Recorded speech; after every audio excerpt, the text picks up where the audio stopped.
clearly reincarnated as the lowest-level green-skinned goblin. Yet it made the whole continent and all the races fear it, simply because goblins have an inhuman talent to evolve endlessly through mating, not only evolving into goblin heroes, but even evolving into the legendary goblin god. Even though now I am also one of this disgusting race, but my body's instincts force me to accept reality. Just as I was about to join the team of the angelic sisters, suddenly a roar came from the front, and a group of riffraff rushed out of the forest. "I'm going to kill you all." 4 or 5 tall humans in makeshift armor, wielding iron swords, and disgust on their faces. In a flash of blades, the goblins lying on the human girl were instantly cut down by the sharp blades. After realizing, the goblins around quickly picked up wooden weapons to counterattack. "Move from the Jade Island, these disgusting riffraff have already mated with humans, we absolutely cannot let them live to avenge." A fierce battle broke out in an instant. Of course, it was a one-sided slaughter. In no time, the goblins had been slaughtered, leaving only me. What should we do with this goblin leader? The white-robed nun used magic to envelop me and said. I quickly begged for mercy, and explained that I was actually a human who had been reincarnated as a goblin. I thought that if they believed I was human, they wouldn't subject me to endless abuse. They even sliced and studied my little ding-ding. As my consciousness gradually blurred, suddenly a mechanical voice sounded, "Ding! Simulated life system activated. You died because of your foolishness. Forget that I am a goblin. How could humans trust and pity you, leading to endless torment and suffering? Confirming the imminent restart of life, remaining life x1, remaining simulated life attempts x1. Congratulations, you are back to the time of your reincarnation. As a goblin, you are preparing to enjoy the angelic sister. However, be aware that the system has only one life left to give. If it is all used up, you will die completely." With a buzzing in my head, I returned to the time of queuing once again. I gritted my teeth and quickly composed myself. Because time is short,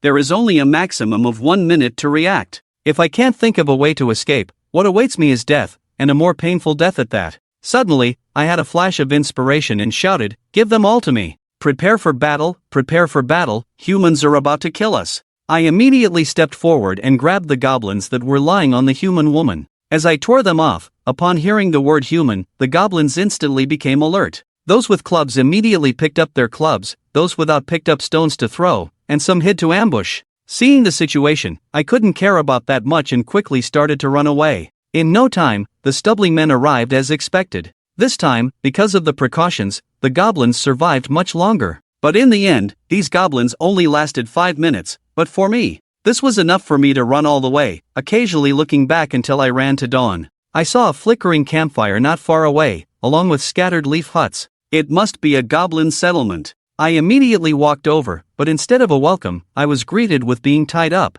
"Boss, we caught another subpar goblin. We have breakfast." One of them, holding a fashionable wooden stick, stepped on my head and said, "In the goblin world, there is no such thing as fellow beings. Only people of the same race can coexist harmoniously. Because goblins reproduce quickly, there is no reproductive isolation, and the pregnancy period is at most 1 month. The growth period of the offspring is only 15 days, and the reproductive system is fully developed. So, by this calculation, just one goblin can develop into a tribe of even hundreds in 3 months. I saw an old goblin tremblingly walk out of a gray-black hut. Its neck was adorned with several bone-made decorations, and it held a scepter made of human skull. Looks like he has killed humans, even mated with them. My pupils shrank. It turns out it's a goblin ritual. Big Goblin, LB25 goblin species. The professional ritual is called a breeding machine, cunning and sly, blessed by the gods, life 102, strength 29, defense, period, skill, gene devouring. Summon thorns.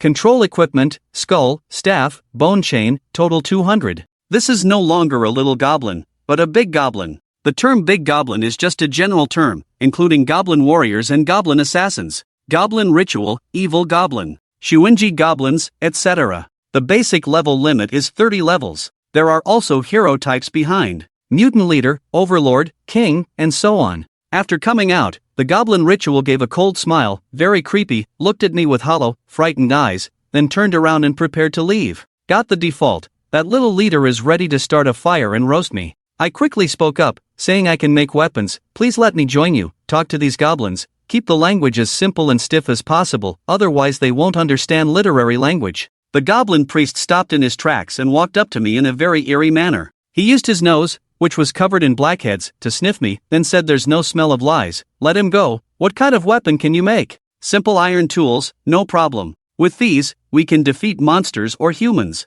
As I speak, I stand up with a determined look. Hearing this, the other goblin's eyes light up, very surprised. Iron tools, of course they know what these are. They are the tools humans use to slaughter them. Once these things touch, there will be bloodshed, even missing limbs. Good, we can kill humans and won't lack meat to eat. If we have iron tools, can we attack the elf tribe to the north? I prefer elves over humans. The goblin priest is also very surprised, emitting an evil and sharp laughter. Then you should go and do it quickly. I'm very tired. I'll do it tomorrow. I just ran for half the night, I'm already out of breath, and I still have to go find iron ore to smelt. This will exhaust me. Besides, this body is too weak. Suddenly, the goblins start to become unhappy and irritable, feeling deceived. The little leader even pressed the blade against my stomach. A little more force and he would have disemboweled me. The goblin priest also looks slightly ferocious. If we can't make iron tools, there will be no food. After saying this, he returns to his hut.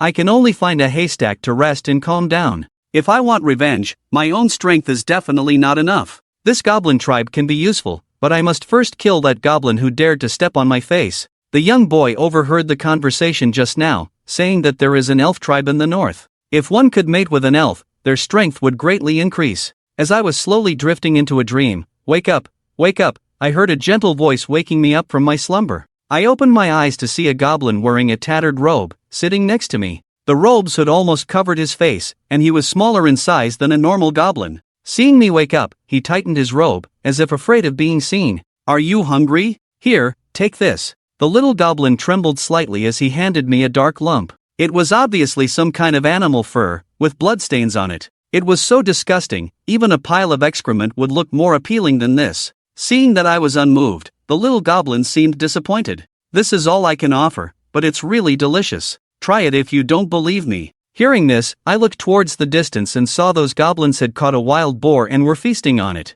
In that case, this piece of pigskin was already the little goblin's meal for today, and he might not have anything to eat for several days. I felt somewhat moved, but then I suddenly became wary and thought, wait, why is he giving this to me? By all accounts, this kind of low-level goblin wouldn't normally help others when it can't even feed itself. It's too unusual. I don't know either. The little goblin seemed puzzled when I asked, and even felt like he might have made a mistake. I don't care about that, just check its attribute panel directly. Little Goblin, LV3 Goblin Race, Profession, Goblin Deity Messenger. Title, Female Goblin, Fallen Deity, Pure Soul Deity Blessing Life History Strength 2 Defense. First skill, Gene Devour, Wild Growth, no comprehensive history of equipment. Seeing these titles, I couldn't help but shout in shock. What is all this? You should know that goblins don't have females, yet a legendary female goblin has been born. In human legends, as long as male goblins mate with female goblins, they can become goblin gods. Of course, it's just a mockery, because goblins will never be born.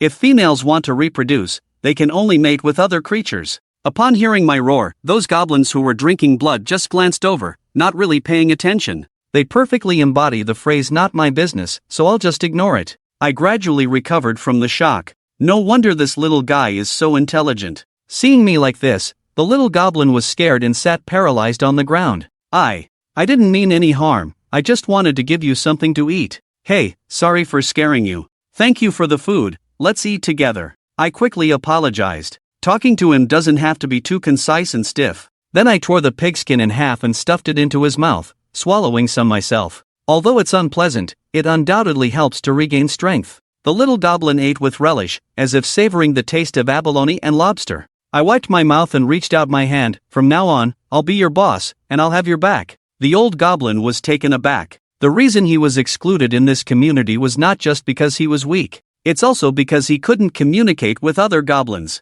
It's like, how could a normal person integrate into a group of mentally challenged people? So, as a newcomer, I made him very curious. That's why he tried to communicate. Alright boss, I love looking at the moon the most, so I'm called Moon Goblin. How about you, little goblin? He said excitedly. I thought carefully and said, my name is just Goblin. Moon Goblin nodded vigorously and climbed up a large tree next to the tribe. Looking around, the surrounding terrain was all dense jungle. I couldn't help but ask, Gobu, have you ever seen a kind of black and yellow stone with a lot of dust on the surface, very hard? Sorry boss, I haven't seen it. Gabu said after a moment of thought, looking a bit disappointed. I could only nod. This weak goblin probably hasn't been anywhere in the tribe. How could he know about iron ore? There's a high probability in the valley, but it's too dangerous to cross the enchanted forest. We can only use the system's life simulation system. Let's start the life simulation. The life simulation system is starting up, integrating the current plot into the new tribe.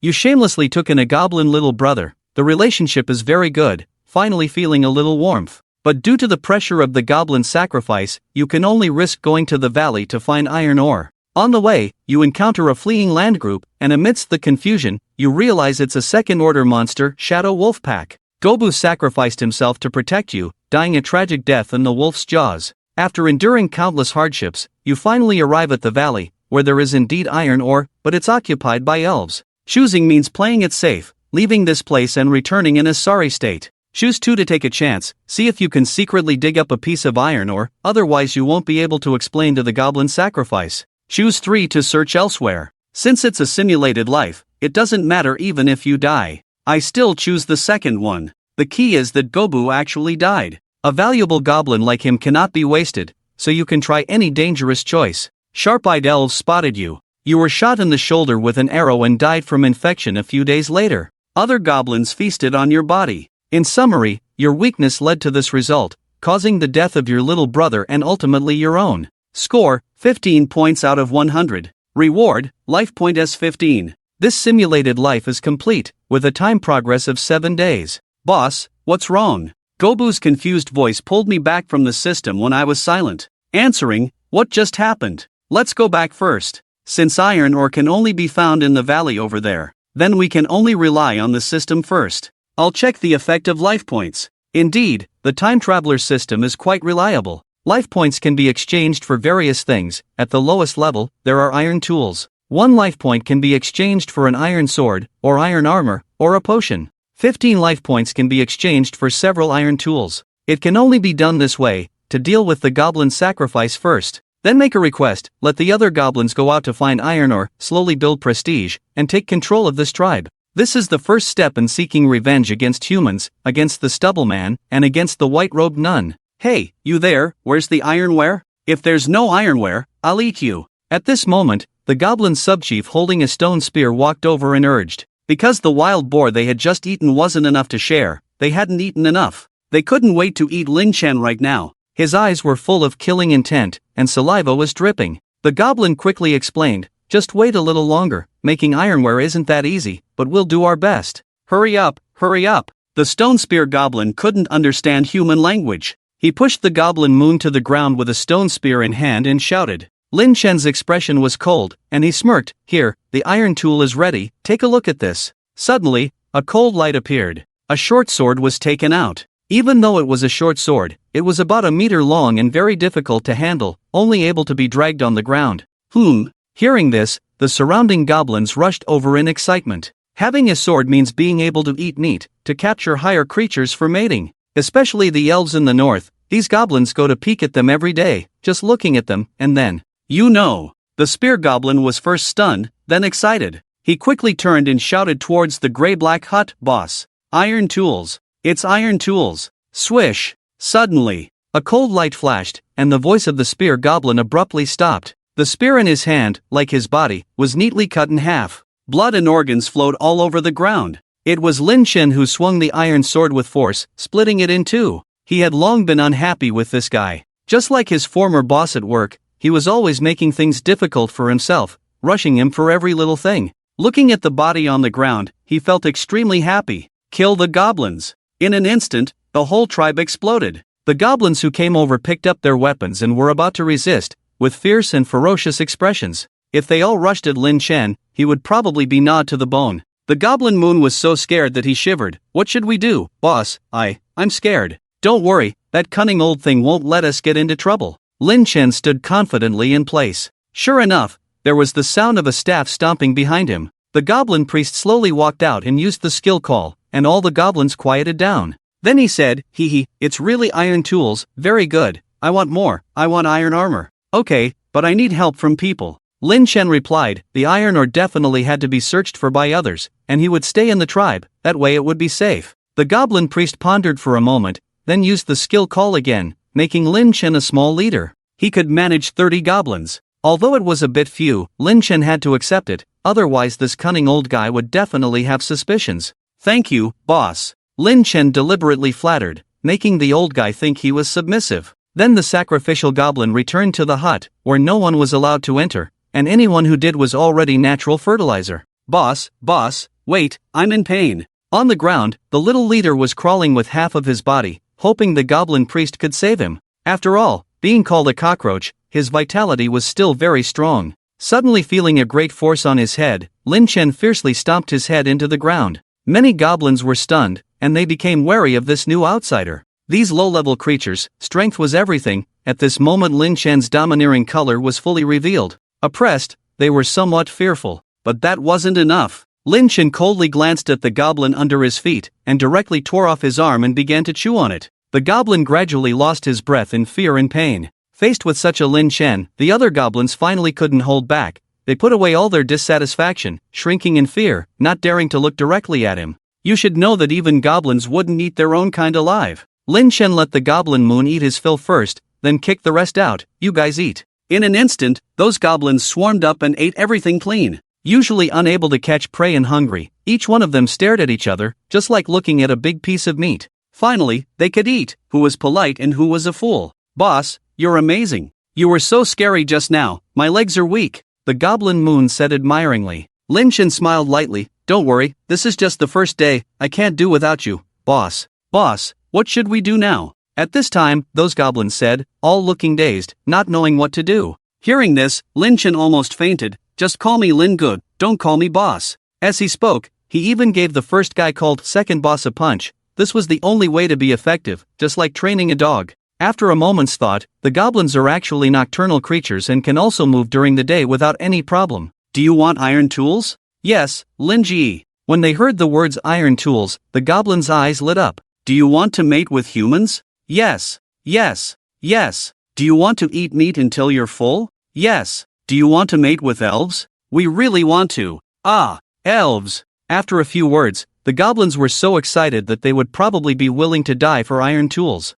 They all cheered for Lin Ji. At this time, no one noticed the goblin priest in the hut staring at Lin Chen through the darkness, with a complex expression. Seeing that their emotions were almost settled, Lin Chen arranged, "All of you go out and find all kinds of stones for me, the more the better." "Lin Ji, why do we need to find stones?" A goblin scratched his head in confusion. A conspicuous bundle jumped out. "Lin Ji must like to eat walnuts, so we'll use them to crack walnuts." "I think your head looks like a walnut. This is an important step in smelting iron." "Hurry up and find them," Lin Chen said impatiently. Because they wouldn't understand what kind of ore is iron or if he explained it to them. Only when they bring one back and see it with their own eyes will they understand. Anyway, he wasn't going to find it himself, so he could order them around however he wanted. We goblins lack everything, except people. But it was really unexpected that it took a full 2 days before a goblin finally found a piece of iron ore. Over the next few days, all the goblins were mobilized to search for similar ores, but even after turning the surrounding area upside down, they didn't find much. Indeed, iron ore, a rare resource, was coveted by highly intelligent races.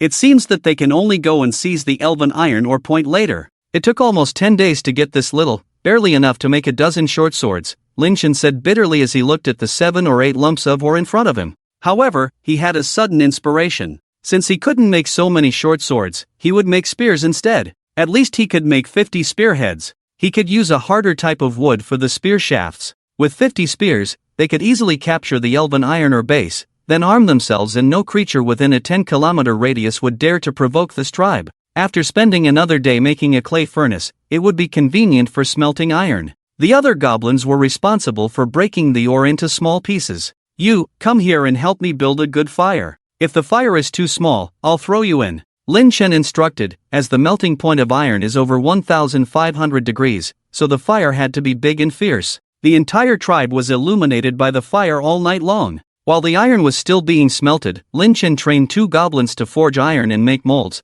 otherwise he would be exhausted from doing it himself. Lin Chen then asked Gobuyu, "What kind of weapon do you like?" She was the first female goblin in history, and not only did he have to make weapons for her, but also a set of simple armor. Gobuyu was a little at a loss when asked. I don't know. You said you like the moon, so I'll make a crescent moon blade for you." Everything was finally ready. and the number of simulations of life had also been refreshed. Now was the time. Sitting there, Lin Chen's gaze involuntarily turned to the central hut. That old thing, after he finished making these weapons, he would probably try to kill him, so he had to be fully prepared. System, start the simulation of life. The simulation of life system is starting. Current plot, it took 10 days to smelt iron tools. You have collected some iron ore and made 50 iron spears. Your prestige in the entire tribe far exceeds that of the goblin priest. The goblins even started calling you the leader. The powerful goblin priest cannot accept this and is preparing to kill you to regain his prestige.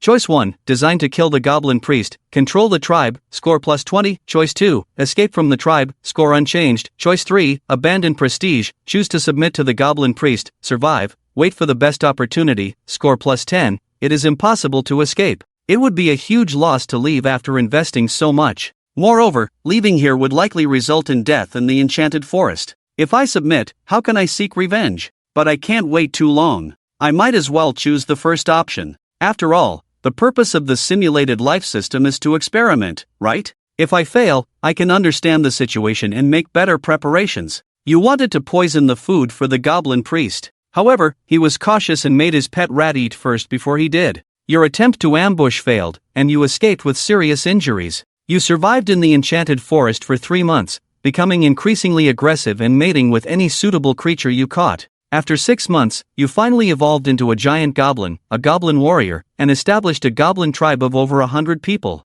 Each goblin had iron weapons and armor, making them extremely powerful. You led the army back to kill the goblin priest and took the goblin moon. Later, through various channels, you learned that the stubble-faced man's hero group was gathering in the human territory of Bright Town, preparing to catch him off guard. Unfortunately, on that day, the Sword Maiden came to celebrate her disciple Lord's birthday, and you suffered heavy losses. You managed to escape with the Goblin Moon using a magic array exchanged from the system. Another 6 months passed, and this time you established a medium-sized tribe of 300 goblins, and were about to evolve into a heroic species, with 3 subordinates of the giant species. The Goblin Moon's strength had also greatly improved and matured. The current maximum duration for simulated life is 1 year, and it will end forcibly. Summary, you made rapid progress through hard work, but had bad luck and suffered setbacks repeatedly. May the gods bless you. Score, 50 points, out of 100, reward, 50 life points. The simulation life is complete, with a time progress of 365 days.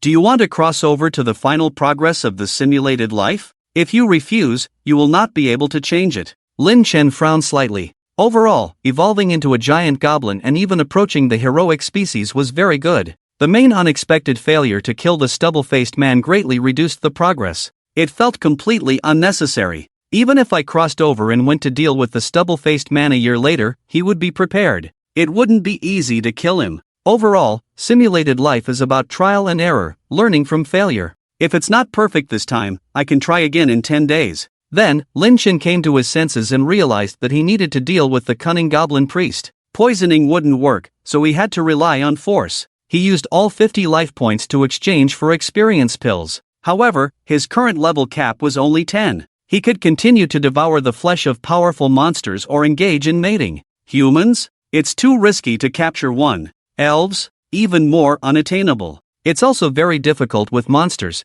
and the only female around was his little brother, the Goblin Moon. After some hesitation, Lin Chen said, "Goblin Moon, I need to talk to you. Come with me to the forest." "Okay, boss." Goblin Moon jumped up, shaking his small hands and walking with big strides, looking very happy, following Lin Chen into the dark little forest outside. As they walked further, the surroundings became quieter and more serene, and the unfamiliar environment made Goblin Moon a little scared. He looked around nervously and asked, "Boss, how far are we going?" "Goblin Moon, what do you think of me?" They were almost there, and Lin Chen finally stopped and turned to face Goblin Moon. Gobuyu was a little confused, but still earnestly said, "Although I haven't been in contact with the boss for long, I think you are a very good goblin. There is no better goblin in the world than you." As soon as these words were spoken, Lin Chen forcefully pushed Gobuyu against a tree and tore off her robe. "Boss, please don't, what are you doing?" Gobuyu was clearly flustered and tried to struggle to grab her robe, but she was too weak and couldn't even match Lin Chen. Without needing the moonlight, goblins had good vision in the dark and could clearly see Gobuyu's appearance. Unlike male goblins, she did not have an exaggerated large head or a particularly long nose. She only had sharp teeth and a pair of pointed ears, green skin, and short pink hair, even shorter than shoulder length, making her look especially cute. Her eyes were even golden. With a hint of shyness and confusion, her petite figure resembled that of a toy doll. I didn't expect goblins to be like this. I'm sorry, Gobuyu. For our survival. Lin Chen was almost mesmerized. Gobuyu felt embarrassed under his gaze and shyly asked, "Boss, am I very strange looking?" Lin Chen gazed affectionately into her eyes and said, "No, you are the most beautiful goblin girl I have ever seen. Can you make me stronger? I will leave a gift for you." "Boss, what are you going to do?" "If there's nothing else, I want to go to sleep first." Gobuyu hesitated, a blush appearing on her green cheeks. Lin Chen didn't care about any foreplay or afterplay and said, "Gobuyu, now is the time for you to help the boss and be prepared." I probably, maybe, I'm not ready," Gobuyu stammered, her heart pounding. Suddenly, Lin Chen embraced her, feeling her warm breath. Her eyes avoided his, looking very scared. She tried to speak but was kissed by Lin Chen and could only resist with a whimper. When the Goblin God's blessing ability was activated, even a female goblin could not resist. Completely conquered. At dawn, Lin Chen carried the weak Gobuyu back to the tribe. There were still important matters to attend to, such as the iron ore in the furnace that was about to burn out. Fortunately, the few goblins he had taught were not useless and had refined the iron ore many times, removing many impurities and achieving almost pure iron for making weapons. "Gobuyu, you're still lying down. See if this fits." After tying the 2 iron pieces with hemp rope, Lin Chen immediately handed them to Gobuyu to try on. However, she was still lying in the grass nest, sleeping deeply but very sweetly. Lin Chen shrugged helplessly and decided to check if his attributes had changed. Little Goblin, LV7, Max LV14, Race, Goblin Occupation, Untitled Title, Low-Level Monster, Blasphemer, Divine Blessing, Creator of Life Health, 40 Strength, 10 Defense, 9 Skills, Genetic Devouring Equipment, none overall, 65. His attributes had greatly improved, but it was still not enough. What did these titles mean? Unfortunately, he couldn't check through the system. Lin Chen frowned. How could he only have a 7-level increase? This was worse than randomly mating with a wild boar, monkey, or rabbit, which could at least increase the level by 10. After all, she was a legendary female goblin, which was somewhat puzzling. 7 levels, 7 times, I understand. Lin Chen pondered and suddenly had a revelation. He looked at the sleeping Gobuyu in shock. "Boss, what are you doing again?" Gobuyu, still half asleep, woke up from her dream. As expected, after the incident, Lin Chen's eyes lit up. Female goblins, as long as they complete 1 mating, can increase their level limit without any restrictions. Other creatures have limits. For example, with wild boars, monkeys, no matter how many times, they will only increase their level limit by 10. And with human species, such as human females or elves, mating can increase the level limit by 20, but the talent will greatly improve. To further increase, one can only devour the flesh of powerful creatures. In simple terms, the females of each race are the enhancers of goblin-level qualifications, tools for becoming stronger, and flesh is the experience pack. Today, Lin Chen directly raised the level limit to 25. He was really exhausted and fell asleep heavily on the ground. This was not his limit, but the limit of the goblin's body. When he woke up again, he found himself being held high by many goblins. "Lin Gu! Lin Gu!" There were cheers and celebrations all around. Lin Chen immediately realized that the spears had all been made. "Lin Gu, we have already made the iron weapons. Can we go attack the elves now?" an excited goblin said. However, Lin Chen shook his head. "We still need to cut down some longwood, the more the better, everyone move." The spearheads were ready, but the spear handles were still missing. The key was to distract all the goblins. When the goblins left one by one to search in the forest, Lin Chen's gaze turned to the gray-black hut. If all these goblins were present, it would be impossible to take action against the goblin priest because he had the skill to control these goblins.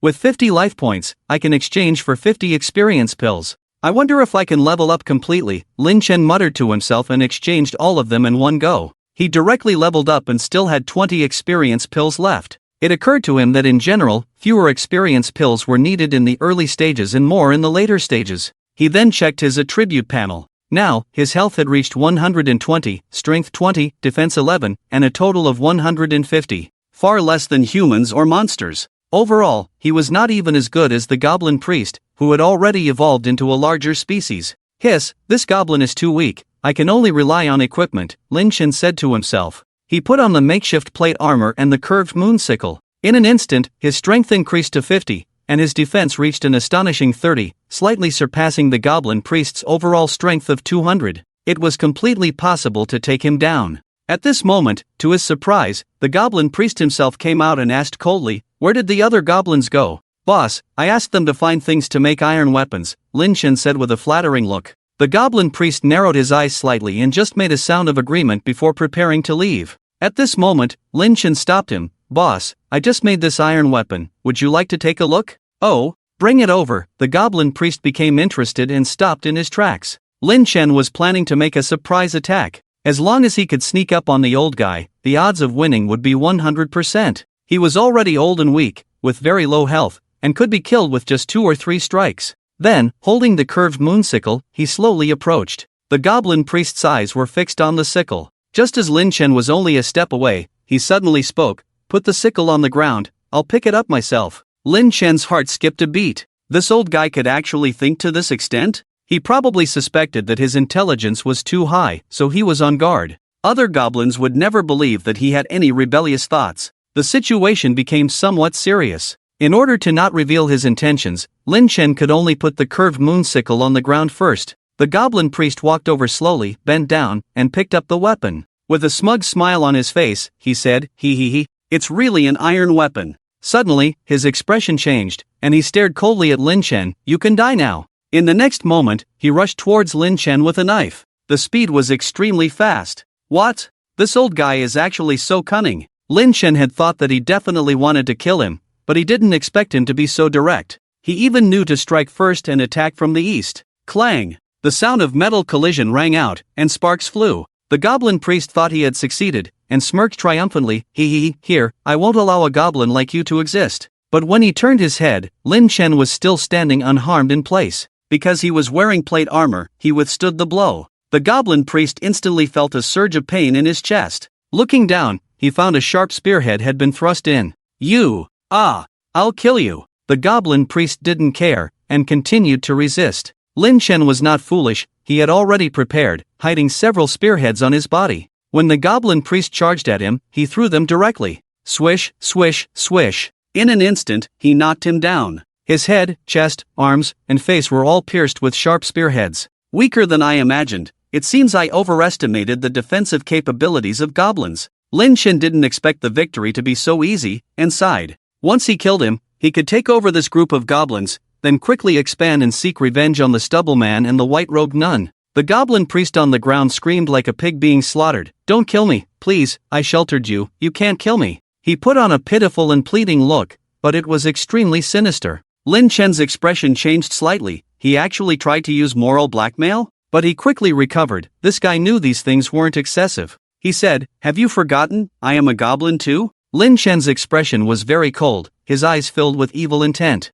He was a goblin now, how could he be morally blackmailed? Just kill if he wanted to. At this time, the goblins who had gone out to find wooden sticks rushed back. Seeing this scene, they all became furious and ferocious, but didn't know what to do. The goblin priest seemed to have caught a lifeline and quickly used his rallying skill. "Kill him! Kill him!" This voice tore through the tranquility of the forest, extremely harsh. However, the group of goblins remained unmoved, just looking slightly hesitant. The goblin priest was already in such a sorry state, with no authority, his rallying skill was ineffective. Lin Chen picked up the curved moon blade on the ground and walked up to him. "From now on, I am your new leader. I will lead you to attack the elves, attack the humans, mate fiercely, and have endless meat to eat." In a moment, cheers rang out. "New leader! New leader!" Swish! Lin Chen struck down, cutting off one of the goblin priest's arms, and threw it towards the goblin group. "Leader! Leader!" The goblin group swarmed to start feasting. Lin Chen slowly stepped back, allowing the goblin group to completely devour the priest, eating him clean. Now, he was the leader of this group of goblins, and he also gained the rally skill. "Leader, what's going on?" Goblin Yu was awakened by the noisy commotion and walked out to see what was happening, leaning on a wooden stick. Lin Chen explained to her, almost scaring her, "You killed the priest? Oh my god, his attributes are so high. It's all thanks to you. You should go back and rest first, I still have things to take care of here." Then Lin Chen calmed the emotions of the many goblins. He assembled all the iron spears, a total of 50, multiplying the fighting power of this small tribe several times over. He continued to give a victory speech, urging them to continue to search for iron ore, the more the better. Not only did every goblin need a weapon, but they also needed armor. Only then could they defeat the elves, and they needed to capture more breeding tools to expand the tribe's membership. The goblin offspring born from the elves could naturally grow into a larger species. The strength far exceeds the goblins born from these animals. 5 days have passed. This time, enough ore has finally been collected. The iron smelting began. Looking at the goblin tribe with everyone equipped with armor and weapons, it felt terrifying. It was comparable to an army. Unfortunately, their intelligence was a bit low, and they lacked tactics. In battle, they could only rely on instinct. Today, we will go to the enchanted forest to kill monsters. You will listen to my arrangements, or you will die. Lin Chen stood on a rock, shouting to all the goblins in the tribe. This was his plan to train them so that attacking the elves would be easier. Soon, the goblin army set off in a grand manner. The formation was neat and powerful. Birds scattered in surprise, and animals fled. Soon, they saw a third-tier enchanted creature, a black-brown giant bear, feasting on a large deer. Its size was comparable to that of an elephant. The fallen towering trees around were enough to prove how fierce this monster was. It was too difficult to kill, and the goblins alone were not enough. At most, they could find some second-tier enchanted creatures.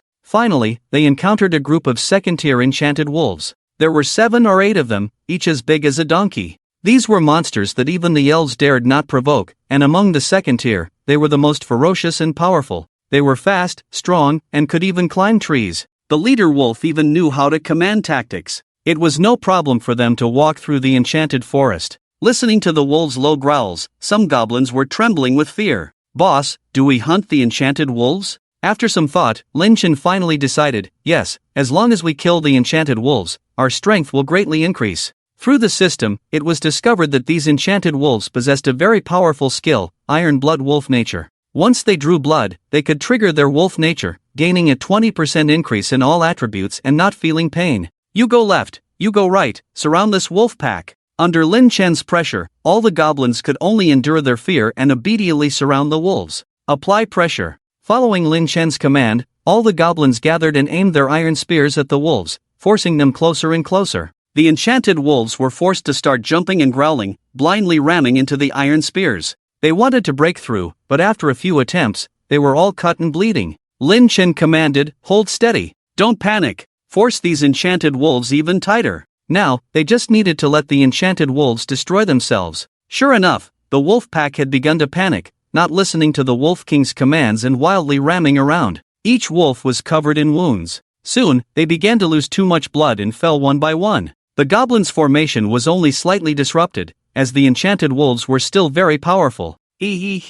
Great! They're dead. We can even eat the enchanted wolves. Long live the boss. Long live. All the goblins cheered and celebrated, raising their hands. They immediately began to feast on the enchanted wolves. Acquired ability, Iron Blood, passive skill, seeing blood in battle grants a 20% increase in all attributes and does not feel pain, lasting for 3 minutes. After eating, Lin Chen heard the system's prompt. This was the goblin's exclusive skill, Genetic Devouring, which allowed them to become stronger by devouring powerful creatures. Although they were initially the most rubbish monsters, they also had the potential to become the strongest. They truly deserved to be the monsters blessed by the gods. Glancing around, most of the goblins had reached level 10, with the highest even reaching level 13. Their attributes had also doubled, but it was still far from enough. Next, they had to continue hunting monsters, and the ultimate plan was to go and kill the black-maned giant bear. As long as they devoured its giant mountain skill, the goblins' health, strength, and defense would all increase exponentially.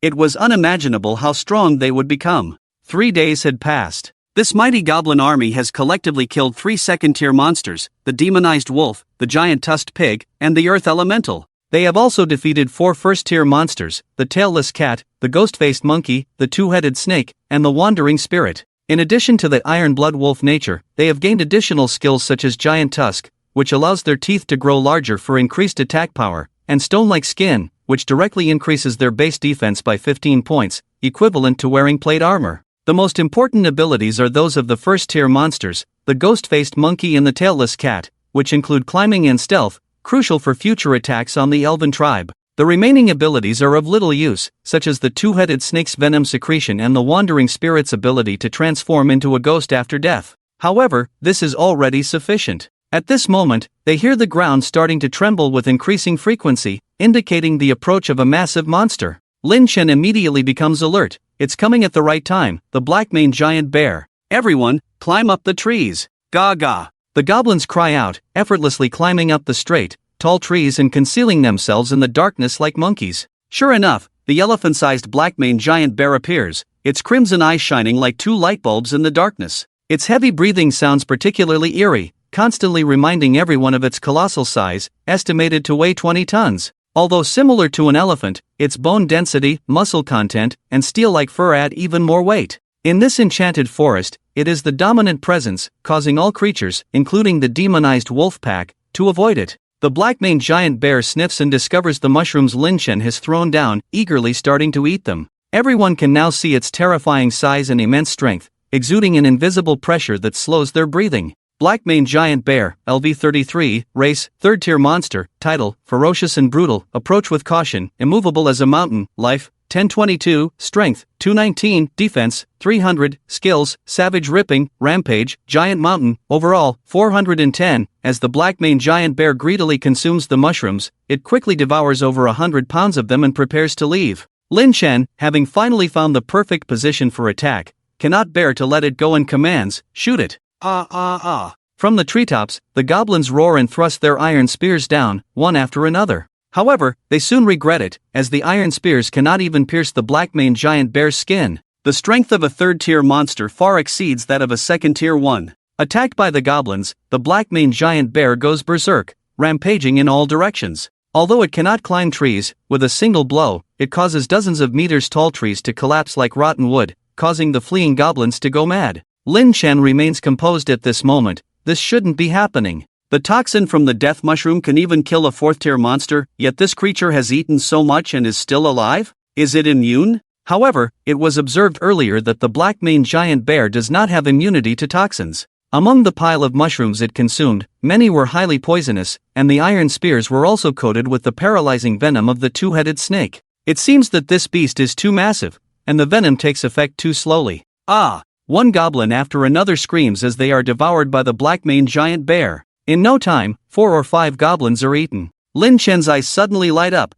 If you won't die, then who will? These goblins all have the ability to secrete venom like the two-headed snake, so once consumed, the venom will take effect even faster. The movements of the black-maned giant bear start to become unsteady. It tries to knock down the large trees but cannot seem to aim properly. Finally, with a loud crash, the black-maned giant bear falls. Gaga! Seeing this scene, all the goblins dance and celebrate wildly. Lin Chen quickly orders, eat everything, gain the skills, and then leave. Genetic devouring is not a guaranteed way to acquire skills, but there is still a chance, although most of the time it works. Congratulations to the host for obtaining the giant mountain ability, doubling your life value. After eating, even if there was a lot of black-maned bear flesh left, it could only be abandoned. Because of the commotion just now, it would definitely attract more monsters. Back in the tribe, Lin Chen looked at these goblins with satisfaction. All of their strengths greatly increased. Small goblin, LV18 race, goblin occupation, untitled, low-level monster, blessed by the gods, beast killer life,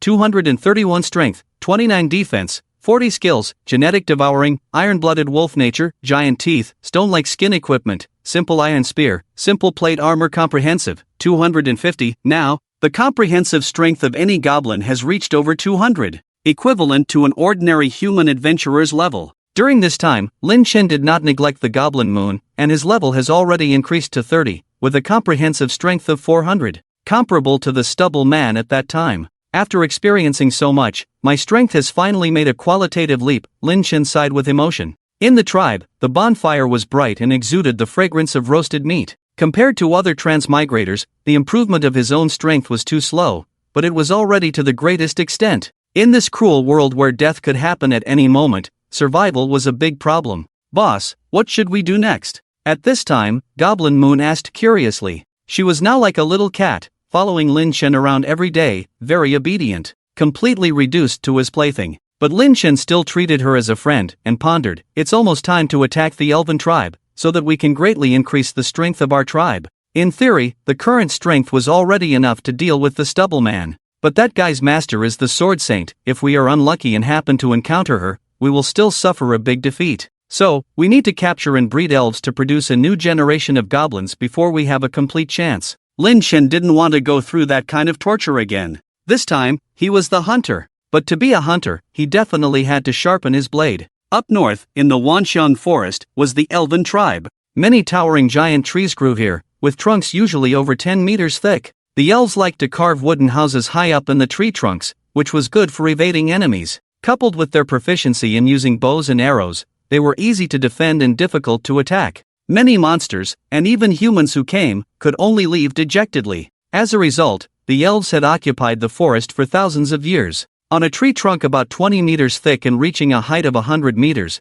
there lived the mother of the elven tribe, Leah. A slender elf wearing a black stealth suit leaped to the front of the door and knocked, saying, "Mother, it's me. Kasana, come in." A woman's voice came from inside, very mature and gentle. Pushing open the door, a mature woman was carefully breastfeeding a baby in her arms, the pure and large image entering the eyes. This mature woman had golden hair, a slender oval face, very fair skin, golden pupils, and a pair of pointed ears. In her affectionate eyes, there was a gentle and charming expression. The scent of motherhood surrounded her. Her sexy figure emphasized her maturity. The slender and tender Kasana was incomparable to her. Seeing the visitor, the mother of the elven tribe smiled gently, very indulgent. "This little one is hungry again, feeding several times a day is not enough." The greedy baby was sucking, and milk was overflowing from its small mouth. For others, feeding several times a day would definitely not be enough. But no matter how the elven mother looked at it, the milk was endless. Kasana looked a little shy, bowing her head and stammering, "Mother, I'm here to report my findings." "Speak, child," Leah said calmly.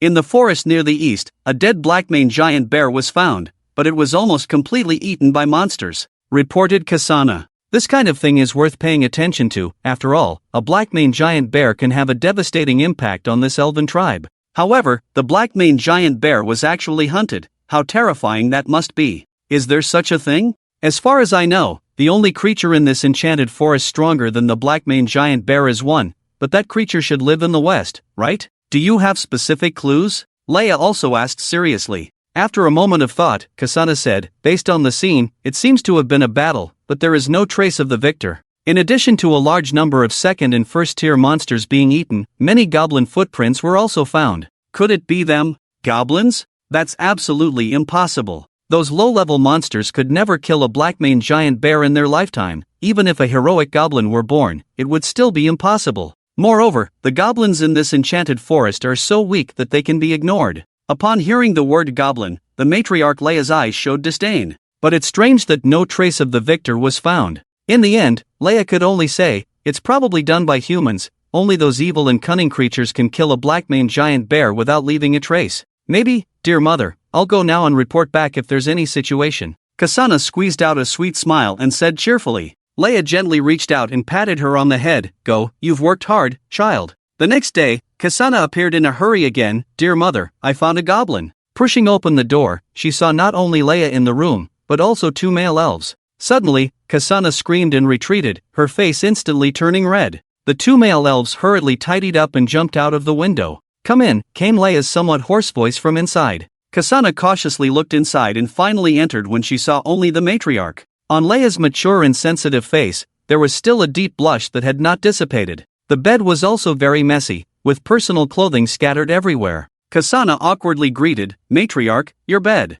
"Kasana, my good child, don't worry about that for now, just tell me what you found." Leia was also a little embarrassed and quickly covered herself with clothing. Kasana immediately recovered and said, "I found a goblin lurking around the Wanxiang forest, very suspicious. It dares to appear here? Didn't you kill that disgusting thing?" Leia was slightly surprised. She knew very well that goblins were very fond of elves. At their base, goblins often sneaked in to watch, which was not surprising. But never had a goblin dared to approach the Wanxiang forest. This was the first time. Leia shook her head with some frustration. "I don't know how I missed, and let that goblin escape. Elven archery is very accurate, and the chance of missing is very low, but it does happen." Leia held Kasana in her soft arms like a baby and comforted her. "Child, it's not your fault, it's just a small goblin, it's okay, let it go." "Oh, okay, dear mother." Kasana felt much better and prepared to leave. Leia stopped her again, a bit shy on her charming face, making people want to love her fiercely. "But child, next time you come in, knock on the door first."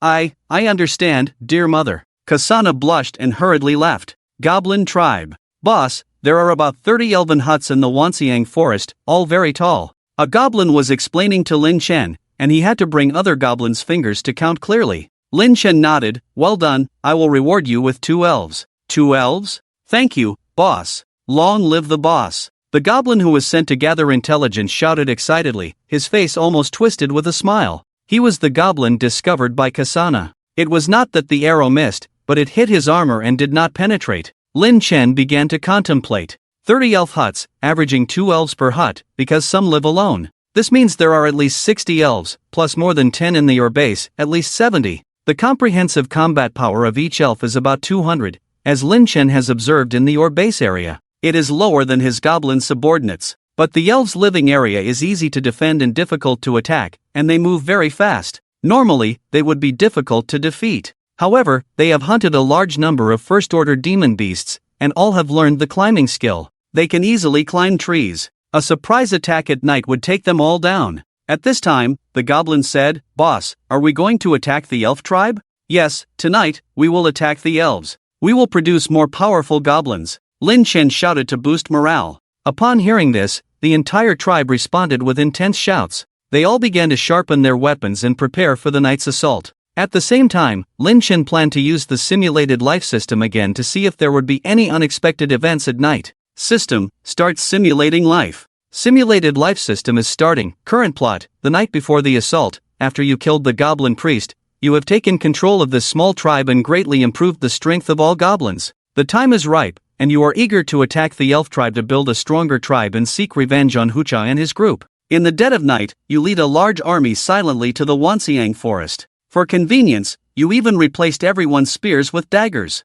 You are fully confident because, overall, you are stronger than the elves, and it is a surprise attack. When you arrive at the Wanxiang forest, goblins climb onto the huts, but they do not find any elves when they open the doors. It turns out that the elves had all hidden in the treetops in advance, taking out their bows and arrows in a dominating manner, and killed all the goblins. You also did not escape, and after being caught by the elf matriarch, you were hanged in the Wanxiang forest as a warning to the goblins. Conclusion: what seemed flawless was actually within someone else's control. Rating: 0 points out of 100. Reward: none. This simulated life is complete, with a time progress of 0 days. What? Lin Chen came to his senses, surprised that he had failed and the entire army had been wiped out. What on earth happened? What seemed flawless was actually within someone else's control. Immediately, Lin Chen thought of a possibility: he was being watched. His cold eyes began to carefully observe the surroundings of the tribe. Finally, he saw a humanoid figure in black stealth clothing hiding in the treetops, which was definitely an elf sentinel.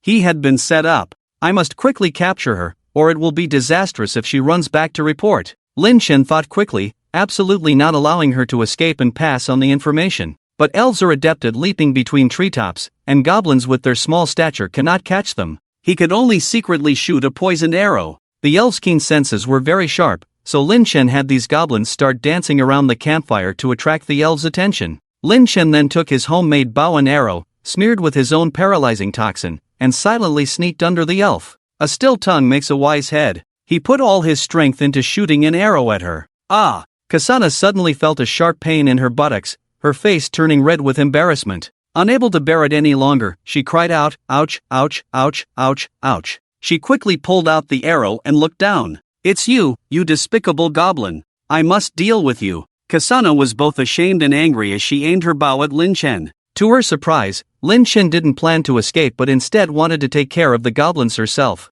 Lin Chen immediately started dodging, and she chased after him. With her agile body, she was very confident on the treetops. She even chased deep into the tribe, looking down on them. A group of lowly creatures, trying to ambush our elven tribe? You must be out of your minds. No, you don't even have minds. Swoosh! She started shooting arrows. Her aim was true. However, the goblins she hit were not killed, only injured. Seeing this, Kasana was puzzled. Why didn't they die with one shot? In that case, I'll use 2 arrows. Enemy invasion. They're up there. A goblin shouted, and they all started to scatter. They couldn't attack the elves on the treetops and could only flee like rats. Seeing this, Kasana was very pleased. Oomph, now you know how powerful I am? Today, I will eliminate all of you, and Mother will surely praise me. In the elven mindset, goblins were the lowest creatures, very evil. When encountered, they must be killed. It's like how humans would stomp on cockroaches when they see them. I'll shoot you, I'll shoot you. Who attacked my buttocks just now? I will shoot you today. Kasana said angrily as the bowstring hummed continuously and arrows flew out. Many goblins were hit. Lin Chen estimated that it was time and slowly walked out, standing in place. Kasana was furious and prepared to draw her bow again, aiming at Lin Chen's head. She shot an arrow. Many goblins watched in horror. Boss! Swoosh! The arrow flew past, grazing Lin Chen's head but not hitting him. Kasana's expression changed slightly. How is this possible? Oh, my hand, I feel weak, not good, she said, clutching her head, feeling dizzy, and stumbled, falling from the tree. Although she didn't die from the fall of over 10 meters, she was seriously injured and in a sorry state. Her stealth suit also hung on the treetops, revealing her entire appearance. Standing at about 1.6 meters tall, slender, with skin as white as jade, she looked ethereal. Her long legs seemed to be crafted by the heavens, tightly wrapped in the silk clothes, outlining the most beautiful curves in the world. Combined with Kasana's struggling expression, she looked like a fallen fairy. Seeing this, a group of goblins rushed over, their eyes filled with excited red light. 90% of them had a strong reaction. They had been lusting after the elves for who knows how long. But with Lin Chen there, they all restrained themselves from pouncing. Lin Chen slowly approached, looking at her figure, his eyes also lit up. He sneered, "Finally caught you. It was you who kept shooting at me with the bow? You despicable goblin, what have you done to me?" Kasana tried her best to move, but her whole body was paralyzed. Lin Chen didn't explain but said to himself, "Since you wanted to shoot me just now, I'm sorry, I like to repay in kind." As he reached out with his claws, swoosh! The silk clothes were torn open, revealing her snow-white skin, delicate and fragile. "Help! Mother, brother, father! How could this happen? It's just a group of goblins, how could I?" Kasana was so scared that she burst into tears on the spot, but there was nothing she could do. In front of all the goblins, Lin Chen directly did to Kasana what she had done to him just now. Ding! Congratulations on reaching the level limit plus 30. Due to reaching the highest qualification, it is converted into plus 50 health points, plus 10 strength, and plus 10 defense. Lin Chen was slightly stunned. This unlocked the elf race and increased the level limit. But what's with the highest qualification? How did it get converted into attribute points? Logically, doing this kind of thing shouldn't increase attributes. Without paying much attention, Lin Chen didn't have the mood to think about these things now. "Mother, what should we do about Kasana? What's going on?" Her cries were accompanied by the sinister laughter of the goblin, lingering endlessly. The once innocent and blushing elf girl was tortured into an unrecognizable state in just a few hours. Seeing that the time was almost up, Lin Chen locked her in a cage. "We still need to attack the elf tribe. You guys can wait for a while with this elf. After tonight, you can have a good time." Although they were all eager like wolves, they chose to endure the thought of attacking the elf tribe. Immediately, they prepared the army and set off, leaving Goblin Yu to guard the camp. Kasana lay weakly in the cage, sobbing alone. Goblin Yu felt a bit sorry for her and brought her some water with a leaf. "Disgusting goblin! Get away! Don't touch me, don't touch me!" As soon as he approached, Kasana became almost frantic, flinging the water away and curling up in the corner of the cage, trembling. Goblin Yu was also helpless and said gently, "Calm down, the boss is a good person.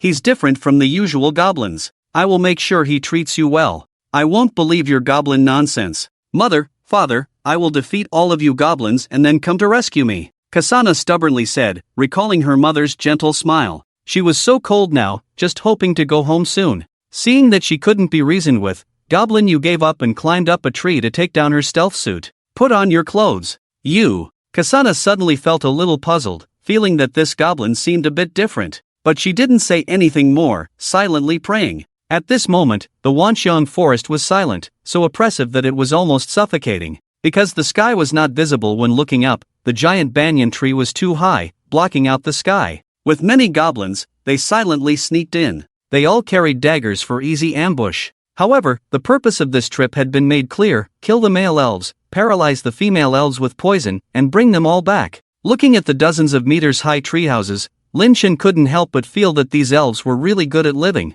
Without climbing skills, the possibility of attacking them was zero. Moreover, these tree trunks were coated with a special wax by the elves, making them very slippery. Even if a real monkey-faced monkey came, it couldn't climb up. With a gesture, all the goblins began to climb up. With the skill activated and the daggers stuck in the tree trunk as an aid, they could easily climb up without pressure. Sneaking into each wooden house, they waited for the right moment. Lin Chen climbed up to the highest wooden house, where the mother of the elf tribe was located. Using the silent step skill of the tailless cat, even if the elf's ears were sharp, they wouldn't be able to detect him. Through the crack in the door, he he could see a plump elf woman lying fast asleep inside. Elf tribe mother, LV30 occupation, archer title, mother of the elves, mother of 1,000 lives health, 280 strength, 43 defense, 39 skills, sharp senses, precise eyesight, archer's focus equipment, short sword total, 370. The attributes were not bad, but Lin Shen's overall attributes had already reached 400, so he was not afraid at all.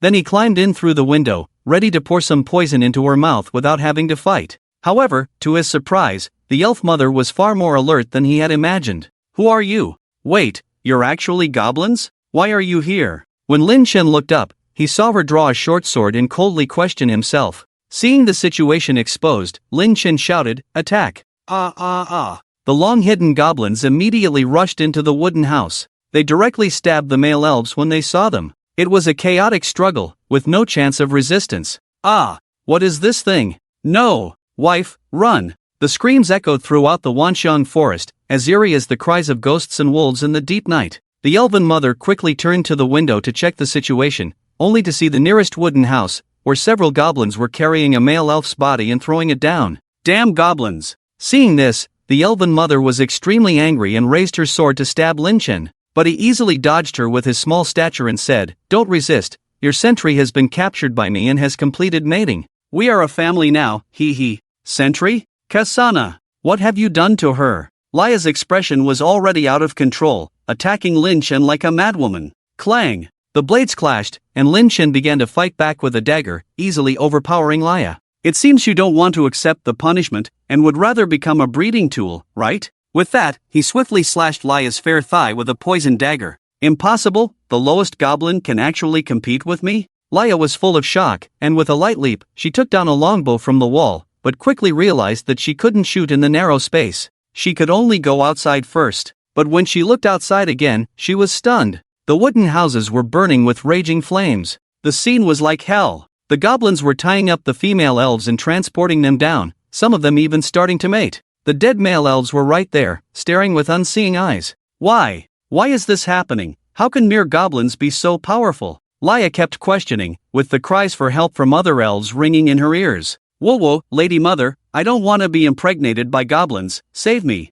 My husband was killed, who can save us? Why are goblins here? How can the lowest goblins be so powerful? My child was taken away too, what do they want? Lia was on the verge of losing consciousness, not because of the poison, but because she couldn't accept what was happening. She immediately pulled her bow, activated her skills, and aimed at a goblin that was attacking an elf. One shot, one kill, even piercing through plate armor. Seeing this, Lin Shen launched a sneak attack, directly cutting her bowstring with a dagger. Lady Mother, give up resistance, I will treat you well. Go to hell. Give me back my kasana. Lia retaliated with a short sword, but was knocked down by Lin Shen with a single blow. The poison began to take effect, making her weak and powerless. Lin Shen laughed coldly, "Elven tribe, obediently become our playthings, I will cherish you." With a single blow, he completely knocked out Lia. Using vines, he slowly lowered her to the ground. The goblins worked in an orderly manner, some were responsible for receiving, and some for transporting. "Do not harm the children, bring them back," Lin Shen ordered at this time. It was not out of kindness, but because these children could be raised and used for reproduction when their reproductive systems matured. The Wanxiang forest turned into a human hell on this night. The next morning, Lin Shen and the others finally returned to the tribe with all 30 surviving elves. Mother! It's impossible. How could they be captured by goblins? Kasana in the cage saw the scene and went crazy, unable to believe what she was seeing. But Lia's voice rang out, forcing her to admit, "Kasana, my child, it's the mother's fault, I'm sorry. I underestimated the strength of these goblins from afar, but it's too abnormal. The strength of a single goblin actually surpasses that of a male elf. She couldn't even beat them. Woo, get off me, you disgusting goblins." At this point, the goblins couldn't hold back anymore. Even after traveling all night, they were full of energy. They began to expand their tribe on the spot. Leia couldn't bear it and pleaded with Lin Shen, "Are you their leader? Let Kasana and the children go, and I'm willing to stay here forever, okay? You're willing? Then show me your sincerity." Lin Shen stood there, grinning. The toxin began to weaken, and Leia struggled to get up and began to serve Lin Shen carefully. Kasana couldn't bear to watch the scene from the cage. "Mother, you despicable goblin. Stop it." "Oh, little girl, I didn't do anything," Lin Shen responded coldly. Leia cried out in anguish, her tears blurring her vision. Woo, Kasana doesn't need your help, mother, please don't do this. Ding, congratulations to the host for gaining an increase in aptitude, converting to plus 200 life points, plus 30 strength, plus 30 defense. Converted again? Lin Chen was puzzled, suddenly realizing something. Could it be that after mating with the Goblin Moon, he could really evolve into a goblin god? So the originally supposed increase in aptitude directly converted into attributes. In that case, if he found some strong opponents to mate with, wouldn't his strength increase like crazy? Now, he could already crush that stubble-faced man. A day and a night passed. The goblins were exhausted,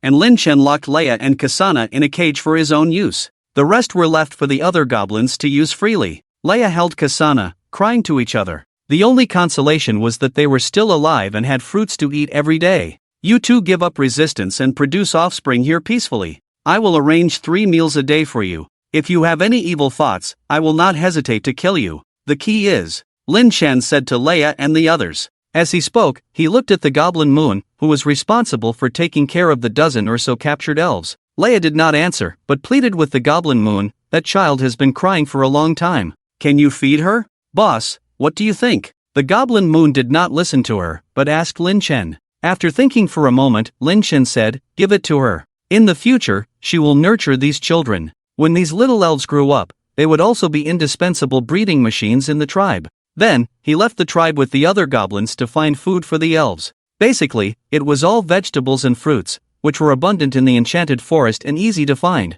Mother, let's find a way to escape. I don't want to go through that again, and I don't want to see you. Kasana cried. Leia fed her milk and remained silent for a long time before saying, Child, we can't escape. We will all give birth to goblin children soon. Do you want to abandon your child? I don't want to give birth to goblin children. I don't want to give birth to monsters. Fear filled Kasana's little face as she continued to strike her abdomen. Unfortunately, it was in vain. The goblin children were extremely resilient and couldn't be stopped with a few hits. Soon, half a month passed. Kasana and Leia's bellies swelled, clearly about to give birth. Gradually, these elves accepted their fate. Lin Chen came to the front of the cage and smirked, How's life here? You. Leia was still very angry when she saw him, but thinking of the child in her belly, she suppressed her anger. She said coldly, Is this how you treat your wife? Locking me in a cage? You can rest assured that I will give you freedom once you behave, but now is not the time. Focus on giving birth. Lin Chen also said coldly, and began to inspect the other imprisoned elves.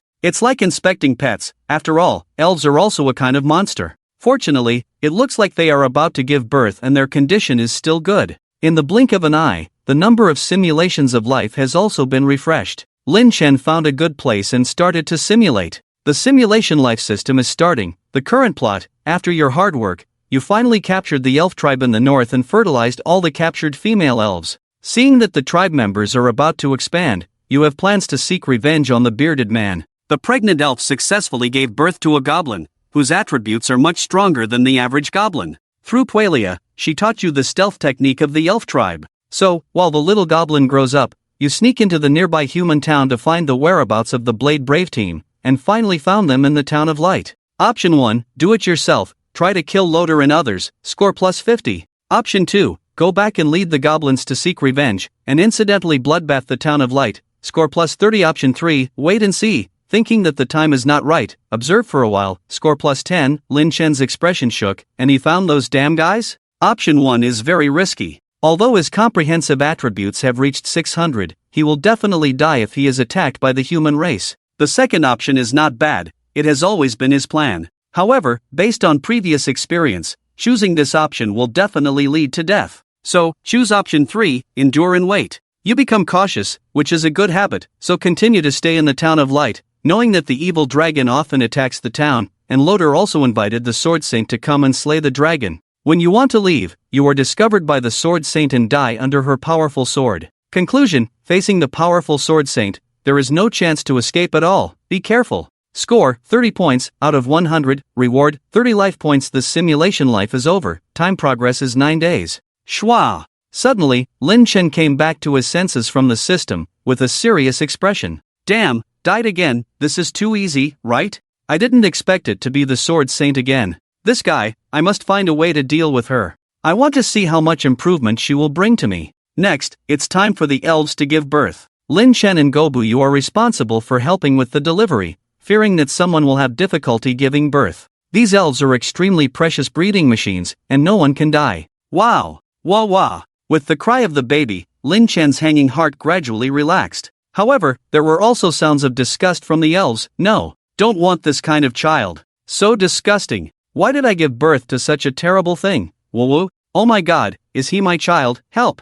The goblin baby is only the size of a fist, sticky all over, and can run around as soon as it is born. It doesn't even need to drink milk, it can eat flesh and blood to get nutrition as soon as it is born. This is the reason why these creatures are so difficult to exterminate. Their vitality is too strong. Generally, there are 3 or 4 in each litter. After all, mating with female goblins is very cooperative, and they usually lay multiple eggs. Kasana, come on. Use your strength. At this time, only the anxious voice of the elf mother Laya was heard. In the cage, Kasana, as white as jade, was sweating profusely, sitting in pain, unable to give birth. Lin Chen frowned and hurried over to check. But when he took a look, Kasana resisted very much. Get out. Don't look at me. Don't look at me. Very angry, very ashamed, coupled with the severe pain below, she burst into tears. With little physical strength to begin with, crying now consumes even more energy, and she may collapse and die. Laya, also exhausted from giving birth, couldn't help at all. She pleaded, please save this child. She can't hold on. I know. Lin Chen had studied this knowledge before and immediately stepped in to help correct the position. In no time, a goblin pup covered in mucus was born. Then another. Surprisingly, a total of 6 were born in succession. Sextuplets. This was the most she had ever given birth to. Lin Chen was somewhat surprised. No wonder it was a difficult birth. You bastard. Cassandra weakly said, her voice small but her determination strong. Laya couldn't help but shed tears, as long as she was okay. I can use it again. Let me go first. At this point, a group of goblins, unable to bear the heat on their bodies, began to crawl towards the exhausted elves. Regardless of how they resisted and screamed, there was no intention to stop. Lin Chen's eyes turned cold, and she took out the short sword she was wearing and walked over. Swish! Blood splattered, and the 3 goblins at the forefront were split in half on the spot and thrown to the goblin pups that had just been born to eat. I said, they have to rest for 3 days before they can breed. Have you all forgotten? Faced with Lin Chen's murderous intent, the goblins trembled in fear and retreated. Immediately, Lin Chen said, prepare the best fruits, and give each elf an extra amount. Yes, boss. The group of goblins ran away in fear, afraid of being slaughtered. You seem really different from ordinary goblins. Looking at Lin Chen at this moment, Laya's expression changed slightly, as did the other elves who had just given birth. Lin Chen said calmly, this is what should be done. As long as you are honest, the treatment will be better. Laya lowered her head and said nothing more. Looking at the small goblin she had given birth to eating by her side, she didn't know what she was thinking for a while. Goblin Moon, I plan to go to the human territory in the next few days to see, so I'll leave the tribe to you. Lin Chen said, looking at the distant sky. There was a flash of killing intent in her eyes. It was to find the whereabouts of Lordle and the White Robe Nun. Goblin Moon was somewhat worried, but still nodded. At this time, Laya's voice sounded, are you going to the human territory? Are you crazy? Even if goblins get close, they will be killed, right? What else can I do? I can only take the risk. Lin Chen shrugged. After a long time, Laya finally said, come here, I'll use my stealth skill on you, so you won't be easily discovered by humans. This was what Lin Chen had been waiting for. He joked, I didn't expect you to care about my safety. It's rare. It's not. It's just afraid that if you die, the other goblins will be more cruel. Laya blushed and said, then helped Lin Chen complete the stealth buff. After a simple disguise, using stealth clothing to cover the body and stack up the height, from the outside, it looked like an ordinary person about 1.5 meters tall. It looked really strange, but with the stealth buff, ordinary people wouldn't notice. Lin Chen was very reassured with this outfit. Then she set off, leaving the enchanted forest. The equipment on her body was exquisite armor and a fine short sword. The defense and power were much higher, even reaching the level of human blacksmith forging. Dealing with ordinary monsters was easy. Before long, she left the enchanted forest and saw a small village with smoke rising in the distance. People were still busy in the surrounding fields. Because she learned from the system that Lordle and the others were in Bright Town, Lin Chen walked towards a farmer, intending to ask for directions. When she approached, the farmer finally noticed Lin Chen. Grandpa, don't be afraid, I'm a human adventurer. Can you tell me where Bright Town is? Lin Chen asked. No, I don't know. Get lost. Otherwise, don't blame me for being rude. The farmer was startled by the strange appearance and the fact that she came from the direction of the enchanted forest, and was extremely cautious. He raised his sickle in a defensive posture. Lin Chen's eyes were filled with killing intent. I was just asking for directions, calm down. The farmer still looked very scared. I told you to get lost. Swish! The next moment, the sword pierced through the farmer's mouth. Blood splattered. Lin Chen's face looked very ugly. I was just asking for directions. Was it necessary to make such a fuss? It seems like you really deserve to die. If this disturbed the village, it would be troublesome if the crowd inside rose up to attack. Unfortunately, it was too late. Several villagers who had just returned home at the village entrance saw this scene and shouted. Immediately, a dozen strong men with farming tools came over, full of killing intent. These villagers lived around the enchanted forest and were not to be trifled with in a fight. Ekel, LV11 race, human occupation, farmer title, none life, 101 strength, 23 defense, 14 skills, none equipment, Ho overall, 100. It has to be said that humans are naturally much stronger than goblins. But compared to Lin Chen now, the difference was too great. It was effortless to kill them all. And he slaughtered the entire village, only asking for the direction to Bright Town under coercion. If he had known, he would have just used coercion directly. It was foolish to even greet and politely ask. He almost had no feelings left for humans. Killing them was no different from killing those monsters and beasts. After walking for a day, he finally saw the bright lights in the distance under the night sky. Bright Town. It looked quite large, probably housing 200 to 300 households and occupying a large area. There were even professional defensive walls. It was almost comparable to a fortress. However, it was easy to be exposed entering the town at night, so he decided to wait until daytime and blend in with the large group. Sure enough, even with guards checking, no one noticed Lin Chen. The stealth buff only worked effectively in a crowd. Entering the town, it was unexpectedly lively. Everyone here seemed to be smiling and happily strolling the streets. There were so many vendors that it was dazzling. I never thought that in this kind of world, people could still live so well. Lin Chen found it somewhat unbelievable.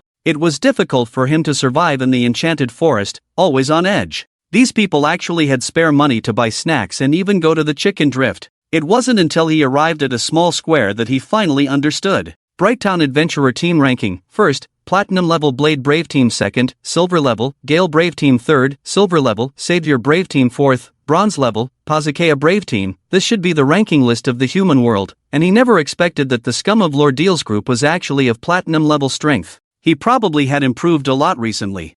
So what? I already have a great grasp. Even if the Sword Saint comes, I won't let you escape from my grasp. Lin Chen said coldly, continuing to wander around the town. It wasn't out of idleness, but to explore the terrain, estimate the total population, the number of soldiers, defensive facilities, and even including the underground drainage system, to fully grasp all the information about this fortress. It wasn't until nightfall that he had everything figured out. Just as he passed by a tavern, he heard that familiar and detestable voice. Ha ha, drink hard these days. It was Lord Deal's. Immediately, he entered the tavern to see what was going on. Unexpectedly, the place was packed with people, which was perfect for him. Lin Chen found a corner and searched around, finally spotting Lord Deal and his group sitting in the middle of the tavern. It was still the same people: Captain Lord Deal, the white-robed nun, the red-haired knight, and the silver shield bearer. At this moment, Lord Deal took a big gulp and said triumphantly, "You guys don't know, when facing the four-handed demon ape, it almost killed me with one punch.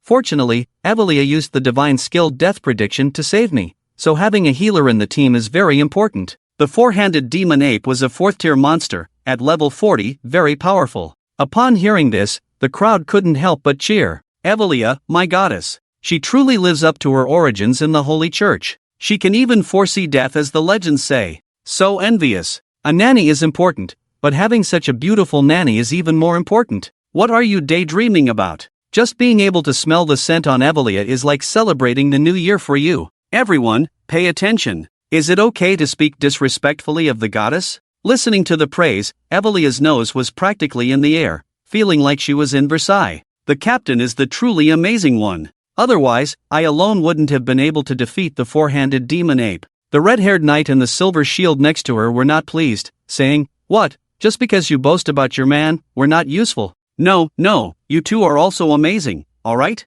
Evelia said impatiently, casting a flirtatious glance at Lord. Their relationship didn't need to be elaborated on. However, at this moment, a resident sneered, "You two are impressive, but Lordal is still a member of our Lionheart Empire's royal family. He's even the disciple of the Sword Saint. This is also the reason why the Sword Saint took him as a disciple. The fate of the royal family is not something to be easily defied, no matter how strong. Lin Chen's expression changed slightly. He hadn't expected that guy to have this status. But even if he was the emperor of the Lionheart Empire, he still had to die. Upon hearing this, the red-haired knight and his companions started to get annoyed. Our captain is of royal blood. It's none of your business. They started arguing with each other. Stop arguing. Recently, the dragons on Dragon Island have entered their breeding season. They often come to raid the livestock, making people too afraid to let their animals graze. You adventurers are so capable, why don't you go slay the dragons? The innkeeper said thoughtfully, wiping the glasses at the bar with a heavy tone. Slaying dragons? That is indeed every adventurer's dream, but where are dragons so easily slain? You should know that an adult dragon's level is over 50, and they can fly. They have huge health points and high attack power. Except for diamond-ranked adventurers, no one else can handle them. The resident who had just been argued with said, if you're so great, then leave the dragon slaying to you. You! The red-haired knight was angry, but he didn't dare to take on this task. He wouldn't even dare to mention dragon slaying, let alone pretend to be capable of it. Moreover, it was the dragons of Dragon Island. Dragon Island is separated from here by dozens of kilometers of sea, and there are dozens or even hundreds of evil dragons living there. It is said that they have even bred elemental dragon kings. They are equivalent to 6th-tier magical beasts. At this point, the innkeeper sighed, alas, it seems that our town of Brightness is in trouble. We can only quickly seek help from the capital, otherwise, those dragons might even start eating people. During the breeding season, the dragon race needs a large amount of nutrition. Each dragon needs to eat 2 tons of food a day. The nearest land town to Dragon Island is Brightness Town. It will undoubtedly become the dragon's first target. This is just the beginning, and it's unimaginable how terrifying it will be when dozens of dragons come to raid later. How could this happen? It's over. Is Brightness Town going to be destroyed by dragons? I have to hurry home and pack up to escape from here. Where are you going to escape to? If Brightness Town is finished, will other towns be spared? The faces of the crowd showed fear, not knowing what to do. The innkeeper grumbled and said, isn't it because the adventurers nowadays are all so cowardly? If they had gone to kill the dragons on Dragon Island earlier, how could there be so many of them breeding now? At this point, Lord finally spoke, with a calm expression. Everyone, rest assured. I have already written to ask my master to come and slay the dragons. With her here, it's a piece of cake, and there's no need to ask the capital for help.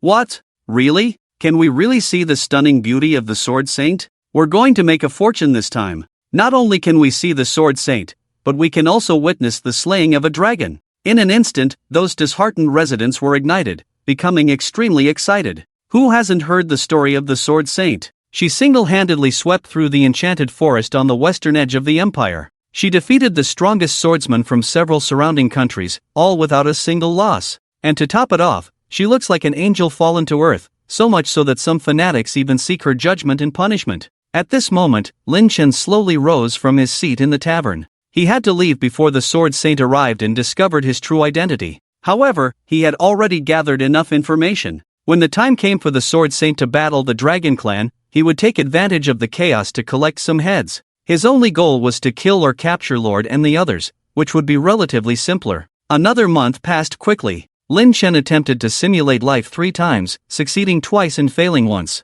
The failure was not due to being discovered by the Sword Saint, but rather being killed by a dragon in the chaos of battle. Although he had succeeded, skipping such experiences would be meaningless. He had to personally take action for it to be effective. As the time for the Dragon Clan's massive attack on Bright Town drew nearer, Lin Chen began preparing for a surprise attack. The second generation of goblins he had produced numbered around 70 to 80. They had all grown to adulthood. Young Goblin, LV11 race, Goblin occupation, none title, elf bloodline, exceptional talent life, 110 strength, 15 defense, 13 skills, genetic devouring equipment, none overall, 100, even a blank slate young goblin at around level 10 had attributes close to that of an ordinary human. Moreover, their innate level cap was at 30, making them incredibly powerful. If there were hundreds, thousands, or even tens of thousands of these goblins, reaching the maximum level would be enough to conquer a human city. They might even be able to cultivate 3rd or 4th generations, which could be even stronger.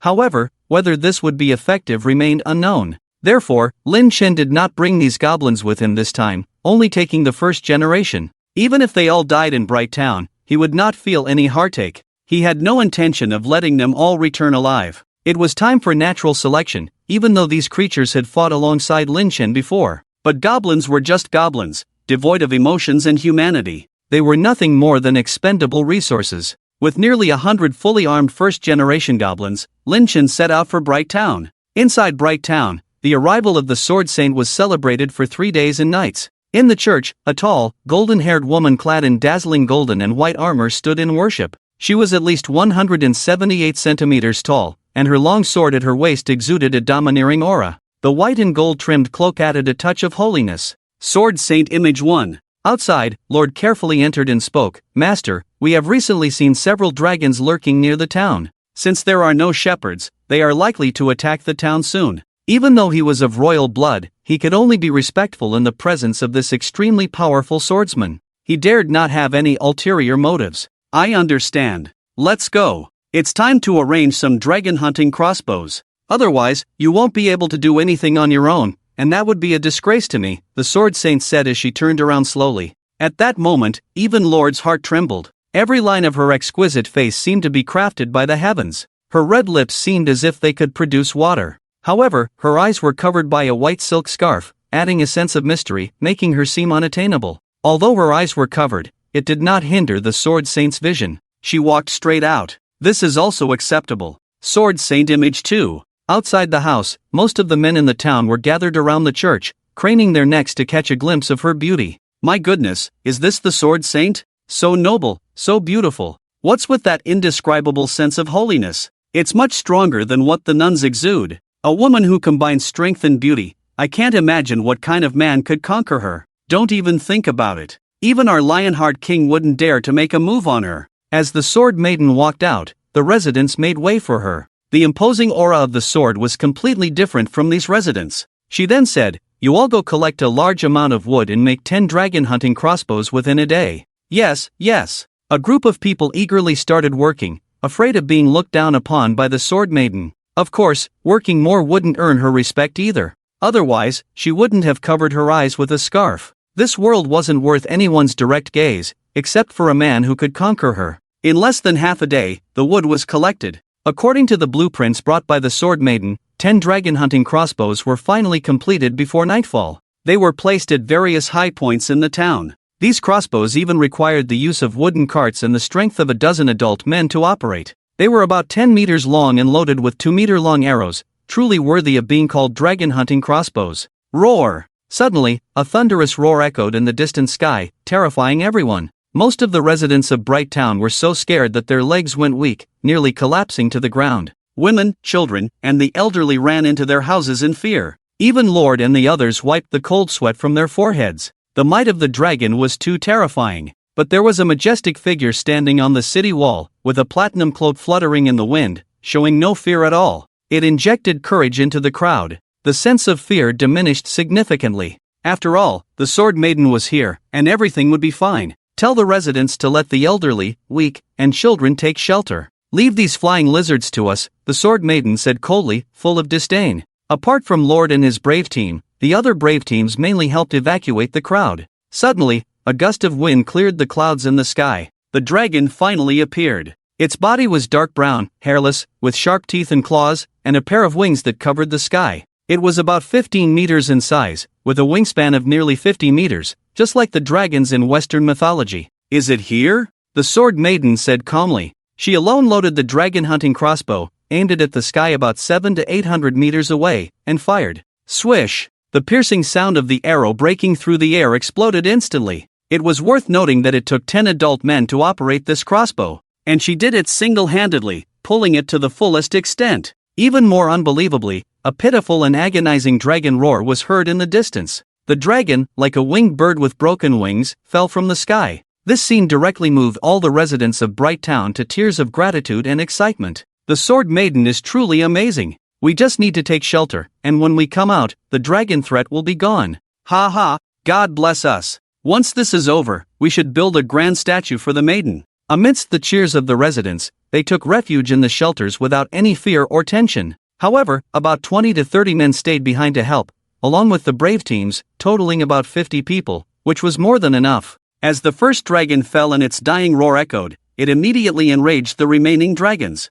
7 or 8 dragons that had come to hunt quickly broke through the clouds and attacked Bright Town. And on Dragon Island, hundreds of miles away, a massive creature suddenly opened its eyes. "I've shown you how to use the dragon hunting crossbow. Don't be foolish," the sword maiden said calmly. Suddenly, with an extremely fast spinning kick, she kicked the wood being used to make the crossbow. In the distance, the pupil of an evil dragon suddenly contracted. It was too late to dodge, and blood sprayed from its eyes. Screaming, it lost its direction and crashed to the ground. The other dragons nearby were still puzzled, and more wooden materials flew towards them. Without exception, all hit. Although they didn't kill these dragons, they did cause substantial damage. This scene directly stunned the others. Wood scraps, actually able to suppress so many dragons? The key is that their eyes are still covered. If they took off their blindfolds, wouldn't the wood scraps be able to slay the dragons? Strong, not even on the same level as a strong person. The real dragon is coming. Everyone go to the dragon hunting crossbow and get ready. At this time, the sword saintess said solemnly. Seeing her become alert, the others were even more frightened, and quickly took their positions. Roar! Suddenly, a thunderous dragon roar resounded through the heavens and the earth. This sound far surpassed the previous dragon roar, not even in the same league. Look at that! Oh my god! What is that? A resident exclaimed in terror. In the distance, on the horizon, a true dragon that covered the sky and earth broke through the clouds. Its head was larger than that of an ordinary flying dragon. Its body was a dark purple color, with many protruding purple golden bone spurs, and its size was so huge that it seemed like a mountain was moving towards them. A being surpassing 100 meters in size. Its wingspan was close to 500 meters. Compared to the densely packed flying dragons around it, it was like a small tadpole. Lordle's solemn voice rang out, the purple golden dragon mother. A level 79 super monster. Is that the Dragon King? Quick, shoot. Only then did everyone react and load their bows. 10 dragon hunting crossbow bolts were shot in the direction of the purple golden dragon mother. The piercing sound of the bolts made it feel like their eardrums were about to burst. However, they only saw the purple golden dragon mother open its huge mouth and spew out a torrent of purple golden raging flames, incinerating all the incoming bolts into ashes. The crucial thing was that the flames were extremely enduring. It continued to spew from a kilometer away to the front of Bright Town. Everything in its path was turned to scorched earth, and the bolts shot at it were ineffective. Faced with this terrifying heatwave, the residents were already so frightened that their legs were weak and they couldn't stand steady. If they were hit by it, they would instantly turn to ashes. High-level sword technique, Sword Chi Fury. Finally, the sword saintess drew her sword. With a flash of cold light, along with the magic formation condensing and launching on her long sword, a majestic and shocking sword chi wall emerged like a tsunami. Rustle, rustle, rustle. It directly blocked the dragon flames. Lordle had seen the world, but the other members of the brave party were so surprised that they almost couldn't help but exclaim.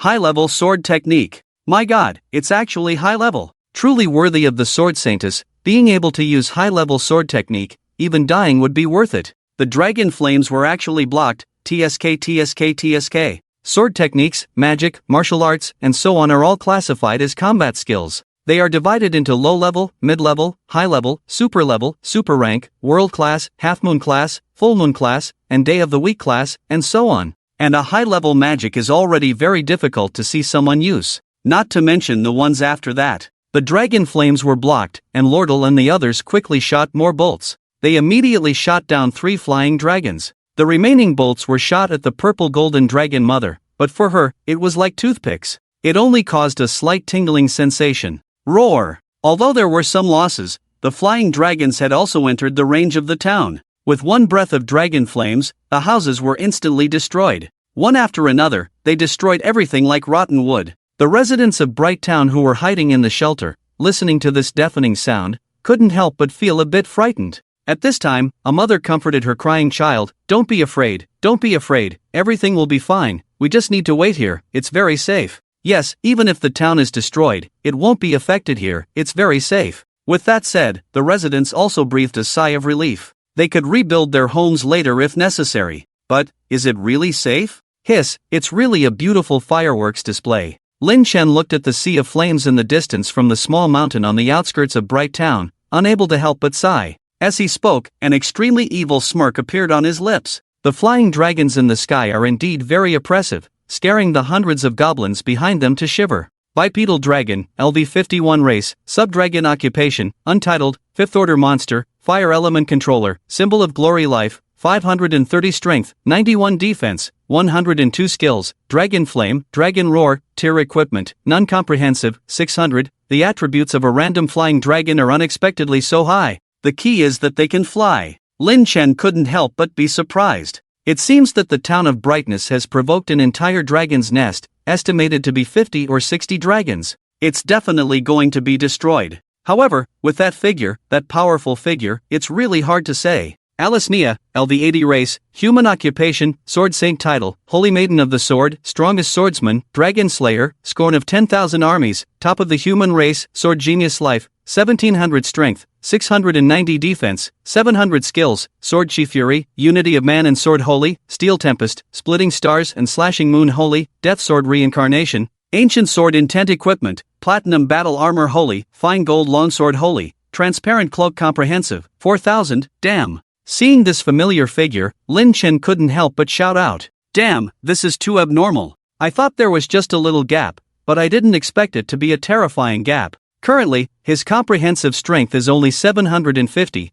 and he has no power to fight back at all. At most, he can deal with an ordinary bipedal dragon. The key is that her titles and skills are so numerous that the system can't even list them all. And many of them have the word holy, which provides a sacred bonus, specifically countering monsters and adding an additional 10% damage. Even if the group behind her are all big goblins, there is no chance of winning against her. However, Lin Chen's goal on this trip is not her, but Lordle and the others. As long as he can complete his revenge first, it's enough. "Boss, what is that? Why is it so powerful?" a trembling goblin said. "I saw the sword saint shuttling back and forth in the air, not because she could fly, but because she was stepping on those flying dragons. With every sword chi she unleashed, she beheaded a dragon. In the midst of her jumping around, she killed dozens of flying dragons. It's too unbelievable. And her target is not ordinary flying dragons, but the nearly kilometer-high purple gold dragon mother. Using the momentum, she forcefully jumped onto the purple gold dragon mother. She immediately slashed through the huge dragon wings,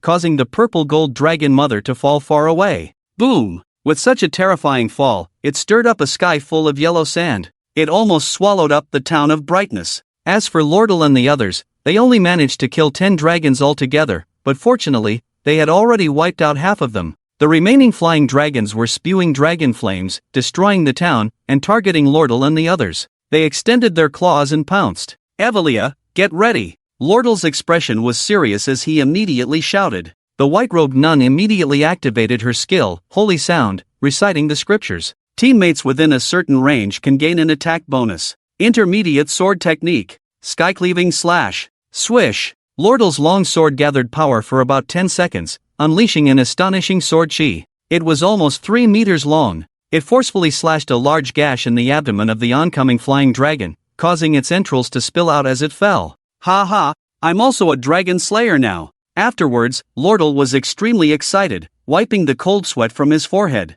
From a distance, Lin Chen focused his gaze on him again, never expecting that this guy could also kill a dragon in one move. It's unbelievable. Lordle, LV41 race, human occupation, blade master title, disciple of the sword saint, imperial royal family, dragon slayer life, 700 strength, 164 defense, 133 skills, sky-cleaving slash, unity of man and sword holy, sword dance, sword resonance equipment, fine longsword, fine armor comprehensive, 900, overall. This guy's strength is higher than Lin Chen's, but he had no intention of confronting him head-on, but rather to take advantage of his weakness to take his life. Goblins, after all, are only cunning when they are sneaky. The battle in Bright Town gradually intensified. It turned into a sea of fire, and the houses were basically destroyed. Many people died in battle, and there were only a dozen or so dragons left. "Follow me." Finally, Lin Chen decided to set off, leading the goblins to sneak into the town's drainage channel, slowly making their way inside. Because they were all under the stealth buff cast by the elves, they were not afraid of being discovered.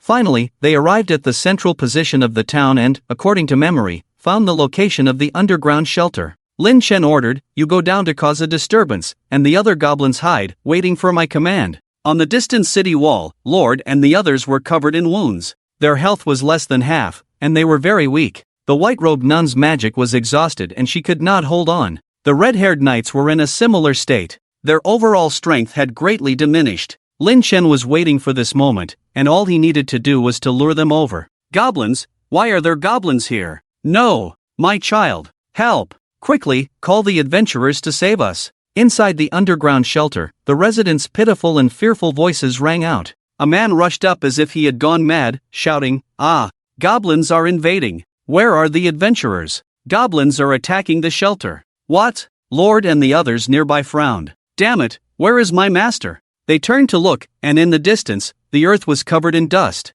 They could hear the roar of dragons and the clang of swords, indicating that a great battle was still ongoing. After all, the purple gold dragon mother was not easy to deal with. "You two hold on, there are not many dragons left. Evrea, come with me to kill those damn goblins," Lord angrily said, and in a hurry, he ran over. 20 meters. 10 meters. Getting closer and closer. Suddenly, a short sword thrust out from the ashes, piercing through Lord's foot. "Ah! It hurts!" Lord screamed in pain, thinking he had stepped on something sharp, but upon closer inspection, it turned out to be a goblin. Without time to hesitate, he had to kill it. At this moment, the lurking goblins swarmed towards him. At first, he could resist and killed a dozen or so goblins, but there were too many coming at him, and their target was clear, to take the long sword. In the end, he could only surrender. "Captain, save me! I've been caught by goblins!" Evrea's panicked voice also rang out, as she was ensnared in a net and dragged on the ground. Very embarrassed, like a dragged dog, Lord's heart tightened. Damn it! Damn it! Why are there goblins here? And so many of them! However, he was already very weak, and without a weapon, he could not resist at all. Life force is related to physical and mental strength. If the life force is low, the physical strength is also low, so there is no strength to resist. "Oh no, Captain! Evrea!" The red-haired knight in the silver shield hand in the distance, seeing the situation, did not care about the dragons and hurried over to help. But as they passed a pile of collapsed buildings, there was a sudden chill. Lin Chen, who had been lurking, made his move, with a cold smile on his face, and directly pierced the body of the red-haired knight. "When did you?" The red-haired knight's eyes widened, full of unwillingness. "No!" Lord let out a painful roar, but could only watch as the red-haired knight's health dropped to 0. He slowly fell to the ground. Blood flowed everywhere. Finally, there was no more movement. The silver shield hand also reacted at this moment and faced off against several goblins that had ambushed them. Fortunately, his defense was high, otherwise he would have been killed in the ambush.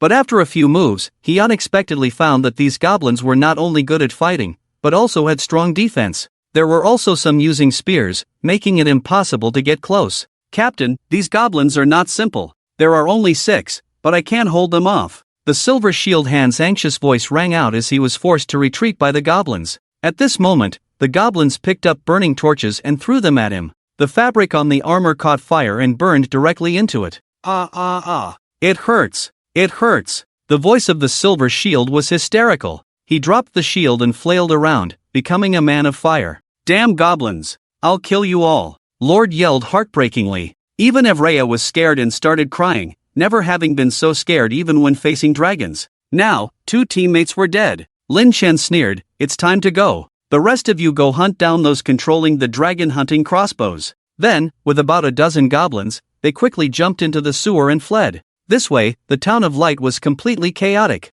Just now, facing a group of dragons, the town was not in chaos, but now it was completely lost. At the foot of the distant mountains, a large number of trees collapsed into debris. The small animals were so scared that they died of fright, without a chance to escape. The Sword Maiden and her battle were extremely intense. Several hills were leveled. It was particularly shocking. What's going on? How dare the goblins invade at a time like this? The Sword Maiden's tone was slightly surprised as she looked coldly at the purple-armored woman in front of her. Now, she had taken off her eye mask, revealing deep blue, extremely profound pupils. It was as if 2 icebergs were in her eyes. And the woman in purple armor was the purple gold dragon mother, transformed into a human form. About 2 meters tall, with a hot figure, the armor was not really armor, but an exoskeleton growing in her flesh, very domineering. A pair of golden vertical pupils, very sharp. But there were already many colors on her body, and molten hot blood was flowing out. The purple gold dragon mother opened her mouth full of sharp teeth and said, "Humph,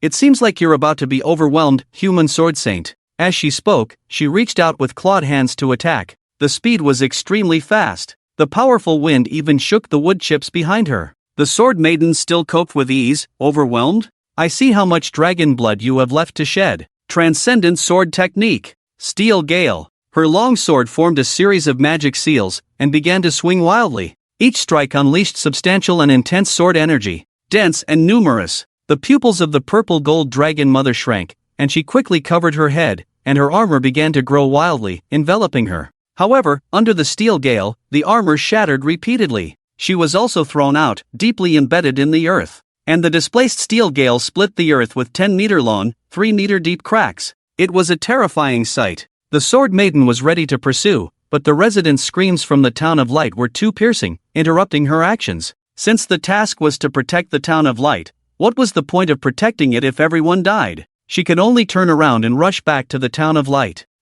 Goblins? Thank you very much. I almost got finished off by this crazy woman here. I won't let you go. The purple gold dragon mother, covered in blood, struggled to stand up. She transformed into a sky-covering dragon and flew back to Dragon Island. With a roar, the remaining 10 or so flying dragons also followed suit. It was no longer necessary to continue. The losses this time were too heavy. Let her escape? Well, I'll personally go to Dragon Island and slaughter them all. The Sword Maiden looked up and said in a low voice. Then she quickly entered the Town of Light. The residents in the shelter were fleeing, and a group of goblins were killing wantonly, with bodies strewn all over the ground. Many female residents were even killed on the spot by the goblins. These scenes made the Sword Maiden's anger soar. In her hands, the Town of Light had turned into this. Lord, you useless piece of trash, can't even kill a group of goblins. However, no one responded. The Sword Maiden's anger grew even stronger. She raised her long sword high in the air and roared, transcendent sword technique. Curtain call. In an instant, a powerful force erupted from her center, even extinguishing the scattered flames within 100 meters around her. Then, a huge magic circle began to form in the air. Swords formed from magic power fell from the sky. They accurately landed on the heads of the goblins. In less than 5 seconds, dozens of goblins with strength comparable to adventurers were all killed. However, the Sword Maiden also seemed a bit overwhelmed, her body visibly swaying. She could continue to kill one after another without breaking a sweat, but the chaotic crowd was affecting her movements. Her strength was such that even a casual strike could be very powerful, and she feared injuring ordinary residents. At that moment, a heavily injured adventurer stepped forward. Your Highness, the Sword Maiden, they've been captured by the goblins. He was Beck, the leader of the second group of the brave wind heroes in Bright Town. What? The Sword Maiden's expression shook. How could her own disciples be captured by mere goblins? This would be a huge embarrassment if it got out. Beck, clutching his wounds, seemed to recall something terrifying, and his emotions were somewhat out of control as he said, "These goblins are very unusual, each one is as strong as a giant, even the red-haired knight and the silver shield hand have died. Why is this happening?" Hearing this, the Sword Maiden looked to the side and indeed found the bodies of the two. Each one as strong as a giant? I will go and slaughter all the goblin tribes in the surrounding enchanted forest. At that moment, she was furious. Restless sword energy surrounded her. Every step she took caused spiderweb-like cracks to appear in the charred ground. At this moment, a resident crouching on the ground with a fearful face said, "Sword Maiden, are you leaving? What will we do if you leave?" "Yes, Sword Maiden, what if those evil dragons come back, and maybe the goblins still have remnants?" Many residents trembled in fear, crouching on the ground. Hearing this, the Sword Maiden's anger began to diminish. Finally, she calmed down and returned to her usual self. "You're right, I am the people's sword, I cannot leave you," the Sword Maiden said firmly. If she left, the residents of Bright Town would likely be in danger. She herself also needed to rest after using the superlative sword technique, which consumed a great deal of energy. Seeing the Sword Saint stay, Beck breathed a sigh of relief. Great, finally I can get some rest. With that, he collapsed on the ground. They had suffered too much in this battle. Originally, they only needed to drive away the dragon race and rebuild their homes. But as a result, over 100 residents were slaughtered, and many surviving women were violated by the goblins. Even the Blade Brave heroes were wiped out. Lodal, I have already asked the royal family for help for you. The rest is up to you. You were actually captured by goblins, and I have no face to rescue you, the Sword Maiden said coldly, then began to scout around. She wanted to see where the goblins had appeared from. She would rather give up on Lodal and the others than on the people, but that didn't mean she wouldn't seek revenge on the goblins. As soon as the royal knights arrived, she would personally lead the charge and exterminate all the goblin tribes in the surrounding enchanted forest. Wipe away the shame of today. Let me go, you disgusting lowly creatures. Lodal's voice echoed through the forest, filled with anger, but his body was paralyzed by toxins and he couldn't move. Captain, what should we do? Will the Sword Saint come to rescue us? Evrea sobbed, dragging herself on the ground. She had never been in such a sorry state. Lodel assured her, "My master will definitely come, we just need to hold on and wait for the opportunity to escape."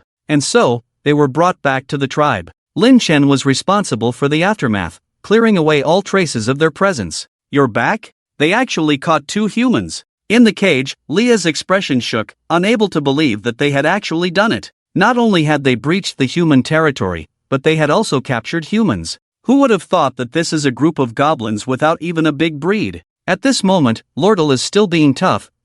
Just a group of low-level goblins. Wait until I recover some strength, then. What? Seeing the scene in the tribe, he was completely dumbfounded. Elves. This group of goblins actually raised so many elves. Even they dare not provoke the elven tribe. Oh no! There may be a hero breed in this group. At this moment, Lordel can no longer be tough. If there are hero breed goblins, he probably won't last until the Sword Saint comes to save him. Watching those elves naked, and goblins mating, Evelyn's pupils are shaking. Bloodshot. She can't imagine such a thing happening to herself. Happening to a holy nun. Boss, where are the other goblins? Why is it just you guys who came back? Goblin, you asked strangely. Lin Chen sighed, "You don't know, we encountered an attack by the Dragon Clan, the situation was too chaotic, they all died in battle." Goblin, you nodded, and the other second-generation goblins also understood. What? Lordel's pupils shrank, and cold sweat began to pour from his forehead. From Lin Chen's words, this goblin was lying. Soothe the emotions of the other goblins. My god! What level of intelligence? When did this kind of goblin tribe emerge in this small enchanted forest? However, upon observation, it was found that there seemed to be no special breed of goblins here. The boss must be just like the low-level goblins. Exceptionally high intelligence, very difficult to deal with. Evelyn, have you recovered a bit? Lordel and Evelyn were left next to a stone, whispering softly. Evelyn shook her head, this toxin is too strong. Even though I have a divine physique, it will take a long time to unravel, but it's getting faster. However, at this moment, Lin Chen walked over, with a cold, wicked smile on his face. He, it seems like you're about to recover? Then he bit into Evelyn's chest, injecting more toxin. The pain made her moan continuously. Shut up, you damn thing! Lordel shouted angrily. At this, a second-generation goblin rushed over angrily and slapped him hard. Don't yell at the boss. He was actually humiliated by a goblin. His teeth were almost crushed, but he could only endure it. It's okay here, you guys go hunt for some food first. Lin Chen spoke. Then his eyes turned cold, looking at the 2 on the ground as if they were insects. This look made Lordel start to feel scared. Are you a highly intelligent goblin? Haven't you thought about the consequences of capturing us? You should have seen the strength of the human Sword Saint, right? Of course I know, the Sword Saint? She's also my prey, but the time is not right yet. Lin Chen replied. Despite his calm demeanor, he was thinking about how to deal with these 2 people with the hearts of beasts. Killing them definitely won't solve the problem. After all, they didn't have the heart to kill Lin Chen back then, so they must be repaid 100-fold. Hearing Lin Chen refer to the Sword Saint as prey, Lordel couldn't help but find it funny. Just based on you? The Sword Saint can kill all of you with just one sword. Now, I ask and you answer. If you say something wrong or say one more word, I'm not sure what you'll lose. Lin Chen said, stepping on Lordel's head. Enraged, he gritted his teeth, almost wanting to eat someone.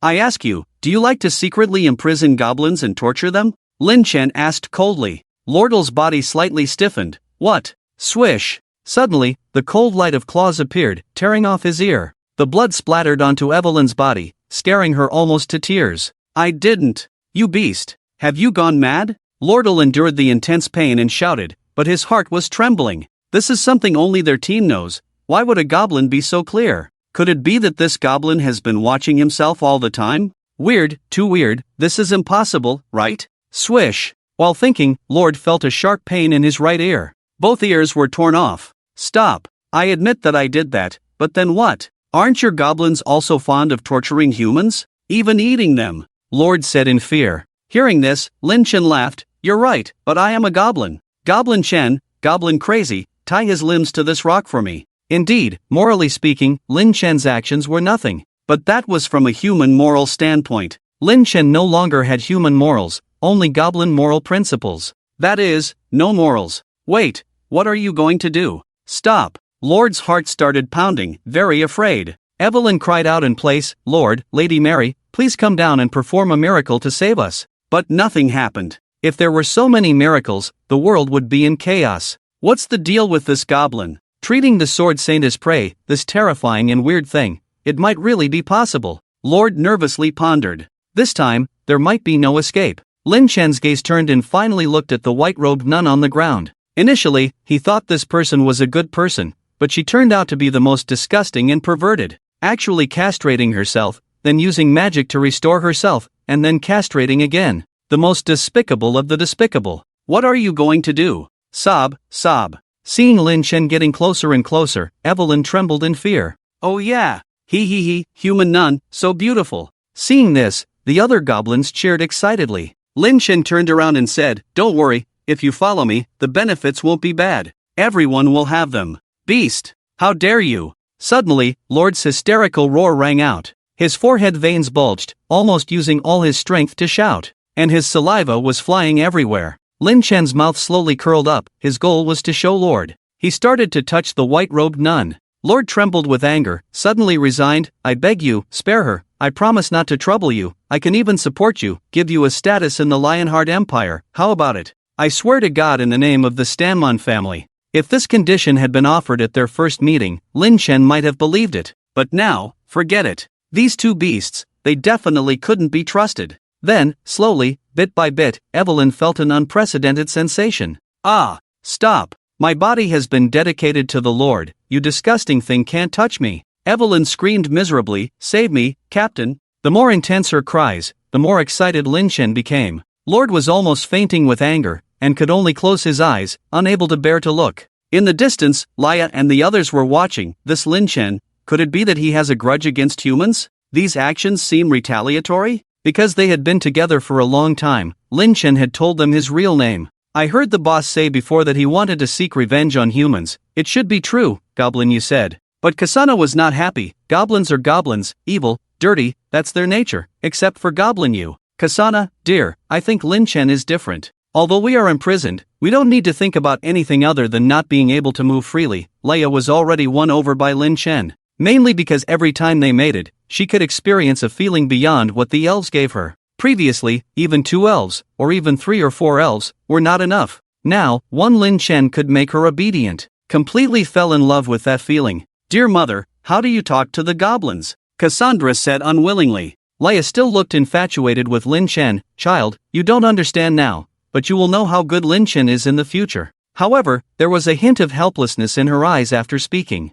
This was the only thing she could do now, to gain Lin Chen's sympathy and then fight for everyone's freedom. Then there would be a chance to escape. After a few hours, Lin Chen finally finished. Gabushin, Gobukwang, gouge out that guy's eyes for me, Lin Chen said proudly, looking at his own achievement. The 2 goblins, who were taller than the average goblin by a head, immediately took action. They must make him despair and suffer to the extreme. They were both Lin Chen's biological offspring, with attributes far superior to ordinary goblins, and were about to evolve into a larger species, so they planned to harvest their little brother. In the goblin community, there was no such thing as father-son or mother-son relationships, and they did not recognize their parents, but rather a leader. If the leader told them to kill their own father, mother, or friends, they would not hesitate to do so. Ah, damn goblin, you beast! I will kill you. I will make the royal knights trample your tribe. Seeing this scene, Loder roared, his forehead and neck veins bulging. However, no matter how he struggled, it was useless.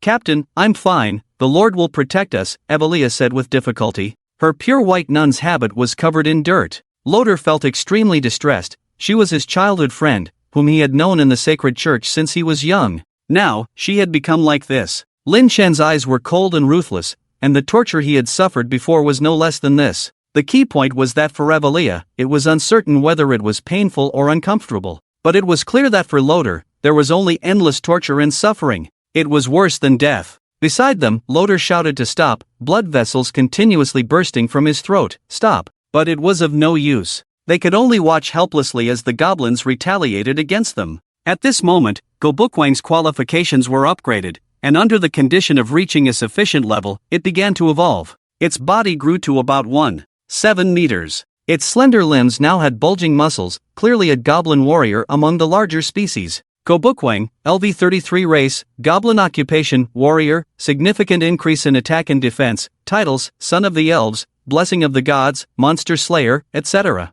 life, 470 strength, 142 defense, 168 skills, snake venom, stone skin, silent step, climbing, iron-blooded ferocity, giant teeth, giant body, battle roar equipment, simple iron armor, simple longsword overall, 500. As a second-generation goblin, it would randomly inherit some skills, and during this time, they had been hunting monsters and had already learned many skills. However, the most special one was the battle roar, a unique skill of the goblin warrior. The roar could intimidate other creatures, causing them to temporarily lose their ability to act, but it was ineffective against too powerful creatures. In terms of overall combat power, it was not simply based on the accumulation of attributes, but was evaluated based on their performance in battle. Looking at this attribute panel, Lin Chen was also somewhat surprised. The second generation was indeed the second generation, evolving quickly and with such high attributes. It was almost catching up to himself. Gabushin, Kobukwang, continue to go and kill monsters with the other goblins, eat more flesh and blood to level up and evolve, Lin Chen ordered.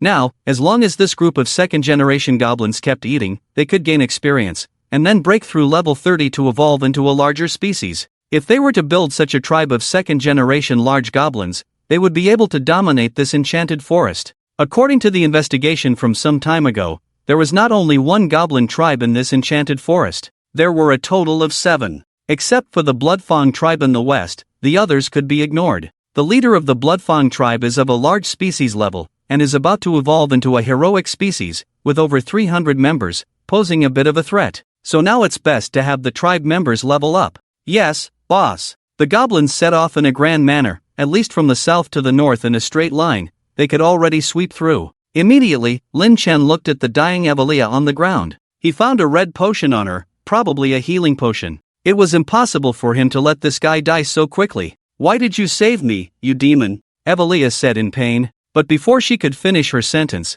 she was tied up like Lordiel to prevent her from escaping. At this moment, Lordiel started to panic, trying hard to struggle and escape, but the Goblin Moon kept injecting him with toxins, keeping him paralyzed all day. He understood, now it was his turn.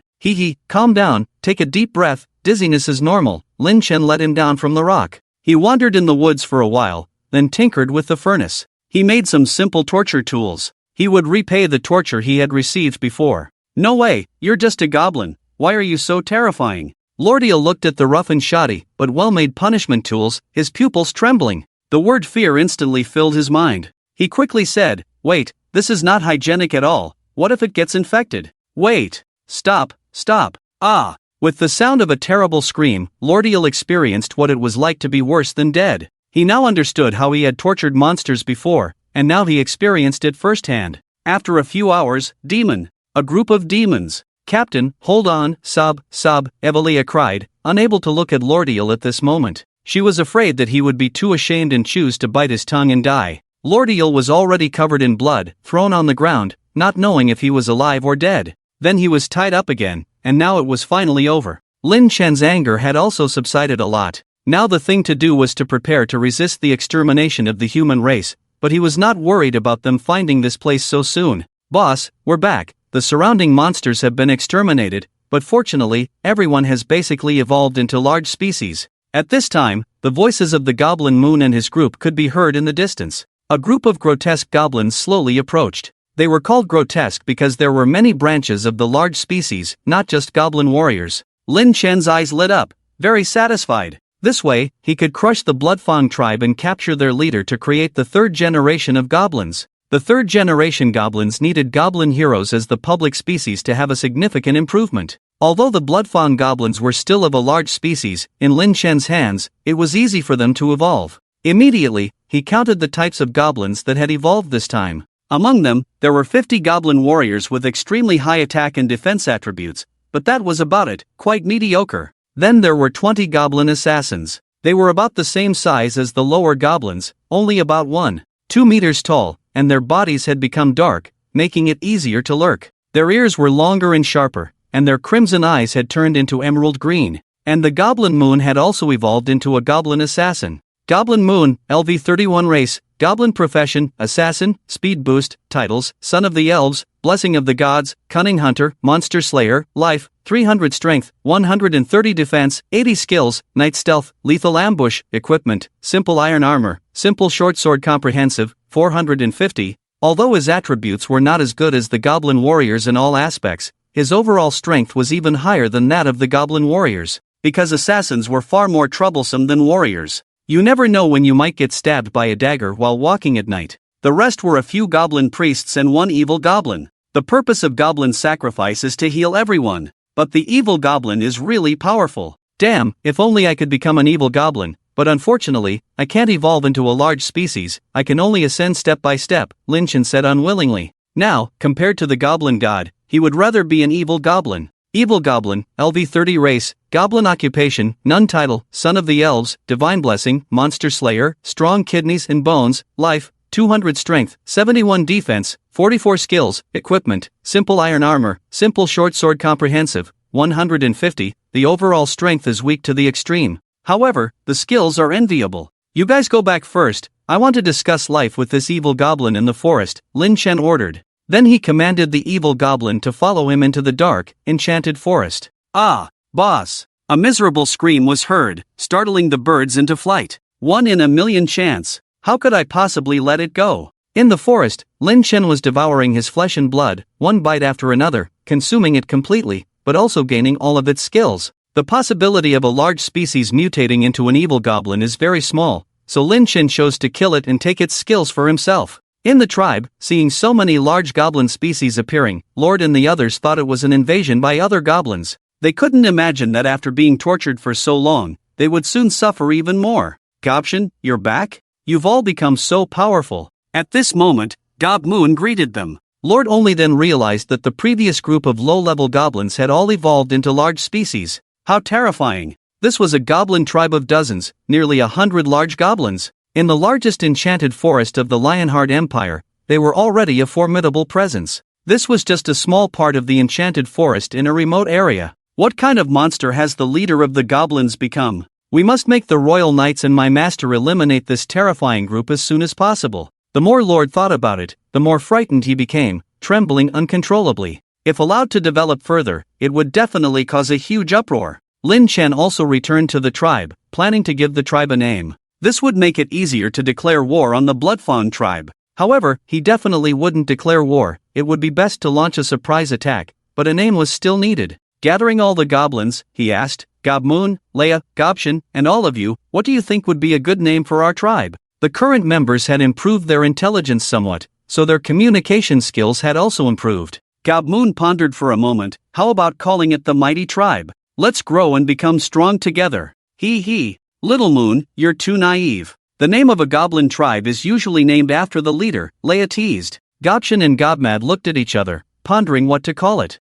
Finally, they said, Boss, how about calling it the Dragon Slayer tribe? We'll also go slay dragons in the future. Seeing the two of them looking foolish but pretending to be clever, Lin Chen's eyes lit up. Alright, let's just call it the Sky Mad tribe. Then, it was settled. Sky Mad tribe. Sky Mad tribe. Sky Mad tribe. The many goblins cheered, dancing, and celebrating. It seemed that even after evolving, they couldn't change their silly habits. The reason Lin Chen chose this name was to make others think that the leader of this tribe was Gobshin and Gobmad. It was a clever way to protect himself, and he also planned to mainly train these two as the main fighting force. The next day, Lin Chen set off alone to scout the Bloodfang tribe and gather information. Crossing the enchanted forest to the far east, he unexpectedly found that the goblin tribe that had been marked before was gone.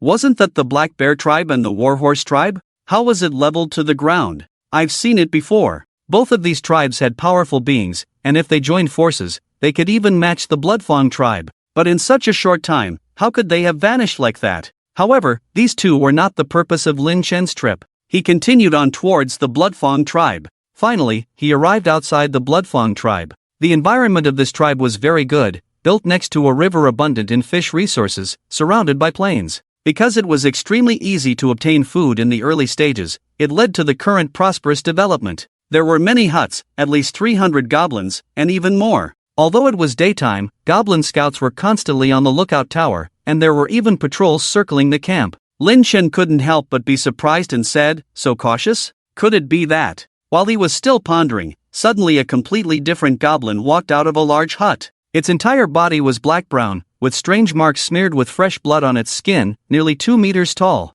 Its fangs protruded, with a fierce and angry look. It was even carrying a bone hammer the size of a small cart, which should have been made from the skull and spine of some kind of creature. A heroic breed. The giant hammer goblin. The bone hammer it carried was even larger than its own body. At this moment, Lin Chen suddenly realized, it turns out that after evolving into the giant hammer goblin, he directly wiped out all the surrounding goblin tribes. How could this guy evolve so quickly? This was the most puzzling. However, upon closer inspection, it became clear. The shape of the bone hammer was very similar to the fourth-order monster in the western forest. Shadowy zebra. He actually hunted a fourth-order monster? No wonder. The shadowy zebra was the strongest monster in this enchanted forest. It was at least 7 to 8 meters in size, and its head was just the right size to make a large hammer. Lin Chen then checked the attributes of that fellow. Warhammer Goblin, Bloodfang LV50 race, Goblin class, high-level warrior titles, Monster Slayer, Goblin Hero, Divine Blessing, Breeding Machine, etc.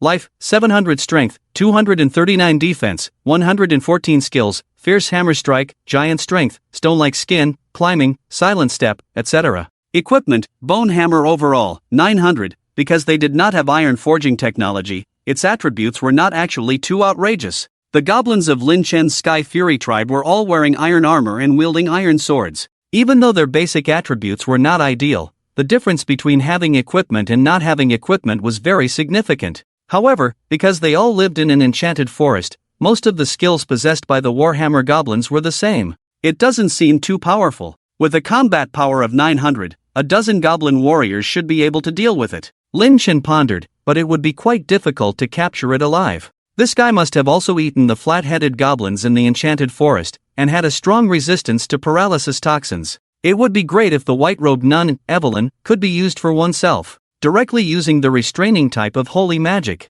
Let's think of a way after returning. Since he had already understood it more or less, Lin Chen then left the western side of the forest. The purpose of cleaning up the Bloodfang tribe was very pure, which was to capture the giant hammer goblin and breed a better next generation. Only then could they have the strength to resist the human empire. Otherwise, they would be wiped out sooner or later. After returning to the tribe, the foolish goblin, Goblin Crazy, walked over at this time. Boss, as per your orders, that human is no longer a problem. Lin Chen turned his head to look. He saw Evelyn lying on the ground, already unconscious. As for Lordle, his big show had not yet begun. But watching his goddess being driven mad by the goblins all day long, he was going crazy. Lin Chen walked over slowly and slapped Evelyn awake. He, are you in pain now? Uncomfortable? Kill me, I want to atone before God. Evelyn woke up, saying in despair. However, Lin Chen changed his previous attitude and brought warm water to clean Evelia's wounds and filth. The boss is the boss, so clean, huh? Gob Crazy laughed foolishly on the side. Evelia thought that Lin Chen was being kind to her, but she instantly understood and resisted emotionally. No, I was wrong. I'm going crazy. It hurts so much. Hearing this, Lord scolded fiercely, you beast. That's enough. When will you stop? You evil and shameless goblin. But Lin Chen looked very distressed, holding Evelia in his arms and comforting her like an elder. It's okay, I won't let them hurt you again. Evelia was stunned, ignoring everything else, and cried in Lin Chen's arms, releasing the accumulated grievances and pain. In her eyes, everything had lost its color, and for so many days she had prayed countless times for God to come and save her. Unfortunately, God did not come. Only now, Lin Chen unexpectedly reached out to help. Lin Chen lifted her up and took her to a large tub to carefully wash her body. From now on, with me here, you will never be dominated by other goblins again. I am your god, do you understand? He said as he washed, continuing to brainwash her. In her current state, Evelia had nothing in her mind, making it the best time for brainwashing. Yes, I am a divine servant, I will always stay by your side, as long as you can protect me, Evelia said excitedly, like a little cat. Then, with further brainwashing, Evelia quickly became a loyal follower of Lin Chen, only knowing that she could be safe by staying by his side. My God, Evelia is willing to give everything, she said obediently, rubbing against Lin Chen's thigh. Seeing this scene, Laya and the others were very relieved. They dared not imagine becoming that kind of person, worse than death. As for Lord, he began his true hellish revenge. Gob Crazy and the others smirked as they approached him. Humans are so good, the males are so delicate, even though they live longer than me, their skin is better than mine. What are you doing? Hey, wait, did you make a mistake? Are you serious? That day, in the enchanted forest, a wild beast ancestor appeared. Looking at Evelia, Lin Chen asked, I want to see you use the skill Holy Light Cage. She didn't dare say a word against Lin Chen now, afraid that he would be unhappy and abandon her. Holy light? Cage? What is that? My God, I don't know, Evelia said, looking puzzled, having already forgotten everything about being human. Then, Lin Chen found her original magic book. After flipping through a few pages, she finally reacted, Holy light cage? Is it this?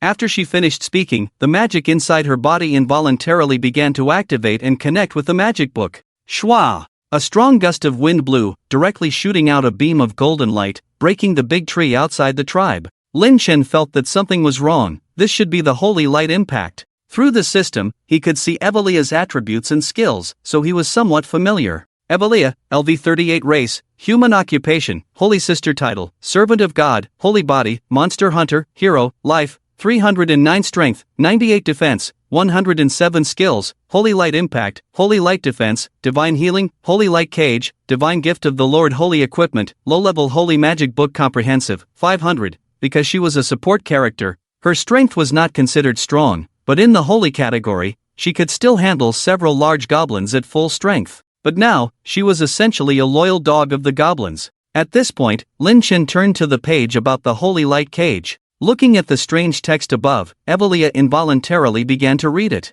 Resonating with the magic book, a fist-sized golden halo flew out of the book and transformed into a cross-shaped rumble, firmly embedded in the ground. That's more like it, Lin Chen smiled satisfactorily. With this move, it should be no problem to deal with the giant hammer goblins. But before that, a large amount of paralyzing toxins still needed to be collected. After imprisoning them, they could be forcefully administered until their resistance could no longer hold. At this point, the goblin frenzy lost interest. Finally, Lordle had a chance to catch his breath, feeling like life was not worth living. If it weren't for waiting for the Sword Saint and the royal family to come to the rescue, he would have bitten his tongue and died long ago. Ha! Evelia, have you recovered? Quickly kill that goblin. Use magic to restore my body. Hurry! Lordle almost shouted, trembling all over, his eyes bloodshot. But Evelia could only glance at him, as if she didn't know him, and curled up at Lin Chen's feet, her fair and beautiful body beginning to sleep. What's going on? Lordle's breathing was trembling, unable to believe what he was seeing.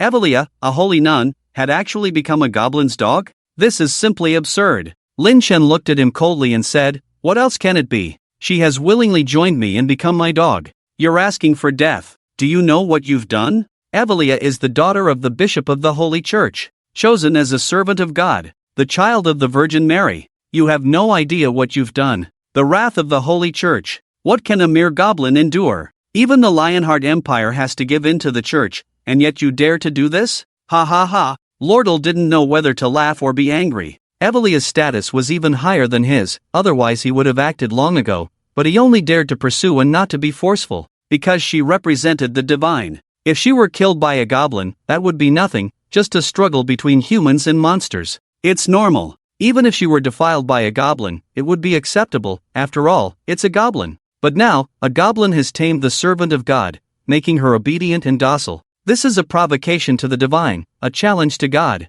This is the rhythm of war between monsters and gods. The church will not let this go, and even the Lionheart Empire, and even this continent, will change. Ha ha ha, your actions will undoubtedly lead to the complete extinction of goblins in the world. Lordle laughed again. Lin Chen understood roughly, why can't goblins have her? Is God the only divine being? Bah! A lowly, worthless creature, only existing to be slaughtered by humans. Lordle spat fiercely, his emotions running high. Lin Chen nodded slowly. I see. Well, goblin frenzy, are you guys slacking off? Can't handle this guy? Ah, boss, don't slander me. With that, Goblin Frenzy and the others regained their momentum. Lordle was trembling with fear and anger. Beast! Damn beasts! Ah! The matter settled, Lin Chen began to gather the goblins and prepare their weapons to clean up the Bloodfang tribe. He announced, this time, all the other goblins can be slaughtered, but their leader must be captured alive. Now, start collecting as much toxin as you can release and put it all in these iron barrels.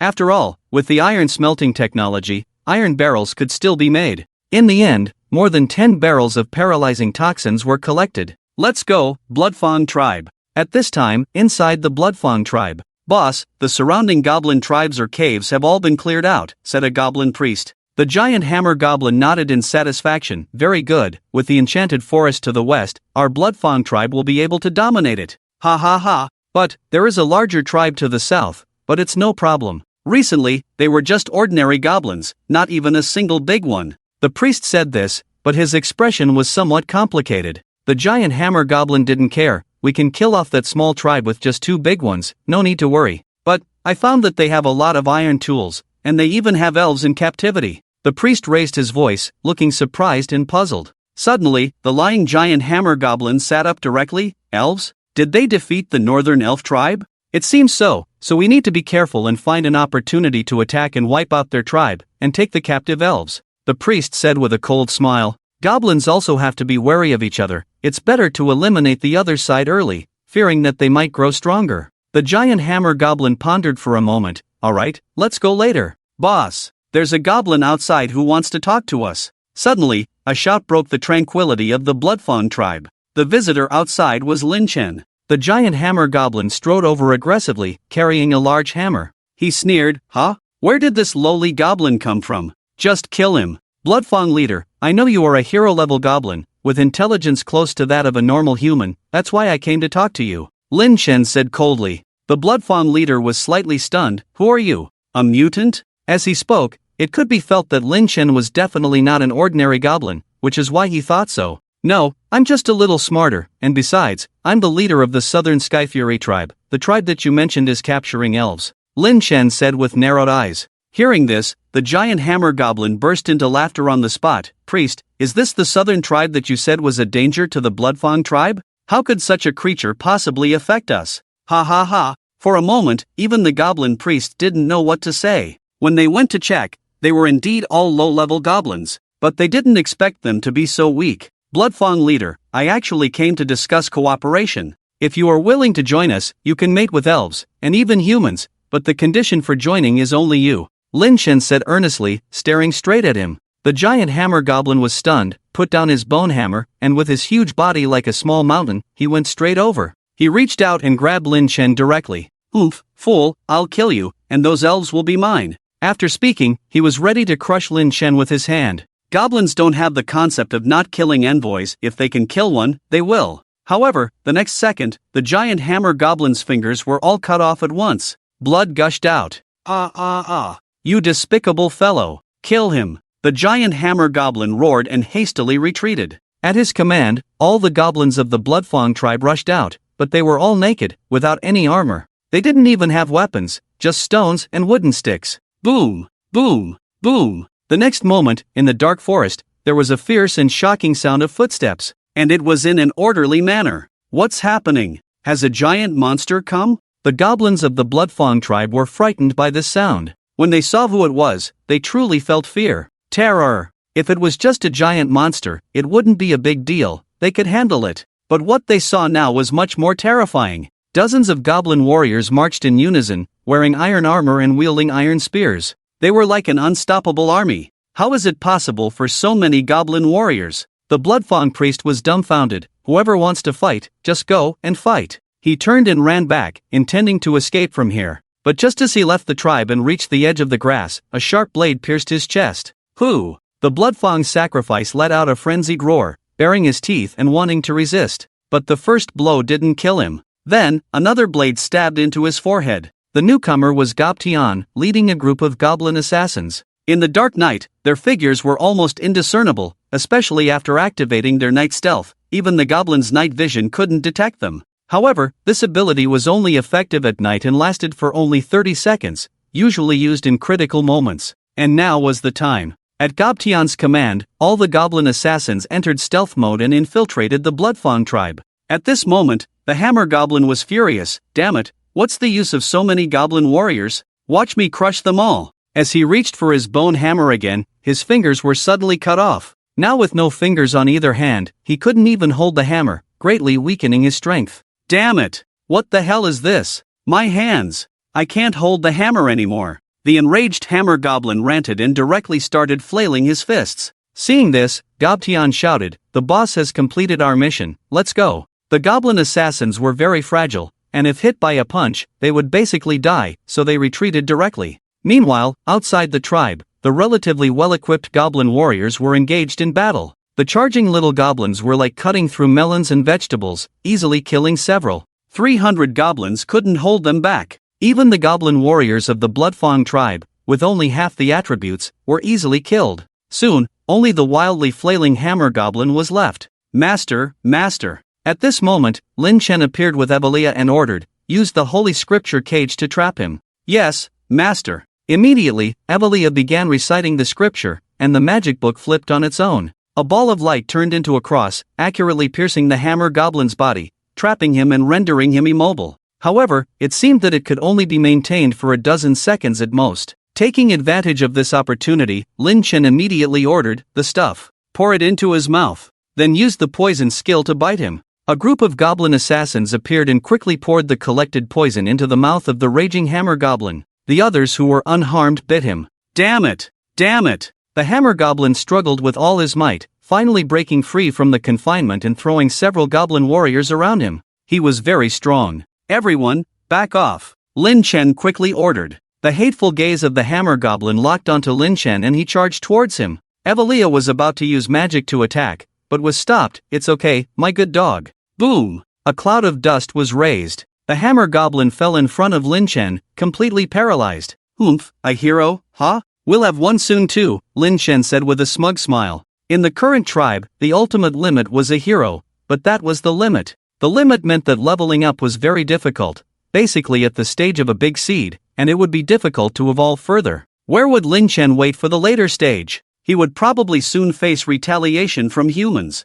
And there was also a sword saint. Time was of the essence. After taking the hammer goblin back, he would immediately control him, severing his tendons and rendering him completely powerless to resist, and then he would be content to become a public seed. No, he's so big, Lin Chen, my children won't be able to handle it. Hearing Lin Chen's arrangement, Leah couldn't help but feel afraid and quickly discussed it with him. Indeed, this giant hammer goblin size might not be suitable for the petite elves. Immediately, he said, then we can proceed with artificial insemination. Gobu, I will teach you, and you can help when the time comes. Can we really do that? After a series of indescribable operations, Gobu felt a shock to his worldview. In the days to come, you will mainly be responsible for nurturing the third generation of goblins. Lin Chen sighed deeply. But then he became alert. Now was not the time to relax. The tribe needed time to grow and develop resistance, but how could the humans possibly give you that time? Let's calculate. The day when the human reinforcements arrive is approaching. If we continue like this, either we should escape as far as possible, or there is only one word, death.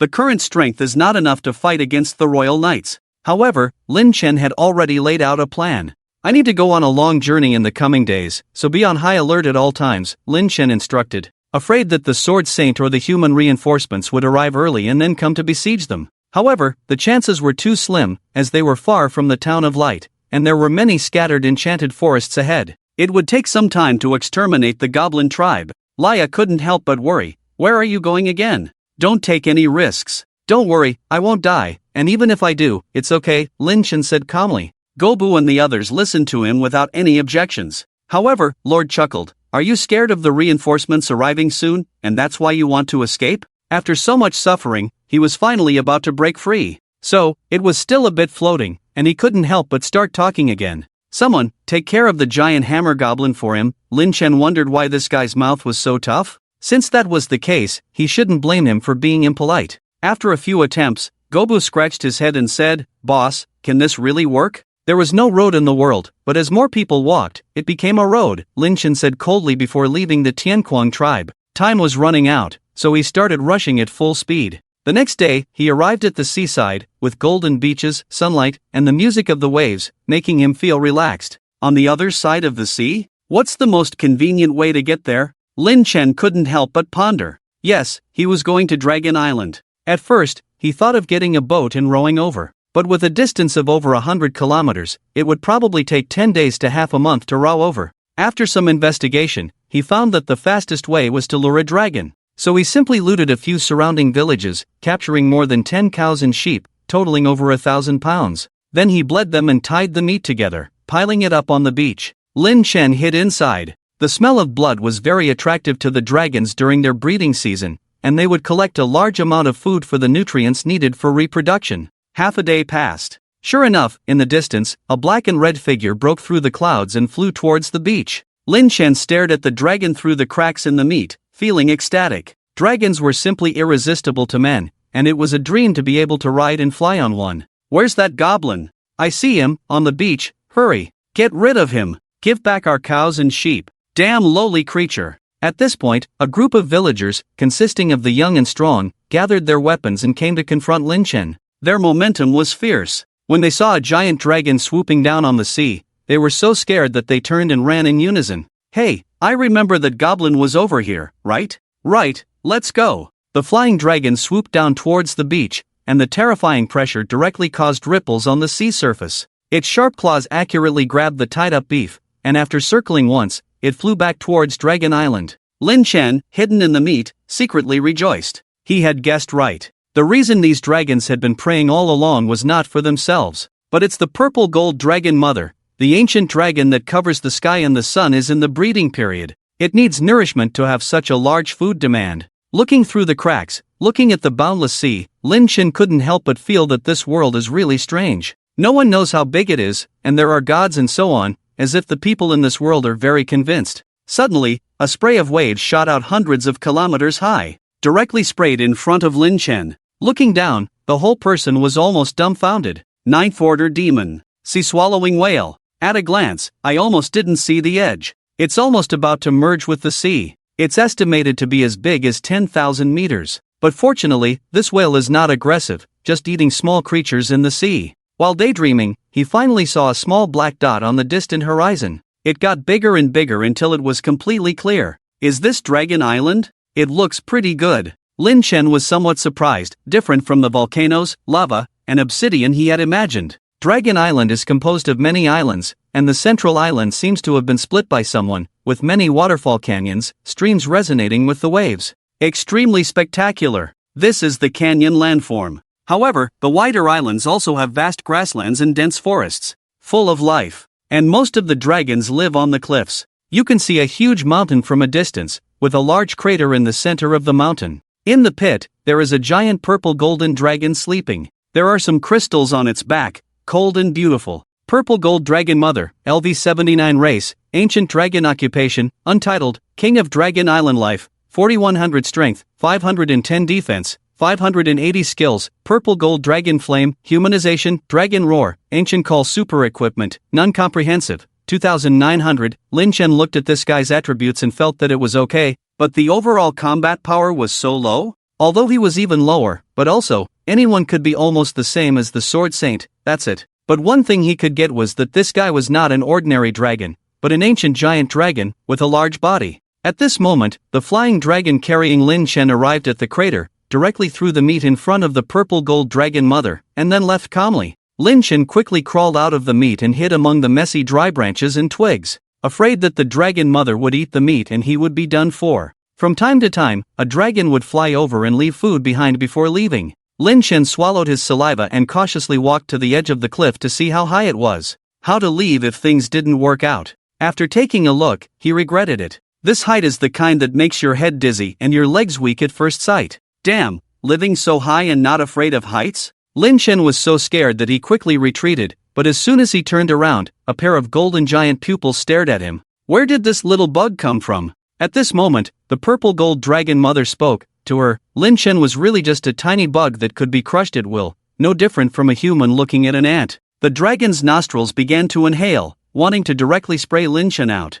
Wait, it's me, the goblin chief who attacked Bright Town last time. Lin Chen quickly spoke. A second later and he would have said, "Goodbye, Mom, I'm going on a long journey tonight." The purple gold dragon mother's pupils shrank, particularly chilling, staring at Lin Chen as if recalling something. The shrunken pupils were like a mirror, reflecting Lin Chen's current appearance. Still the ugly goblin. Short, sharp teeth, and green skin all over. However, this time, Lin Chen's heart did not change at all, and he had already accepted this reality. He even tidied up a few strands of sparse white hair on his head. After looking at it for a long time, the purple gold dragon mother said, "It doesn't seem like you're lying, so what do you want to do here? You also want to avenge that human female sword saint, right? How about we join forces? Just look at the last time we rescued you from the siege," Lin Chen said, his expression serious. The purple gold dragon mother's pupils shrank again as she looked at him. "You're just a lowly goblin, slightly smarter than the rest, but you think you're worthy of partnering with me? Although you did help me last time, it doesn't mean I have to thank you." Hearing this, Lin Chen was slightly taken aback. This guy seemed to have a point. He almost forgot that high-intelligence creatures don't necessarily repay kindness. Confused, he had once again placed himself in the mindset of a human. Lin Shan, oh Lin Shan, you're a goblin, and the creature in front of you is a giant dragon. Why are you negotiating with her as if she were human? But, I feel like you're quite interesting. So, tell me, how do we cooperate? I also want to take a bite out of that crazy woman. The purple gold dragon mother suddenly said. Her massive body began to transform, activating the skill humanization. She returned to a humanoid form over 2 meters tall, adorned in shiny purple and gold armor, exuding exceptional beauty. There was nothing to criticize about her figure. She looked like a beautiful woman in a tight uniform. Lin Chen calmed down and explained, it's simple. I just need you and your dragons to harass the area around Bright Town every day. Harass? Do you know how crazy that woman is? And she even sought help from the human royal city. If we go and harass, there won't be a single dragon left on Dragon Island. The purple gold dragon mother immediately responded, feeling manipulated. Last time they underestimated the strength of that crazy woman, and the dragons of Dragon Island were almost wiped out. She herself had almost not made it back. Going to harass, is a dragon's life not a life? Lin Chen continued calmly, harassment doesn't mean attacking. We just need to be seen from afar, to let them know that there are dragons around Bright Town. The purpose of this action was simple, to keep the Sword Saint and the incoming human reinforcements in place. Let them know that the dragons were ready to launch another attack at any time, so they wouldn't dare to go out looking for goblins. This would buy enough time to cultivate a large number of third-generation goblins. So, if we harass, what about you? I want to know why a group of insignificant goblins like you dare to target that crazy woman, the purple gold dragon mother asked again. After thinking for a moment, Lin Shin said that they would produce a large number of hero-level goblins to counter Bright Town. After hearing this, the purple gold dragon mother also weighed the pros and cons. In the end, she wouldn't lose any more dragons, and the goblins would be the ones fighting in the end. Finally, her eyes lit up, and she looked very satisfied. Alright, let's cooperate. In that case, Dragon Mother, could you arrange for a ride for me? I mean, how do I get back? Lin Shin said somewhat awkwardly, looking at the height and distance. The purple gold dragon mother snapped her fingers, and a bipedal flying dragon flew over. She will serve you from now on, staying in your tribe. Remember to treat her well, she's just come of age. A private ride? No, a private dragon? Lin Chen's heart raced with excitement. He hadn't expected working with this dragon mother to be so enjoyable. As he mounted the bipedal flying dragon and was about to leave, he couldn't help but ask, by the way, Dragon Mother, since you're in the breeding season, I haven't seen any other ancient dragons like you on this Dragon Island. It's not possible that, compared to the size of these bipedal flying dragons, they probably wouldn't even notice a whole dragon being put inside them, right? Are you trying to force me to eat you? These bipedal flying dragons are like the difference between you, a low-level creature, and humans, the purple gold dragon mother replied. You have a year at most. By then, I'll have to return to the ancient dragon clan to lay eggs, so hurry up. After saying this, she turned around and prepared to enjoy her feast of beef and mutton. A year? Lin Shen thought for a moment. It was about right for this world. But if what she said was true, were there other places similar to Dragon Island, composed of ancient dragons? How many of these massive dragons would there be? The Sword Saint probably wouldn't stand a chance. Just thinking about it made him shudder. Immediately, he rode the twin-footed dragon back to the tribe. This kind of dragon's intelligence was similar to that of a low-level goblin, and it could understand simple commands. It was also easy to control. Is this freedom? Above the clouds, Lin Shin felt like he was controlling a fierce wind, not a dragon. Passing through the white clouds, the blue sky seemed within reach. As he rapidly descended, the splashing water created brilliant and endless rainbows. After an exhilarating journey, he finally arrived at the enchanted forest. Alert! The Sky Fury tribe's goblin chief, Gob Tian, roared, shocked as he watched the huge figure swooping across the sky, his heart pounding. Laya was even more surprised. A dragon? Why would it appear here? A dragon? Has something happened in Bright Town again? Lordiel also expressed his confusion. The dragon hovered over the tribe, causing the trees to sway with each beat of its wings, nearly toppling them. Lordiel struggled in fear. Let go of me. If it breathes fire, we'll all die. Fire? What? Laya also began to panic, trying to force the cage open. At that moment, Lin Chen's voice rang out, everyone, calm down. It's me who's returned. The dragon descended slowly and landed on a pile of grass at the edge of the tribe. Lin Chen walked down and gently reassured it, rest here for now, don't wander off. The dragon exhaled through its nose, as if in agreement. How is this possible? A lowly goblin, able to ride a dragon. Lord Eel's eyes nearly bulged out. He would rather believe he was dead than believe what he was seeing. Beastmasters were rare in the entire empire, and dragon riders were even rarer. Yet now, a low-level goblin had returned riding a dragon. If he had a stick in his hand, Lord Eel would surely have knocked himself unconscious.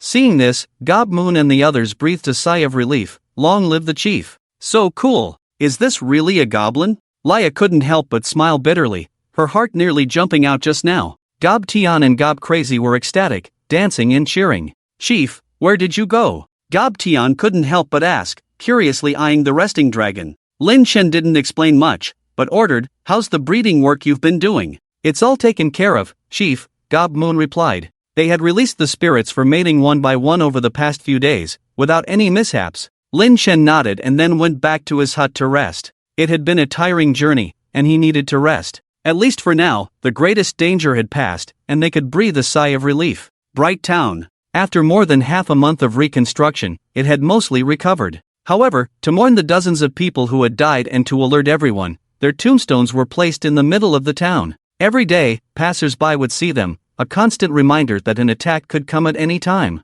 The Sword Maiden stood alone on the highest clock tower in the small town, standing with her sword in hand, like a majestic statue. She often stood there without moving for an entire day. Many had tried to persuade her, but her response was that it was her negligence that had caused so many deaths. She shouldn't have been so focused on slaying dragons and ignored the problems within the town. Suddenly, the sound of rapidly approaching horse hooves could be heard outside the town. The Sword Maiden's body moved slightly, but then she regained her composure. She leaped lightly down from the 10-meter-high clock tower, swiftly flashing up to the city wall to meet the group that was approaching. They were from the royal family, the Knight Order. All 15 of them were elite members carefully trained by the royal family. In terms of strength, they were equivalent to a diamond-level adventurer team. They were divided into 3 teams, the Silver Blade Knight Order, the Battle Cry Knight Order, each with 7 members, and the remaining Death Knight Order, with only 1 member, Kasimov. Wearing a tattered, pitch-black medieval armor, it was impossible to make out any features, but the chilling aura it exuded was deeply unsettling. It seemed like a misfit. Even Kasimov has come? It seems things have become interesting, the Sword Saint lightly spoke. Upon seeing her, several members of the Knight Orders removed their helmets and bowed deeply. Lord Sword Saint, do you think I wanted to come? To mobilize such a force for that guy, Kasimov suddenly said coldly. Then, he entered the town alone without saying another word. The leader of the Silver Blade Order, with red curly hair and a sly look on his face, laughed. Lord Sword Saint, it is truly an honor to see you again. I admit, I am once again attracted to your beauty. How about giving you a chance? Shut up, you smelly curly hair. You are just a servant of the royal family, and yet you dare to speak to the Lord Sword Saint like this? At this moment, a bald middle-aged man next to them spoke irritably. Although bald, the armor could not conceal the strong muscles on his body. He was the leader of the Roar of Battle Knight Order. The leader of the Silver Blade Order looked aggrieved. What's wrong with what I said? Who wouldn't be attracted to the Lord Sword Saint? In this world, are we not even allowed to express our love? Oh no! It's too dark. It's too cruel. It's too despicable. Go away, stop being flirtatious, the leader of the Roar of Battle Knight Order scolded and pushed him away. At this moment, the Sword Saint spoke. Since you have arrived, wait here. I will personally go to the Enchanted Forest. The royal family said that Lord Eldel wants to see a living person or a dead body, but it is highly probable that he is dead. So, it will be troublesome for Lord Sword Saint to bring him back, right? The leader of the Roar of Battle Knight Order quickly called out. Hearing this, the leader of the Silver Blade Order snorted. A dead body? If he was captured by goblins, not even his bones would be left. Our mission is to slay the dragon and then wipe out that group of goblins. I understand. Give me 3 days, and I will exterminate all the goblin tribes in the surrounding enchanted forest. The Sword Saint's voice carried a hint of anger. This frightened everyone, and they dared not say anything more. Suddenly, a terrifying dragon roar resounded from the distant sky, shaking the earth and sky. What is that thing? It's too big. Don't tell me we're going to slay that guy instead of the dragon. The members of the Knight Orders looked shocked and involuntarily took a step back. The sly look on the face of the Silver Blade Knight Order leader immediately disappeared. It's an ancient dragon? No wonder even the Lord Sword Saint couldn't handle it properly. Goodness! I've heard that ancient dragons are huge, but this one is too big. Prepare for battle. The voice of the Roar of Battle Knight Order leader rose to its highest, giving orders. Everyone took out their weapons and remained vigilant. The Sword Saint also stopped in her tracks, her cold gaze fixed on the distance, determined to personally slay that creature. However, the standoff continued for a long time. The purple golden dragon mother did not approach the bright town too closely. It circled the city for about an hour and then left. What's going on? Is it observing us? It's possible. These beasts might be preparing to launch an attack. Damn it, just arrived and causing trouble. If you're coming, come quickly, so I can rest sooner. The commotion made everyone remain on high alert. The Sword Saint was about to take action again to deal with the goblins and restore her honor. However, the leader of the Roar of Battle Knight Order couldn't help but stop her. Wait, Lord Sword Saint. If I'm not mistaken, that's a mother dragon, right? This means there might be a male dragon on Dragon Island. If both dragons come out, it seems we may not have a sure way to deal with them, at least not to ensure the safety of the residents. Upon hearing this, the Sword Saint was about to say something, but she swallowed her words. Last time, it was only this mother dragon that caused a major stir. Last time, Long Island suffered heavy losses. Now, they dare to covet this place again. There might be 2 dragons, or even more. But she couldn't hold back any longer and decided to get rid of those goblins and cleanse the enchanted forest. She said, "Isn't there still Kasimov? That guy is also powerful. That lunatic? Let's not count on him. He's changed since coming back from Death Valley," the Silver Blade leader said impatiently. Initially, the Death Knight received orders to pursue the invaders of the enemy country deep into Death Valley, but only Kasimov returned. Later, it was learned that it was the strongest Knight Order of the hostile empire. Kasimov's return proved his strength. The Sword Saint was a bit unhappy, but ultimately suppressed it. She didn't care about Lordle's life or death, but she had to regain her lost face. She pondered, "I'll stay here to guard, and leave the pursuit and capture of Lordle to the Silver Blade Knights." "That's fine. The Sword Saint has thought it through. We'll start the investigation tomorrow," the Silver Blade leader said with a smile. And so it was. Over the next few days, the purple gold dragon mother would come to harass the bright town, putting great pressure on them. Some residents even moved directly into shelters and dared not go out. The members of the Silver Blade Knights rode into the nearest enchanted forest on their warhorses to begin the cleansing and investigation of the Goblin tribe. They slaughtered them whenever they encountered them. They did their best to find Lordle. In the Sky Fury tribe, Lin Chen had rested for a while. It was crucial to improve his strength again. He had already reached a level of over 100 through mating with the Goblin Moon, but he still hadn't gained enough experience. He needed to level up. Otherwise, he would be easily defeated by the Sword Saint. Lin Chen put on his equipment, took Evelia by the hand, and prepared to go to the enchanted forest to level up. But suddenly he thought, "Goblin Moon, come with me. It would be even more dangerous in the future, and Goblin Moon definitely couldn't die. She needed some strength to protect herself. It would be best to level up together." However, leveling up little by little would definitely be a waste of time. System, start simulating life. The life simulation system is starting. Current plot, after attacking Bright Town and capturing the Hero Seed, you have achieved good results. But you have provoked the Sword Saint, the human royal family, and even the formidable forces of the Holy Church. You want to quickly improve your strength and level. With Evelia and Goblin Moon, you entered the enchanted forest to level up. In half a month, you killed 2 enchanted wolf packs, 7 ghost-faced monkey groups, and several first and second-tier magical beasts, reaching level 43. However, Goblin Moon unexpectedly reached level 50, even surpassing you. Upon closer inspection, you discovered her passive talent skill Wild Growth, which seemed to double her experience gain. You were very happy, and even Evelia, the dog, reached level 40. After wandering in the enchanted forest for another half a month, you finally reached level 50, while Goblin Moon reached level 60, and Evelia reached level 45. Choice 1, return to the tribe and make the next plan. You can't stay outside any longer. Score +0. Choice 2, your strength is still not enough. Continue leveling up. Score +10. Choice 3, keep leveling up to 100 and challenge the Sword Saint. Score +1000. Looking at these absurd choices, Lin Chen couldn't help but laugh and cry. Challenge the Sword Saint alone? Even if he reached level 100, it wouldn't be possible. After all, goblins were low-level creatures with limited strength. Unless they evolved into higher-level species, it wouldn't be possible to defeat that crazy woman alone. It's better to use your brain. It had been a long time, and it was almost time to see how the production of the 3rd generation of goblins was going. So, he chose 1, to return to the tribe. Then he interrupted the life simulation and directly crossed to a month later. Summary, this enchanted forest is no longer able to provide enough experience points. Leveling up is slow. Score, 20 points, out of 100, reward, 20 life points. The simulation of life is over, and the time progress is 1 month. Shwa! Immediately, Lin Chen's head felt dizzy. All he could see was a vast expanse of white light, as if he were standing in another world, surrounded by a terrifying silence. From an overlooking perspective, he watched everything that had happened in the original world. Frame by frame, the images flashed rapidly, finally freezing in the Sky Fury tribe. Lin Chen felt as if he had been sucked in, finally returning to reality. "My dear master, are you feeling unwell?" Evalia's voice sounded from beside him. Lin Chen opened his eyes without responding, and instead looked at his own attribute panel.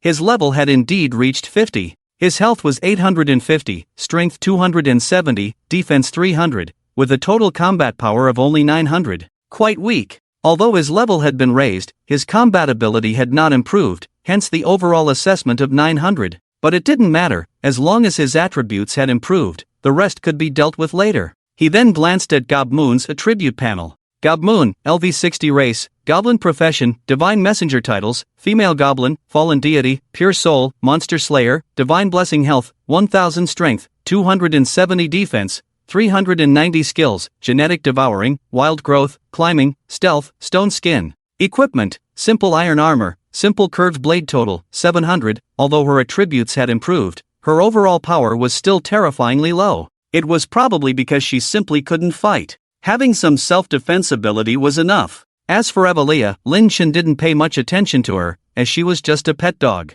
He quickly went to see the newly born third-generation goblins. "Gobchen, where are the new goblins? Why haven't I seen them?" Lin Chen questioned angrily. Gobchen lowered his head and replied, "Boss, they're with the elves." Indeed, there were 2 goblin cubs nursing from Leah, and one curled up on the ground, looking very weak. "You're back. I don't know why, but only these 3 goblins survived. The others either were stillborn or died shortly after birth," Leah said with a sorrowful look, as if she were looking at her own children. Although Lin Chen didn't fully understand, he comforted her first. "Is that so? Thank you for your hard work, Leah. Ha ha ha, disgusting goblins, trying to raise powerful offspring? What a bunch of brainless fools." Lateral sneered at this moment. His hair had grown long, and his beard was unkempt, hanging his head, looking particularly disheveled as he was tied to a rock, but his mouth was as sharp as ever. Lin Chen narrowed his eyes slightly and asked, "It seems like you know why?" Lateral snorted coldly. "The higher the rank of the goblin, the harder it is for the offspring to survive. Otherwise, goblins like you would have already ruled the world with their strong reproductive ability." "I see. So you knew from the beginning, but you kept it to yourself, causing my elf sisters unnecessary pain." Lin Chen's expression became increasingly cold and frightening. He gestured to Gob Crazy and the others. Suddenly, Lateral raised his head, looking ferocious. "Come on, beasts. I'm not afraid anymore. Bring it on. Is that so? Then let's change the game. You guys come over here." Lin Chen called a few goblins over and whispered a few words in their ears. Frightened and reluctant, the goblins said, "Boss, doing this kind of thing is too. Don't want to do it? Do you want to die?" Lin Chen threatened. They all could sense that the Lin Chen who had returned this time was even stronger and more profound. Frightened, they obeyed, and went to untie Lateral, leading him into the hut. Lin Chen smiled kindly at him. "Goodbye, I wish you a pleasant time." "You, get lost, disgusting beast. Don't touch me, don't kiss me with your tongue. Oh my goodness.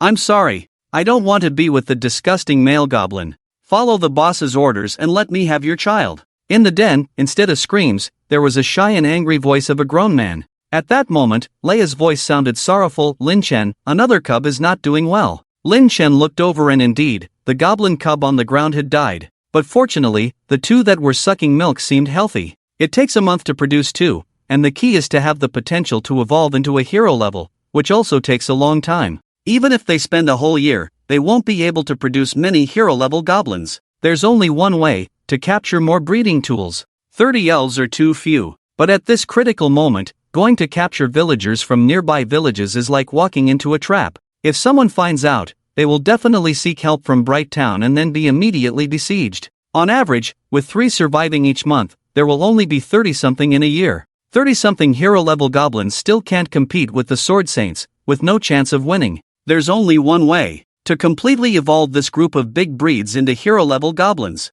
And the dragon that comes with it will be the best potential package. Line up, today the boss will let you play with something rare. Lin Chen walked up to the resting bipedal dragon and stroked her beautiful skin, Good, all this food is for you, enjoy it. After that, several goblins brought in a large number of wild boars, deer, and even the strength of monsters. Seeing this, the bipedal dragon immediately began to feast. Taking advantage of this opportunity, Lin Chen ordered the goblins to get to work, no time to waste. After a day and night, the bipedal dragon lay exhausted on the ground, panting heavily. Lin Chen was surprised, this guy didn't resist. It seems that it's not just the purple gold dragon mother that's in the breeding period, but other dragons as well. It's just that the purple gold dragon mother's needs must be met first. You've been holding it in for a long time, haven't you, good child? You can eat this meat as you please, Lin Chen said, and had a large amount of meat brought over. The other goblins were all very excited and energetic. It's as if they have the power of a dragon inside them, very excited. Long live the boss. Being able to mate with the dragon race is already legendary in the goblin world. Ha ha, I have a feeling, I can still evolve. That's right, it seems like we can evolve into big guys soon. Lin Chen ordered them all to enter the enchanted forest and start an unrestricted massacre, not sparing any living creatures they encounter. This is the only way to level up faster. Quickly evolving into hero-level goblins is the best. Today, Lord's Eyes no longer had that unruly attitude, instead, looking at Lin Chen with fear and trembling. This goblin is too abnormal, unbelievably powerful beyond human understanding. He actually wants to create a tribe of goblins that are all hero breeds. Usually, just one can lead a medium-sized goblin tribe. What kind of concept is hundreds? It's enough to confront a city. Immediately, Lin Chen also needed to enhance his own strength, otherwise, facing a group of hero-level goblins, he might not be able to establish his authority. Since mating with the bipedal dragon, his attributes have also grown. Life value 1200, strength 320, defense 400. The quality conversion has to be said to be better than imagined, and there's no need to spend time evolving to obtain the attributes that other goblins have after evolving. System, open the system store. During this time, he accumulated nearly 200 life points, not only through the simulation of life. Obtaining new achievements and titles can also increase life points. Iron Sword, 5 experience fruits, 1 low-level healing potion, 1 low-level potential fruit, 1, can randomly increase 1 attribute point after consumption. These are all low-level items. Lin Chen carefully observed that there was nothing in the low-level items that could be used now. Even if it's for exchanging skills, they are useless. Then he looked at the slightly better quality, more expensive area. Fine Iron Sword, 10 big experience fruits, 5 medium-level healing potions, 5. Seeing this, Lin Chen couldn't help but complain. How is this like those mindless little games from 10 years ago, where players at level 1 fight small lobsters, at level 10 they fight giant small lobsters, at level 50 they fight rainbow small lobsters, and at level 100 they fight supreme demon small lobsters. Damn, dizzy, let's look at the high-level ones. In the high-quality area, it is mainly divided into equipment, skills, props, and others. Currently, Lin Chen's attributes are not weak, but he still lacks a handy weapon and a powerful skill. He would be at a disadvantage in a fight. With 180 life points, he estimated that he could exchange for some things. Then he checked the equipment area first. Blazing Longsword, 50 points, enchanted with fire elemental effect, can cause flame damage with attacks. Magic Sword, 70 points, carved with ancient runes, can absorb some magic attacks and store them, then release them. Elemental Crossbow, 80 points, can absorb elemental power, release elemental arrows. Available elements are water, fire, wind, thunder, and poison. Looking at these weapons, Lin Chen couldn't help but ponder. The Blazing Sword is the cheapest, but it's not very useful. The Magic Sword has good value for money, but for Lin Chen with his small physique, swinging a sword to fight against a magician? It's not realistic. Moreover, most of the attacks from the Sword Maiden are physical. The best and most suitable for Lin Chen's wallet is the Elemental Crossbow. It's not too big to carry, but it's a bit expensive. The more expensive ones are not worth looking at. The key is long-range attacks, which are very suitable for old Six to use. He immediately clicked to exchange. The Elemental Crossbow appeared in the system's warehouse. He could take it out at any time. However, Lin Chen was not in a hurry, but instead looked at the skills area next to it. This area is basically high-level skills, with the highest being super level. There are still 100 life points left. He could barely exchange for a high-level skill, but super level is out of the question. No knife, 80 points, winning without a knife, able to catch 3 weapon attacks from the enemy barehanded. Death Calling, 100 points, able to summon nearby undead to be used by you, lasting 180 seconds, often effective in large-scale battlefields. Boiling Blood, 100 points, increases own attack power, and becomes more courageous in battle, can triple attack power at most, lasting 10 minutes, but after it ends, the attack power will be greatly weakened, lasting 3 minutes. These skills all look good,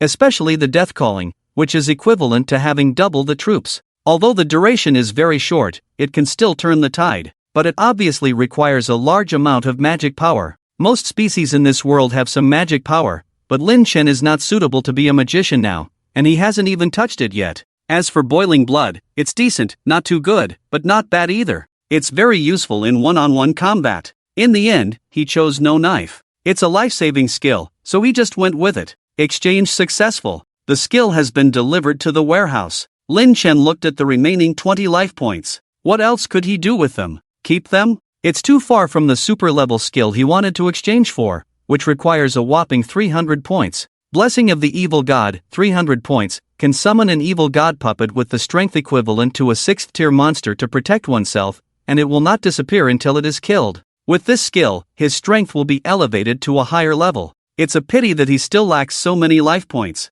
Even if he used it, there's nothing he could exchange for. Lin Chen couldn't help but ask, "System, besides getting a little bit every day and simulating life, is there any other way to get life points?" The host can also earn life points through tasks released by the system. The tasks are random and often prompt the host to accept the task when making major life decisions, the system replied. Hearing this, Lin Chen had no other choice but to keep these 20 points. He opened the system warehouse and extracted the Wodaeku and the elemental hand crossbow. He had already learned Wodaeku on his own. In his hand, he held the elemental hand crossbow and immediately equipped it on his left hand. It was about 30 centimeters long, small, similar in shape to a regular hand crossbow, but with 2 green things inserted into Lin Chen's arm, similar to intravenous tubes. After all, it was a magical item designed to connect to the body. When his hand approached various elements, it could charge the hand crossbow. Since there were no elements around, Lin Chen secreted toxins himself and absorbed them into the hand crossbow.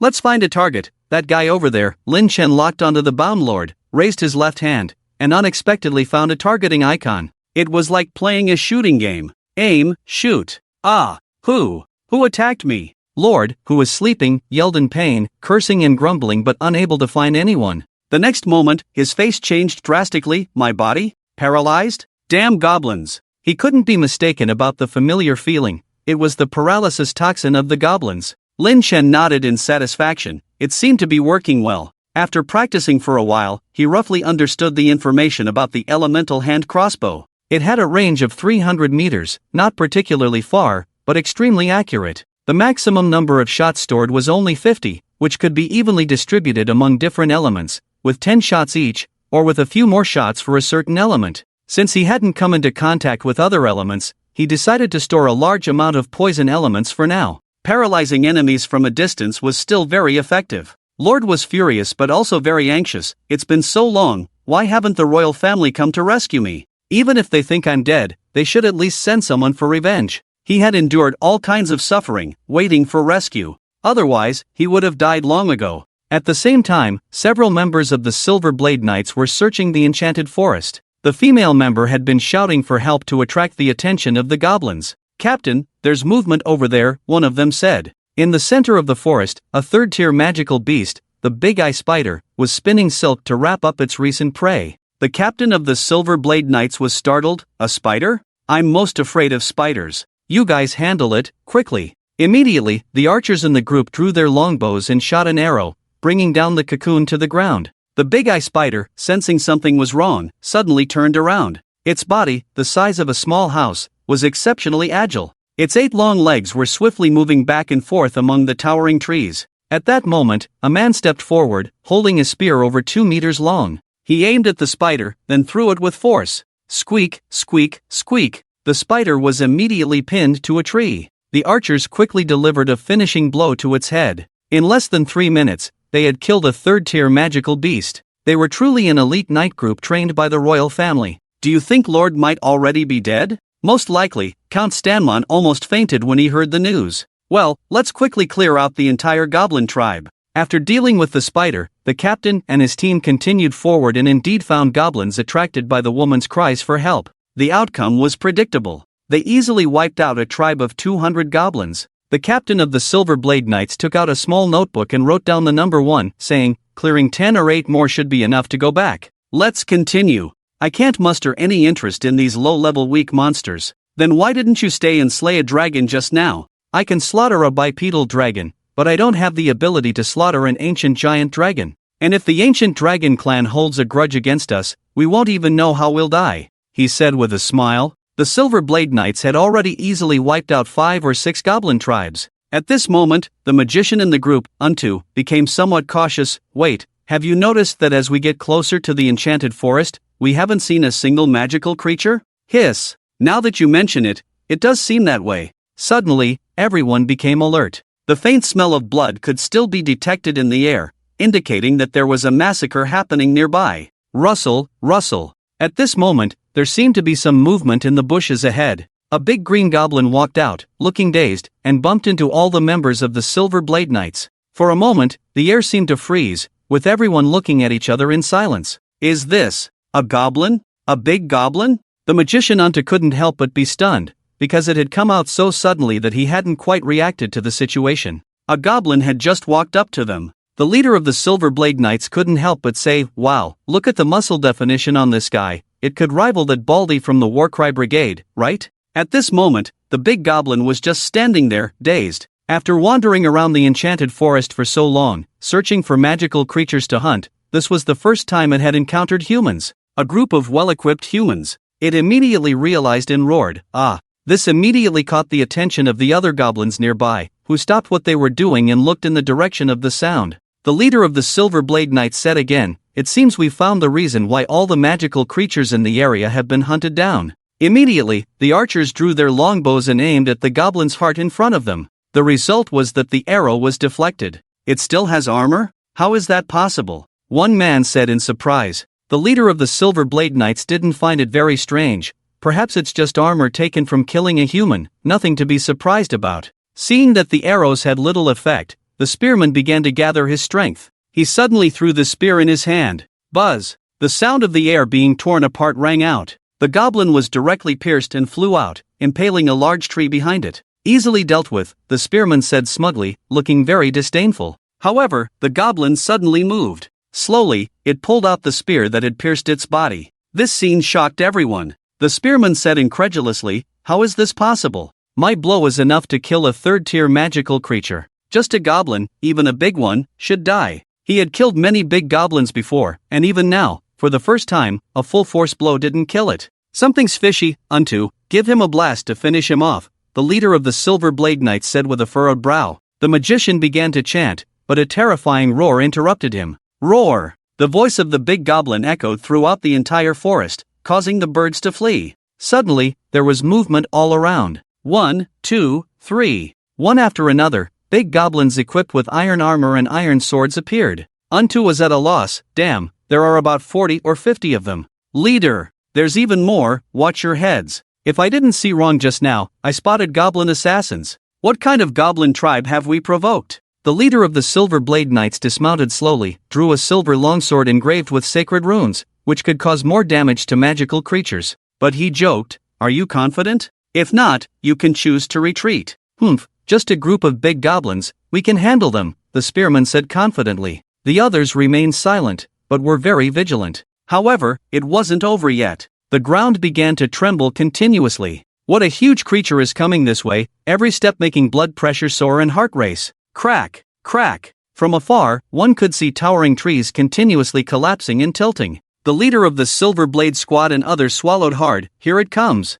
In the darkness, for crimson eyes emitted a chilling red light, slowly approaching. The height of these eyes indicated that a monstrous creature 2 to 3 meters tall was approaching. Finally, the full picture became clear. It was a large, muscular goblin with gray skin and green spots, protruding fangs, and a much smaller head compared to its body. The muscles were truly impressive, and crucially, it had 4 arms. It wielded a long sword, the sharp teeth of some large creature, and even the spear of a spearman. As it approached, all the goblins made way for it. It was the Goblin King. That foolish, burly lad had evolved into a heroic breed. The mighty goblin. Is he the leader of this group of goblins? "He does exude quite an oppressive air," said the leader of the Silver Blade Squad, gripping his long sword. The spearman dismounted and took 2 spears. "I've never seen a heroic breed before, especially one with 4 arms. Let me have a go first." Mid-level martial skill, Spear of the Storm. With that, he immediately hurled a spear, launching a skilled attack. The spear whirled with a fierce gust of wind, directly striking the head of the Goblin King. Faced with this fierce attack, the Goblin King caught the spear with one hand and then hurled it back. At that moment, the other goblins also sprang into action, launching a coordinated attack, aiming to tear these humans apart. The spearman's pupils contracted. He had a premonition that he couldn't handle the returning spear and quickly dodged to the side. The next second, the unfortunate one was the brown steed. Pierced by the spear, it was pinned to a large tree like a roasted lamb. You despicable fiend! Faced with the tragic death of his beloved steed, the spearman was uncontrollably furious and launched an attack. Mid-level martial skill, Spear of the Tempest. Enchanting his spear, each strike could unleash a powerful tempest. It managed to drive back the larger goblins, but it had no effect on the Goblin King, who, with all four hands, wielded his long sword and massive fangs to relentlessly attack the leader of the Silver Blade Squad. The terrifying force of each blow left his arms numb. Impossible! Does a heroic breed possess such monstrous strength? Cold sweat began to appear on the leader of the Silver Blade Squad's forehead.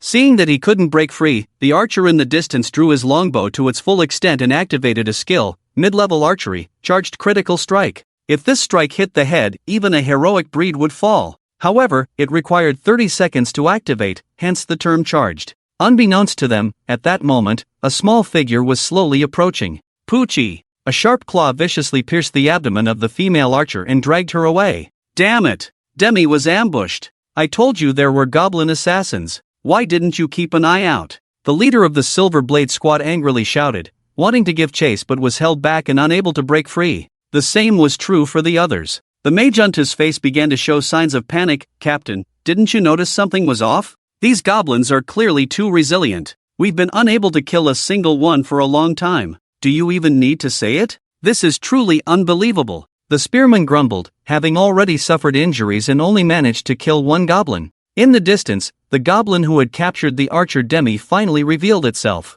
Unlike the goblin assassin, it was even smaller than the low-level goblins. It was only as big as a pet dog. Its entire body was a dark purple, naked and hideous, with a pair of pitch-black eyes that seemed to take up its entire face, resembling an alien. Its feet, hands, and claws were unusually sharp, and despite its small size, it was incredibly strong, effortlessly dragging a person several times its size and running at great speed. He. It emitted a terrifying and chilling sound as it ran. He is the goblin, also evolved into a hero species. Dark Goblin. Like a ghostly existence. Then, he dragged the female archer and ran towards the tree, easily reaching the treetops even without using his hands. And he hung her on a branch, piercing through her abdomen, through the branches. Ah! It hurts! Someone save me, Captain, Sword Saint! Cough, cough, cough. Demi screamed in pain, blood continuously spewing from her mouth, choking her. Seeing the ugly and creepy goblin next to her, she screamed in terror, "Ghost! Monster!" But the intense pain in her abdomen almost made her faint. My intestines are broken, my liver and lungs are ruptured, my stomach feels like it's about to fall out of the hole. I don't want to die. I want to go home and eat the pumpkin pie my mom made. Sob. Despair, terror, enveloped her mind. Everything happened so suddenly, as if she had fallen into hell in an instant. The memory of the pumpkin pie her mother made was the only thing that gave her a sense of security. But it was just a fantasy before death. Back to the battle in the forest. Everyone was already defeated. No matter how they roared or tried to figure out a solution, it was all in vain. The Silver Blade Captain could only fight the goblin madly, unable to pay attention to the situation behind him. He was stabbed twice like this. The intense pain made him lose his ability to resist, and he was caught by the goblin mad. The remaining few were also heavily injured, caught by the goblin mad, unable to break free. The spearman was so scared that his hands were shaking. No, I have to go back for help. With all the team members captured, Demi's life or death unknown, there was no point in continuing the fight, so he turned around and wanted to escape. Suddenly, an ugly and creepy monster, hanging upside down from the treetops, stared at him with its two pitch-black, bottomless eyes. He stumbled in fear. It was the goblin. The spearman didn't care about that, and desperately started to run away. But the goblin climbed onto his back and kept tearing at him, breaking his armor, tearing off chunks of flesh and blood. But the spearman was now filled with adrenaline, and without thinking, he charged forward. Then, another sudden movement, he felt like he had lost balance in his left foot and fell to the ground. Looking closely, he screamed in horror, "Ah, my foot! Where's my foot?" Following the bloodstains, he saw his severed foot in front, picked up by a goblin assassin, and directly gnawed on. Hell! This is hell! Fortunately, the goblin was thrown out, and the spearman directly activated his high-level skill, Wind God. Take me away. Favor of the wind. A strong wind blew in the forest. A hurricane came from somewhere, carrying the spearman directly into the sky, quickly leaving the enchanted forest. During this time, he saw a terrifying scene. Dini. The sight of her gruesome death almost made him collapse. Escaped, the goblin madly said, lifting his head. The goblin returned to take Dini's body and said,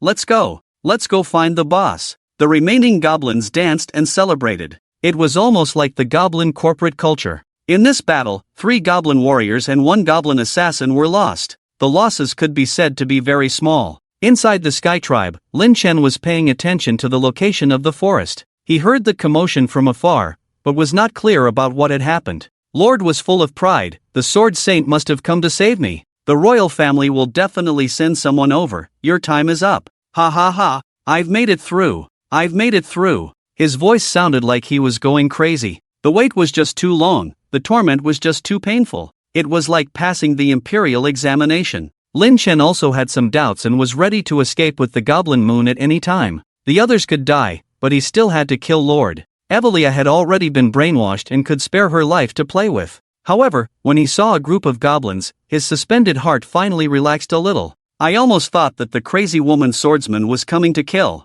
When I saw the appearance of Gobshin and Gobquang, I couldn't help but feel pleasantly surprised. I saw Gobquang grabbing 4 people, and Gobshin squatting on his shoulder, leading dozens of large species back. Oh, did you catch so many people? Wait, isn't this momentum too strong? Lin Chen was happy, but suddenly felt pressure. He almost forgot that they had evolved into heroic species. Could they be targeting him? Even from a distance, Lord felt an inexplicable pressure approaching. Gobmoon looked at them and couldn't help but hide behind Lin Chen. Goblin, hero. Lin Chen, are you sure you can lead them? Leah said fearfully. After finally gaining Lin Chen's trust, she knew the consequences if he was taken out. Boss, we caught humans. At this time, Gobquang raised the silver blade leader and happily waved. Lin Chen remained calm and composed. Well done, I will reward you later. Ha ha ha. Gobquang laughed, but Gobshin, with his empty and deep black eyes, stared at Lin Chen without speaking, as if pondering something. Impossible. Silver blade leader, Untu.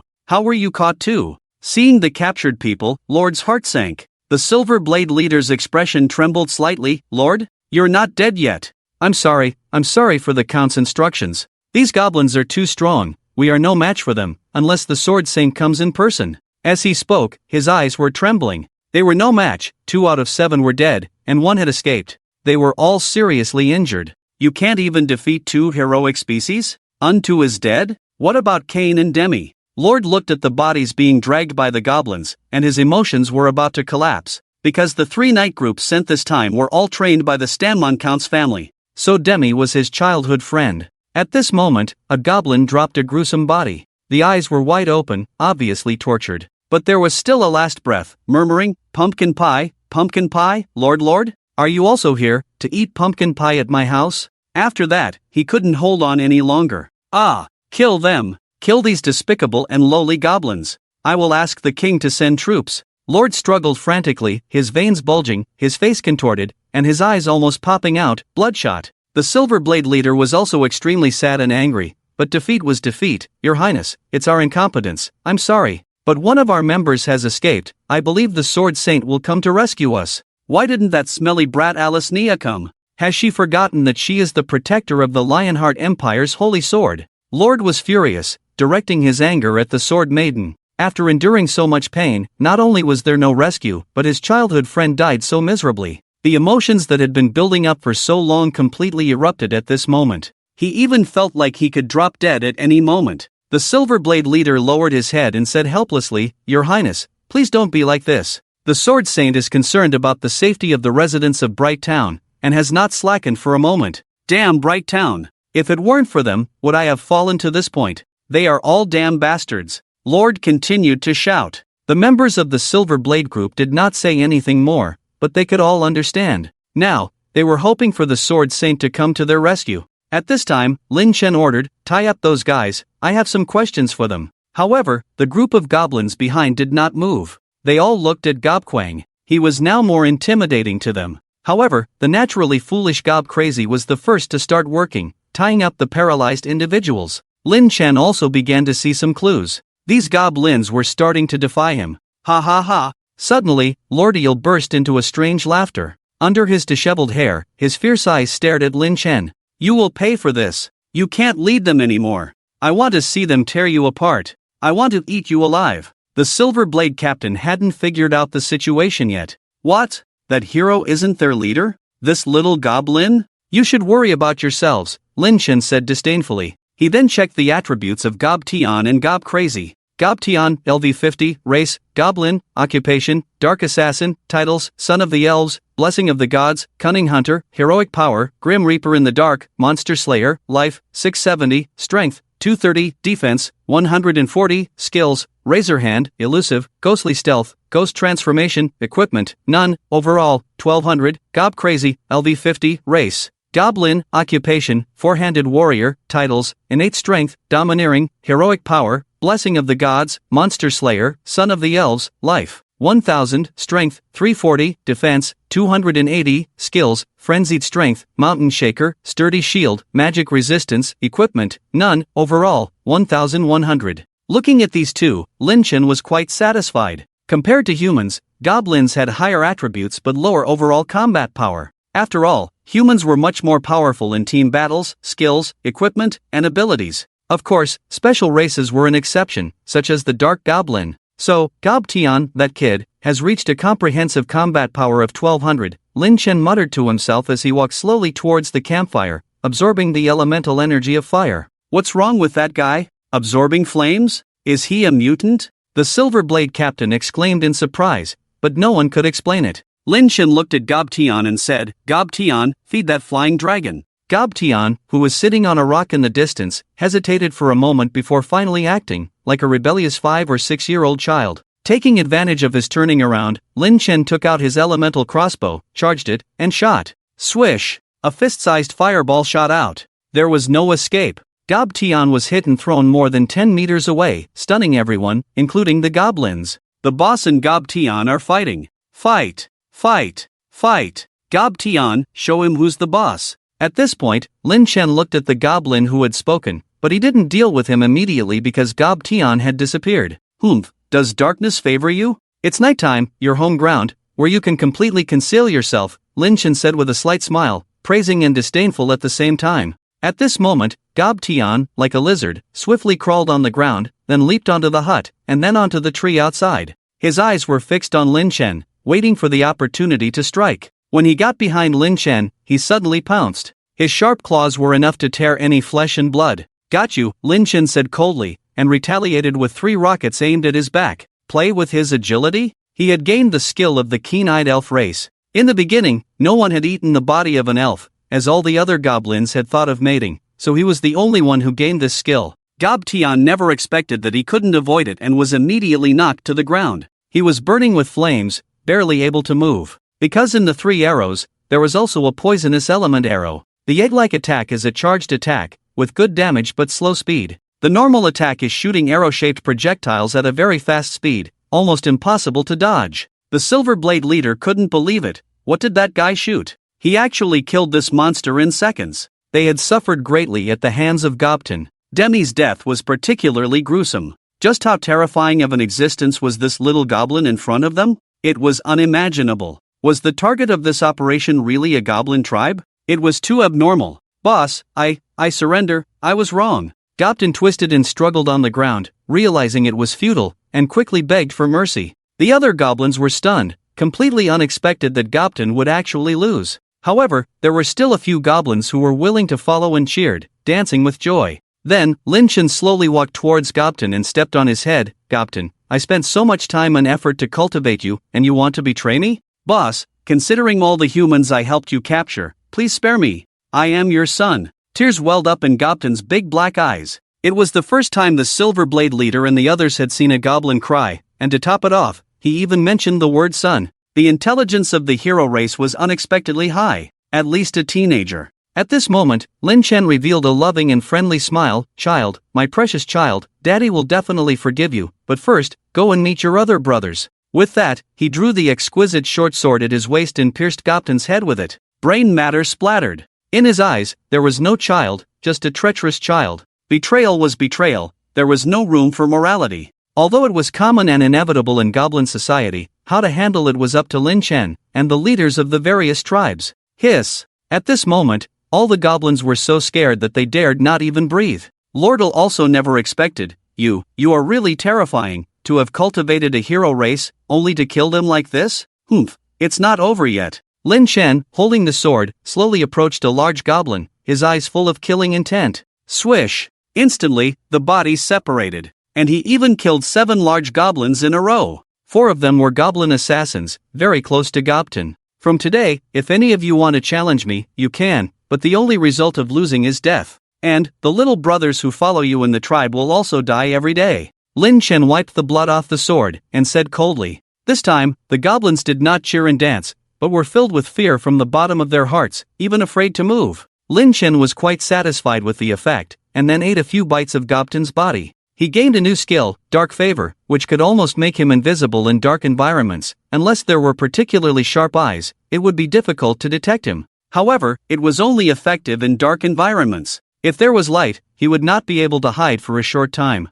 Although the other skills were also good, the Dark Goblin was too small, and he would have to cultivate another new Dark Goblin. Come here, from now on, you will be called Goblin. Lin Chen called over a goblin assassin who had been paying attention for a long time, who was relatively honest and had stood on his side just now. Goblin was stunned. Boss, I will definitely be loyal to you, please don't kill me. Who said I would kill you? Eat him up, and the others too. Lin Chen ordered. Goblin was stunned, then understood, and began to devour Goblin's body frantically. A level 50 body could provide a lot of experience when eaten, and Goblin also gained all the skills. Then he went to eat the bodies of the big brother goblins he had just killed, only level 47, the level is still not enough. Lin Chen glanced, eat the bodies of those 2 humans again. How dare you? Lord yelled again. But it was just powerless anger, and he could only watch as Gob-Tian ate those bodies. Finally, the goblin assassin began to evolve. Shedding layers of skin, it evolved into a form similar to Gob-Tian. Boss, I've evolved. Gob-Tian was excited, ran to Lin Chen and knelt down, waiting for Lin Chen to pat his head. This was a kind of submission behavior in the goblin tribe. Lin Chen patted him and said, go down, scout around, and see if there are any sneak attacks. Lord, what kind of monster have you provoked? He doesn't seem like a goblin at all. He's a cunning strategist, a monster that even the Empire should fear. The Silver Blade Captain said in fear. This time, it was a big mistake. Lin Chen looked at them, these guys were called the Royal Knights, and their strength seemed a bit weak. Andes, LV53 race, human occupation, Royal Knight titles, Defender of the Homeland, Honorable Knight, Leader's demeanor, life, 930 strength, 240 defense, 287 skills, Silver Light Slash, Sword Ring, Sword Dance, Glory Power, Equipment, Fine Silver Armor, Fine Alloy Longsword, Cloak Comprehensive, 1000, although the attributes were not bad, the overall strength was only slightly better than Lord, who was in his 40s, after all, he was a member of the royal family, a disciple of the Sword Saint.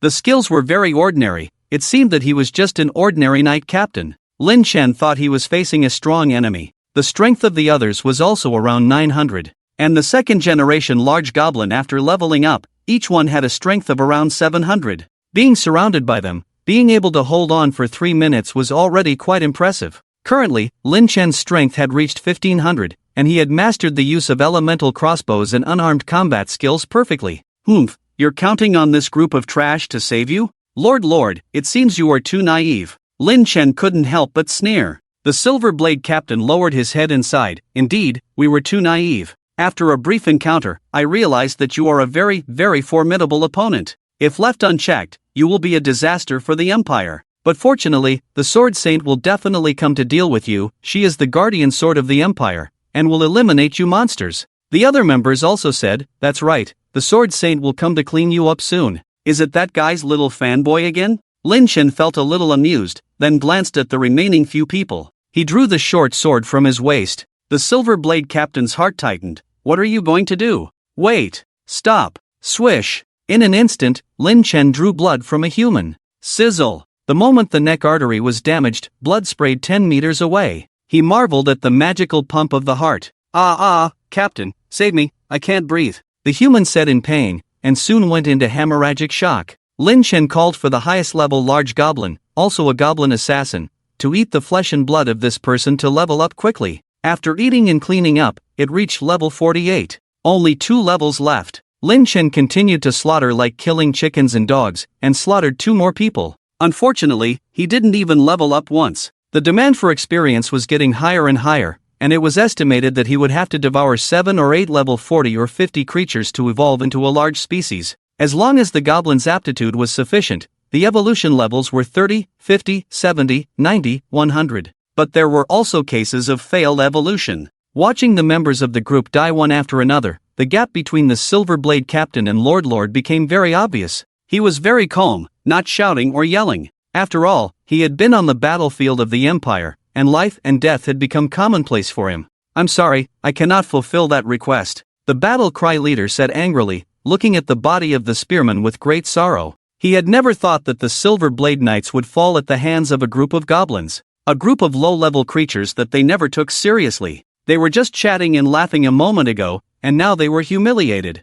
Other members of the group were also puzzled. Even if it's 2 hero level and a group of giants, it shouldn't end like this, not even a chance to escape. "Damn it! Let's go and exterminate those damn low-level beasts." The battle cry leader was furious, wielding the nearby double-bladed axe to charge out. But the members stopped him. "Wait, leader, didn't he say just now? These goblins are unusual, we can't act recklessly." "I don't care, I'm going to chop off their heads and stuff them up their asses." The battle cry leader gritted his teeth in anger, clenching his fists. At this moment, the Sword Saint spoke. "Stay calm, if you leave, I won't be able to protect the residents from the invasion of 2 ancient dragons and a large group of wyverns, and there may even be goblin ambushes." "Then, Lord Sword Saint, are we just going to wait like this? If it's too late, the Silver Blade Knights will be completely wiped out." The battle cry leader felt frustrated and sat there sulking. It was neither going nor staying. The Sword Maiden was also in a dilemma and could only say, "Hurry back to the royal city and bring more reinforcements. I will personally go and slaughter those goblins and dragons.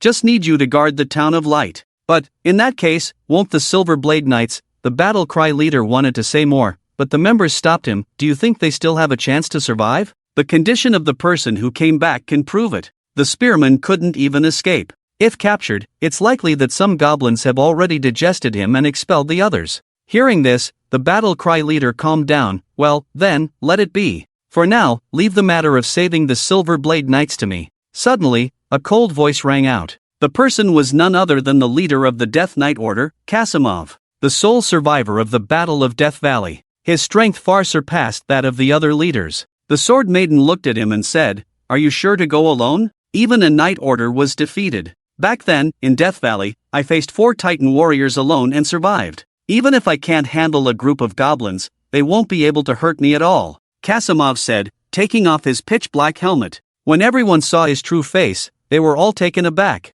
Bald, covered in burn scars, and with crisscrossing knife marks on his face. He looked terrifying, like a monster who had survived unimaginable battles. The battle cry leader smiled in relief. "Ha, I knew you wouldn't let us down. But to boast in front of the Sword Saint, you're too arrogant. I naturally wouldn't dare to compare myself to the Sword Saint, but dealing with the likes of you is quite easy," Kasimov said disdainfully. The battle cry leader was so angry that he wanted to rush over and punch him, but he was held back by his team members. Then, without wasting any time, Kasimov mounted his horse and rushed towards the depths of the enchanted forest. Not far from the Town of Light, on a high mountain, Lin Chen was riding a wyvern, observing. Kasimov, LV60 race, human class, Desperate Knight, when alone, gains a 30% attribute buff. Titles: Survivor in Desperation, Guardian of the Kingdom, Honorable Knight, bearing a mission. HP, 800 Strength, 310 Defense, 303 Skills, Death Roar, Reaper of Souls, Knight's Honor.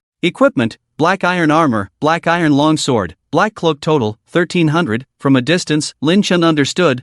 His strength is not bad, but does he really think he can wipe us out alone? Isn't that too naive? Immediately ride the dragon back first. Kasimov looked into the distance and felt something pass by, but he didn't see anything, because Lin Chen was flying low to avoid exposure. After returning to the tribe, he began to figure out how to catch that guy. Level 60, strong, and a big experience package. If he devours it, he can take a step closer to cultivating new hero species. "Do you know a man named Kasimov? He's here, coming to die," Lin Chen said to Lordle. Hearing this, Lordle was overjoyed. I didn't expect him to come too. Finally, there's hope. You're all going to die. He's the one who killed several Titan warriors by himself." "What are Titan warriors?" Lin Chen couldn't help but wonder. Lordle explained, They are special warriors cultivated by the enemy country using Titan genes. They have very strong physical qualities and can tear apart 5th-tier monsters with their hands. In that case, Kasimov really has some means, Lin Chen pondered. He couldn't afford to fail against that guy, he needed to minimize casualties. 0 casualties would be best. Every goblin in this tribe has been painstakingly cultivated. Lordle kept laughing smugly, repeatedly saying that they were all going to be finished, all going to die. Lin Chen looked at him coldly. I still don't know how to deal with you. Now, letting the goblins deal with him would only make him happy. He's numb to physical torture, he can hardly feel pain anymore. Suddenly, he thought of a way to deal with Kasimov. Evelia, come here. Master, my noble master, what do you need Evelia to do? Evelia ran over like a dog, sticking out her pink tongue. Lordle's voice abruptly stopped. Lin Chen ordered, I'm going to need you to. How dare you? Evelia, don't listen to that beast. You are one of us, a sacred maiden of the human race. Don't associate with those damned goblins. Lordle shouted in despair, defeated again. Hope crushed time and time again by Lin Chen. Then, Evelia stood up, put on tattered clothes, and made herself look dirty all over. If she looked normal, it would definitely raise suspicion. Then, she walked towards the enchanted forest. Lin Chen called Goblin Chen, come with me, there's something to do. It seems that what they said is true. There isn't a single monster left in the entire enchanted forest, it's too abnormal, Kasimov said, surveying the surroundings. Finally, he saw the clear signs of the battle where Captain Silverblade and others fought last night. Getting closer. He hurriedly sped up, riding his horse towards the area. Just then, a person appeared in front of him, and the face looked somewhat familiar. Help! Save me, Kasimov! It was Evelia. When he saw her, he quickly ran over. Kasimov dismounted. You are, the white-robed nun Evelia? You're not dead. What about His Highness Lordle? He's already dead. Quickly take me away from here. I want to return to the church, sob. Evelia directly threw herself onto Kasimov, crying. Seeing her like this and her reaction, he couldn't imagine what kind of miserable things she had suffered at the hands of the goblins. The key is that she is a sacred nun, chosen to serve as a servant of God, but now. Kasimov quickly comforted her, you stay here for now, don't move, I'll go check the situation. If I don't come back for a long time, just keep running straight ahead. Okay, please hurry, Evelia pleaded. Just as Kasimov turned around, a holy light shone. Holy scripture cage, instantly trapping him in a crucifix. Seeing this, Kasimov looked surprised. Nun, what are you doing? Holy light impact. Not finished yet, Evelia struck again. However, Kasimov immediately began to react. Intermediate death roar. Roar! A mournful cry, as if from a demon from hell, rang out. It forcibly shattered the cross that bound him. However, the holy light could not escape, so he immediately drew the long sword from his waist to defend. He never expected the attack to be so powerful, only causing him to retreat 4 or 5 meters, but it was all blocked. White-robed nun, do you know what you are doing? Kasimov's eyes surged with anger. However, Evrea had no intention of stopping and continued to attack. This was the order given to her by Lin Chen. Continuous attacks depleted Kasimov's strength, and they were being ambushed from behind. As the two fought desperately, a figure quietly approached. Although it was daytime and the darkness of the goblin's favor could not hide him, his speed was also astonishing. Suddenly, he struck. Swish! The sharp claws emitted a metallic collision, but they did not pierce through, leaving only a crack. Kasimov immediately realized, what kind of ghostly thing is this? Death roar! This skill not only could be used to remove control, but also to intimidate the enemy, rendering them unable to move. He was serious. The piercing roar rendered the goblin unable to move, and he watched as the long sword was about to fall on his head. A burning arrow flew from an unknown direction, forcing Kasimov to retreat. In the gap, the goblin immediately fled. With his extremely fast speed and small stature, he maneuvered through the bushes, making it difficult for anyone to find his location. Is there someone hiding in the dark? No, it should be a monster. Evrea, as a nun of the Holy Church, why are you colluding with monsters? Kasimov angrily looked at her. However, he received no answer, only continuous attacks. It seems I can only get tough with you. Immediately, a black flame ignited in his left hand, unleashing advanced magic, Reaper's Harvest. It could seize the souls of others, causing them to faint. Lin Chen watched from afar, feeling that something was amiss. If this continued, Evrea would be taken away. Rather than let her be captured, Lin Chen was unwilling to let her die. He launched an attack with his elemental hand crossbow. Swish, swish, swish. However, it was resisted by the armor. This armor seems quite precious, it's surprisingly resistant, Lin Chen said warily. Karsamov stared in the direction from which the arrow came, coldly saying, "Stop hiding, what kind of monster are you? Come out." He. It seems you are indeed much more troublesome than those guys last night." Finally, Lin Chen slowly emerged from the bushes.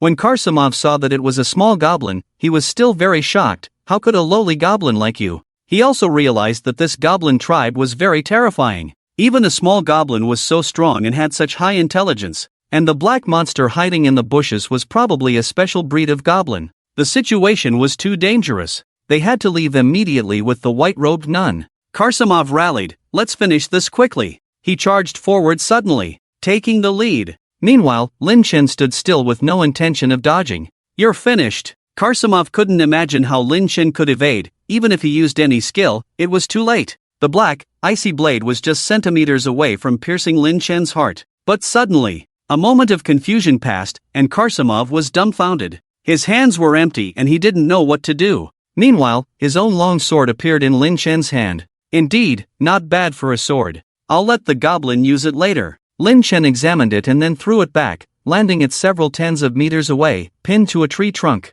Karsamov's heart raced, his expression more unpleasant than if he had eaten shit. "How is this possible? What's going on? My sword! Why is my sword in your hands?" This was the bladeless take that Lin Chen had initiated. If used individually, it can be used 3 times in a row to launch 3 physical attacks. If used all at once, there is a chance to take away the opponent's weapon. But it depends on the opponent's strength. "Your strength is strong, but unfortunately too arrogant." As Lin Chen's voice fell, Evely's Holy Bible prison cage skill could be used again, this time directly trapping Karsamov. Then let Goblin take action. Poochie. This time, a blow shattered his armor. Just now, Lin Chen kept attacking his armor cracks, causing the cracks to become larger and easier to break. Blood flowed from his back. Karsamov began to panic. When did that monster get behind me again, or has it been there all along? No matter what I do I still have to lose? Now he understands that even if the sword is not taken, it will be ambushed by that black monster. Holding his wound, Karsamov kept retreating.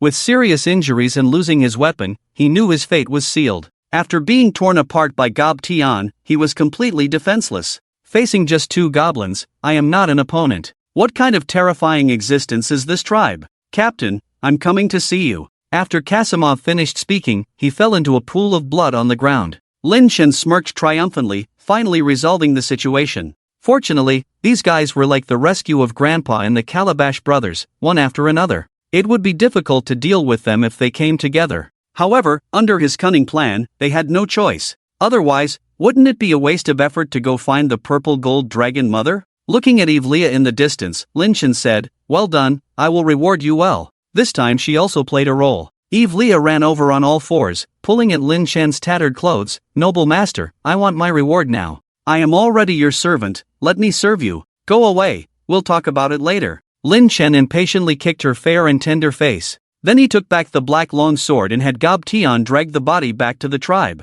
When Karsamov's body was thrown into the middle of the tribe, the goblins cheered again. Lord looked incredulous. Another one died. "That stinky swordsman. Why hasn't that damn Bright Town fish come for those damn fish? Oh, are you slandering your master like this? I think she's quite great and righteous." Lin Chen mocked, sizing him up. Then he had the previous goblin come and devour the body. He directly reached level 49 and could soon evolve into a hero species. And he was given the name by Lin Chen, Goblin. This guy was quite gentle and was considered a good person in the goblin community. When encountering flowers, grass, small insects, and the like, he wouldn't directly crush them, but would play with them. He usually liked to be alone. However, he was not truly kind. He was a truly dark, evil, and even perverted goblin. When catching prey, he would play with it bit by bit until it died. He especially liked to put small insects together to fight to the death and then eat them all. Lin Chen wanted to see if he would mutate into a rare existence if he evolved into a hero species.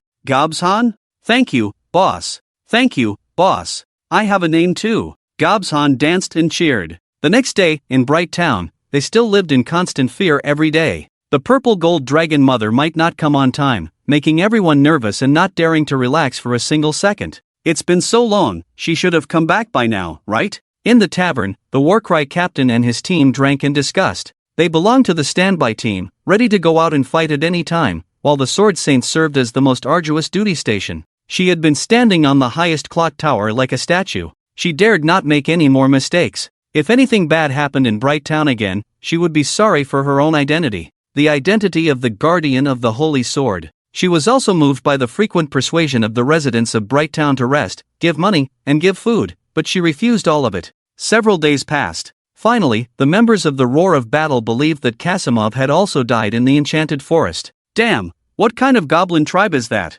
One after another died. Why do I feel like we've fallen into a trap? A trap? Damn. If that's true, it's too scary. It's impossible, impossible. The group discussed, and the Sword Maiden also entered. She spoke directly, all of you leave here and go back to the royal city to request support. This is the only way. Our situation is very unfavorable. On one side, the Dragon Clan was holding back, and on the other side, there was the threat of the goblins. More support had to come to solve all the problems at once. And if we leave those goblins alone, they might leave here, and the threat will be significant when they develop. The Sword Maiden said again. There were almost no monsters and animals left in the Enchanted Forest. It was obvious that they had all been captured and eaten by the goblins. When there was no food, they were likely to migrate. How could they let them leave without avenging? Hearing this, the members of the Roar of Battle looked at each other, and what she said made sense. But the leader of the Roar of Battle was somewhat unwilling. In that case, wouldn't my Roar of Battle be deserters?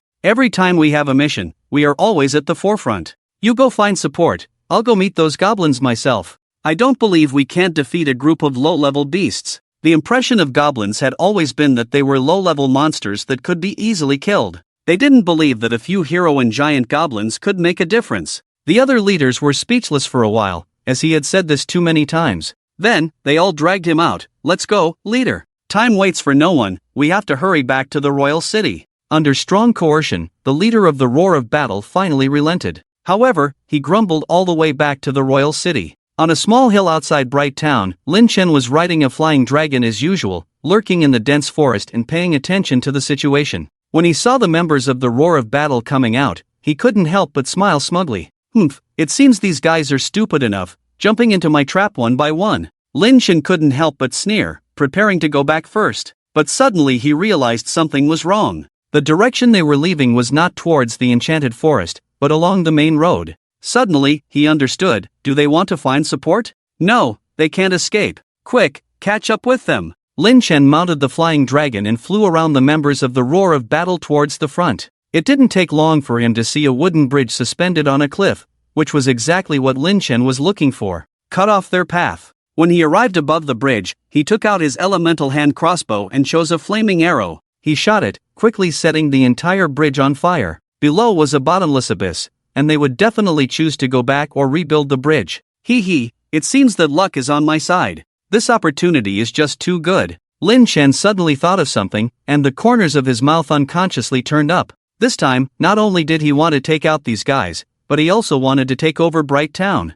The opportunity was rare, so he immediately rushed back to the Sky Howl tribe to gather the goblins. In the distance, the sound of urgent horse hooves rang out on the dirt road. The members of the Roar of Battle were galloping at full speed. These horses were first-tier magical beasts, carnivorous horses, which looked similar to ordinary horses but had sharp teeth and only ate meat. The advantage of taming them was that they had very strong endurance and could run hundreds of kilometers in a day. Ordinary horses would be exhausted after running dozens of kilometers. They were considered a better means of transportation in this world. Wait! Stop! Suddenly, the urgent voice of the war cry leader rang out, and everyone struggled to pull the reins, bringing the galloping horses to a stop. They saw the wooden bridge on the cliff ahead had turned into a pile of charcoal. It seemed like the whole bridge would collapse with just a light touch. Who set this fire? Damn it! Who the hell did this? Come out, I'll chop you up right away. Come out, you damn coward. Dare to do it but not own up to it? The crowd roared in anger, but only the echoes of the valley responded, and no one came forward to admit it. With the bridge broken, the expressions of the people were more uncomfortable than if they had eaten shit. How much time will this delay? Without hesitation, the warcry leader immediately ordered, "Go cut trees and build a bridge for me. We can't afford to waste any more time." Upon hearing this, everyone dismounted and began to act. However, it was very difficult to build a 100-meter-long wooden bridge. It was easy for them to cross, but without horses, walking to the royal city would probably mean the grass on the graves of the people of Bright Town would be 3 meters high. The crowd busied themselves, cutting trees, splitting wooden planks, drawing structural diagrams, and sending someone back to quickly fetch ropes and iron chains. It was estimated to take a day. At this moment, within the Sky Fury tribe, Lin Chen had once again gathered all the goblins. We are about to do something big. We need 2 groups to act. If you do well, there will be great rewards, but if not, everyone could die. Boss, what are we going to do? Goblin Chen asked in confusion. Lin Chen continued to explain, Goblin Chen, you take 50 goblins and carefully lurk in the dense forest outside Bright Town, the farther the better. You should observe the surroundings, but don't get caught. When you see a woman in platinum armor leaving Bright Town, lead all the goblins to attack and capture all the women, but be careful not to expose your whereabouts. Yes, boss, what about you? Goblin Chen scratched his head and said, still not daring to lead the other goblins alone. Lin Chen then looked at Goblin Quang, you come with me to intercept a group of knights led by a bald man. This time, I will take charge. Nearby, the bound lordle listened intently. But this time, he did not angrily shout, but instead chuckled darkly, hee, good, I really admire your intelligence. You are a very terrifying and powerful opponent. Go ahead, go and capture Bright Town. That stinking bastard should have died long ago. Oh, are you playing the nihilistic card now? Not like you, not waiting for the Sword Saint to come and save you? Lin Chen teased. Of course, he knew why. This was what Lin Chen wanted, to slowly torture their spirits, to make them all mentally collapse. But Evelia didn't last long before she collapsed. Lordle sneered, do I need saving? Am I dead? I can't feel any pain. I'm fine. Those people should really die. That stinking bastard in platinum armor should really die. Die, die, die. Lordle's expression twisted and grimaced again. He kept muttering die in his mouth, and his body twitched violently, as if he had a serious illness. It looked quite creepy. Lin Chen felt that this guy's condition seemed more serious than expected, so he didn't speak again, but said, Goblin you, as usual, if I leave, the tribe will be left to you to manage, understand? Yes, boss, you can rest assured, I will take care of it. Goblin you nodded vigorously. Then, Lin Chen mounted the flying dragon, and the goblins began to set off. The Warcry team and others were racing against time, and so were Lin Chen and his group. However, the speed of Lin Chen riding the flying dragon had slowed down a lot. After all, except for the goblin assassins, the large goblins couldn't keep up. After about half a day, they arrived in the dense forest about 10 kilometers from Bright Town. Lin Chen ordered, now, split into 2 groups.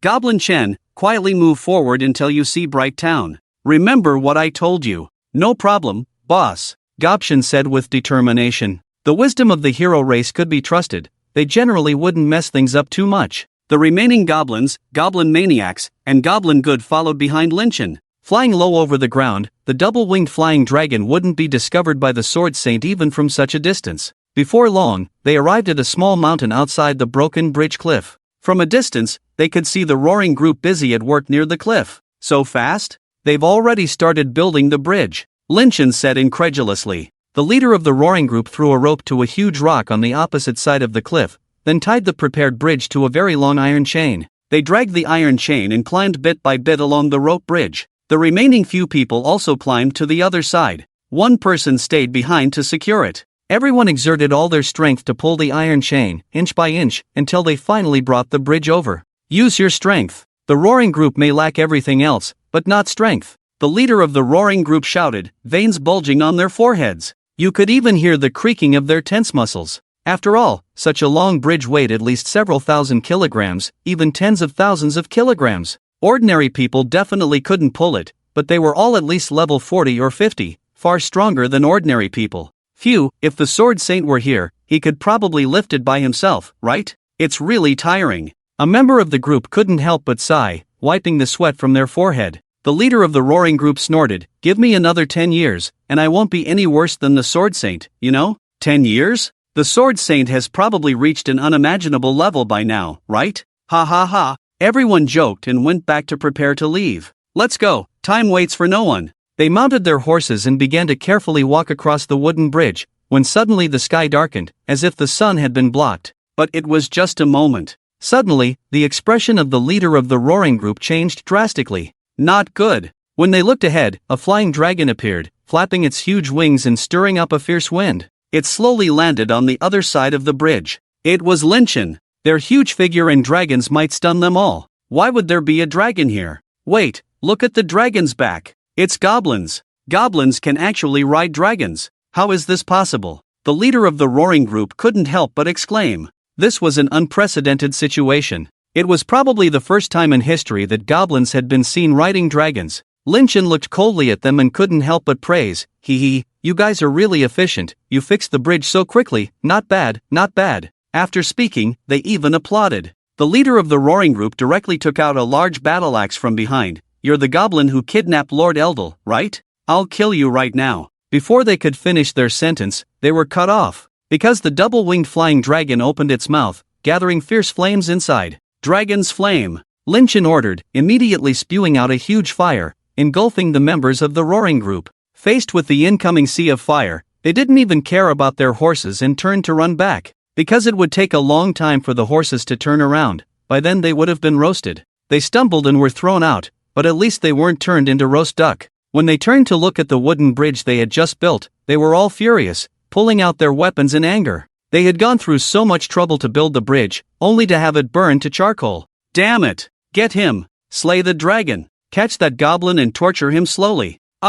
They all hated him and wanted to fight back. Suddenly, there was a rhythmic vibration from behind. They all felt a tightness in their hearts. The leader of the roaring group quickly turned around, only to find that many goblins had already surrounded them. It was the goblin maniacs, roughly 30 large species, and a few lurking goblin assassins. Everyone, prepare for battle. Here comes a big one, the war cry leader said vigilantly. A leader's expression became serious. Leader, it seems we've been targeted early on. These goblins are definitely not simple. First, they destroyed the bridge, and then they ambushed us. Everyone understood, knowing the situation was dire. After all, even the Silver Blade Squad was wiped out, and Kasimov died. They didn't have full confidence in dealing with this. That tall one is probably the goblin hero, leave it to me to deal with. Bane, as an agile assassin, quickly go find the Sword Saint. The Warcry leader rushed forward with a battle axe, clearing a path for Bane. Bane, in light armor, nodded vigorously. Leader, hold your ground.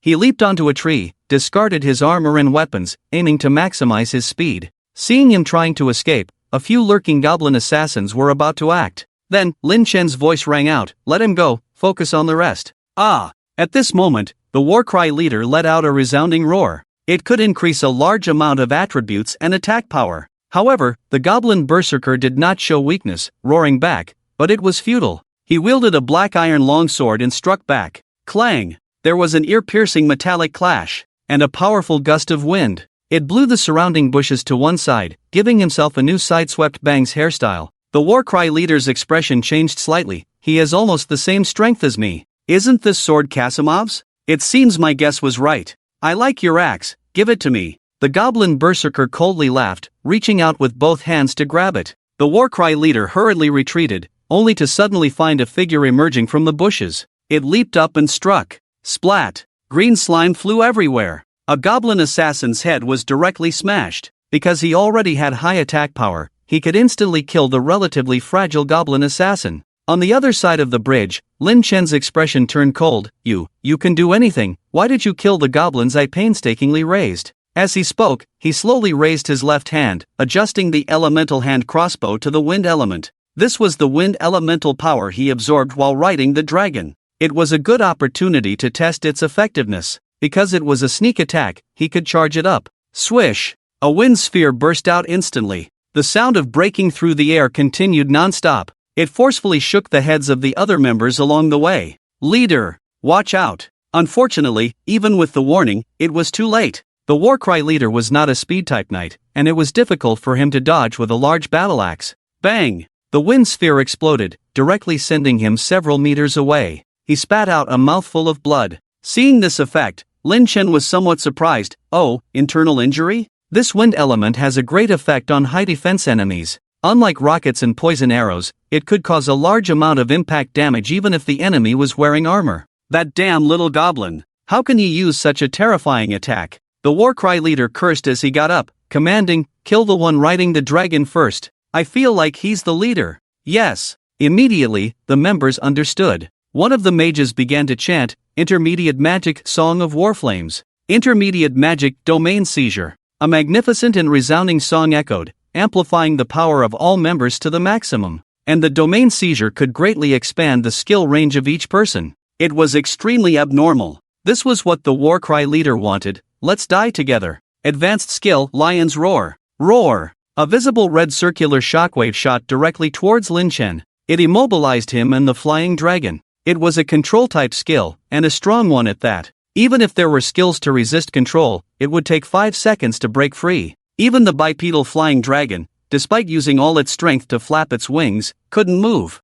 Humph, you're finished. Intermediate martial skill, deadly flying axe. The battle cry leader sneered coldly and suddenly threw a flying axe towards Lin Chen's head. If this big axe hits his head, it will definitely cause a mess. Lin Chen was slightly surprised. This guy's combo is brainless and violent. If he were playing the game, he would definitely choose someone like him. However, choosing physical attacks was their biggest mistake. At the moment the flying axe was about to hit, he activated the skill Bladeless. He watched as the flying axe, about to hit him, pierced through his body. It pierced through. Not cut. Impossible. The battle cry leader's eyes almost popped out. How could something so absurd happen? Other members also felt like they were seeing a ghost. What kind of monster is that goblin? Leader, we've hit a brick wall this time. Damn, no time to chat with you, come help me first. The battle cry leader's heart rate skyrocketed, because the goblin madman was charging towards him. With no weapon in hand, should he use his life to block? However, with a thought, he was able to control the flying axe to come back. Ouch! In the distance, Lin Chen let out a painful cry as the retrieved board axe directly hit him on the head. The battle cry leader laughed triumphantly. Ah, look at the embarrassing look on that little beast. Gave him a big bump on the head. Saying that, he took back the big board axe and swung it towards the goblin madman, and the two sides fell into a standoff, or rather, a contest of strength. The goblin madman's eyes were full of disdain, frenzied brute force. He directly activated his skill, pressing all 4 arms against the hand that was contesting the blade, and the muscles visibly swelled, and the blood vessels bulged. Damn it! I can't hold on, guys. The battle cry leader's veins were bulging, and beads of sweat the size of beans kept dripping from his forehead. The sound of muscles tearing was crackling, but he still couldn't resist the goblin madman's strength, and could only watch as the board axe came closer and closer to his body. The downside of the double-sided axe was here. If he couldn't contest the blade, he would be cut to death by the other side. But when he turned his head, he found that the other members were also unable to break free, because Lin Chen had been harassing them with sneak attacks. Some had even died. Ah, why is this beast so strong? Can a hero reach this level? The battle cry leader was about to give in, watching as the blade cut into his shoulder. It wasn't over yet. It was slowly entering. The intense pain exploded in his mind. It was like the first time for a girl, a slowly deepening pain. Swish! Then, his arm and shoulder were cut off. Normally, the intense pain would have rendered him unable to fight. Fortunately, he was supported by adrenaline now, and was able to dodge quickly. However, he didn't notice that Lin Chen in the distance was looking dark. You son of a b***********. I haven't finished with this bump on my head yet. I'll give you 2 bumps. Then he gathered wind elements again. This time, he aimed at his head. Swish! The wind was icy. A wind ball directly exploded his head. The battle cry leader fell unconscious on the ground. This was the 2 bumps he was given, one on the head, and one on the grave. Leader! One member's attention was drawn, full of anxiety and despair. Then, the goblin assassin took advantage of the opportunity, and with a single blow, he pierced his body, killing him. The goblin madman laughed. This axe is not bad, haha. Boss, look at my new weapon. Indeed, the goblin madman took the big board axe and used it, making it even more terrifying. He then dismembered the battle cry leader. Another person managed to escape at the beginning, which was also what Lin Chen wanted. Go attract the sword maiden over, he. Then, Lin Chen ordered, you guys don't eat yet, Gobshan, you go eat first. Thank you, boss. Thank you. Gobshan nodded and immediately knelt down in gratitude, then went to feast on a corpse. After eating and not leveling up, he went to devour the body of the Warcry commander again. Finally reached level 50. How is it? Are you ready to evolve? Lin Chen eagerly asked. However, Gobson looked confused. Boss, I don't feel anything. I even feel like I need to poop. Forget it for now, we need to hurry and leave. Lin Chen mounted the flying dragon and surveyed the surroundings, trying to plan the best escape route. Otherwise, they wouldn't be able to escape the crazy woman's pursuit. He could ride the dragon, but what about the others? It took a lot of effort to train them, and it would be a waste to let her kill them with a few slashes. After careful consideration, Lin Chen ordered, everyone, jump down. What?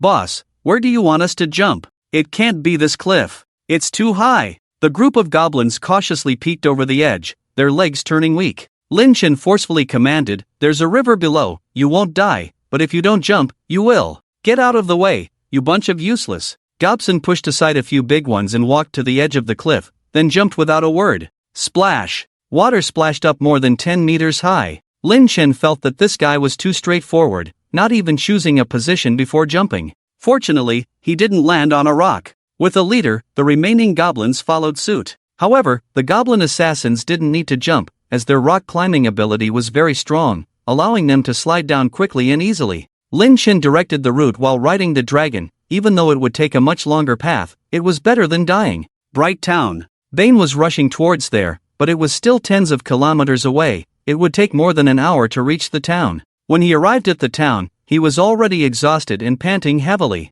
"Lord Swordsman!" Enduring nausea, dizziness, and difficulty breathing, Bane hurriedly shouted. The Sword Saint also saw him and leaped down. "What's wrong? Why did you come back?" "Goblins! Goblins!" Before Bane could finish his sentence, he collapsed on the ground. The Sword Saint's heart tightened. "Oh no! Someone help him quickly!" After speaking, she rushed towards the Warcry commander and his group at full speed. Even though she was wearing armor and carrying weapons, she was not an assassin, but she was still faster than Bane. She could arrive in just over an hour. With the return journey, it would take 2 hours. During this time, the goblins must act quickly. When the Sword Saint disappeared from view, a command was given: "Charge! Capture the women alive, kill the rest." A group of goblins ran swiftly. Leading the charge were a dozen goblin assassins, extremely fast. After entering Bright Town, they directly killed several residents. "Kill! Ah! Help! Monsters have invaded! Where is the Lord Swordsman? Someone is killing people! I saw the Lord Swordsman leave just now. Run!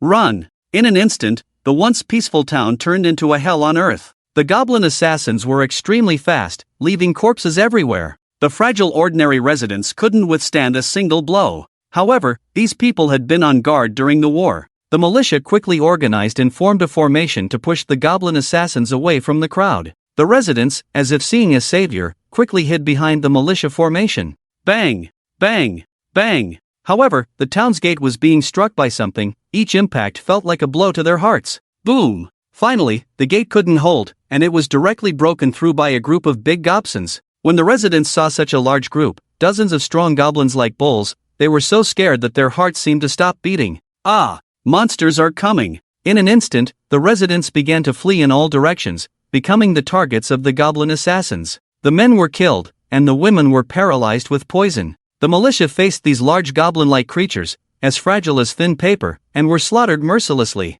They had anticipated that this day might come again, but not this soon. The town of Light was plunged into darkness, resembling a living hell. Men fell in pools of blood, limbs and fragments scattered everywhere. They even watched helplessly as their loved ones and friends were devoured alive by the goblins. "Help! Help! This can't be real! It can't be!" A woman cried until her voice cracked, and she collapsed from a brain hemorrhage. Regardless of whether they were dead or alive, the goblins stuffed them into bags and carried them away as if they were mere objects. Within just an hour, almost all the women were captured, nearly 100 of them. They were divided into 20 large sacks, each goblin carrying one on its back, grinning from ear to ear. They were taken away in batches to their tribe. The group of goblin assassins, bloodthirsty and relentless, finally began to retreat under the command of the goblin chief after another round of slaughter. The remaining residents, in the face of that evil laughter, were plunged into deep pain and despair. Natural disasters and man-made calamities. This world is too terrifying,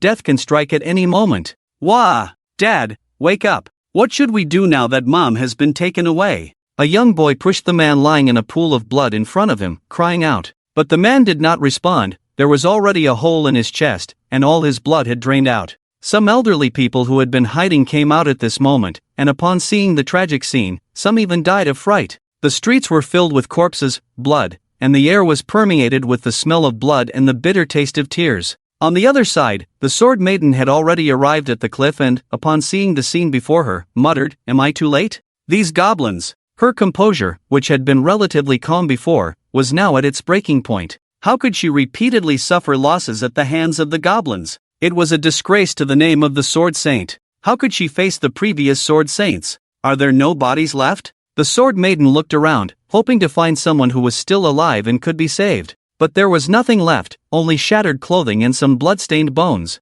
It was as if they had been devoured by a pack of wolves. She then quickly searched the surrounding area but found no clues. Goblins. Goblin maniacs. Why can't I handle even a group of goblins? Again and again. Swish. The sword maiden's anger surged, and she swung her sword wildly towards the cliff. The sword energy struck the rock wall, raising a cloud of dust. When the dust settled, the cliff had been shattered, and the broken stones had formed a new path. Suddenly, the sword maiden's breath stopped, and she realized something. Wait! Don't! Swoosh! She turned into a white light and quickly rushed back. With a single step, she could leap more than 10 meters, and her speed was so fast that she was almost invisible. All that could be heard was the rapid stomping of her boots and the scraping of her armor. In just half an hour, she arrived outside the town of Light. The miserable cries from within almost petrified her heart. She quickly jumped onto the city wall, tore off the blindfold, and time stood still. The air ceased to flow, and everything fell silent. No, no, no. Don't do this to me, Lord. After a long time, the sword maiden trembled as she uttered these words. Reflected in her beautiful eyes were corpses, blood, and the agonizing residents kneeling on the ground. At that moment, her heart completely collapsed. This can't be real, it can't be. Boom! The sword maiden felt utterly powerless, deeply and profoundly powerless. She fell from the city wall, her platinum-colored, noble and elegant armor stained with filthy blood. She didn't want to get up, she didn't even want to live. It was too despairing. What opponent had she not defeated? 7th-rank monsters, enemy armies, various perilous situations, all had been suppressed and crushed with absolute strength. Now, for the first time, she was plunged into such despair. The light town she had worked so hard to protect for so long was completely destroyed. It was destroyed right before her eyes. For someone as righteous as her, it was like destroying it with her own hands. Endless guilt and self-blame filled her whole body. It made her powerless, it made her fearful. It made her unable to hold back her tears.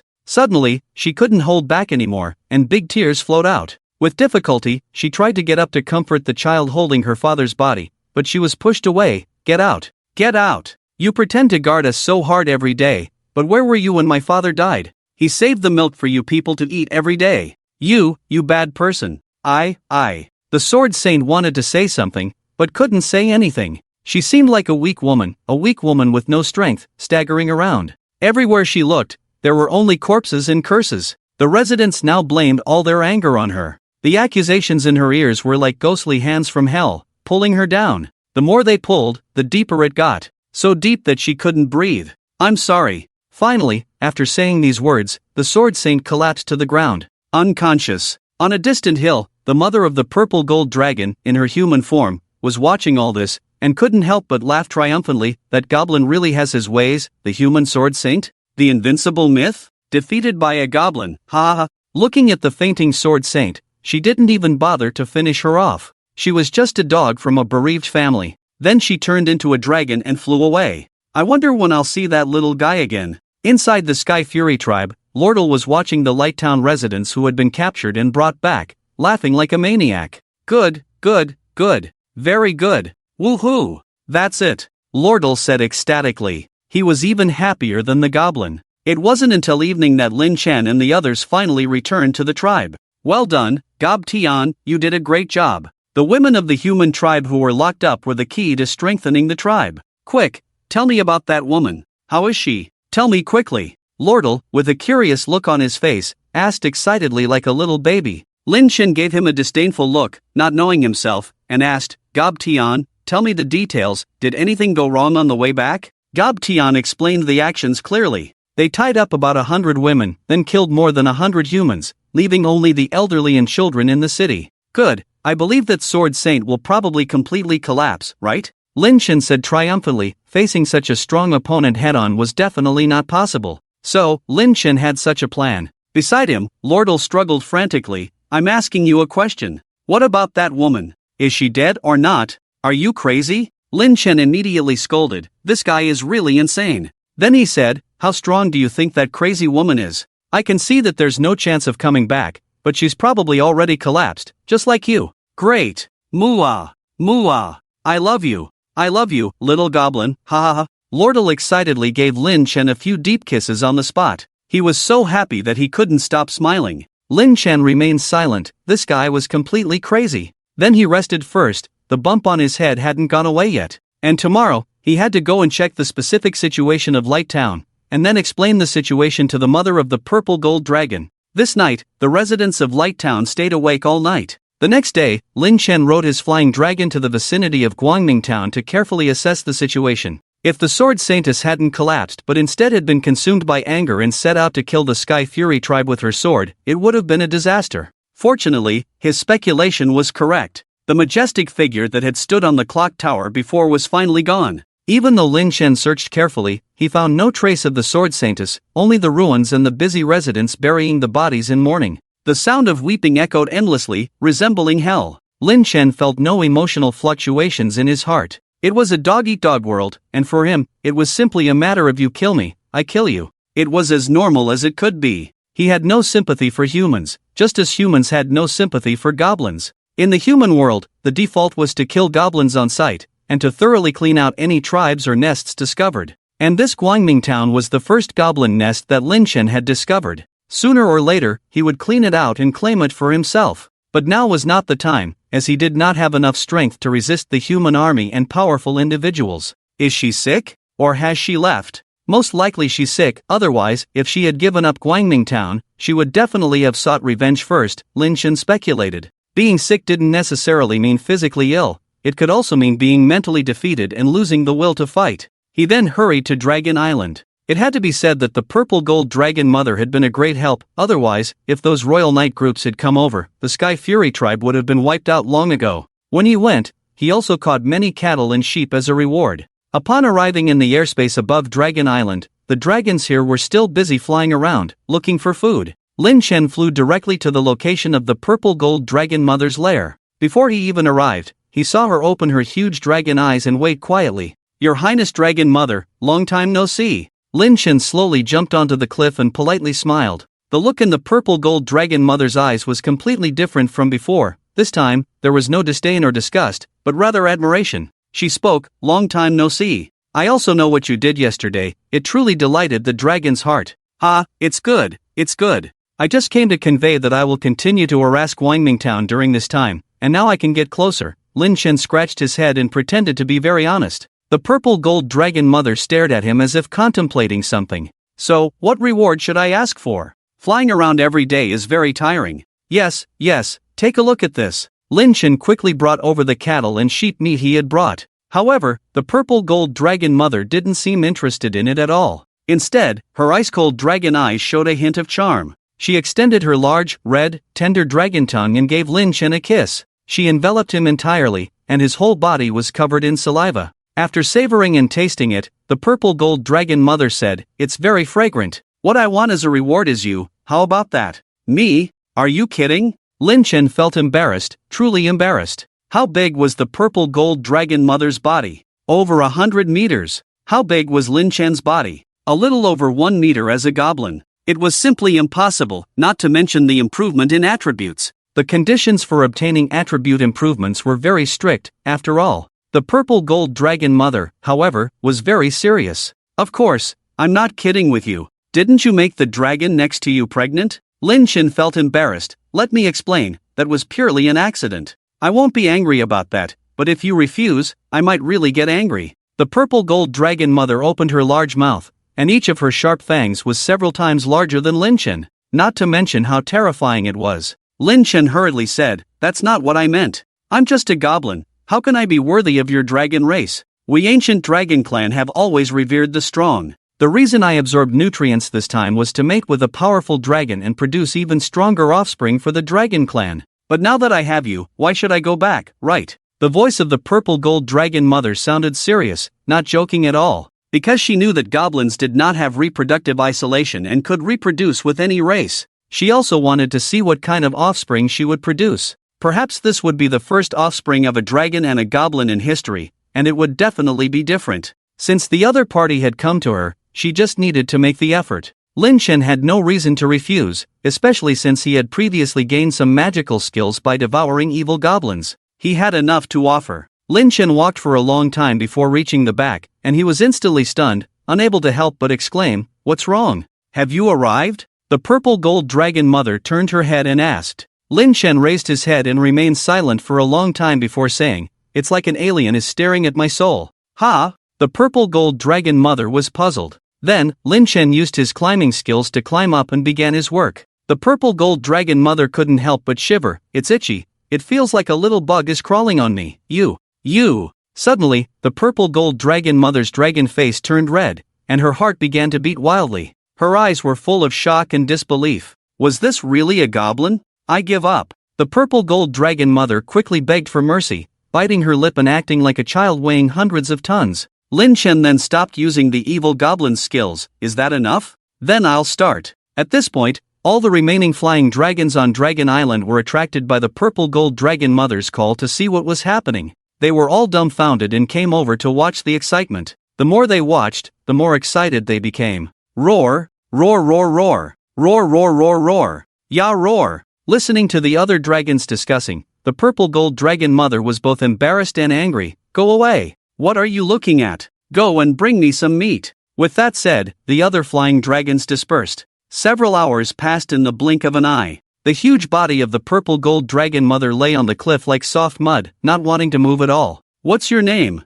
You're really amazing. I will be yours from now on, a dragon. The purple gold dragon mother gasped, as if it took a lot of effort to say those words. Lin Chen shook his head. Do good deeds without leaving a name. I'll be going now. He had thought that mating would be impossible, but it turned out to be much easier than he had imagined. Mainly because he was really too powerful. He had also gained a lot of attribute points for free, with 500 health points, 100 attack points, and 100 defense points. This was truly a freebie. The purple golden dragon mother was furious. What do you mean by doing good without leaving a name? How am I going to tell my child who his father is in the future? Let's call him Lin Chen. Yes, Lin Chen, I'm leaving first. Lin Chen rode the double-footed flying dragon and left Dragon Island. He still had to go back to do the right thing. Watching his departing figure, the purple golden dragon mother revealed a playful smile. Goblins? It seems like this race isn't so bad. No, it's him. Perhaps he will lead the goblins to create a whole new world. Back at the Sky Fury tribe, the captured people have been settled in. However, that lunatic Lordiel has been constantly mocking and ridiculing. He doesn't even realize how ridiculous he looks. Oh no, Prince Lordiel has gone mad. What should we do? Will the Sword Saint come to rescue us? A woman cowered in fear. Lordiel laughed. Sword Saint? That smelly brat? You might as well kill yourselves instead of waiting for her to save you. Ha ha ha. You, Prince Lordiel, how can you speak ill of your master? What's gotten into you? Yeah, we noticed something was off with you from the start. Why do you seem to hate us and the Sword Saint? Stop it, all of you. He's really pitiful, definitely tortured by inhuman means, the residents said, casting sympathetic glances. This only further enraged Lordiel. I don't need your pity. You're the pitiful ones. Swoosh. The sound of wind filled the air as Lin Chen returned on his flying dragon. He looked over the captured residents and then headed towards the cage holding Leah. Now, you're free. Those who want to stay can stay, those who don't can leave, he said. What? Not only Leah, but even the other goblins were dumbfounded. So many elves were being set free? Leah opened her mouth to speak. Lin Chen shrugged. I said I'd give you freedom. You're not of much use to me now, so you can go. She had been relatively cooperative and had helped several times. There was no issue in granting her freedom. With the ability to defend herself now, there was no fear of retaliation. Most importantly, Lin Chen was gambling. He wanted her to lead the elves to join the Sky Fury tribe. These goblins were indeed powerful, but lacked long-range attacks. Having a group of elves as long-range support would be ideal. As the cages opened, Kasnara lifted Leah and started to walk out. Mother, let's go, let's go. Leah followed, still feeling a bit disoriented. Kasnara hurriedly went to help the other elves out of their cages, but her flustered little hands struggled to open one. Gobuyu quickly went to assist. This time, all the elves were set free. The feeling of regaining freedom even brought tears to their eyes. However, they didn't rush to leave as they had nowhere to go. After a long silence, Leah finally spoke. Kasnara, and the rest of you, those who want to leave should leave quickly. Go back to the Wanyang forest and start anew. I plan to stay. Lin Chen's eyelids twitched slightly. He hadn't expected, or perhaps had already anticipated, that she would choose to stay. This woman was extremely cunning and had a deep understanding of human nature, which he had noticed before. She would definitely choose to stay to keep him in check. Otherwise, she feared he might turn against them or capture them again. Handling relationships as a hostage here would greatly reduce that possibility. Lin Chen, from our interactions during this time, I can see that you are definitely not an ordinary goblin. I am willing to follow you.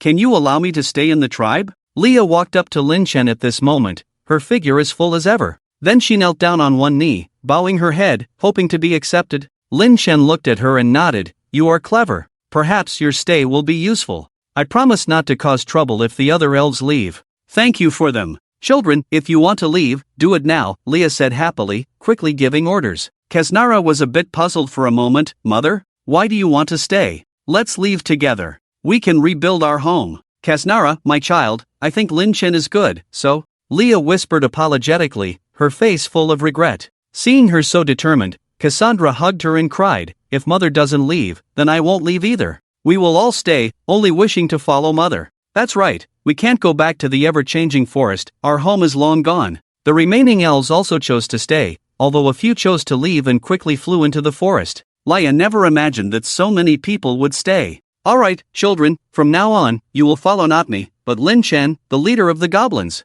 The elves hesitated for a moment, but then knelt before Lin Chen. Don't worry, since you are not my prisoners but my subordinates, I will ensure your safety. If anyone dares to touch you without my consent, tell me and I will have them killed. Lin Chen deliberately raised his voice, speaking for the benefit of the other goblins. Only then did the elves' hearts settle. He then had Goblin Yu help choose a place to build shelters, as they couldn't continue living in cages. This scene left Lord shocked, unable to believe it was true. Elves? Elves joining the goblin tribe. Ha ha ha, this can't be real. Cassandra had a good relationship with Goblin Yu, so they got along well. They quickly chose a place to live, but the elves still chose to live in the trees, building simple wooden houses. Lin Chen instructed, Leia, whatever you need, tell Goblin Yu, and he will arrange for other goblins to collect it. I understand, boss. Thank you. Although we've had disagreements, everything will pass, Leia said affectionately. During this time, she had been drawn to Lin Chen's personality and his powerful mating ability. She couldn't understand how a goblin could have such strong charisma.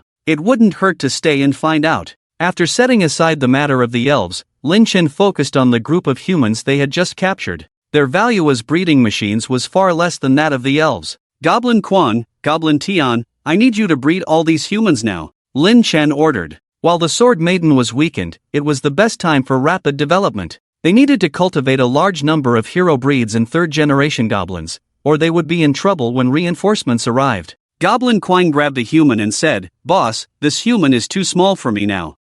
It seems so. Then we'll have to resort to artificial breeding, but it will still be hard work for you. Lin Chen shrugged. This time, artificial breeding would be much easier, as the elves had experience and could help. After some simple screams, Lin Chen turned to Goblin Shan, who had been through a lot, and was disappointed that despite the resources and experience spent, he had not evolved. He felt guilty about it. As he looked for him, he found Goblin Shan hiding in a corner, scratching his body incessantly, with large patches of skin coming off. It was a bit gruesome. Lin Chen sternly questioned, Goblin Shan, what are you doing? Boss? I feel so itchy all over, like something wants to come out. Goblin Shan said, scratching non-stop. The more he scratched, the faster he scratched, until he was rolling on the ground, his flesh and blood a mess. Lin Chen quickly restrained him, stop. You'll scratch yourself to death. Boss, please let go, I'm in so much pain. Goblin Shan struggled, but his strength was no match for Lin Chen's. Seeing him like this, Lin Chen didn't stop him.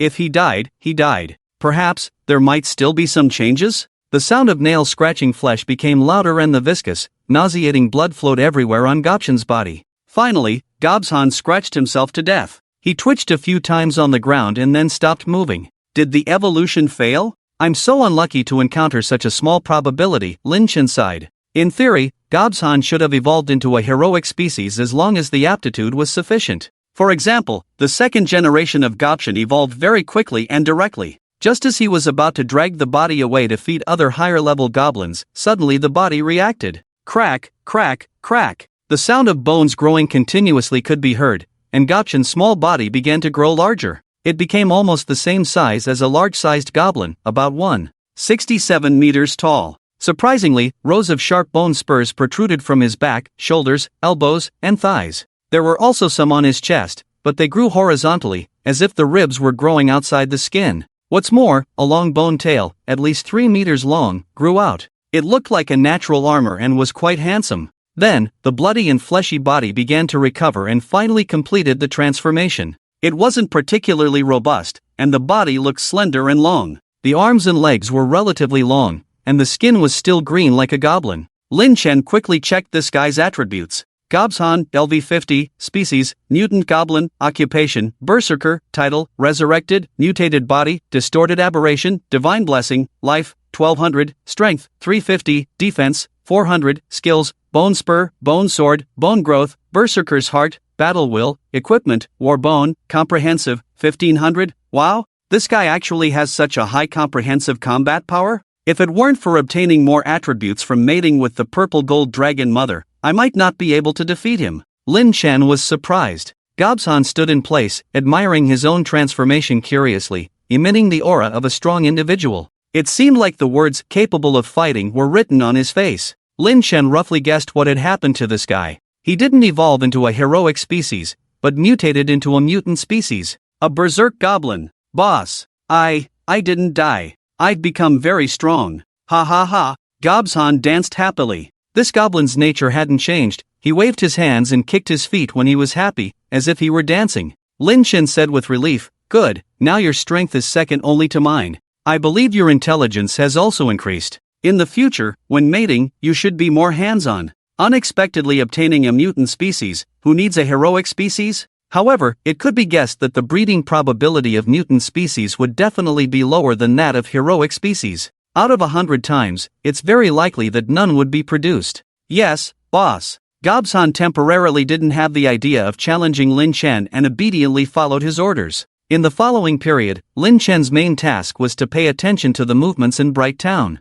The rest was left to the group of captured humans. The more they could reproduce, the stronger the tribe would become. Lin Chen directly activated the crazy simulation life mode, which was the best way to go back in time. The simulation life system is starting. Current plot: the event of cultivating the third generation of goblins in Bright Town has come to an end. You have the golden time to expand the tribe. The Sword Maiden has fallen into a long-term mental confusion and will not pose a threat for the time being. However, you still need to keep an eye on the situation in Bright Town every day, fearing any changes. Day by day, the residents of Bright Town gradually returned to their normal lives, and nothing special happened. In the blink of an eye, a month had passed. You couldn't wait to return to the tribe to check on the production of the third-generation goblins. Interrupt simulation, extract life progress, Lin Chen said at this time. This batch of third-generation goblins needed to be personally inspected, and then a new breeding plan would be implemented. Summary: a month passes quickly, please cherish the time.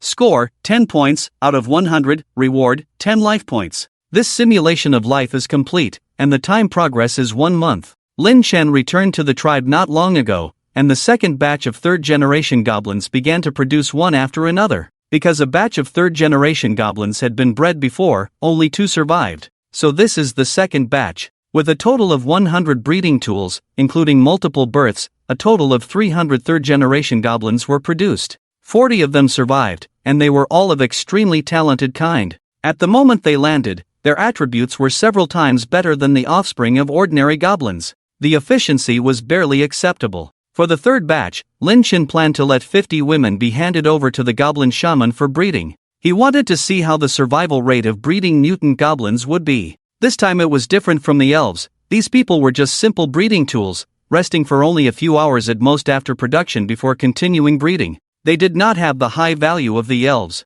As long as they did not die, it was fine. Another month passed, and the third batch of goblins was born. Damn it, the gambling dog must die. For the breeding of mutant goblins, not even one survived? Lin Chen was so angry that his intestines turned green. There were still more than 20 of them left. Now he could understand how low the survival rate of mutant breeds was, probably reaching 98%. It was more important to get more third-generation goblins first. The third month passed. This time, 70 survived directly. In 3 months, a total of 150 third-generation goblins were obtained, all of which could easily evolve into heroic breeds, and their attributes were much stronger than those of wild evolution. The days passed too smoothly, and Lin Chen even felt that the Lionheart Empire had given up on Bright Town. After all, it was a big town, with the possibility of expanding into a city. Finally, a few days later, Lin Chen noticed a group of people entering Bright Town. Because it happened so quickly, Lin Chen did not see their attributes and identities clearly.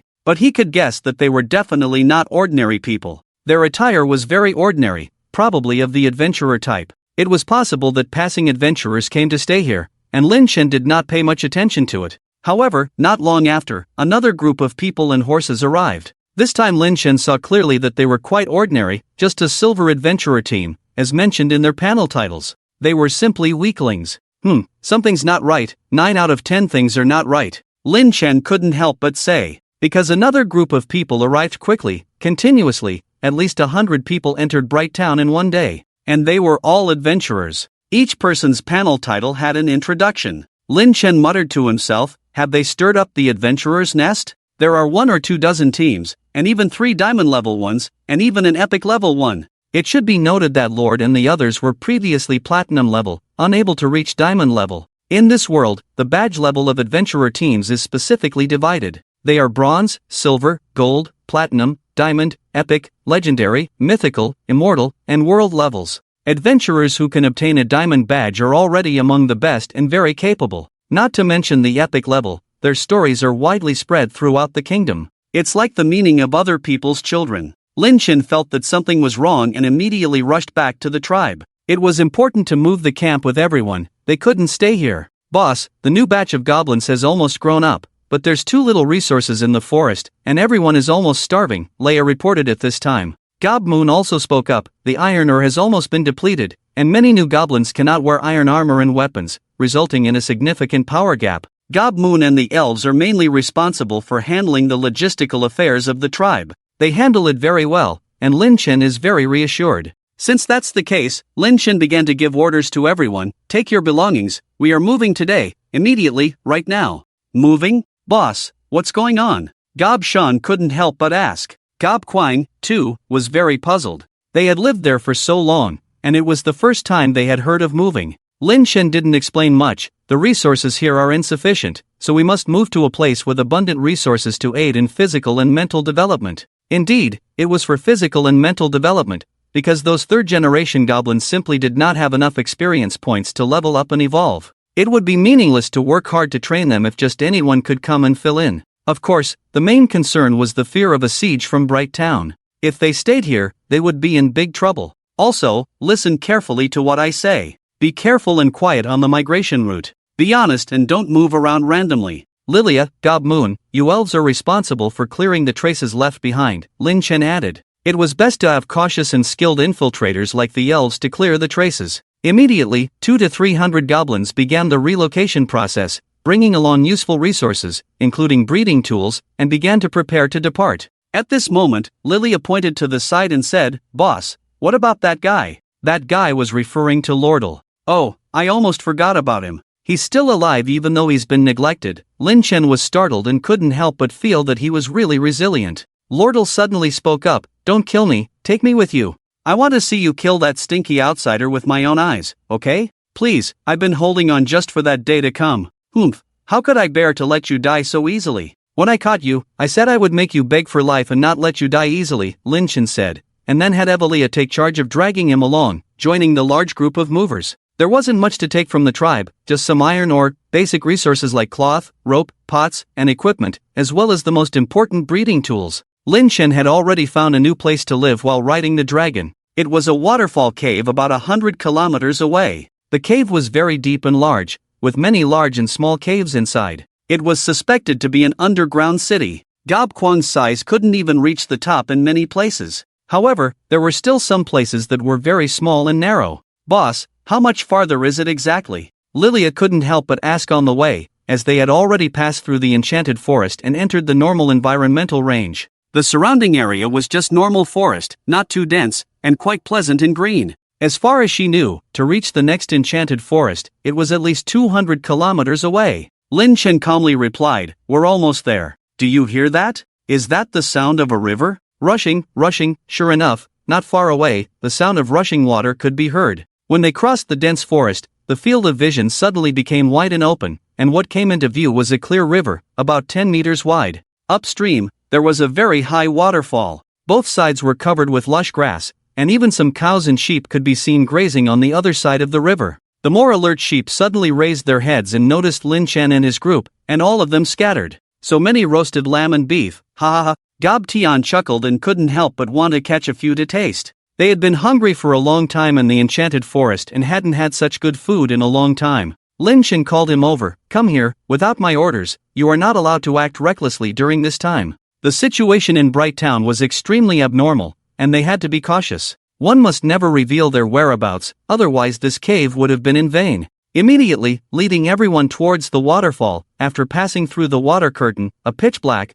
bottomless cave suddenly appeared. The cave was not particularly large, and could be described as narrow at first, then opening up after several steps. Even the goblin could only barely enter. The subsequent words can be expanded upon, but there's no time for that now. Bring all the supplies into the cave. Lin Chen had already roughly planned it out. The cave was mainly divided into 3 large interconnected chambers, each several thousand square meters in size, but not particularly even. Inside, there were many rugged rocks, stalactites, and crystals. One area was designated for living, another for breeding, and the third for sleeping. There were also 4 or 5 medium-sized chambers for storing items, and a dozen or so small chambers. Although the small chambers were not currently in use, they would be very useful when enemies invaded. Leah, Gobmoon, you guys take these goblins and clear out these 3 large chambers, knocking off the stalactites and leveling the ground as best as you can, Lin Chen ordered. Leah was a bit afraid, so she picked up Lin Chen and held him in her soft embrace. But boss, our elf eyes can't see clearly in the dark.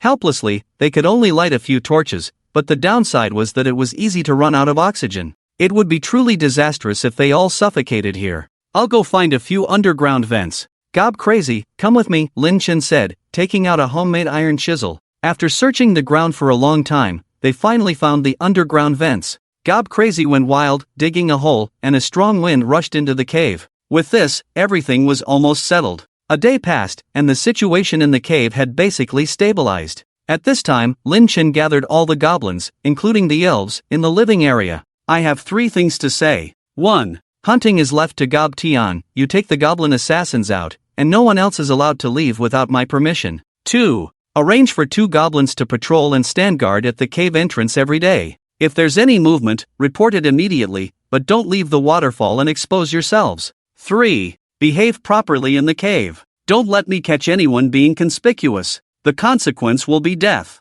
Yes, boss. Long live the boss, we all listen to the boss. In no time, Gob Tian and the others caught a dozen wild bulls and started a bonfire in the cave, roasting the whole bulls. However, the elves were vegetarians. They solved their own food problems. There were far more fruits and vegetables around here than before, more than they could eat. Humph, you really did it. You found such a hidden cave. It's easy to defend and hard to attack. Even a whole army couldn't break in. What? Has the royal family's reinforcements arrived? Lord Deal sneered. Lin Chen glanced at him. You're smart. A large number of adventurers suddenly poured into Bright Town. They're probably going to besiege us. Adventurers? What about the royal family's reinforcements? Lord Deal was puzzled. Lin Chen shrugged. I don't know, I just saw a lot of adventurers coming. Suddenly, Lord Deal burst into laughter. Those penniless guys probably heard that the Sword Saint failed and scared off everyone else. Ha ha, only these reckless adventurers dare to come. But let me remind you, the strength of these adventurers far exceeds that of the royal knights. The royal knights are just trained by the church, but adventurers are different. All of them have survived in life and death battles time and time again. He. In the dim light of the fire, Lord Deal's face was particularly eerie as he laughed. Snap! Stop yelling! Lin Chen threw a piece of bloody cowhide at him, covering his smug face. After eating and drinking their fill, Lin Chen went outside the waterfall. Whistling, the double-footed flying dragon on the distant mountain peak flew over, named Xiao Huan. Let's go, Xiao Huan, let's go back and see the situation. Bright Town. After several months of silence, a new vitality finally arrived. Hundreds of adventurers gathered together, and the lively sounds continued throughout the night. Inside the tavern. Smack! Someone took a big gulp and slammed the glass on the table. Ah, that's refreshing. Hey, do you think the Sword Saint can recover? I estimate she's done for. The generation of Sword Saint might have fallen. If it were me lying in the room for a few months, I would have gone crazy long ago. In the midst of laughter, everyone couldn't help but show a sense of regret. They all came to see if the story of the Sword Saint being forced to the brink of collapse by a group of goblins was true. First, to see if the story of the Sword Saint was true. Second, if it was true, they would have to go and meet the goblin tribe that could make the Sword Saint fall. This matter can be described as shocking the world. It caused a sensation. Not only the Lionheart Empire, but even people from other empires sighed, mostly in mockery. The dignified Sword Saint, forced to the brink of collapse by goblins. What's the difference between this and an adult being tripped by ants on the road? Humph, just a group of goblins, leave it to our Blizzard heroes to handle. At this time, several people in silver armor walked into the tavern. The diamond-colored badges hanging on the chest of the armor were very eye-catching. They were the diamond-level adventurer team, averaging around level 60, and their strength goes without saying. Each of them had definitely wandered between life and death countless times. The leader of the Blizzard team was named Cicero, a young man exuding an aristocratic air. Seeing him, many people still politely raised their glasses and greeted. "So it's His Highness Cicero, Count, how have you been?" "Thank you for your concern, everything is fine." Cicero took off his helmet and answered. Just like Loder, he was also of royal blood, and his family position was also at the level of Count. "His Highness Cicero only kills high-level monsters, right? Why are you also thinking of dealing with goblins this time?" the tavern owner said as he began to pour the wine. Cicero picked up the glass, took a sip, and then handed it to the person next to him. He couldn't stand the lousy wine. Then he said, "It's all because of my useless cousin. He was captured by goblins, so I plan to handle it myself." "I see." The tavern owner felt a bit embarrassed. The wine he just served was the best. But he didn't pay too much attention. After all, he was of royal blood, and his taste must be different. At this time, a more arrogant voice sounded at the door. "Heh, Cicero, you say you'll handle it, so you'll handle it? Then wouldn't I have made a wasted trip?" A white-haired old man slowly walked in. He held a long red crystal staff in his hand, and his beard was long and completely white. He also wore a gray wizard hat, the kind with a pointed tip, which looked very old. "What? Gray hat wizard, Gru? He's here too." The tavern became even more lively. This gray hat wizard was said to have been an evil wizard in the past, terrifying people. That's why he was so arrogant. But later, I don't know how he turned over a new leaf and created the Grey Hat Heroes. When it was founded, it was directly given a diamond-level badge. There were also a few Grey Hat wizards following him. Cicero was not angry, but rather polite, not losing his aristocratic demeanor. "Mr. Gru, I've heard of your great name." "Humph, don't give me that, I'm short of money, very short of money. If you want me not to participate, give me money, 1,000 gold coins and I'll leave now." Gru looked very old, but his voice was strong and powerful. It seemed like he had the upper hand. Cicero smiled bitterly for a moment. 1,000 gold coins? That's not a small amount, Mr. Gru. How about we negotiate? "No negotiation, not even 1 coin less. If you don't have the money, I can go ask your father for it," Gru said firmly.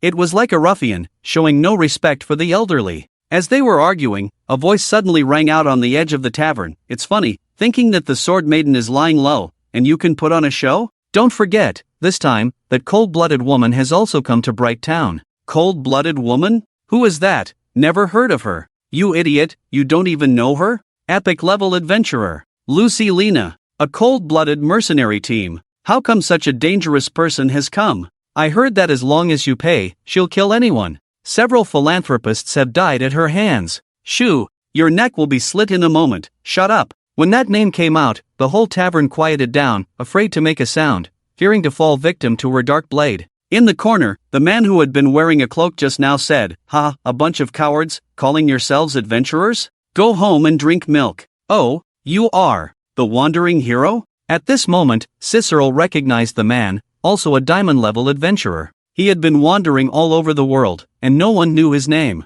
The wandering hero was somewhat surprised. "I didn't expect His Highness Cicero, a noble, to know my title as a commoner. I'm really pleased." "You're too modest, so to say. A total of 3 diamond-level adventurer teams have come, and there's also that cold-blooded mercenary team, Lucy Lena." Cicero pondered. A diamond-level adventurer team does not necessarily mean that all members are diamond-level adventurers. Basically, there is only one. Just like the Wandering Hero, Blizzard Cicero, and Grey Hat Crew, these 3 are diamond level, while their members are mostly platinum or even gold medalists. They say it's better to be a leader than a follower. But there are also teams of all diamond level strong individuals, although very few. The Wandering Hero spoke again. "Don't look at me like that. I'm not in the mood to mess with you, and I'm even less interested in goblins. They're just disgusting to look at." "Ah, then why are you here?" Cicero was puzzled. Bright Town is a remote place in the Lionheart Empire, and it takes quite a bit of time to get here. The Wandering Hero chuckled. "Do you believe me if I say I just happened to wander to this place?" Everyone gave him a blank look. What does the word adventurer mean? It means to go on an adventure, to challenge danger. How could it be just a side trip? "Ha, just kidding. I'm not interested in goblins. But that Dragon Island, I'm very interested in. If I can slay an ancient dragon, I guess I could become an epic as well, right?" The Wandering Hero said expectantly. How can dealing with goblins compare to slaying dragons? That's why he came here. And many people are not here for goblins, they are here for dragons. The wandering hero spoke again. By the way, let me remind you, although goblins are a low-level race, don't be fooled by that. Indeed, many goblins are low-level monsters, but they can evolve, they have no reproductive isolation, and can produce stronger offspring, especially evolved goblins. They are very terrifying. Humph, that makes sense. I've lived for almost 100 years. I've seen more goblins than you've seen women. Gru's previous arrogant voice had now turned deep. This race can be considered the most powerful in the world. They have existed since ancient times, always the enemy of all races, and have been killed for tens of thousands of years without being wiped out.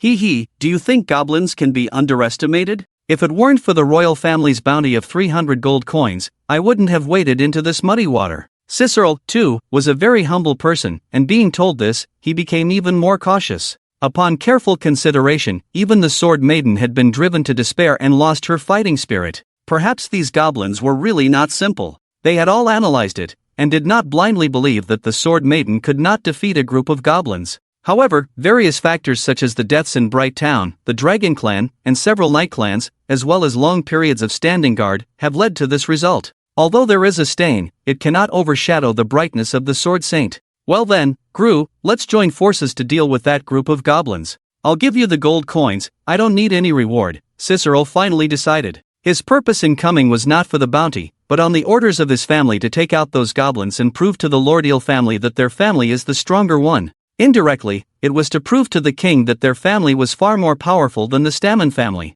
But now the situation is different, and it's better to join forces for stability. Gru, with his grey hat, smirked and said, alright, since His Highness Cicero is so generous, I won't be polite. Let's join forces, even if we have to face the goblin leader, or even the goblin overlord. Oh, it looks like we have no chance at those 300 gold coins. It's okay, let's just watch the show. Our main purpose was not to see the Sword Saint's embarrassment, right? We've already accomplished that. Some people sighed, some lamented. They had hoped to try their luck against a group of goblins and earn 300 gold coins, but now with 2 diamond adventurers joining forces, they had no chance. Cicero and Gru and the others quickly left the tavern, found an empty space on the street, and carefully discussed their battle plan. In my opinion, we should just use violence to solve this. The failure of the Sword Saint was just because he was restrained and couldn't make a move, right? Gru expressed his thoughts. Cicero was still cautious. There are too many unknowns this way. We should first find a location, observe and plan before taking action.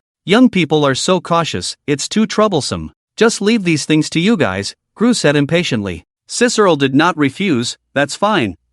Wait a minute. He looked towards the entrance of Bright Town. A mysterious figure clad in rusty armor from head to toe walked over, so tightly wrapped that not even a finger or a patch of skin was visible. It was the kind of heavy armor with extremely high defense that even an ordinary person would find it difficult to move in. What's more, he was carrying a broadsword. Yes, a broadsword. A weapon half a meter wide and 1.5 meters long. Goodness, that guy is really strange, Cicero couldn't help but say, but he estimated that the person was not weak and had the idea of inviting him to join them. Hey! Sir, can you sit down and talk? Hearing someone call, the heavily armored mysterious person walked over slowly. What's the matter? He asked in a very deep and commanding voice, likely using a voice changer. This made Cicero even more curious. How should we address you? And why are you wearing such heavy armor, even concealing your voice? It's my personal privacy. If it's just for that, then I won't stay, the heavily armored mysterious person said as he turned to leave. At this moment, Gru spoke up.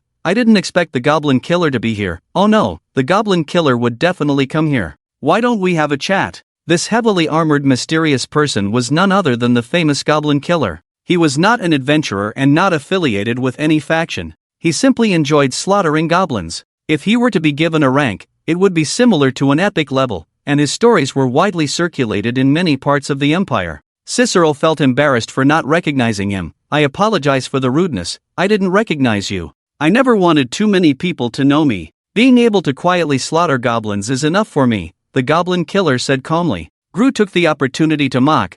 His Highness Cicero, you haven't even heard of the Goblin Killer, but he's the one who has killed goblin leaders. By the way, it is said that in that battle, you killed several thousand goblins. Is that true or not? Your combat power is almost catching up to Lord Jiansheng, right? Several thousand? Hearing this, Caesar's face was full of astonishment. That's too many. And there are even goblin leaders. The goblin slayers started to get impatient. Whether it's true or not doesn't matter. Even if I killed tens of thousands, there are still goblins that can't be killed. Seeing him getting impatient, Gru quickly explained their intention. We plan to join forces to besiege that group of goblins. Why not cooperate? Your Highness Goblin Slayer. Yes, even Lord Jianqing was defeated by goblins, so it's better to cooperate. Hearing how powerful he was, Cicero also hurriedly wanted to join forces. Cooperate? I used to cooperate with people before, but unfortunately, they were all killed by goblins every time. I think it's better to forget it. The Goblin Slayer declined.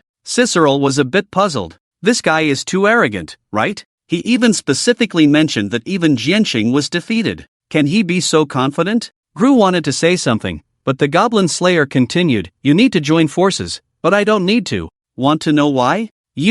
Gru suddenly crushed the cookie in his hand, his face twitching. Are you being too arrogant? Don't come begging for help when the goblins catch you and chop off your hands and feet to cook and eat. He couldn't help it. If it were before, someone daring to speak like this would have been hit with a burst of magic. Seeing the situation getting complicated, Cicero quickly persuaded, forget it, it's okay not to cooperate. I just hope you don't come begging for my help later. The Goblin Slayer left without looking back, leaving the two of them bewildered and angry. Cicero couldn't help but smile bitterly. He's really a strange person. TCH, just a useless person. He only killed a few goblins. Who gave him such a big face? If you didn't know, you'd think he killed a few high-level monsters and cleared out the big tomb. Gru grumbled. The big tomb is the largest gathering place of monsters within the Lionheart Empire, and it is said that a 12th level demon king was born inside. It has always been very tricky. Even Jianqing retreated after seeing it. Then, Gru stood up directly. Let's go. What are you waiting for? Let's quickly clean up those trash. I don't want to stay in this ghost place for a moment longer.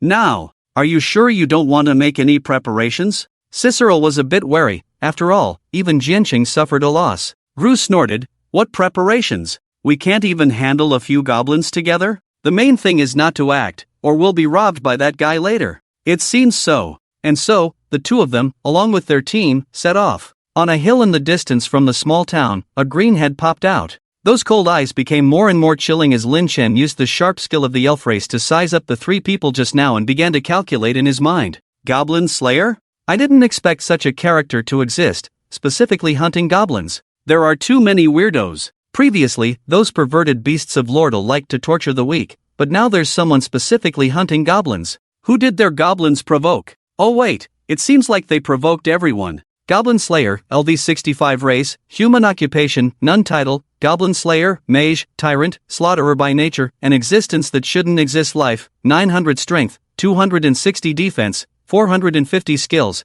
heavy strike, blood of the father equipment, rusty iron armor, rusty iron broadsword comprehensive, 3000 hiss. Looking at the attribute panel of the Goblin Slayer, Lin Chen didn't know what to say. How can the attributes range from 1000 to 3000? Are you kidding me? System, are you so unreliable? Or is there a problem? Lin Chen quickly asked. However, the system gave a very annoying official answer. Sorry, host, there is no problem here. He couldn't ask anything else. Sure, here is the translation of the text. Anyway, let's take a look at the attributes of the other two people. Zazir, with a comprehensive combat power of only 1300, is a paladin by profession and has skills to restrain monsters. Gru, with a slightly higher comprehensive combat power of 1400, is a great mage by profession, with a variety of skills and is quite difficult to deal with. Watching them leave the town of light, Lin Chen also mounted his horse and left first. These two diamond-level guys look silly, shouldn't be a problem, except for that goblin killer. Need to think again. Riding on horseback, Zazir and the others soon arrived at the site of the former Tianquan tribe. There was nothing left. It had been specially cleaned up and restored to a state similar to the surrounding environment, creating a confusing effect. It made troublemakers think that they hadn't moved away, just hadn't found them yet. According to reason, this large goblin tribe should have been discovered long ago? This magic forest area is not that big, Old Man Gru said with some doubt. It felt a bit off. Zazir also said, there are many traces of fighting along the way, although it was a long time ago, but enough to prove that the tribe is nearby. The two teams searched for a long time and finally made a discovery. Old man, what do you think this is? At this time, Zazir picked up a golden strand of hair. Gru stared at it for a long time, sniffed it in front of his nose, and carefully examined it. If I'm not mistaken, this is elf hair. Elf? The neutral humanoid race? No way. Zazir was somewhat surprised, suddenly understanding something. He hurriedly said, Could it be that the elves helped the goblins hide? This is impossible. Goblins are a group that everyone wants to attack. If this is true, there must be a highly intelligent species among them. It doesn't seem like they're hiding. I checked the area and there are no caves. The elves should have helped them move away and concealed their tracks very well, Gru said solemnly, starting to think. The elves' stealth skills are well known to be very powerful. Finally, Gru said, go find a butterfly. This kind of butterfly loves the scent of elves. After a busy half day, they finally found a brightly colored butterfly that looked like a flower. After bringing it to the place they had just been, Zazir opened the bottle and let it out. The little butterfly seemed to have a purpose and started flying in a certain direction. Follow it, Gru ordered. As they walked, the group marked the surroundings. In the end, they really did find themselves by the river. Oh no, they may have crossed the river, and the butterfly has lost its scent attraction. Gru muttered to himself, scanning the surroundings. Without the guidance of the butterfly, they were like headless flies. Zazir sighed and said, it's over, it's been almost a day and we haven't found any trace. Let's wait for the goblin killer to come and find them, and we'll take action first. They couldn't find them, but the goblin killer should be able to. However, Gru didn't want to go with that guy, even if it meant taking advantage.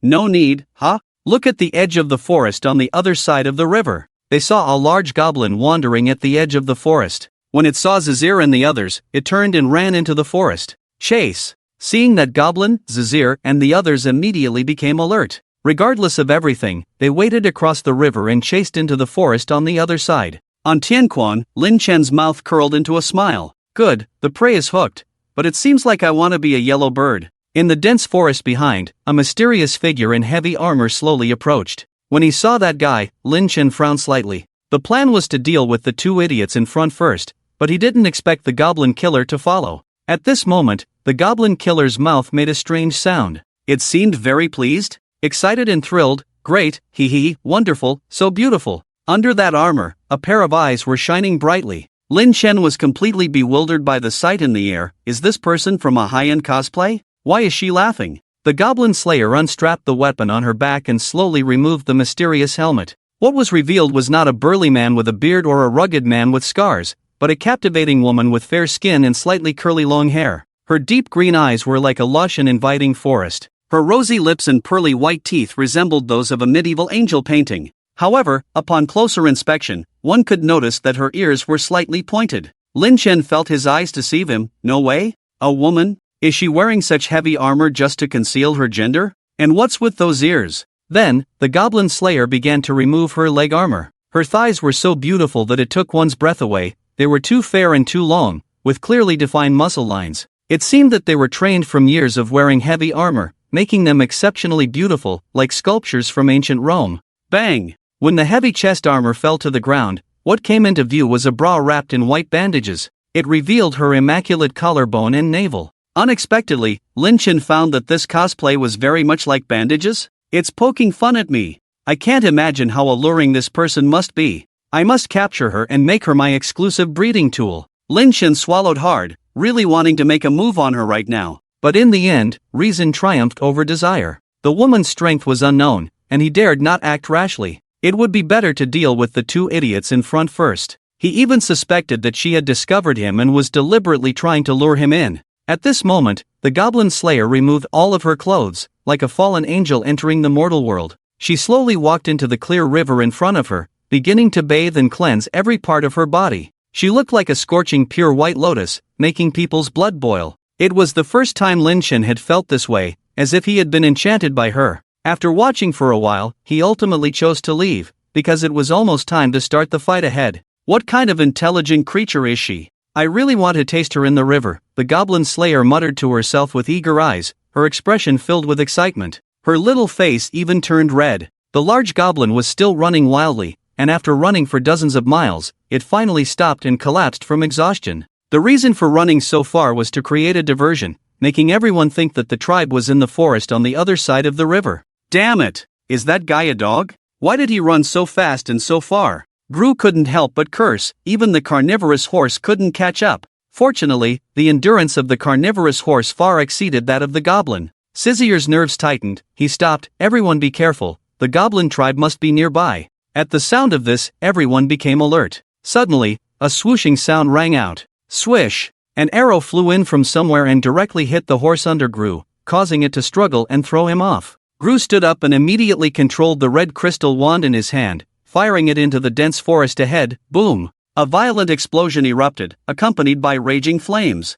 Boom, boom, boom. One after another, the violent bombardment directly shattered the surrounding trees and opened up the field of vision. Sisir quickly said, "Be careful. The goblin is coming." The goblin's figure emerged from behind the bushes, holding a black iron sword and a large battle axe, the weapons of Kasimov and the Warcry leader. Seeing this, Gru fiercely attacked him. Die! The flames instantly engulfed the goblin's massive figure. "That guy is likely a hero type, focus fire on him." Gru continued to shout. The members of the Grey Hat team began to use fireball magic, bombarding the goblin wildly. If it were a person, not even ashes would be found. Sisir looked a bit embarrassed. "It's almost over, Lord Gru, that guy has long turned into ashes." However, when the flames dissipated, Gob Crazy stood unscathed in the same spot. With 4 hands blocking in front of him, along with a shield, he was almost unharmed. Only the skin on his 4 hands was rolled up, looking painful. Suddenly, Gru's heart trembled. What? He's not dead? It seems that he is indeed a hero. Continue.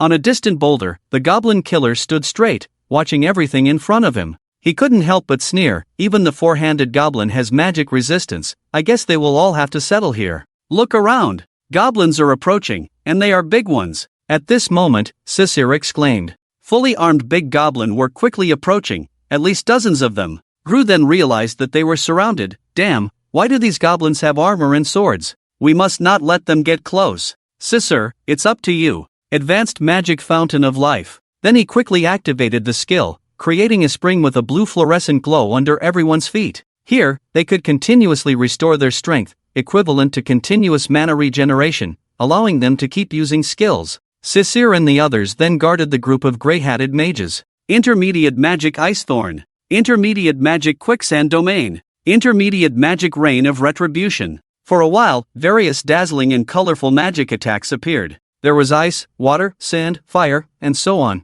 They managed to suppress the group of big goblins, preventing them from approaching. The casualties were only 3. However, it was a battle of attrition, with 100 or 200 fully armed big goblins taking turns to surround and approach them. Those who were injured would retreat behind the boulder and ask for help from Evlia to heal them before returning to the fight. But this was not a sustainable strategy. Lin Chun ordered, Gob Tian, try to create an opportunity for Gob Crazy to charge in. Yes, boss. From the top of a big tree, Gob Tian descended from the sky. He suddenly jumped onto Gru's head, who was casting the Fountain of Life, and began tearing at his face with his claws, causing blood to flow. Gru screamed in pain and quickly interrupted his spell, high-level shield. With himself at the center, a blue shield burst out, sending Gob Tian flying. But it also provided an opportunity for Gob Crazy and the others to act. They charged in without hesitation. Gob Crazy roared and continuously wielded his weapons. Sisir and the others were visibly startled and stepped back half a step, shouting, "Don't be afraid!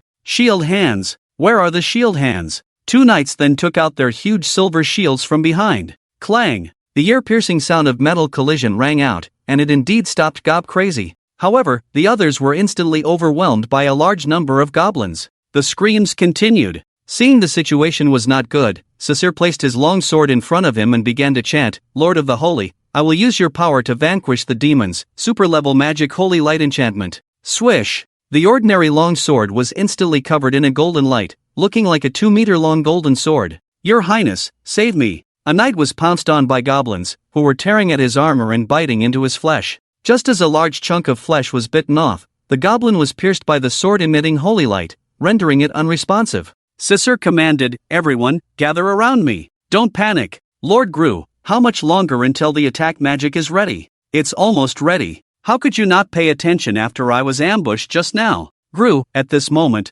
was too busy with healing magic to think about attack magic. It was important to heal his wounds before it was too late. The Blizzard heroes finally reacted. They began to use the Blizzard formation. 7 people formed the hexagonal snowflake shape. In the center was another healing paladin responsible for restoring everyone's strength. There were also mages like Glue who were preparing their spells. Sisir held the holy light longsword to block the most goblins, preventing them from getting close. "Oh, a paladin, that's unexpected," said the goblin killer from a distance, but then he continued, "Unfortunately, they underestimate the goblins, such a beautiful and powerful species. Blue couldn't help but feel satisfied. I didn't choose the wrong team to join forces. I'm ready to kill them all. Then he cast the life spring eye again. The members of the Grey Hat team were ready to continue their unlimited firepower. Looking at this battle, Lin Shen couldn't help but feel impressed. Indeed, a diamond-level adventurer team, their level is much higher than imagined. Qualified output, qualified defense.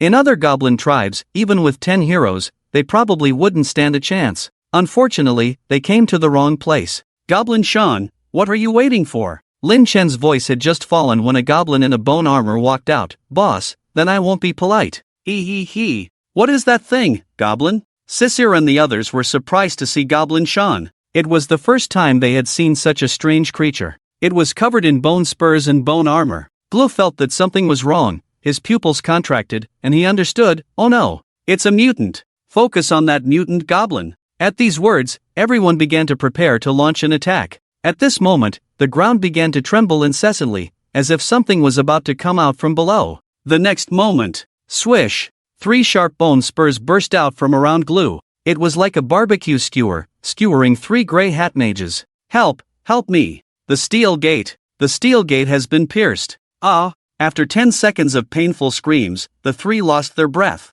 Goblin Shan enjoyed their screams and twisted expressions, took a deep breath. Such wonderful voices. Boss, can I have more? Damn pervert, do as you please, Lin Shen said with disgust, realizing that this guy was truly twisted. Finally, he understood the phrase look at those flowers, blooming on the mountain. Seeing this, Sisir raised the holy light sword and took the lead in attacking Goblin Shan. Faced with this kind of attack that was effective against monsters, he had no intention of dodging, and swung his bone tail to directly intercept it. His left hand turned into a long bone spur and stabbed towards Sisir. This guy is tough to deal with. Sisir quickly retreated back into the blizzard formation. The holy light couldn't cause effective damage to pure bones, making it too difficult to fight head-on. At this moment, Goblin Mad led a large group of big goblins in a fierce attack. The mages didn't know what to do for a moment. They were scared by the 3 bodies, and didn't dare to attack. They all just wanted to use defensive magic to protect their fragile flowers. What are you standing around for, you fools? Glue cursed in frustration, and stood up to cast a spell to drive back the goblins.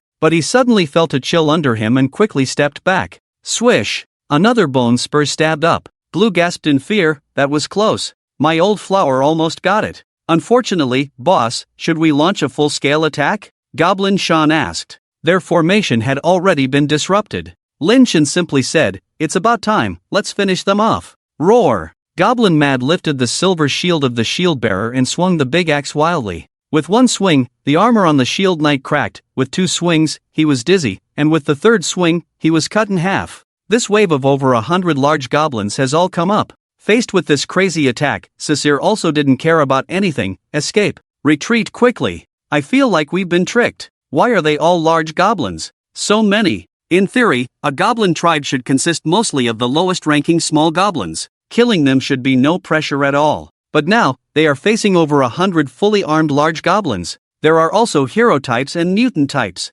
Sisir and the others were about to ride away on horses when they heard a series of swooshing sounds in the distance. Swoosh swoosh swoosh. A large number of arrows came flying, causing the meat-eating horses to run in all directions. There was no way to ride them. Sisir was so scared that his legs were about to give out. It's over. I should have thought that there were elves shooting arrows from the shadows. I should have thought of that. Then, regardless of others, he ran forward as if he had gone mad. Behind him, there were heart-wrenching screams. Sisir turned back and saw the most miserable scene in the world. He was so scared that he couldn't help but cry. I want to escape. I want to escape. Father, I give up. Send in the regular army. He saw 7 or 8 people, all impaled by goblin bone spurs, avoiding vital points, and unable to die for the time being. Like insects just skewered on a skewer, wriggling and unable to break free. They were making pitiful chirping sounds. Hee, goblin, don't kill them, let me play with them first, the goblin said with an evil smile. Then, the goblin grabbed Gru and stabbed him into the bone spurs in front of him. Good.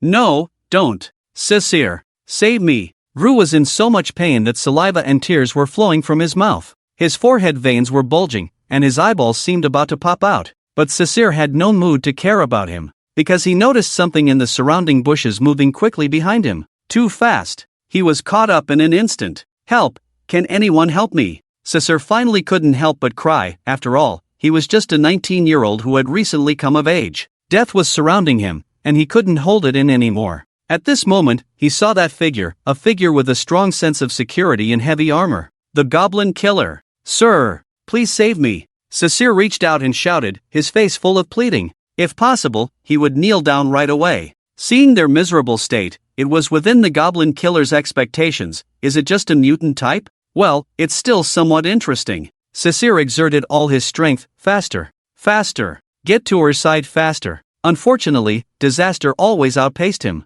The goblin assassins in the bushes immediately jumped on him, starting to crazily stab and bite him. Fortunately, Sisir's armor was thick and he was not injured, but his steps were slowed down. He couldn't walk normally, swaying and unable to break free from the goblins, as if they were stuck to him. His weapon was also taken away first. This was a special training that Lin Shen had given to the goblins, to steal weapons first. Suddenly, Sisir's vision went black. It was the goblin Sky that jumped out and grabbed his face. His claws were even sharper than a makeshift short sword. A few swipes shredded his helmet. The goblin Sky opened its stinking big mouth with rows of backward-pointing sharp teeth, wanting to bite directly, like at a buffet. Swoosh! At this moment, a dagger flew over and directly stabbed into the goblin Sky's back. In pain, it quickly jumped away, writhing and struggling on the ground, looking very, very painful. Feeling that something was wrong, it stumbled and started running, heading towards Lin Shen's position. The other goblin assassins were also hit by the dagger. Without exception, they were all writhing on the ground in pain, feeling like their bones were about to be broken.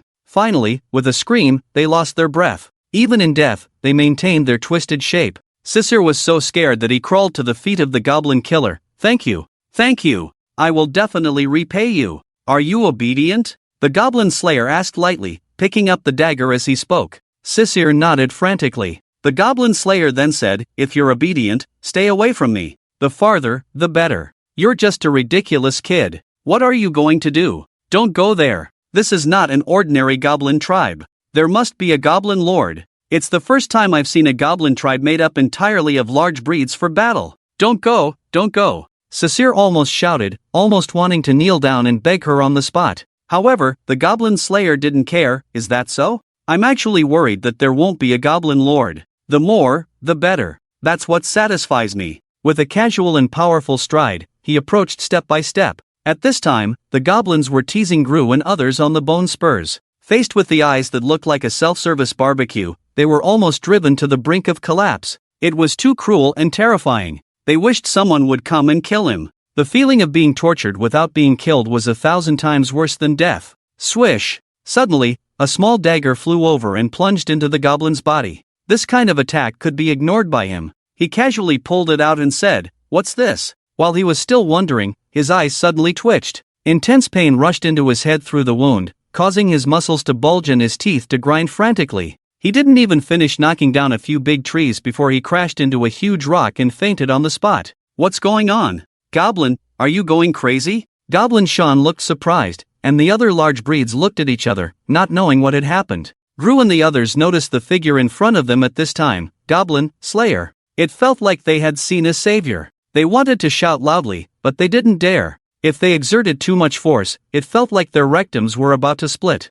After all, science has shown that when people speak loudly, the steel door will vibrate with each word. It's even more absurd for those with hemorrhoids, as it will push out a bit. Lin Shen had noticed her appearance a long time ago, but for a while, he couldn't figure out what method she had used. Killing the goblin assassins in seconds was one thing, but now both Goblin Sean and Goblin Tian were out of commission. Their fates were unknown. Goblin Sean also saw her and swung his bone tail fiercely to stab her. The Goblin Slayer directly grabbed the tail in her hand, pulled out the huge broadsword from behind with one hand, and fiercely chopped it. The tail was cut off on the spot. Goblin Sean didn't feel anything, but it was equivalent to losing a weapon. At this time, the Goblin Slayer casually threw the bone tail aside, hoisted the rusty broadsword, and asked, "Are you the leader of this group of goblins?" She was a little incredulous. How could such a motley crew of goblins have defeated the Sword Maiden? It was definitely not due to their strength and their intelligence. It seemed even more unlikely. Goblin Sean was full of anger. "Kill this guy."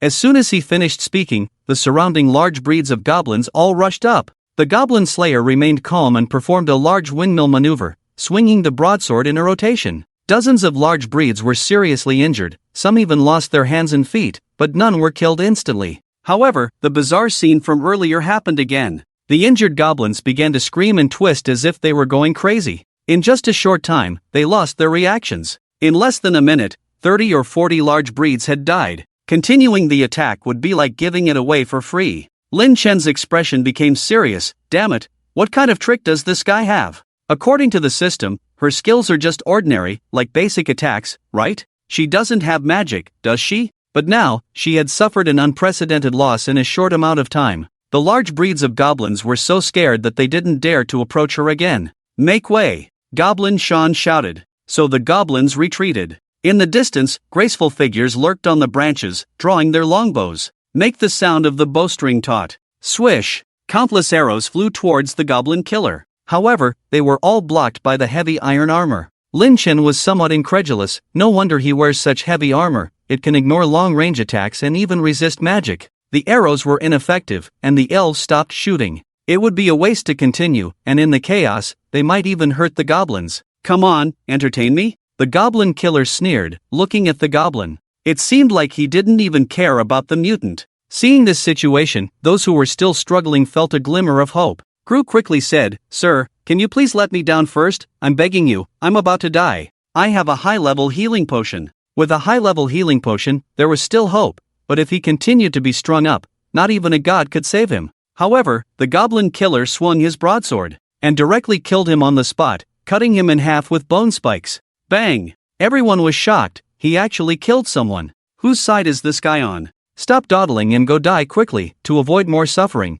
the goblin killer said indifferently. Killing a person meant nothing to her. Unlike the legends, she didn't just kill goblins, she would kill anyone if she felt like it. The goblin's face began to twist and distort, bone spikes all over his body began to mutate. The spikes on his back grew longer, the chest armor became thicker, and the fangs protruded almost covering his eyes. The nails on his hands turned into long sharp spikes, and the bone spikes around his wrist increased, providing better protection. A pile of bone horns even grew on his forehead. The blood-red aura in his eyes overflowed. He went berserk. A crazy little bull? He, the goblin killer said calmly. The goblin went mad like a raging bull, leaping forward to attack. The claws swung, and the bloodlight almost left an imprint in the air. Bang! Immediately, the goblin killer swung his broadsword, and forcefully knocked the goblin back, crashing into a boulder, causing it to crack. The next moment, the goblin was already back in front of him. The bone claws kept tearing at the heavy armor, making a harsh sizzle sound.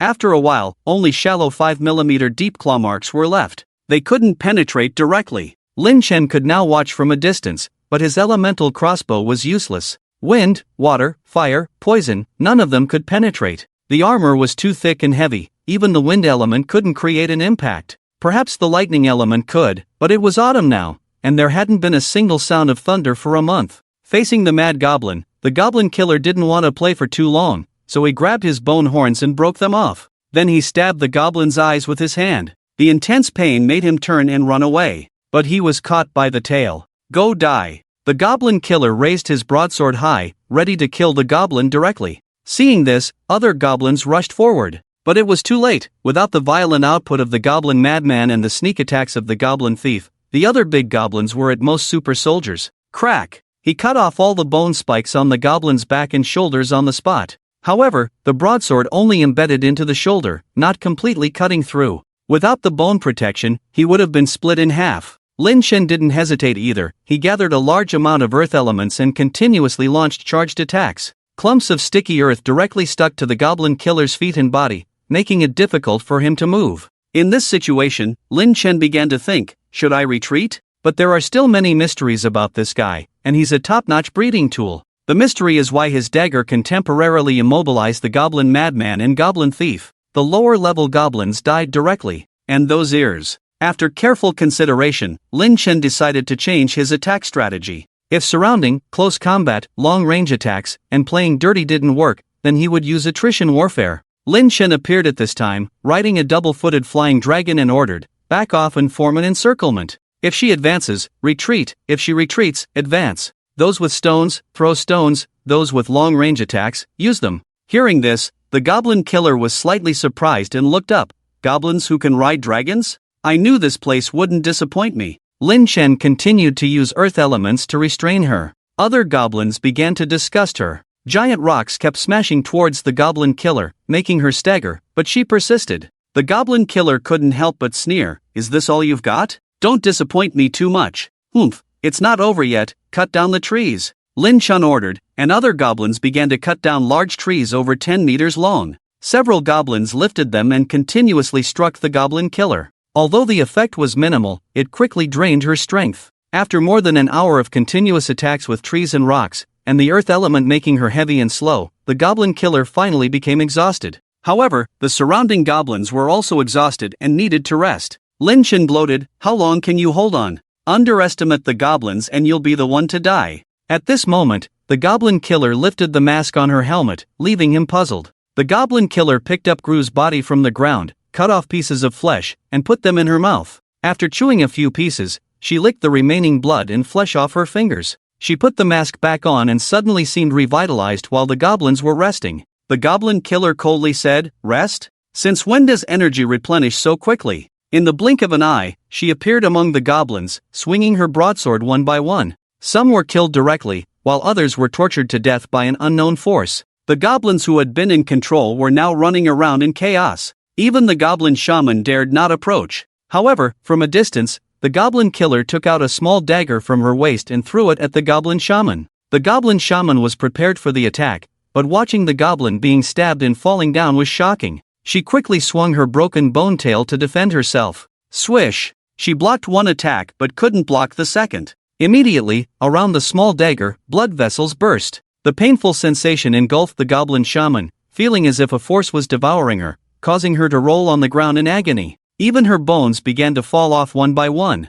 Lin Chen thought to himself, "This goblin killer is underestimated. What kind of person is she? She can recover by eating meat? Isn't that the ability of our goblins?" In this situation, it would be better to escape. The goblin berserkers and goblin shamans were dead, but there were already hundreds of breeding tools and a secret cave. More goblins could be produced quickly. For me, they are all just consumables. Lin Chen was about to take Evelia and leave when he heard the goblin killer speak. "I can spare them, you just need to let me take a look. I want to see what kind of goblin you are, so intelligent and powerful. It's been a long time, 7 years? No, 10 years, I haven't seen a goblin like you. Tactics, behind-the-scenes manipulation, dragon riding, controlling the elf tribe, and cultivating so many high-level species. This kind of existence is outstanding in the entire goblin tribe. In some aspects, it even surpasses the goblin king." Lin Chen snorted, "These are just nonsense from the goblin berserkers. Do you think I will believe you?" Hearing this, the goblin killer directly threw away her broadsword. Crack! Not finished yet, even starting to take off the armor. Took off the helmet. Revealing the fluffy, slightly curly golden hair and the charming face, she asked, "Is this enough?" Seeing her ease, the goblins watching from afar were all stunned. Too beautiful. It's the kind that makes people want to risk everything. But this one in front of them is a thorny rose. Just thinking about it makes them not dare to approach. Even those who were strung up and Sissel were stunned. A woman? The goblin killer is actually a woman. Seeing this situation, Lin Chen was completely stunned. What does this woman want to do? Even the sword was thrown away, and the helmet was taken off and thrown to the side. Now Lin Chen is completely confident in subduing her, using poison elements to accurately hit her head. However, she said she could spare the lives of the goblin good and others, which means there is still hope. Then signaled Xiao Huan to slowly land, ready to have a good talk with her. The breath of the goblin killer became rapid and hot, and her charming face became a little flushed. She seemed to be in the same state as before, as if she was about to go to the high court.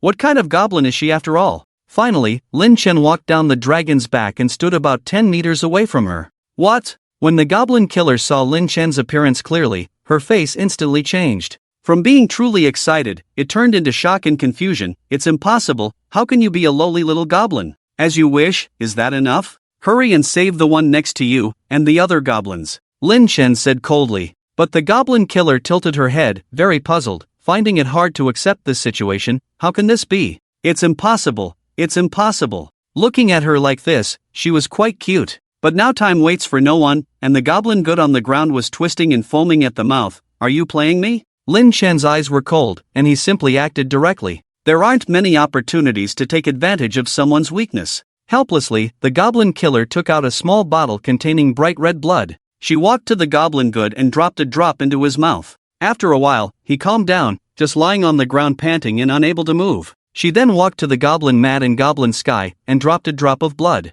Lin Chen frowned and guessed, "Are you a witch? Is this some disgusting witchcraft? This situation looks like the use of witchcraft." "Witchcraft? Huh, who would use that kind of thing? I am the Goblin King." The Goblin Killer stopped and looked at Lin Chen with a straight face, saying word by word, "Goblin? King?" When these words came out, Lin Chen almost had a brain shrinkage. This woman in front of him is the Goblin King? Nonsense! Seeing his strong reaction, the Goblin Killer smiled lightly. "I'm kidding, do you want to know my identity? Let's go to the small grove behind and have a deep conversation, then I'll tell you." Lin Chen's intuition told her that this woman was terrifying and definitely not to be trifled with. Go into the small grove? It's likely that she will be eaten alive. After all, she just ate someone. "I know what you're afraid of. Indeed, I am the Goblin Killer. I love hunting powerful goblins, and I mate with them, and after mating, I kill them. It's been almost 10 years, and I haven't met a goblin worthy of me, but you have that qualification," the Goblin Killer said seriously, her eyes once again showing a surge of desire. "Like a succubus." Lin Chen swallowed hard, but this person's identity is too complex and unknown. Mating is fine, but she has to poison her. The Goblin Killer continued, "Although it is the form of a lowly goblin, it has the intelligence to rival the Goblin King. It really excites me. Please, will you? Promise me, give yourself to me. Let me have you." As she spoke, she began to approach Lin Chen. Damn, is she crazy or deliberate? Lin Chen was scared and kept retreating, not wanting to be touched by this thorny rose. Which woman would do this? Especially such a beautiful woman. Lin Chen doesn't even need a mirror to know that he, an ugly pig, won't be liked by any woman. The pleading and longing gaze of the Goblin Killer is fixed on him, and he says, "I promise not to kill you after we mate. I want to be with you. I want to see what kind of being you will become. Come on, my dear." As he speaks, he chases after Lin Chen. The remaining big species around hesitate to help, but deep down they are afraid of this woman. "It's embarrassing. It's the first time such a beautiful woman has liked me,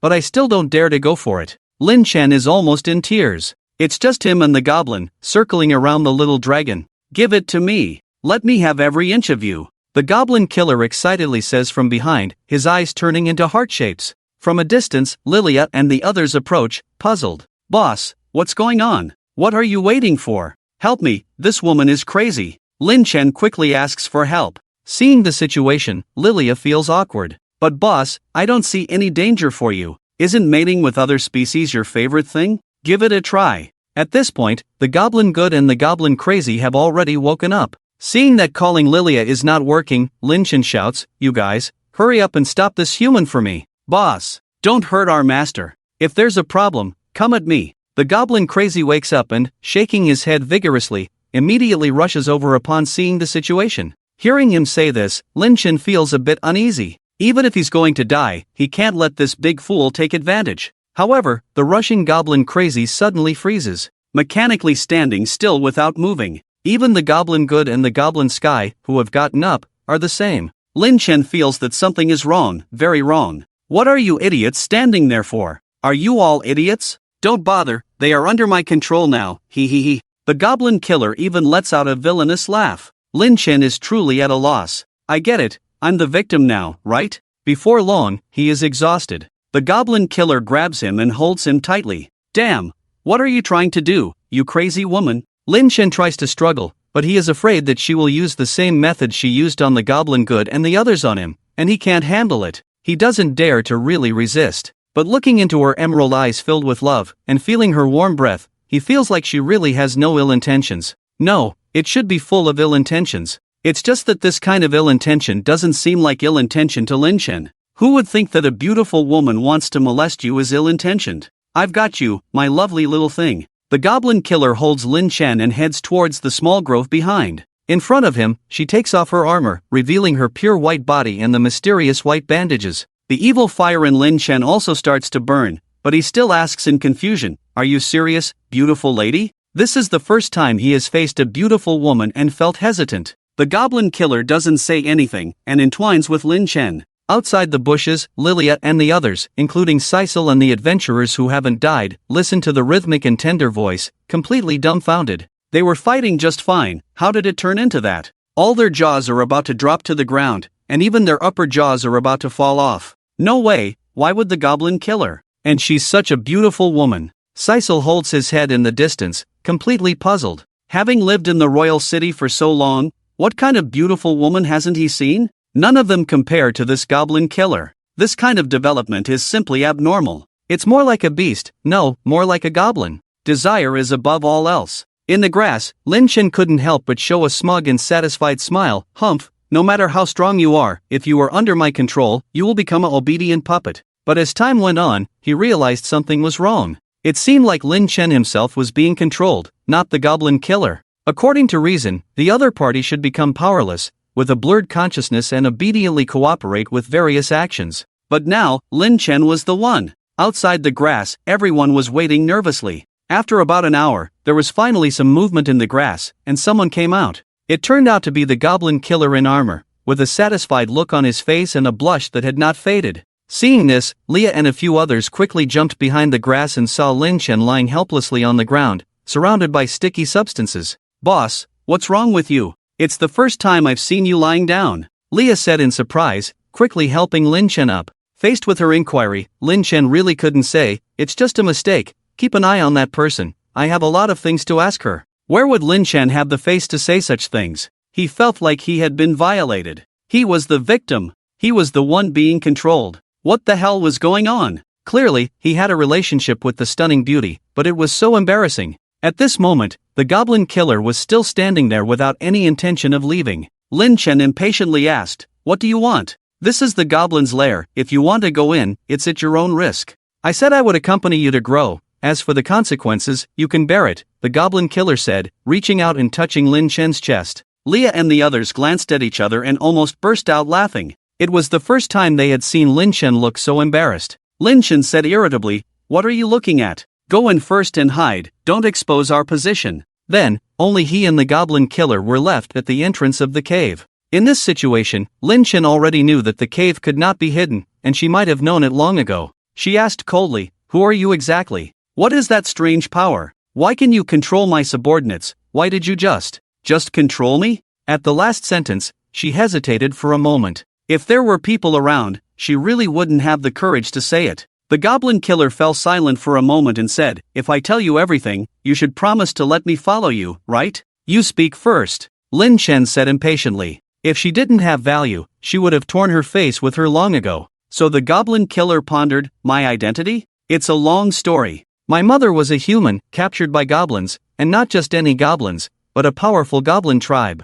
You should know the consequences. Unexpectedly, she became pregnant and gave birth to me." Hearing this, Lin Chen widened her eyes in disbelief. "You are the descendant of goblins? But why do you look so much like a human?" "That's the unexpected result. I am the offspring of the goblin king, Goldie, who violated my mother." The goblin killer's expression became serious. These things were very sensitive to her. Upon hearing this, Lin Chen was truly incredulous. It was too exaggerated, he simply couldn't believe it. The descendant of the goblin king? Ridiculous, right? He knew the goblins best after being one for so long. The higher the rank of the goblin, the lower the likelihood of producing offspring. Even the mutated species could hardly produce offspring. Not to mention the top goblin king. The probability is even lower than buying a lottery ticket. The goblin slayer said heavily, "I know you don't believe it. Even I can't believe that I'm still alive. But, I personally killed the goblin king. Just 10 years ago, I almost fell victim to the goblin king,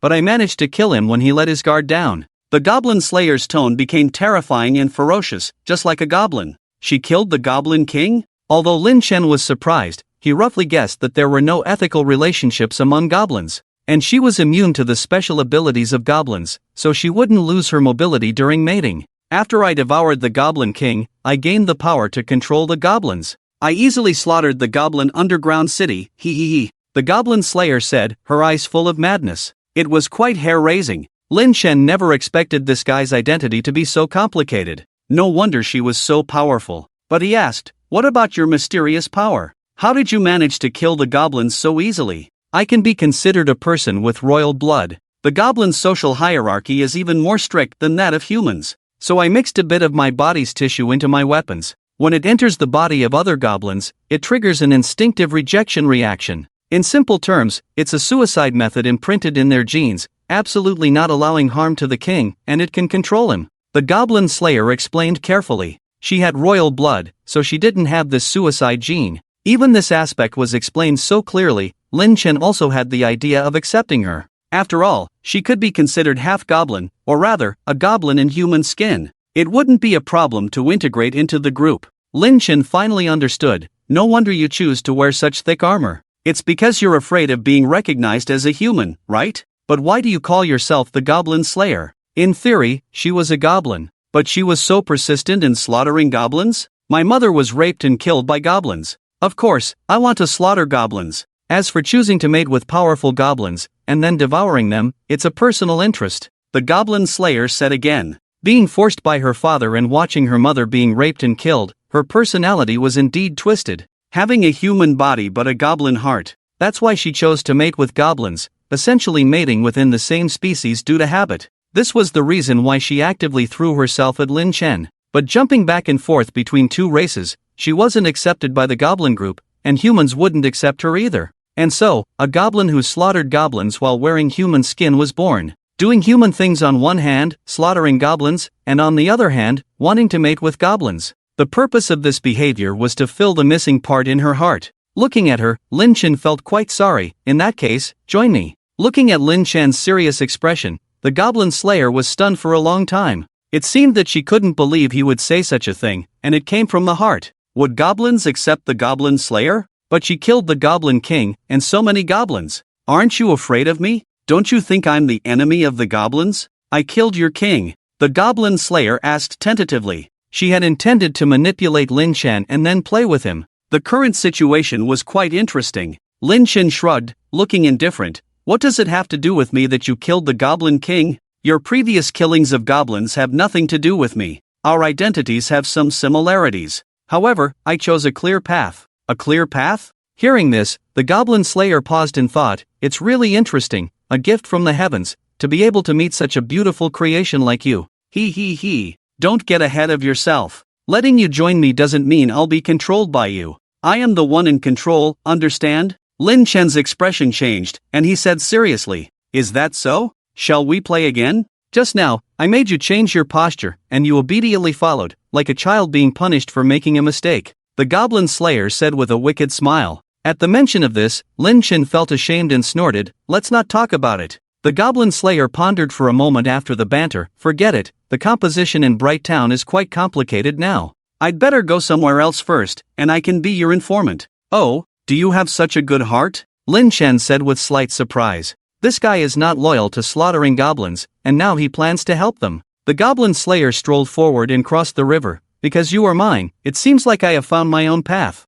After crossing the river, he disappeared into the dense forest. I hope you really find it. Lin Chen watched her leave and then headed towards the cave. She couldn't help but take a deep breath. Phew, this guy is really not someone I can handle, but fortunately, I gained over 500 attribute points. Truly a woman with royal blood. She is different from the Goblin Moon, being half goblin and half human. The Goblin Moon is a pure female goblin. Then she checked her current attribute strength. Lin Chen, LV55 race, Goblin occupation, untitled title, blasphemy of the gods, creator of gods, injecting the royal cave, divine blessing, etc. Life, 1600 strength, 410 defense, 470 skills, no knife, sharpness, away 18 forms, return of light, size change, etc. Equipment, fine iron armor, fine short sword, elemental hand crossbow comprehensive, 2200. Lin Chen was quite satisfied. The most satisfying thing was the additional achievement she gained, injecting the royal cave. It increased her life points by 100.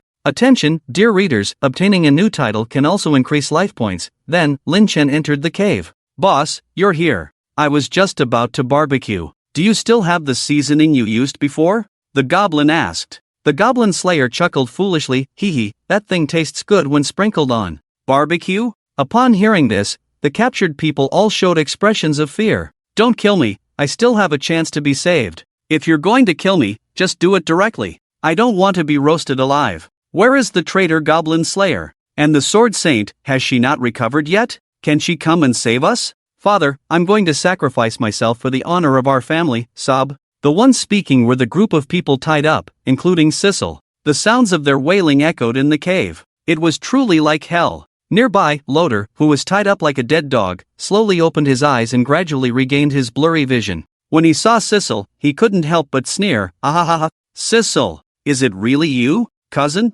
You're not dead yet. Sissel was stunned, full of shock. How many months had he been captured by the goblins? He was still alive. It was simply unbelievable. Loder was not in a good mood. Dead? Even if you die, I won't die. I won't die. Sissel didn't care, looking at your current state, you're worse off alive, right? It's really pitiful. The glory of the Stanman family has now become like this? In the noble circles, it was well known that Loder had become the apprentice of the Sword Maiden. Since then, the Stanman family had risen, and they constantly mocked the future of other families. Sissel's family had not been treated well by them for a long time. Now, Lord's situation is proving that he is not bad either. You useless idiot, don't you realize that you are also a fish on the chopping board? You will definitely die in front of me first, ha. Lord continued to mock. He will not die indeed, Lin Chen has not tortured him enough. Hearing this, Sisir felt surprised. Isn't the Sword Saint your master? Why didn't he come to save you? Could it be that you are too weak for him to bother saving?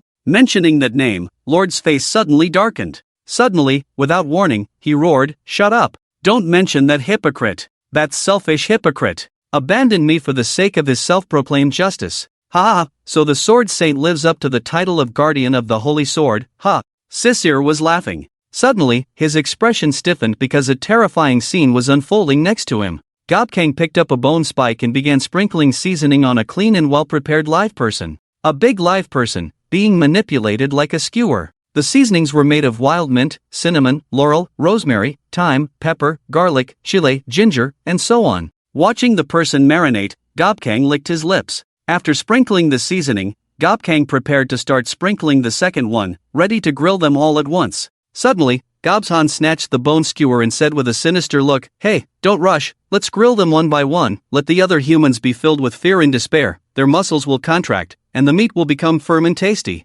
Well, you sure know how to eat, go ahead. Gobkang sat down by the fire, waiting for the meal. Hearing that, the others were so scared that they were about to cry, that beast. So vicious. Then Gobshan began grilling. The flames instantly burned off the hair on the skewer. Please turn it over, it's burning. My bird is burning. The person's expression twisted in pain, his throat was hoarse from shouting. However, Gobshan had no intention of turning it over. He controlled the newly grown bone tail and started brushing oil. Lin Chen couldn't help but feel disgusted. You're a pervert. I didn't expect grilling to be so perverted. Gobshan smiled innocently. It was a chilling smile. For Goblin, the screams were a wonderful pre-dinner tune. Sisir was also trembling with fear. Watching the group of people enjoying the meal, he was almost crying from fear. Although he was a diamond-level adventurer, the time before death was more terrifying than death itself. Lord, on the other hand, was already numb, with no change in his heart. At this moment, Gobshan's crimson and eerie eyes in the darkness fell on the paralyzed Sisir in the corner. Fear instantly spread throughout his body. Sisir hurriedly pleaded, don't kill me, I'm a nobleman. I can give you money, give you women, just let me go. However, Goblin didn't care about any of that.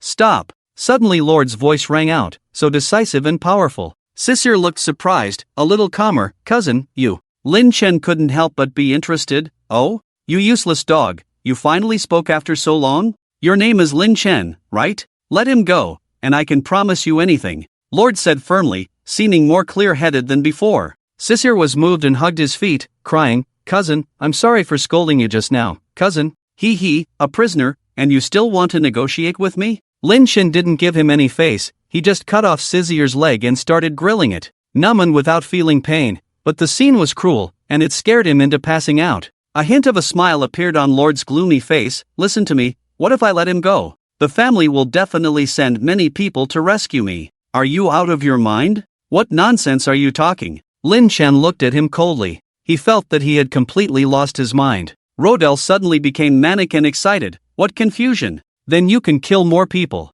Devour more strong ones. Kill them all. I'll help you with that. Are you serious? Lin Chen still asked in doubt. Rodel looked up and laughed loudly. They all deserve to die. All of them should die. It's been so long without sending troops to rescue me. Just let this waste come, so they should die. And that girl, if I could, I would help you kill her too. Okay, I believe you. Treat this guy. Lin Chen agreed directly. He ordered Evelyn to come and treat Cicero. Then he went to the fireplace, picked up the roasted leg and put it in front of Rodel, casually throwing it like feeding a dog. he said, "This is your reward." There was a momentary flash of killing intent in Rodel's eyes, completely different from usual. It immediately disappeared, and he started gnawing on the leg. Delicious. Delicious. Boss, isn't this letting the tiger return to the mountain? Our position is exposed. Leah couldn't help but worry. Lin Chen gestured to interrupt. Don't you trust me? I understand, Leah said no more. Finally, several goblins were arranged to carry Cicero out and throw him into the forest.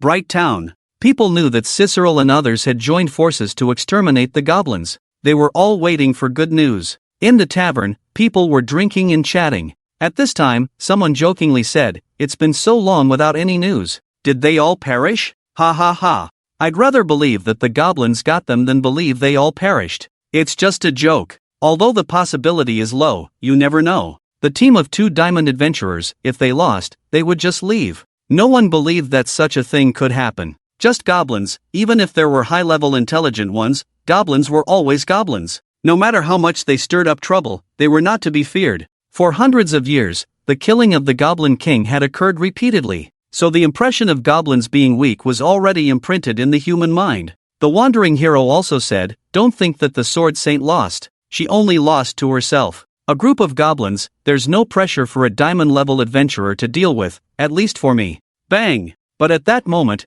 the tavern door was violently pushed open. A bald man in simple leather armor rushed in, excitedly saying, "It's over. It's over. They're finished." "What's over? Don't get worked up." The tavern owner scolded. That was his door. The bald man panted, "I just saw Cicero come back, with a broken leg, in a sorry state. He left Bright Town riding a carnivorous horse, heading towards the direction of the royal city." What? Everyone's expression changed. Cicero of the Blizzard Heroes group, a young nobleman. He actually lost. The tavern owner found it hard to believe. The Blizzard formation can withstand the attack of thousands of troops. In the dead of night, are you sure you didn't see it wrong?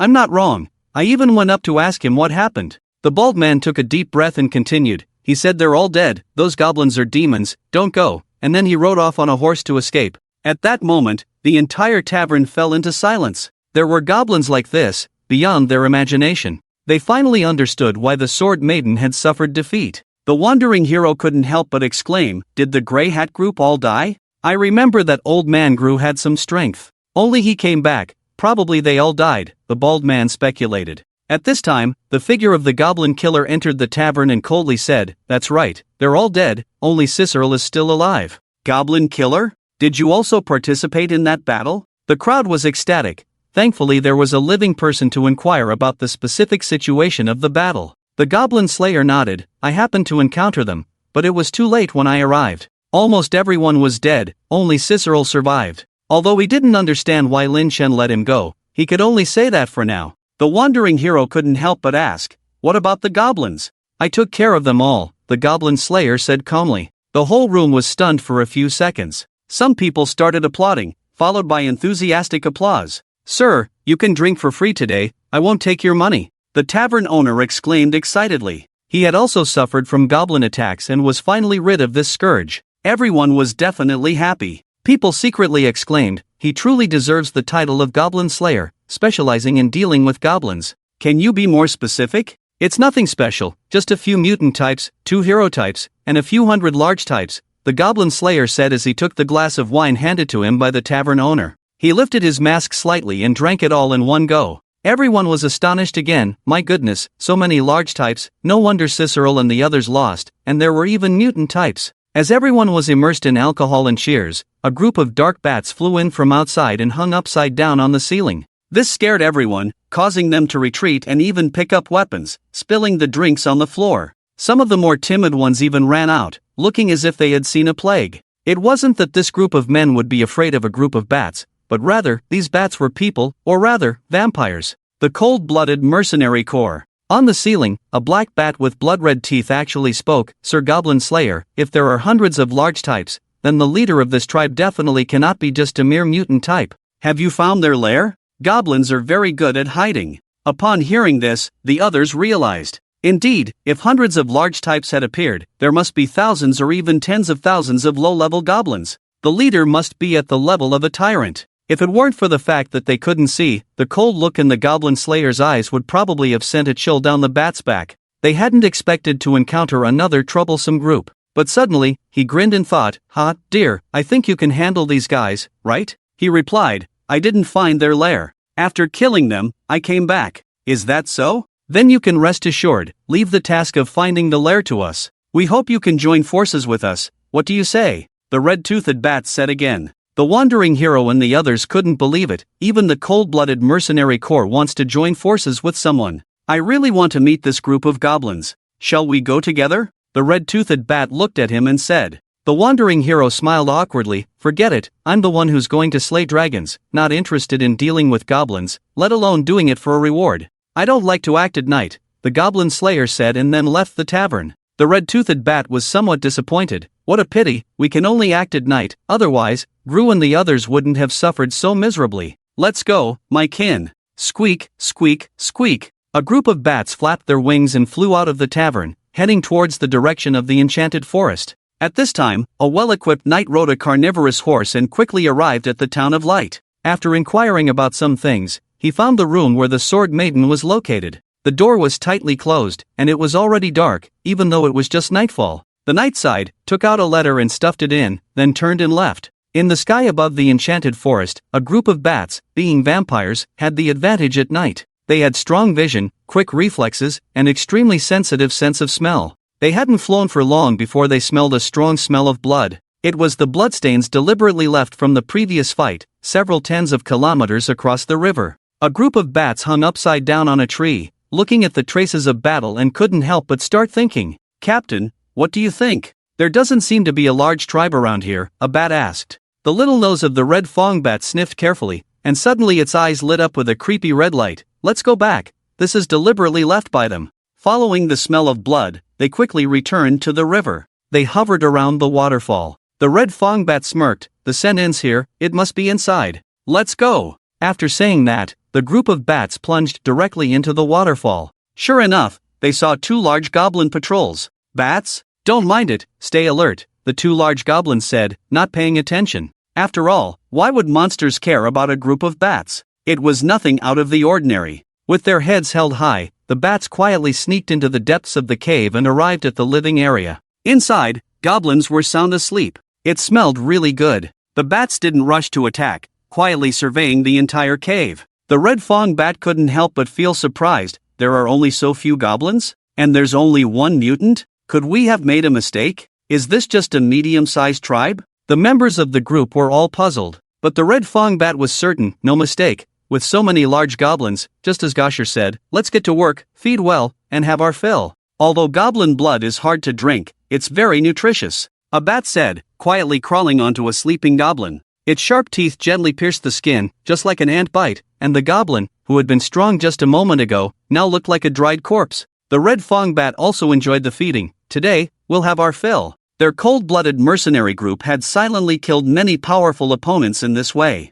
In no time, more than a dozen goblins had been sucked dry. Hee, Captain, you're too ruthless, squeezing those goblins so dry. And so quickly. A bat couldn't help but say. The red fong bat gave him a disdainful look. Hurry up and feed. It's not worth it, go get the 300 gold coins. They had thought they could suck the blood of the goblin chieftain or something similar. But in the end, they were left with only a few large and high-ranking goblins. Under the cover of night, death continued to descend. No one noticed a thing. The entire cave remained quiet and silent. Lin Chen was sleeping in a separate small cave, with Goblin Moon, Leah, Kasana, and Evelia beside him. A bat cautiously approached and was ecstatic to see humans and elves. It thought, this place is so remote, quietly sucking some human blood shouldn't be a problem, right? Because they were affiliated with the Adventurers Guild, they had signed an agreement not to drink human blood. Even if you killed someone, you couldn't drink their blood in order to work in the Lionheart Empire. That's why this group of vampires became adventurers,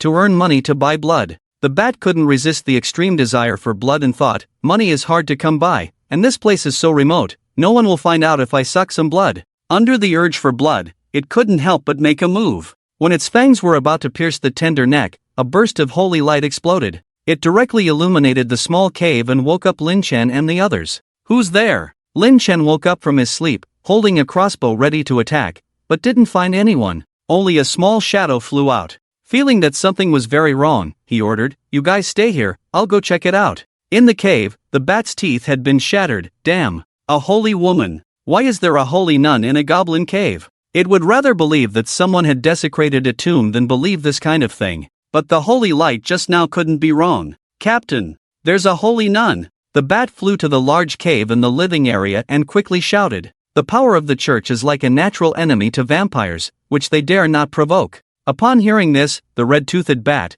who was about to suck blood again, was stunned. Are you crazy? Where did this nun come from in this cave? Be on guard. At this moment, a shout came from deep inside the cave. All the goblins climbed up and became highly alert. When Lin Shen saw the group of bats, he inexplicably felt something was amiss. According to reason, bats should not dare to enter the goblin cave. How could it be? Just as he was thinking, he noticed that some goblins had not climbed up. Upon closer inspection, he finally saw clearly. They were all adult goblins. Vampires. Lin Shen instantly thought of this word and shouted, "Light the fire. Seal the exit." The goblins immediately began to act. In the pitch-black cave, flames blazed. The goblins surrounded all the red-toothed bats in the middle. Lin Shen said coldly, "Daring to come here to suck blood, I want to see what the vampires are capable of." "Captain, what should we do?" a bat asked, showing no fear. The red-toothed bat began to spin rapidly, forming a dark cloud, and slowly landed, transforming into a human form.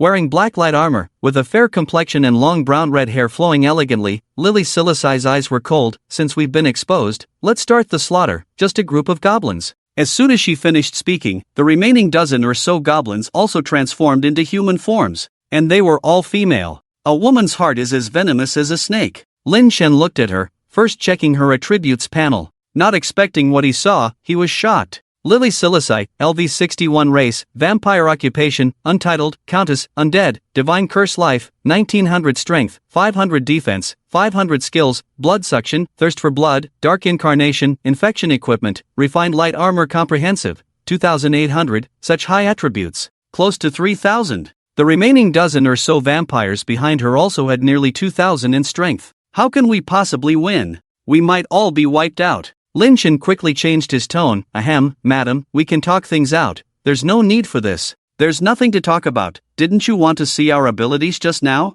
Come on." Red-toothed Lily Silicai sneered. If they had been discovered when they first entered, they would have fled immediately. Now they were all fully fed, and their strength had greatly increased. Why should they be afraid? Seeing her malicious intent, Lin Shen said again, "We won't benefit from fighting. Vampires are afraid of fire, aren't they?" Red-toothed Lily Silicai sneered, snapped her fingers, and all the dried goblin corpses on the ground stood up. Their eyes glowed red, their fangs protruded, and they had all been infected and turned into vampires by her. They surrounded them. Lily Silicai continued, "Do you think the flames will burn us first, or will you die first?" Poof! Hallelujah! Suddenly, a holy light struck. It directly forced Lily Silicai and the others to hide behind the dried goblin corpses. It was Lin Shen standing straight, spreading his arms in the shape of a cross. My goodness! Goblins are using a cross. He actually said those 4 words. What a surprise! Don't eat sour radishes. Should we rush up and tear him apart first?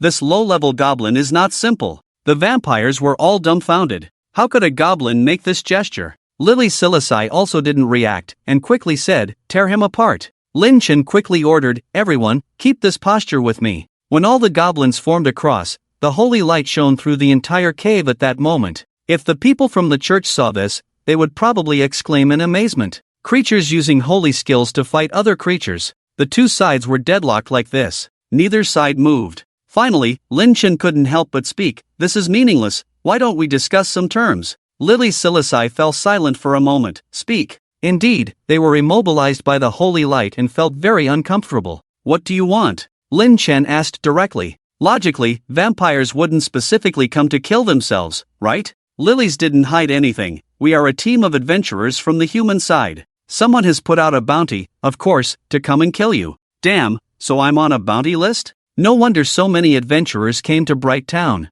Lin Shen suddenly realized. Then he asked, "You vampires also need to earn money?" He couldn't understand what they needed money for. One vampire was not happy. "Don't we need money to buy blood? Do you think in the Lionheart Empire, you can just kill people as you please? Guarding the Holy Sword, the Holy Church, which one is easy to provoke? I understand. How about we cooperate?" Lin Shen took the lead in canceling the action, signaling the other goblins to do the same. There was no need to fight in this situation. cooperation for mutual benefit was possible. Seeing this, Lilies wanted to take action directly, but she held back. How do we cooperate? After thinking for a moment, Lin Chen felt a bit embarrassed and said, "Don't you need blood? I can provide it for you." "Boss, they are vampires, they need a lot of blood every day." At this moment, Lia ran out, worried. Lin Chen ignored her. Lily snorted, "This amount of blood you have is not enough for a long time. You're tough, we can just leave." He didn't expect the goblins to be able to exorcise demons. He had to admit defeat. Otherwise, he could have easily killed them all. "Wait, I said it's enough, then it's enough, and it's sufficient." Lin Chen stopped them, with a serious expression. Lilies and the others looked at her in surprise. In traditional Chinese medicine, there are records showing that the kidneys govern essence and blood, which is the most important organ for humans. If you want to be healthy, you can't let your kidneys be deficient. Hearing this, the group of vampires looked silly and naive, asking for more details. "What do you mean?" Lin Chen coughed and held back his embarrassment. "It's just as it sounds, there have been medical studies showing this. And a kind of demon has long been found to have this special effect, that is the succubus. Otherwise, why would they go everywhere to extract it, without harming people's lives or taking their money? They can get such good nutrition, who would still seek wealth and harm lives? You know, we goblins lack everything, except for that. We can establish a long-term cooperative relationship, ensuring that you won't lack blood." Lin Chen saw that they seemed to be skeptical and immediately prepared to prove it. This was a conclusion from traditional Chinese medicine, and Lin Chen was very confident that the effect would be the same. Lilies roughly understood. After thinking it over, she really felt that this method was feasible, but she had to try it before knowing for sure. She reached out to take it. A vampire behind her pulled her back. "Boss, we are the Count's wives. Although he is sealed, we still have to wait for him, right?" "Yes, this is too different from the Count. If this is true, we can just wait safely, without having to go on adventures anymore. Isn't that better? How many sisters have died in the past few hundred years, don't you know?" As the leader of the group, Lily's also the legitimate wife of Count Dracula. It was necessary to take on a certain responsibility. Without saying a word, she walked towards Lin Chen. After all, it was just to fulfill the need to sustain life, and there was no further relationship. It wasn't considered a betrayal to the Count. When Lilies drank the blood, she couldn't help but get excited when her bloodthirsty desire was suppressed. It can really replace fresh blood. "Everyone, we don't have to go on adventures every day anymore, as long as we reach a cooperation with these goblins." "No way, we should have discovered this earlier. The damn succubus has monopolized this information since ancient times. Is this true? Let me try." A vampire couldn't help but try. The result was uncontrollable. One after another tried, and without exception, it was true. The bloodthirsty desire within the vampires' bodies could be suppressed. Lin Chen was almost turning into a mummy at this moment. "Lia, help me a little." Huff, huff. "Boss, you've really worked hard," Lia said somewhat helplessly. At this moment, Lilies became serious. "Goblin, I agree to cooperate with you, so what do you want?" "It's simple, just protect this cave from any intruders, and I won't let you leave. It's dark here all year round, and you can be free," Lin Chen said firmly. Being able to win over this group of vampires was not just a matter of helplessness just now, but also because he hadn't encountered this race of vampires before. It was a great opportunity to improve the quality of the group and gain attributes. It was a bit regretful for them to call her Countess. "Alright, I agree. I just didn't expect a lowly goblin to have such intelligence for communication," Lily said readily. Lin Chen flashed a mischievous smile in his heart. He definitely couldn't rush things now. If he wanted to test them, he had to develop the relationship slowly. He then explained the situation here to them and agreed on some rules. Lilies and the others were arranged properly, and even felt a bit touched. "I appreciate your actions. As long as the intruders into your cave are not too strong in the future, we will do our best to help. Then, let's have a pleasant cooperation." Lin Chen reached out his hand. At this moment, Lily's expression changed with a hint of amazement. There were actually human habits. Although she was a vampire, she was a human before becoming a vampire. Lilies then said, "No wonder even the Sword Maiden was driven to seclusion by you. Of course, the opponents we refer to as too strong are like her." "I understand. By the way, what's the deal with the Countess you mentioned?" Lin Chen asked tentatively. After all, he had offended someone's wife, and not just one, but more than a dozen.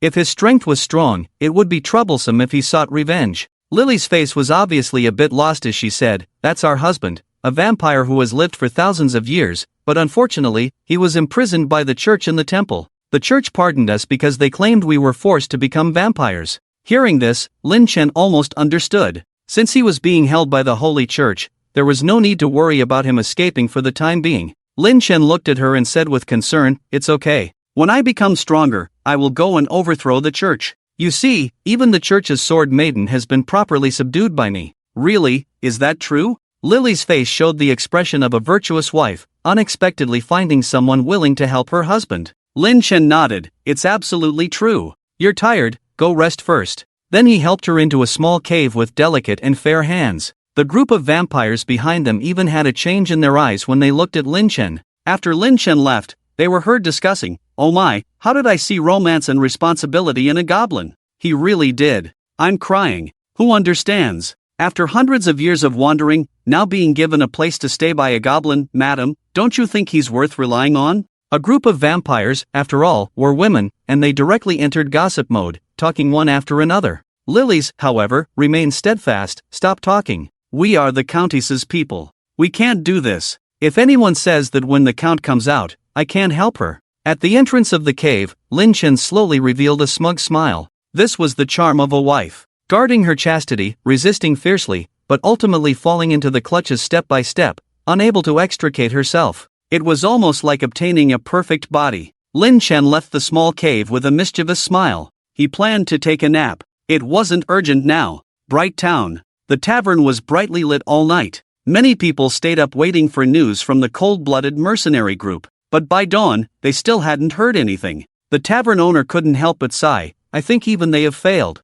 Let's all take a rest. I can't hold on with these old bones. If you want a drink, pour it yourself and remember to pay." Hearing this, there was no sign of sleepiness on the faces of the others, but rather fear. It was truly unacceptable to taste the bitterness of repeated defeats. Even the vampires had taken action, and they were immortal. Except for attacks of the holy element, nothing else could cause fatal damage to them. Slowly, everyone's gaze turned to the wandering hero. He was now the only diamond-ranked adventurer here. Feeling the chill of being stared at, the wandering hero quickly said, "What are you all looking at me for? I'm here to slay dragons. Who's interested in those goblins? If you want to fight, are you all so foolish that you can't gather all your strength and attack together? But in that case, how do we split the reward?" the bald man asked. They were adventurers, and 9 out of 10 of them did it for the money. Otherwise, who would go on adventures? The goblin disaster here had nothing to do with them, it was just because of the bounty. The wandering hero snorted, "Do as you please, I'm not interested anyway."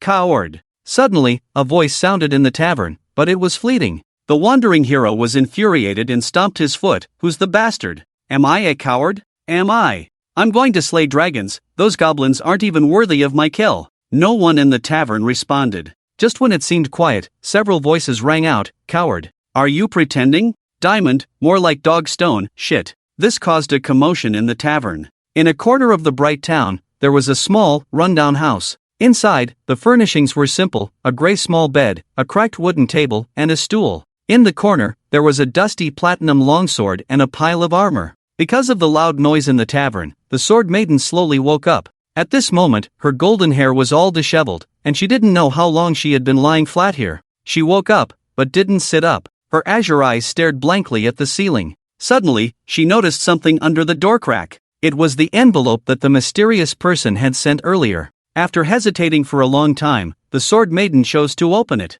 She had already taken off her armor and put on a casual white nightgown. Her slender waist could be held with just one hand. The nightgown only covered to the top of her thighs, a captivating sight. Her delicate feet seemed like baby's skin, but there were faint scars on the soles. It was from when she had been tricked on the broken bridge, and had to run back for dozens of miles in half an hour. She hadn't noticed at the time, and her feet were already rubbed raw. When she got out of bed, the sword maiden stumbled, almost losing her balance. She couldn't help but smile bitterly. "How long have I been lying down? Why can't I feel my legs?" She picked up the letter. When she saw the bloodthirsty lion emblem on the cover, she knew who it was from. The king of the Lionheart Empire, Emperor Charles. "To Alice, I heard that your strong will of the sword was defeated by a group of goblins, but I know that's not true. You were defeated by yourself. I've always said, don't be too hard on yourself. Sometimes, it's okay to be a little crazy, forget about yourself. Like a lion." Lionheart King Charles II. As she looked at these lines,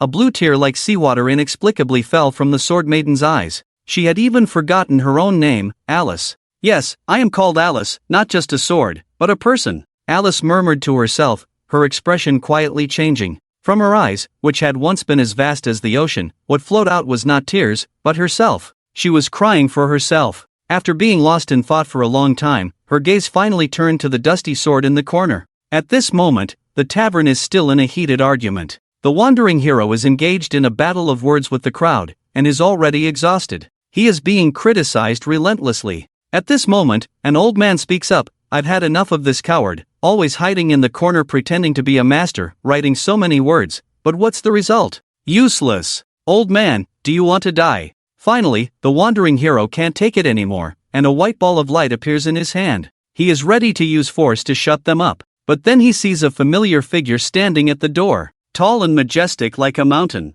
The Sword Saint. The wandering hero quickly withdraws his attack, forces a smile and bows, Lord Sword Saint. It's great to see you recovered. Sword Saint. Everyone turns their heads, and when they see the Sword Saint, they are so excited they could jump. But no one forgets to show respect, and they all bow. In the Lionheart Empire, the only one who receives the same treatment as the Sword Saint is the Lionheart King. Her way of protecting is respected and admired by everyone. Alice gestures for them to be quiet. I am very pleased that you have come to support the Town of Light. Everyone, it's time to put an end to this. I will not give them a chance to catch their breath again. She had planned to clean up Dragon Island and then the goblins by herself. Now with so many people, it's much easier.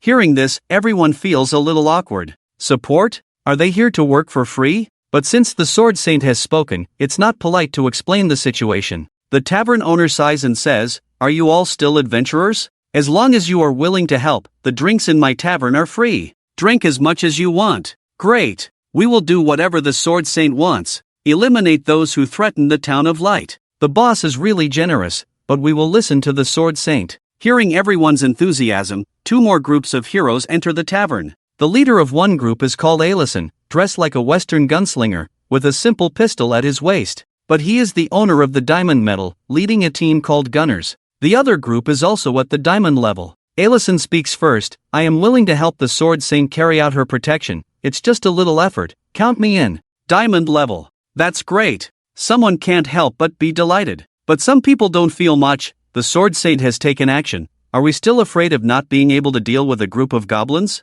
Hearing this, everyone realizes. They are disappointed. I almost thought he was pretending. Isn't he just here to assist? The Sword Saint is the main attacker, and everyone else is just assisting? Or are they all just followers, picking up the glory for nothing? No, this time we will split into two groups, one to deal with the goblins, and the other to go to Dragon Island. Alice interrupts them. Alison, who had just wilted, straightens up again. Humph, who do you think is here to assist? Don't put me in the same category as them. Then, Sword Saint, how should we divide the teams? The wandering hero asks. This is what everyone is most concerned about. They all want to follow the Sword Saint, which would probably mean the most exhausting journey. However, Alice says, I will go alone to slaughter Dragon Island, and you can join forces to deal with the goblins. She will not be influenced by the flames of revenge, but will choose the best plan. In her mind, the threat of Dragon Island is far greater than a group of goblins. It's an easy task for so many people to deal with the goblins.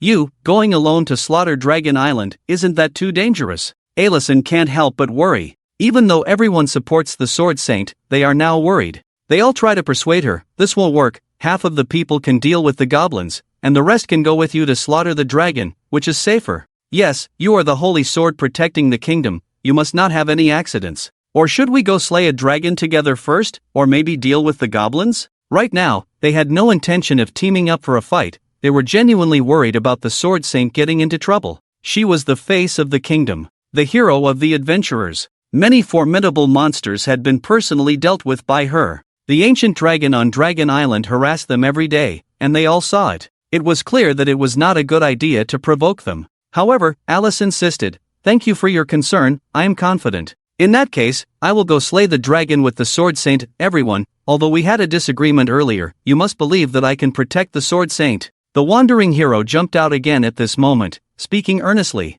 The whole place fell silent. They all looked at him with disdain, as if he were a fool. Alice had no choice but to say, alright, I will go to Dragon Island with him, and the goblins will be left to you. Since the Sword Saint has arranged it this way, we will agree. Immediately, everyone began to prepare. Led by Alison, another team of diamond-level adventurers joined, along with 7 or 8 platinum-level teams and many gold-level ones. The total number of people was close to 200. This force could easily crush a supersized goblin tribe. As for the wandering hero, he held his head high, almost feeling elated. I can fight alongside the Sword Saint. I will definitely be promoted to an epic level adventurer later, right? Maybe even higher. Stay close, we need to move quickly and decisively, Alice ordered. They began to hurry towards the seaside. There was only a small boat. At this moment, the wandering hero said, "Leave it to me." He then activated his advanced magic skill, object manipulation, which allowed him to control the boat with magic, making its speed comparable to that of a speedboat. This was the main reason why the Sword Saint chose to let him accompany her. Driving the small boat across the sea, Alice also asked about the events of the past few days. Have any of you dealt with those goblins? Sword Saint, you may not believe it, but Sisir, Blue, and even the cold-blooded mercenary group have all intervened, but none of them have returned. Oh, except for one, Sisir escaped, but with a broken leg, the wandering hero patiently replied, looking surprised. Hearing this, the Sword Saint was also astonished. I underestimated them. I thought that with everyone else's help, we could handle it, but there is still a risk. Those guys are growing too fast. The wandering hero did not speak, feeling uncomfortable bringing up the Sword Saint's sorrow. But with everyone's help, there should be no problem. Thanks to her initiative, otherwise, how could they obediently go to work without pay? Alice stood up, looking towards the distant Dragon Island. Let's move quickly and decisively. The distant Dragon Island grew larger and larger. They could even see the pterosaurs that had been hunting since morning. Alice and the others stepped onto the soft beach, preparing for battle. The wandering hero, however, seemed to be enjoying himself. I didn't expect this place to be so beautiful. It's just that there are too many flying lizards. It's a bit of a letdown. Roar! Immediately, a pterosaur that was out hunting spotted them. It extended its sharp, massive claws and directly grabbed them, planning to take them back to eat. The wandering hero instantly became alert. Sword Saint, be careful. A dragon is coming. Before he could finish speaking, a flash of the sword. The giant lizard, over 10 meters long, was beheaded directly. Its headless body writhed wildly on the beach. The dragon's blood splattered far and wide, staining the entire beach red. Keep up! Alice rushed forward, quickly climbing a small cliff about 20 to 30 meters high. Intentionally exposing herself, she attracted everyone over to be slaughtered. Roar! Deafening roars tore through the sky as the dragons attacked Alice furiously. Advanced sword technique, sharp edge. Swish! Alice Nia lightly swung her sword. The brilliant sword light seemed to be imprinted in this space. It cut the incoming flying dragon into pieces. Killing a dragon was as easy as killing a chicken. The wandering hero was still struggling to climb up the small mountain below. Only the bodies of the flying dragons fell around, and the sky seemed to rain blood. He couldn't help but smile bitterly. It's really something. While others spend their lives slaying dragons, what am I slaying with this dragon? As he struggled and climbed up, there were no more dragons flying around. Sword Saint, how many dragons have you killed? The wandering hero couldn't help but ask in amazement. Alice Nia stood with her sword on her back, shaking her head. I didn't count, just killed them all. That was her purpose for coming here. The wandering hero swallowed and estimated that she had already killed nearly 20 dragons. It was difficult to calculate the ones that were in pieces. At this moment, on the highest Dragon Mother Mountain, a relatively small young dragon flew over and exchanged a few words in dragon language. I understand. I didn't expect that crazy woman to be able to rally, but unfortunately at this time, the expression of the purple gold dragon mother was somewhat sad as she looked into the distance, as if making a decision. Almost all the dragons on Dragon Island had been slaughtered. Only a few young dragons remained, and the purple gold dragon mother had let them escape. Moreover, under her huge body, she was carrying a black-green dragon egg. The purple gold dragon mother carefully kissed the dragon egg and said, "Remember, your father is a goblin, a very special little goblin." It seemed that the dragon egg responded. After speaking, she grabbed the dragon egg and hid it in a very concealed sandy soil. Crazy woman, make a decision. Who? The next moment, the purple gold dragon mother shook her huge wings and soared into the sky. Alice Nia noticed from afar and looked at the sky. Has it finally come? What has come? The wandering hero looked around, gathering magical spheres in his hands, ready to attack. But he didn't see anything until a huge black shadow blocked the sunlight where they were. Roar! What came towards them was a torrential purple dragon flame. It was like a waterfall of floodwater pouring down from the sky. Unstoppable! Alice Nia raised her long sword in front of her enchanted sword chi fury. As always, a powerful wave of energy was raised, forcibly blocking the purple flames. But there was still scorching heat, instantly scorching the surrounding plants into a lump. The wandering hero, like a little brother, continuously fanned himself and the sword maiden with his hands. The dragon flame dissipated. The purple gold dragon mother said with disgust, "I didn't expect that woman who was defeated by goblins to rise again? How, do you still have the face to struggle? I don't need you to decide how I am. But you have threatened my people, so your life will be taken by me. Come on." Alice Nia faced the giant dragon without fear. The wandering hero, who had originally planned to slay the ancient dragon, was already a little scared. The dragon was too big. It was impossible to be an opponent. The purple gold dragon mother didn't say anything more, and directly swung her huge dragon tail towards them. Boom! The small mountain was instantly smashed. In the midst of dodging, Alice Nia even picked up the wandering hero and threw him away when she saw that he was in the way. Thank you. How could this guy possibly withstand it? The wandering hero, who was thrown out like a little chicken, was not angry, but rather relieved. And so, he watched the show from the sidelines. The purple gold dragon mother continued to launch attacks, and a huge magic circle began to form in her mouth. The purple golden stones on her body began to glow, combining with the magic circle. Then, a dense barrage of crystal attacks was launched. Alice Nia stood tall and unmoving, using her sword to shatter all the crystals that were aimed at her. The surrounding area was bombarded, causing dust to rise several meters high, frightening the wandering hero into a wild scramble like a stray dog. Being hit would be game over. Damn! How did it fly up? Amidst his scrambling, Alice Nia was already stepping on the flying crystals, attacking towards the sky. Transcendent sword technique, Steel Gale. The holy sword in Alice Nia's hand kept vibrating and humming, shooting out substantial sword energy. It was as if large swords were being swung out. The power was imaginable. A painful dragon roar shook the entire space. Roar! The sword energy forcefully interrupted the golden purple dragon mother's attack, even leaving bloody traces on her skin. In pain, she quickly dodged, full of unwillingness. Alice Nia was swift and ruthless, not giving her a chance to catch her breath, directly aiming for the dragon's head to strike, wanting to shatter her brain with one blow. At this moment, something seemed to be trying to emerge from the sand on a beach. Crash! With a forceful push, a dark, green-spotted dragon head emerged from the sand. The entire small dragon slowly crawled out. It was about the size of a carnivorous horse, with a body length of about 3 meters. This was the offspring of Lin Chan and the golden purple dragon mother. It was not a goblin, but had a dragon's body. It just had a few green spots on its skin. Upon hearing the golden purple dragon mother's painful roar, the little creature quickly began to flap its thin, cicada-like wings, trying hard to fly over. After a few attempts, it could only fly up to about 10 meters at first before falling down. But in just a few minutes, it could already fly.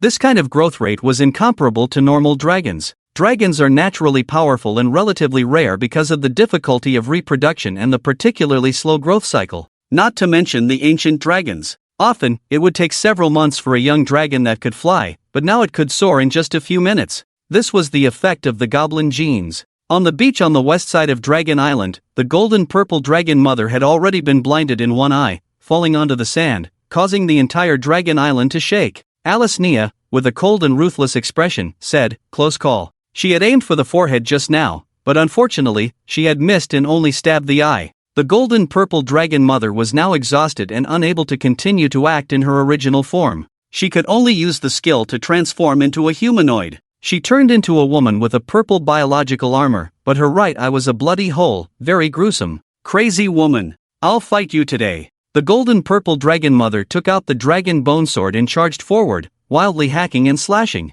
Swish! A harsh metallic sound rang out. The dragon bone sword was directly flicked away by Alice Nia and fell into the sea. Alice Nia coldly said, "Don't resist anymore, it's meaningless." Is there only one ancient dragon on this entire Dragon Island? According to reason, a mother dragon in the breeding period should have a male dragon by her side. But most of the dragons on the island had been killed, and they were all low-level bipedal flying dragons. Humph, what does it have to do with you? What, are you afraid? The golden purple dragon mother half knelt on the ground, mocking. She was now covered in wounds, and her lava-like dragon blood was splattered everywhere. This was a good thing. The wandering hero had been collecting it all along, and even forgot that he had come to slay dragons. Alice Nia did not say much, standing tall like a towering mountain. Holding her long sword, she was ready to execute the golden purple dragon mother. Swoosh! Boom! However, a black fireball suddenly shot towards her from a distance, exploding into flames. Alice Nia was slightly surprised, but she was not harmed at all. She looked over. Is this a young dragon? Don't hurt my mom. The little black dragon quickly flew in front of the golden-purple dragon mother, protecting her. But the next moment, it was fiercely knocked away by a sword, stumbling. The golden-purple dragon mother was both moved and worried. You must escape, go to the place in your memory. That's the only safe place. The ancient dragons have inherited memories across generations. That place is the nest of the giant dragon. Shwa! Just as the voice of the purple gold dragon mother fell, a cold light flashed. A dragon head flew high into the air. Blood sprayed 10 meters away. Decisive and resolute, that was always Elisnia's character, especially when it came to the monsters threatening the town of light. The purple gold dragon mother's head was directly cut off. The transformation into a humanoid began to unravel. The body returned to its original form, the headless giant body struggling on the ground, knocking down all the surrounding coconut trees. The dragon wings kept flapping, stirring up a fierce wind. Mom! Mom! The little black dragon saw this scene and cried out in pain. Veins bulged on its angry head. Flames burned fiercely in its abdomen, gathering the strongest blow. Annihilation Dragon Flame. Boom! Directly hitting the sword maiden. Unfortunately, she easily blocked it and then coldly looked back at the little black dragon. She was kind, but only to those she protected. If anyone dared to violate that, even close friends and relatives, she would not show mercy. The little black dragon was uncontrollably angry. Its mother had just been seen for a moment before her head was cut off. Roaring, it lunged towards Elisnia. At this moment, the wandering hero thought it was time for him to intervene. Stop, Sword Saint. Leave this to me. Several white magic balls gathered and smashed over. Each one had the power of a cannonball. However, the fast-approaching little black dragon dodged them all and spat a dark, filthy phlegm directly onto the face of the wandering hero. The strong corrosiveness instantly disfigured his face. Just as the dragon was about to bite his neck, Elisnia kicked the little black dragon dozens of meters away, heavily landing in the bushes. She was too strong, he was no match for this woman. She turned and flew into the sky, escaping from there. With the healing potion, the wandering hero barely recovered, but still left behind a shocking scar. Where is that black and green lizard? I want to stew him. He escaped. Considering that he did not harm the citizens of the Lionheart Empire, I did not kill him. Elisnia wiped the golden dragon blood off her sword and sheathed it, calm and composed. After all, the overall combat power of the purple gold dragon mother was less than 3,000, relying on its size advantage. The humanoid transformation probably had around 2,000. How could it be a match for Elisnia's 4,000 comprehensive strength? The wandering hero was itching with hatred, trying to cover up his embarrassment. Damn it, I made a mistake just now. My performance was really bad. I felt my body was lagging and the scene in front of me was freezing. It was not just pain, but also shame. He had promised to slay the dragon, but he couldn't even kill a dragon hatchling and almost got killed in return. He could only say this with a thick skin. We should go. It's been less than half a day since we arrived. There's still time to support. I want to personally eliminate this group of threats to the town of light. Elisnia didn't care, she was thinking about dealing with the goblins. The wandering hero nodded, and the two returned to the small boat to prepare to depart. However, an unexpected situation occurred. As soon as he used magic, it felt like his body was being drained. Even after drinking a magic potion, his magical power was quickly depleted. The wandering hero looked bewildered. Sword Saint, my magic seems to be ineffective. It's that damn little lizard, its dragon flame can erode magic. Then what are you waiting for? Hurry up and row the boat. Elisnia remained calm and handed him an ordinary iron sword as an oar. The wandering hero, full of self-blame, could only obediently row the boat. It would probably take 1 or 2 days to row back. As they watched the small boat disappear on the horizon, the little black dragon poked its head out from a rock, tears streaming down its face. Mom, wake up, Mom. It struggled to push against the dragon mother's body with its small head, but to no avail. Suddenly, he seemed to think of something. Right, the dragon's nest. They must have a way to resurrect Mother. He picked up the head of the purple gold dragon mother and was about to leave. But the dragon head weighed several thousand pounds, and his newly born, hungry and weak body couldn't move it at all. The little black dragon looked at the mother's body and said, I'm sorry, Mom. With tears in his eyes, he ate the huge body of the dragon mother. There are many creatures in the animal kingdom that eat their mothers. This is not surprising, especially since the little black dragon urgently needed energy replenishment. After just finishing eating, his size increased from 2 to 3 meters to 20 to 30 meters. Scales began to shine, and his wings became full. The green spots on his body turned into green crack-like patterns. It looked like a series of shocking wounds. This time, he easily flew into the clouds with the broken head of the dragon mother. The speed was astonishingly fast.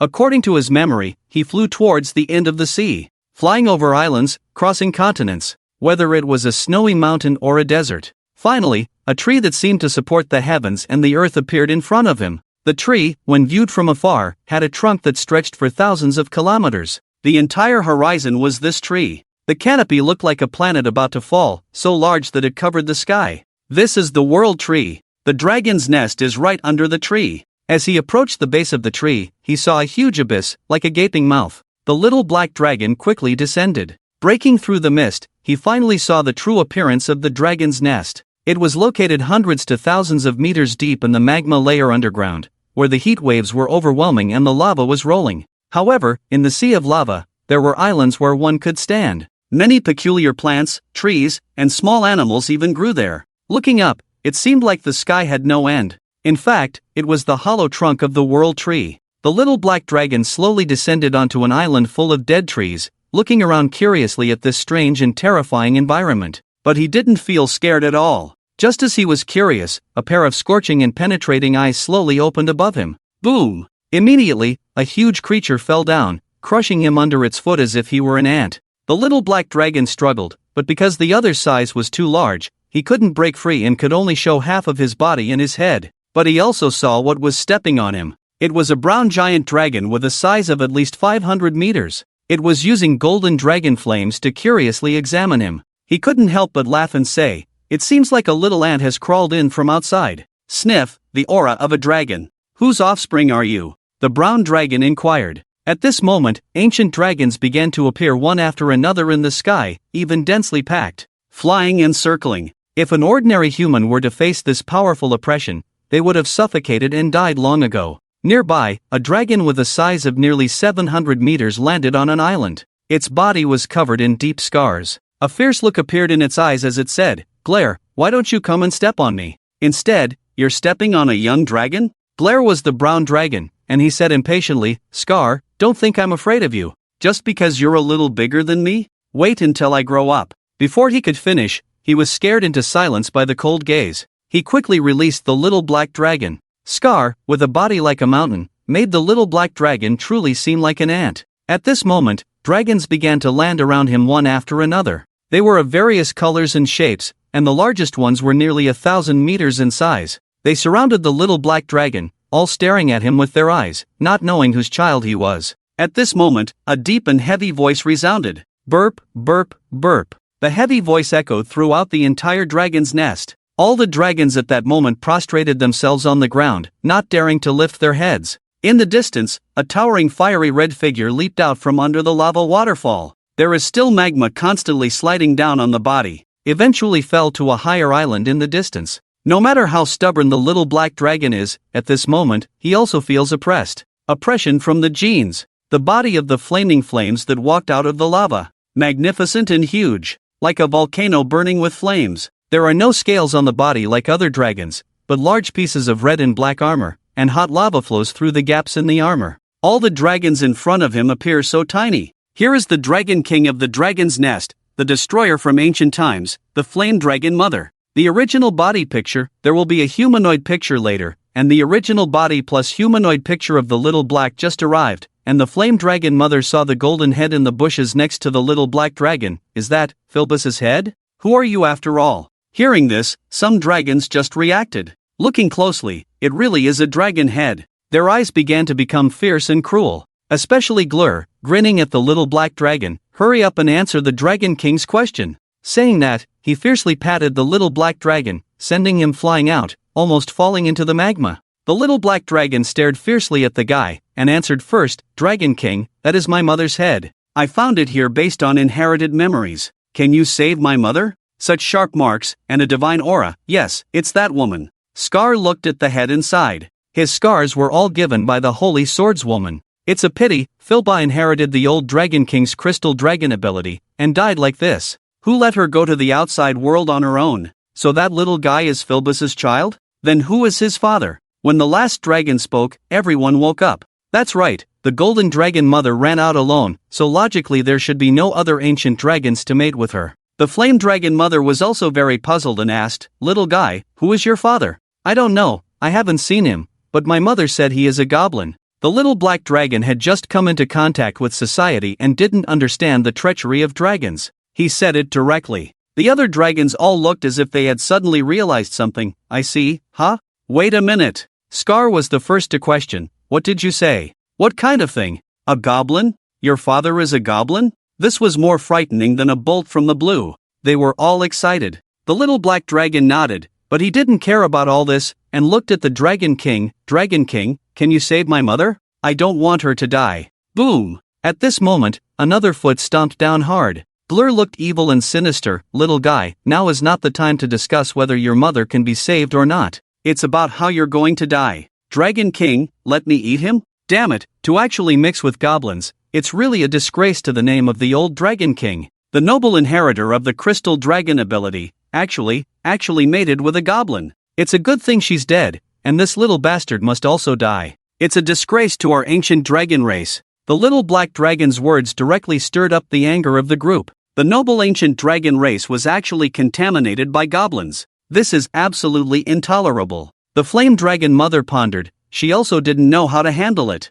The little black dragon could be considered the grandson of the old Dragon King, and now the old Dragon King is dead, leaving only this one crystal dragon bloodline. You should know that in the history of the ancient dragon, the crystal dragon has ascended to the position of Dragon King many times. Finally, she spoke. Little guy, do you want to live? I don't want to. As long as I can save my mother, I'm willing to die. The little black dragon continued to plead. The flame dragon mother looked at him like this, and also felt reluctant. Saving your mother is a matter for later. Unless you can survive, but the condition is to defeat the dragon next to you.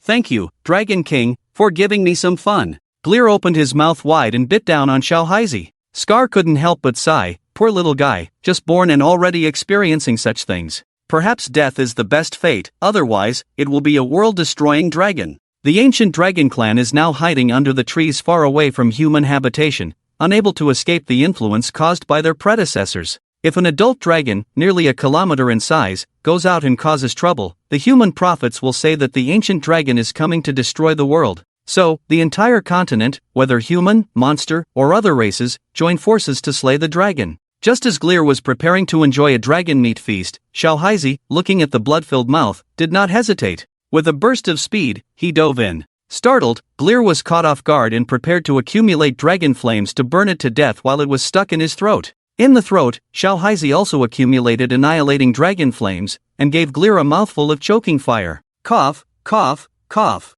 cough, cough. Gleer coughed frantically, his throat hoarse, and feeling like he could hardly breathe.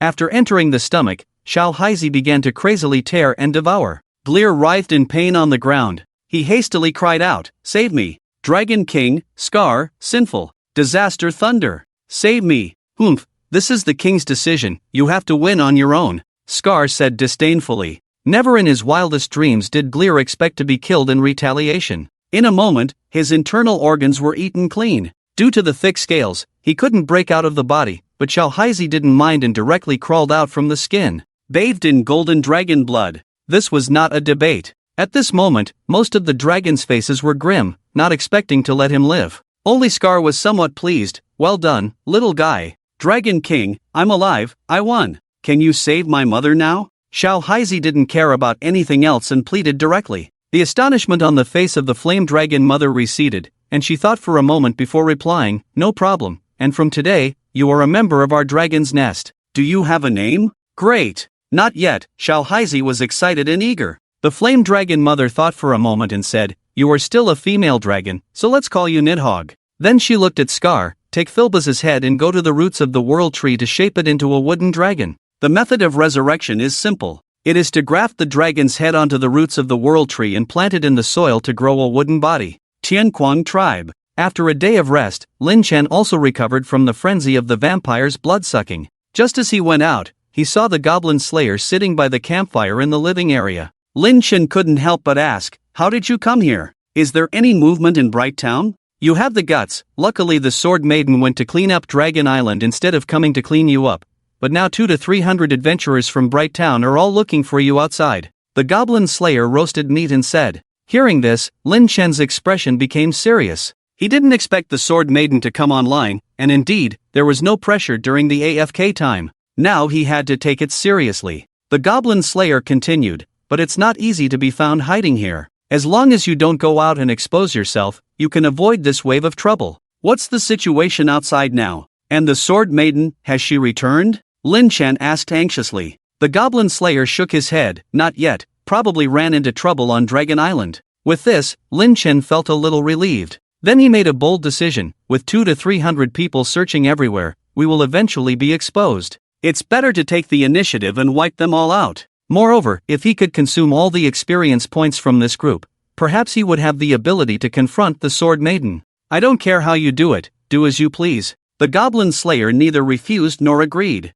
Thus, Lin Chen directly began to simulate life. Let's see if this decision will end in a terrible loss. The life simulation system is starting. Current plot: as the Sword Maiden regained herself, the adventurers of the Bright Town launched the largest joint siege. They meticulously searched near the enchanted forest. Thanks to your stealthy methods, you have not been discovered yet. However, in order to quickly enhance the tribe's strength, you chose to send out some goblins, exposing the tribe's location. This is a high-risk move that requires no survivors. Soon, an adventurer discovered the goblins and found the waterfall cave. Instead of rushing in, he informed all the adventurers. The adventurers held a meeting, prepared to annihilate you and then go back to drink. Things are developing according to your plan. Before long, the adventurers gathered outside the waterfall, ready to enter the cave. You had already set traps and guards throughout the cave, killing them one by one as they entered. Even powerful adventurers couldn't withstand the surprise attacks. After dozens of deaths, the adventurers began to change their plans, no longer daring to rush in recklessly.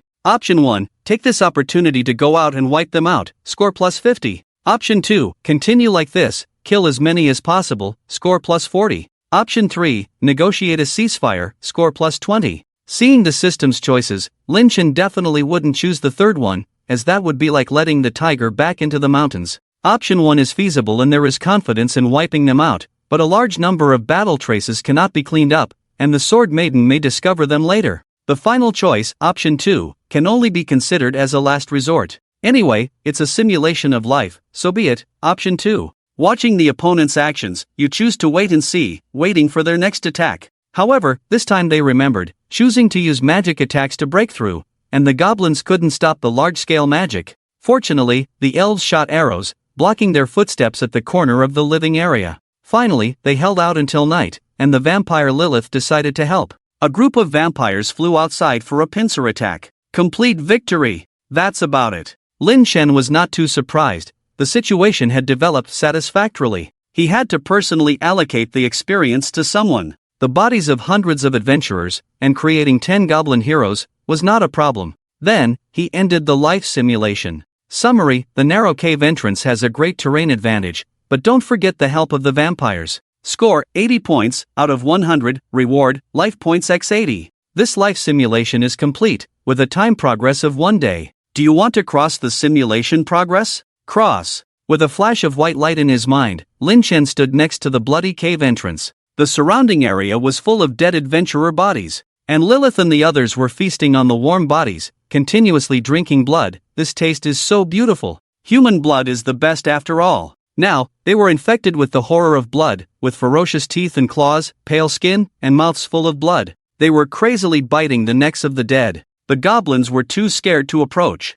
The Goblin Slayer smiled lightly. It's really interesting. A goblin's cave, inhabited by elves, humans, vampires, and me, a half-human, half-goblin. Ahem, Leia, Gobmoon, you two go deal with the outside first, don't expose yourselves. Lin Chen didn't dare to disturb Lilith and the others, and asked, Gobski, there are no adventurers who escaped, right? I've been watching, and I haven't found any, Gobski replied. This was considered a complete victory. Hundreds of bodies were piled up in the living area, forming several small mountains. The smell of blood filled the air. Loder's pupils were trembling, covered in cold sweat. The fear in his genes made his heart rate rise, and he couldn't even laugh. Even after staying in this ghostly place for so long, he still felt extreme terror. It's something in the human genes, something unavoidable. He prayed in his heart, Father, and the church, when will you come to save me? Sincere. It must be conveyed. He didn't expect that hundreds of adventurers would die. There were even many who were somewhat famous. Now, he could only hope that the family would do everything they could, or go to the Holy Church to bring reinforcements. After all, even Eurelia had been captured.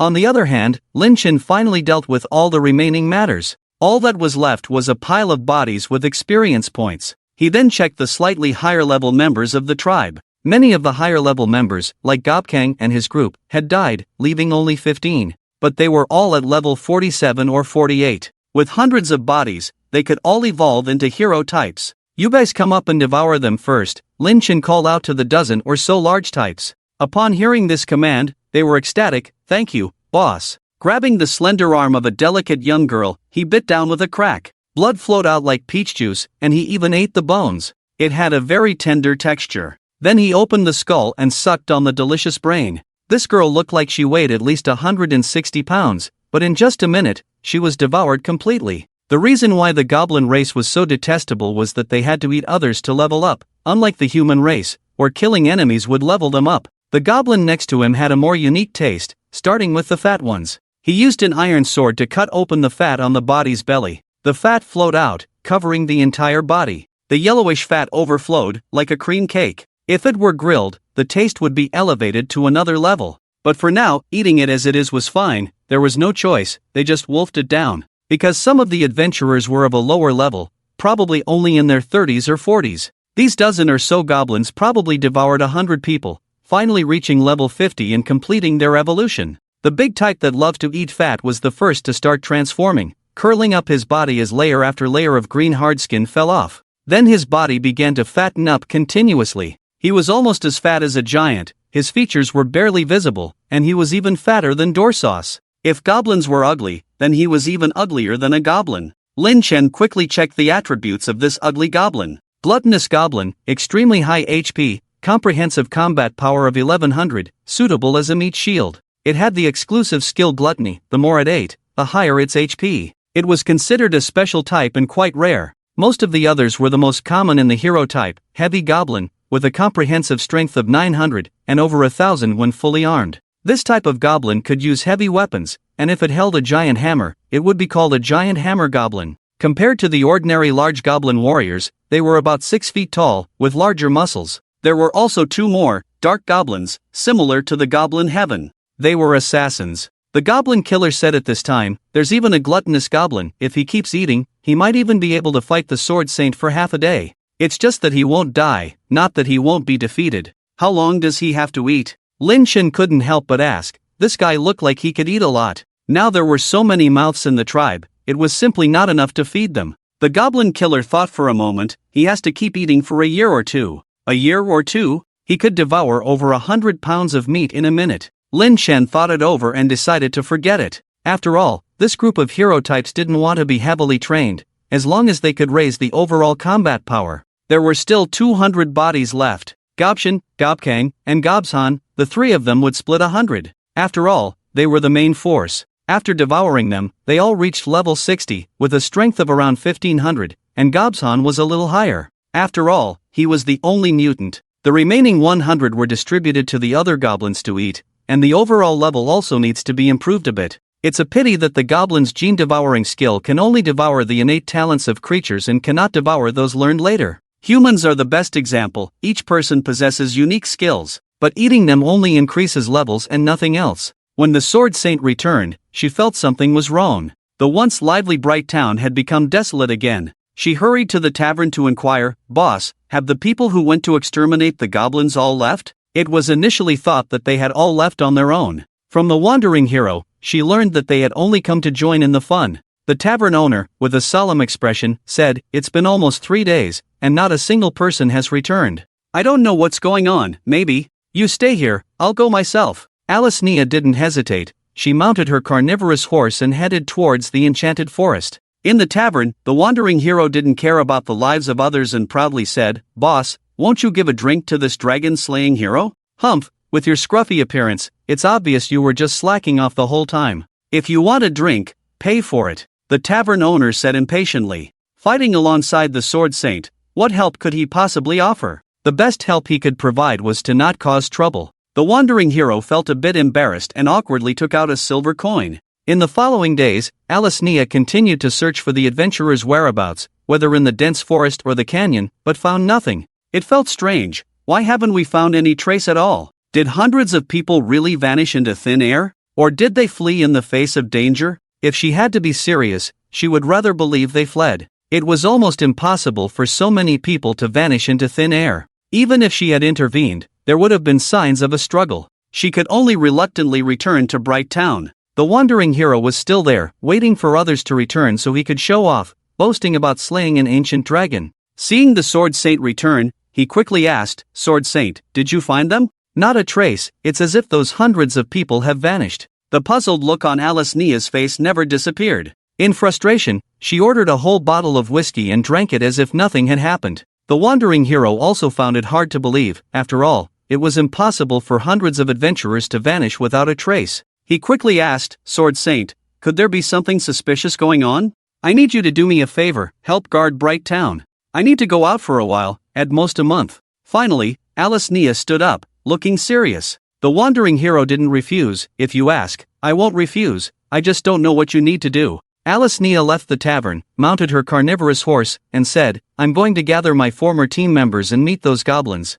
I don't believe mere goblins can cause any trouble." With that, she kicked her horse and left Bright Town. In the past, she was also an adventurer and even owned a legendary badge, but that was a long time ago. Since obtaining the recognition of the Guardian Sword, she had left the team. Is it really that intense? Just because of a group of goblins, that legendary hunter team is going to regroup. The wandering hero couldn't help but sigh. Witnessing such a moment would only elevate his reputation. In the cave, Lin Chen had already sent the goblins to check the situation and learned about the departure of the Sword Saint from Bright Town. Finally, after hiding for so long, he could finally go out for some fresh air. "Lilith, do you want to come out and play?" Lin Chen asked. Lilith pursed her lips, her eyes unfocused. "Forget it, I'm more of a homebody. As long as I can eat my fill, that's enough for me." The Goblin Slayer grumbled, "I'm always feeding you, I can't even enjoy it myself." "Damn bats, I'll burn you to ashes, believe me?" Hee hee. Goblin Moon chuckled bitterly from the side,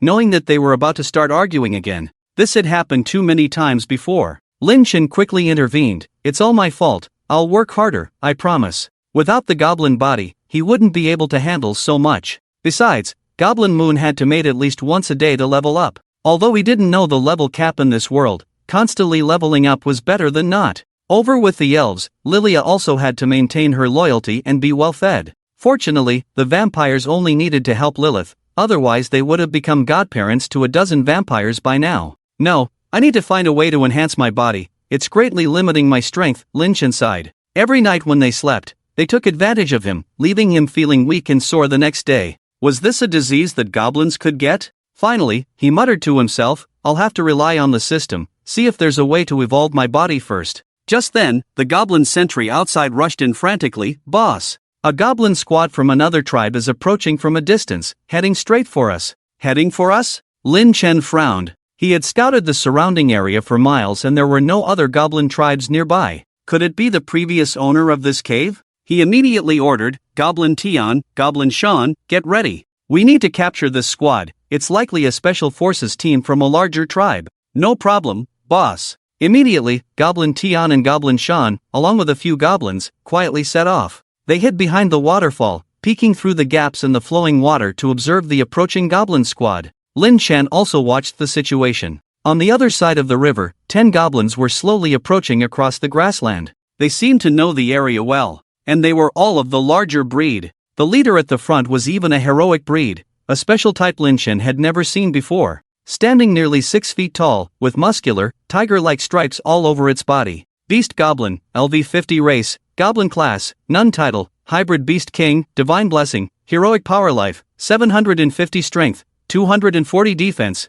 230 skills, Beast Bloodline, Tiger Bite Equipment, Bone Club, Leather Armor total, 800, their strength was indeed impressive, but Lin Chen couldn't help but wonder, what kind of tribe were they from? A heroic breed as a squad leader. They were definitely not smaller than his tribe, and probably much larger. Fortunately, they didn't know how to cultivate or make iron weapons, so the combat power of this heroic breed was far inferior to that of Goblin Tian and the others. At the same level, the combat power of the larger breed goblins was about 100 points higher than that of the Tian Quang tribe. But in a real fight, the larger breed would definitely not be able to beat the heroic breed. The strength of the other large breeds behind the Beast Goblin was even weaker. They only had wooden clubs as weapons, no armor, fewer self-devouring skills, and lower aptitude with few interbreeding experiences. Their total strength was just over 300, which was already considered good. No wonder those adventurers looked down on them. Lin Chen and the others remained silent, like hungry wolves waiting for their prey to take the bait.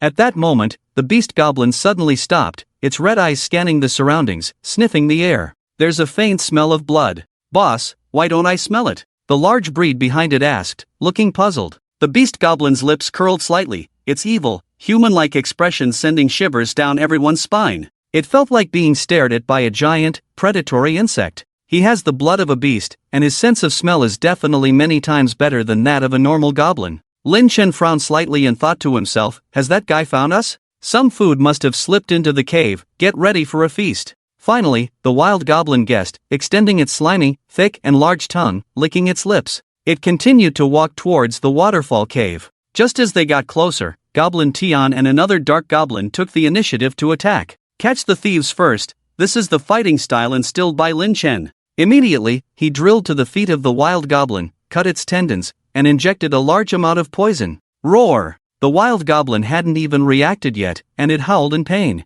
The group of larger goblins behind them were frightened, and just as they were about to attack, Goblin Tian disappeared in a flash, diving into the nearby river. The wild goblin quickly snarled, enemies, prepare for battle. The larger goblins calmed down and surrounded the wild goblin with their weapons. With its tendons cut, it couldn't get up. Boss, we'll protect you, a larger goblin said proudly, wanting to show loyalty. However, behind the waterfall, Goblin Tian reached out with 4 large hands and pounced. He caught the conspicuous goblin and directly twisted its head off, splattering blood, which scared off their arrogance. They all abandoned the wild goblin and started to flee. When they really encountered trouble, they didn't care about leadership, their own survival was the most important. Swish! Bone spikes shot up from the ground, another move from the gate breaker. However, one had slipped through and was about to run into the dense forest. Lin Chen gathered the wind elements and sent it flying, smashing its head like a rotten watermelon. The wild goblin on the ground was gradually paralyzed and roared, "Let me go!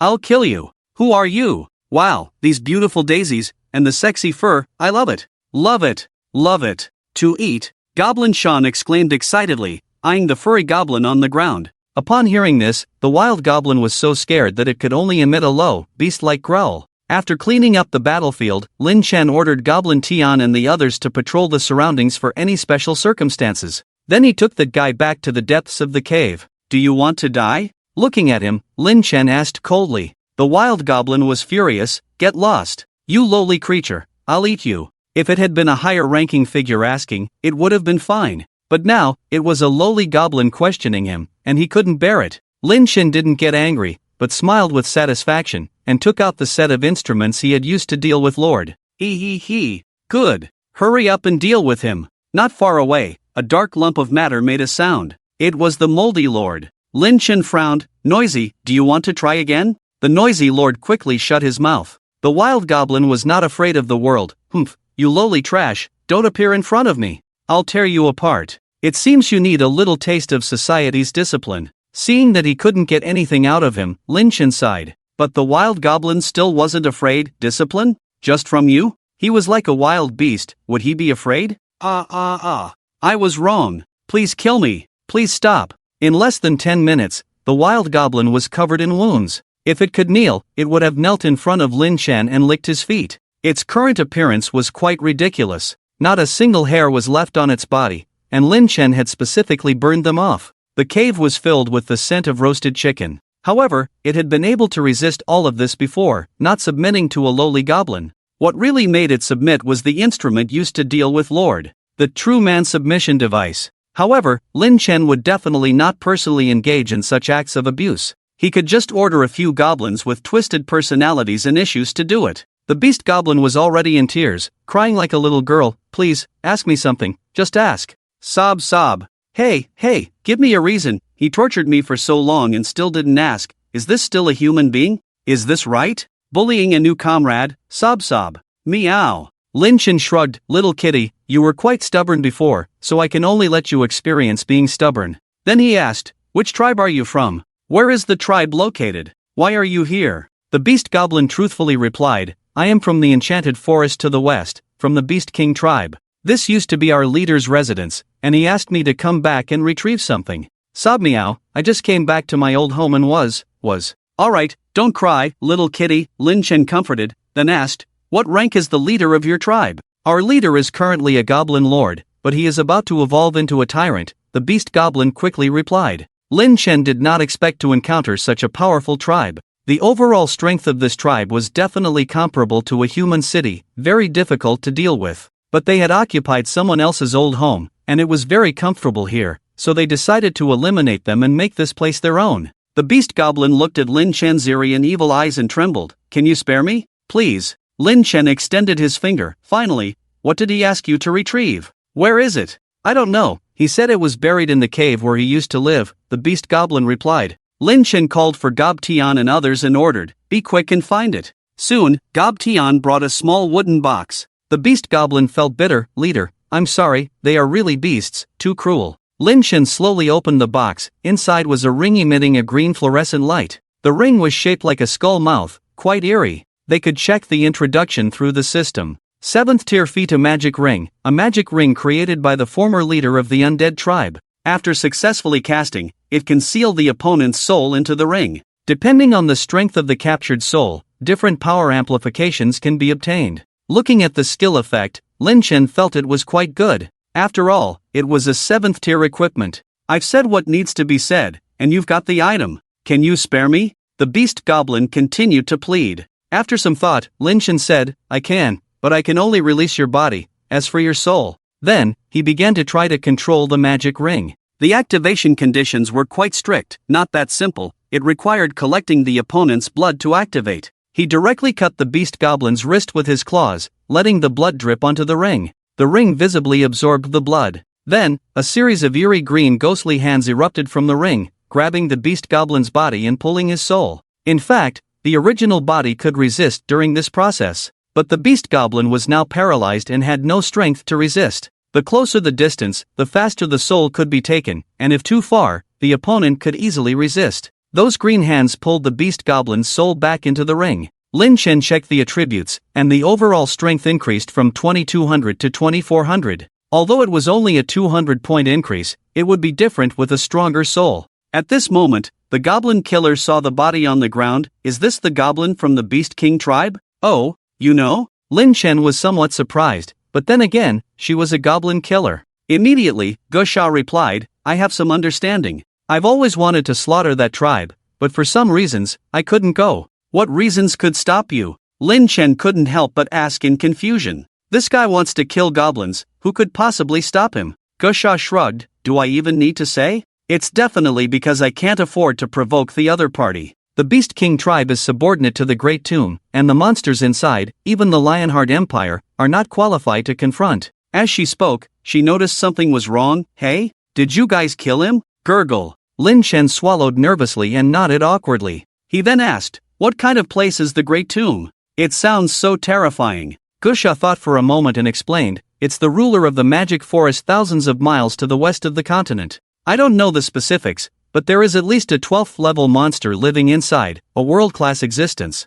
Oh no, 12th level? Am I going to risk my life? Lin Chen's heart sank. Damn, he had transmigrated into a goblin, and now he's dealing with this kind of political maneuvering? But there was no way to avoid it. Suddenly, he thought of a perfect plan. At this moment, the goblin was happily tearing off the arm of a wild goblin and tasting it. This taste, it's delicious. Go away. Lin Chen quickly kicked him away, looking at the guy's body and feeling lucky that it was still intact. Hey, what should I call you? You can control goblins, right? Can you help me? Just call me Gusha. What do you want me to do? The goblin killer looked at him in confusion. Lin Chen first released the soul of the wild goblin from the magic ring, and then had the goblin killer use blood to control him. Sure enough, just like the previous goblins, after eating Gusha's blood, the wild goblin obediently followed orders. Lin Chen then whispered something specifically for Gusha to hear. Order him to go back to the Beast King tribe and say that the nobles of the Lionheart Empire sent troops to injure him and took away the magic ring.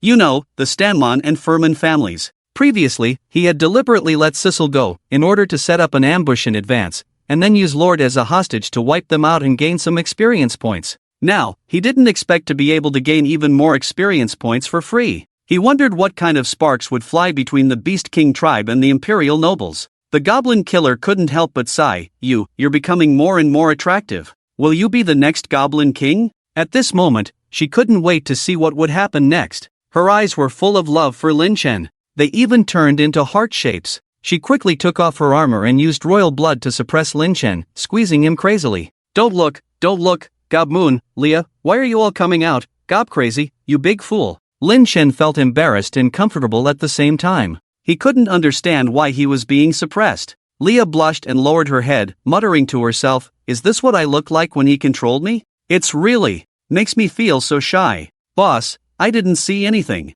Gob Moon, with her small face all red, was almost leaning in front of Lin Chen, staring at him with wide eyes without blinking. Lin Chen said impatiently, Alright, is this how you want to do it? None of you will be able to escape later. I'm going to slip away first. Gob Moon stuck out her tongue and pretended to be very busy. The Lionheart Empire, in a remote area far from the range of Bright Town. There is a super large human Federation city. At a glance, the edge is not visible, and the entire skyline is covered by the city's range. But the particularly conspicuous giant golden lion sculpture in the middle, several kilometers high, is the representative building of the Lionheart Empire, the Guardian Lion. Among the lion pride, the male lion has a very high status. Although it doesn't usually hunt much, when there is danger in the lion pride, the male lion will always be at the forefront. It represents the empire in that way. If the people encounter foreign invaders, the imperial forces will charge forward like a lion. Beneath the lion's feet lies the magnificent imperial palace,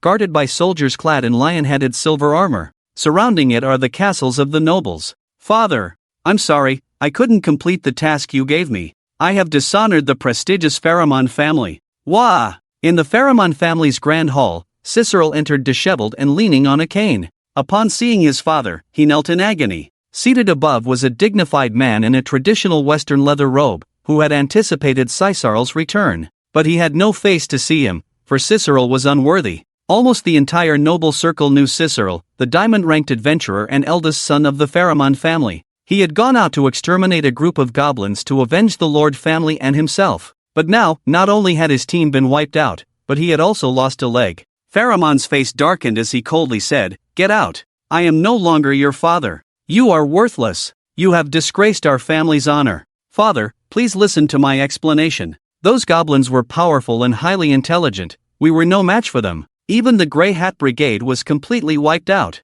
Oh, and Cousin Lord is still alive. Cicero explained through tears. Upon hearing that the Grey Hat Brigade had been wiped out, a hint of surprise flashed across Pharamond's face, but it did not redeem the family's honor. Previously, the Stanmont family had mocked Lord. Now, they were being mocked alongside the Stanmont family. In that era, honor and reputation were extremely important, much like the importance of a clean reputation in ancient China. For the nobles, honor was even more important than life itself. So even if Lord had died, the Stanmont family did not send help until the Sword Saint demanded it. Those who damaged the family's honor were better off dead. Finally, Pharamond said, Do you know how outsiders are laughing at us? The eldest sons of two families were defeated by goblins? Even if they were powerful goblins, it's still the same. Goblins, a stereotypically weak race of monsters. No one would respect them no matter how strong they were. It was like being killed by a strong pile of excrement, or the king of excrement. It was a double death, both physically and in reputation.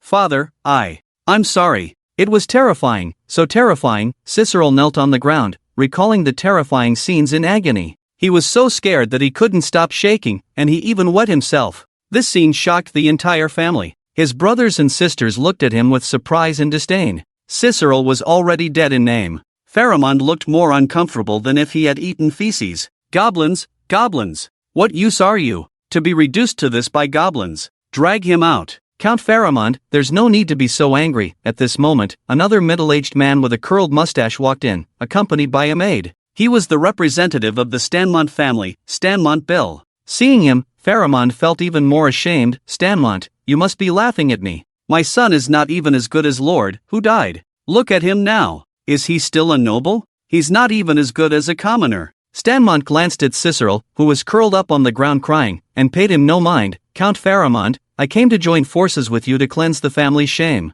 What do you mean? Don't you know that His Majesty has ordered that nobles of Viscount rank or higher must keep their troops on standby and cannot be mobilized at will? Pharamond said angrily. If he could easily send troops, he would have called for a bunch of people to wipe out the goblin tribe long ago. Stanmont stretched out his finger and waved it. Your vision is too narrow. Indeed, we cannot easily mobilize our troops, but what if we send a portion to support the Town of Light? Each person of the Count's status can mobilize 5,000 troops, including cavalry and infantry. But Pharamond still said, the king has already sent a message to Elisnia, and she has taken action. Do we still need to? You can't say that. There is always a way. Let your son go to the king and say that there are many strong goblins. Each person can mobilize 1,000 troops. Even the goblin lord will have to be dealt with. Stanmon said with a sly smile. It was necessary to cleanse the family's shame as soon as possible. Most importantly, Cicerol said that Lordle is still alive. This rebel cannot be left to die without being saved. The scene fell silent for a moment. Pharamond sighed deeply. Alright, don't think I don't know what you're planning, you useless waste. Go change and come with me to see the king. In the end, King Lionheart approved the request, but they could not mobilize the high-powered Royal Knight group. This meant that they could only recruit from within the family if they wanted troops capable of fighting. 2,000 elite soldiers, and you still can't take down a goblin tribe? Lordle, oh Lordle, if you die, I won't have to go to such lengths. Stanmon muttered coldly to himself, as he and Pharamond gathered the soldiers and prepared to depart. On the other side, under the command of the goblin chief, the beast goblins had already set off towards the westernmost enchanted forest. Because it was not particularly far, they could reach it in about 10 days on foot. From a distance, the sky ahead was extremely dark, as if the sunlight was being cut off and unable to shine through. It was indeed the largest enchanted forest on the entire continent. The Beast King tribe was not particularly powerful in terms of magical creature forces. They could only live on the edge of the enchanted forest. The beast goblins soon arrived at the outskirts of the tribe. The tribe occupied the entire valley, very vast, with about 2,000 low-level goblins, 300 large goblins, 20 hero goblins, 1 mutant goblin, and 1 chief goblin. From the outside, it was already considered a super large tribe. However, in this enchanted forest, it was not particularly significant and was often bullied by the surrounding magical creatures. Inside the valley, there were densely packed huts of various shapes. From a distance, it looked like a mass of goosebumps. There were just too many of them. Unlike Linchen's goblin tribe, this tribe had cultivated at least 2,000 to 3,000 low-level goblins. The beast goblin went into the innermost cave, surrounded by many bones, a scene of deathly white. However, he did not dare to go in and stood outside respectfully, his voice full of fear. Boss, I have failed. In the pitch-black cave, a pair of crimson eyes suddenly lit up, staring intently at him. Boss, please don't be angry, The beast goblin retreated in fear, sweating profusely. From inside, a giant beast suddenly emerged as if an earthquake had occurred. It was over 3 meters in size, covered in animal fur like the beast goblin. However, it looked like a gorilla, with long arms and large fists, no fur on its chest, and a tiger-like king pattern on its forehead. Its back was like that of a crocodile, and its feet were like goat hooves. It could be described as a 4-legged creature.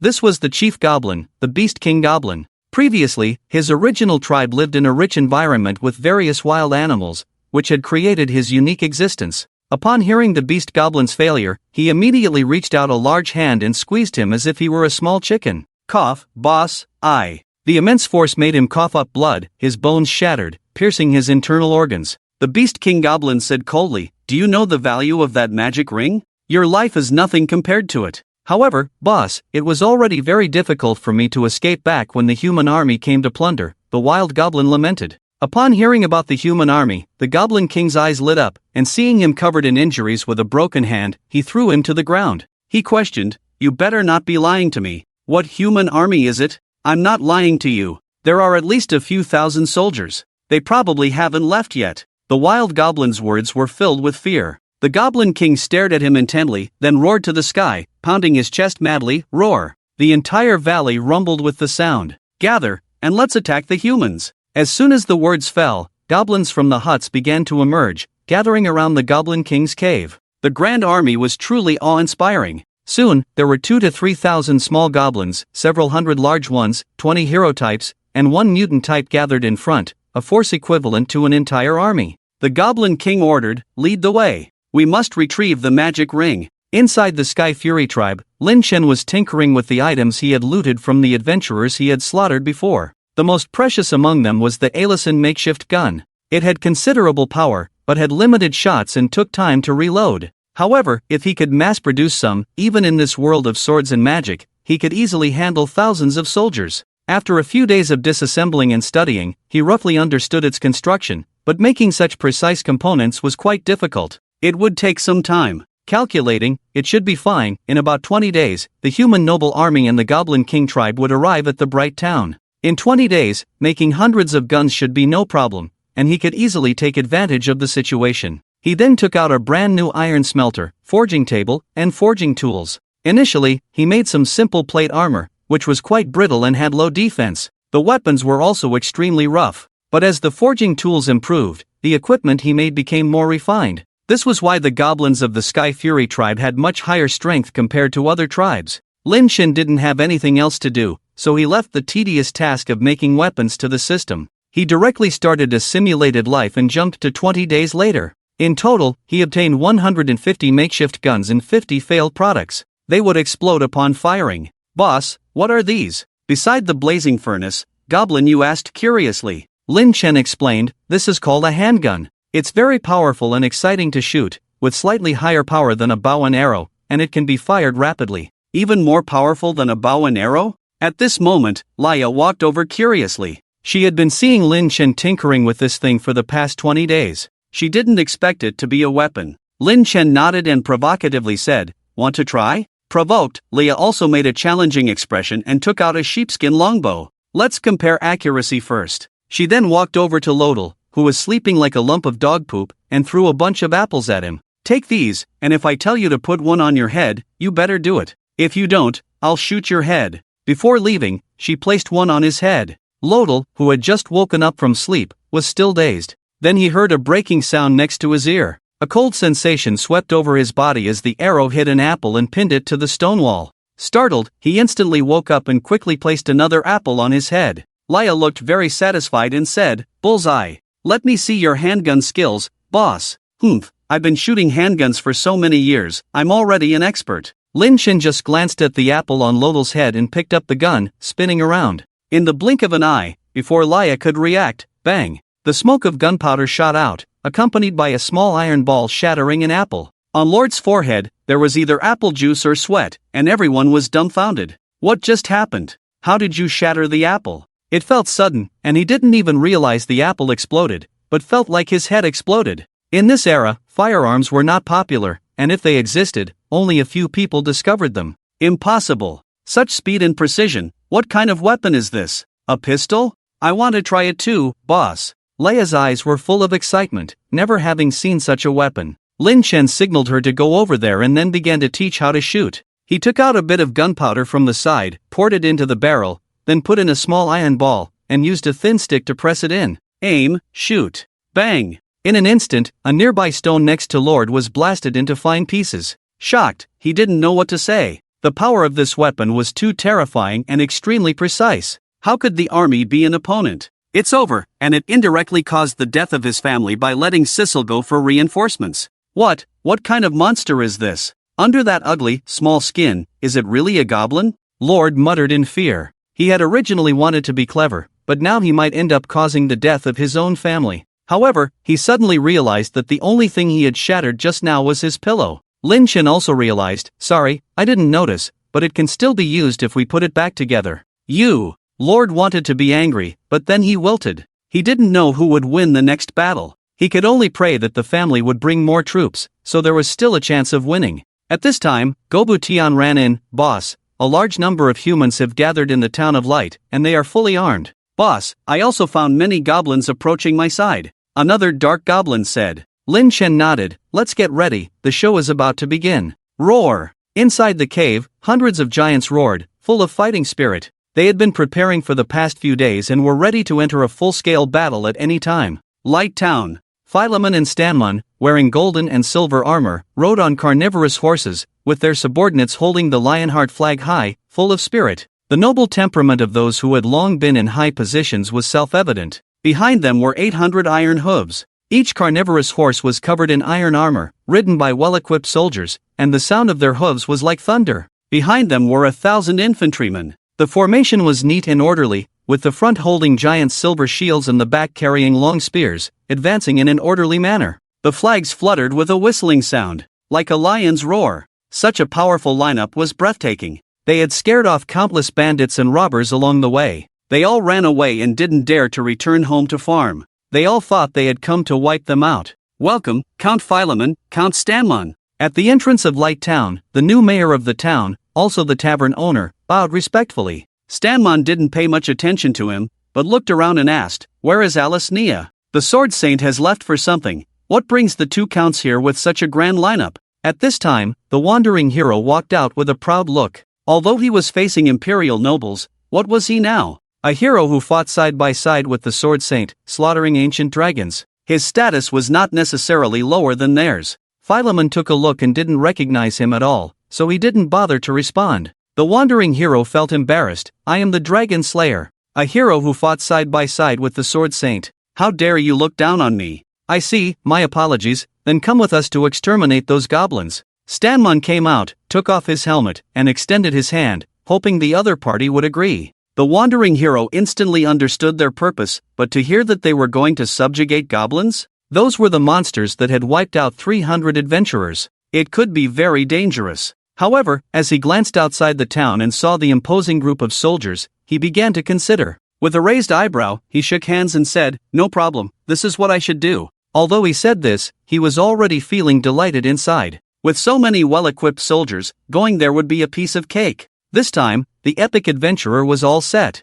"Mr. Hero, could you tell us about your recent experiences?" calmly asked Stanmon. The wandering hero told them everything he knew, but emphasized his encounter with the dragon. Of course, he added and modified some details. Pharamond didn't care about that, and casually said, "Humph, no matter how powerful the goblins are, they will fall at the feet of the Imperial Lions." "Count Stanmon, when should we make our move?" "Everyone is tired from the journey, let's clean up tomorrow," Stanmon suggested. However, in the direction of the enchanted forest, a massive army of goblins was silently approaching. Lin Chen, riding a flying dragon, observed the movements of the Beast King's tribe. If they wanted to check out the cave, they would have to lure the soldiers of Bright Town over. However, everything was developing as expected. As the army approached, passing by the cave, the Beast King Goblin couldn't help but glance at the cave, as it was their former home. At this moment, the Beast Goblin hurriedly said, "Boss, there's nothing there anymore, let's go. The human army's territory is just ahead.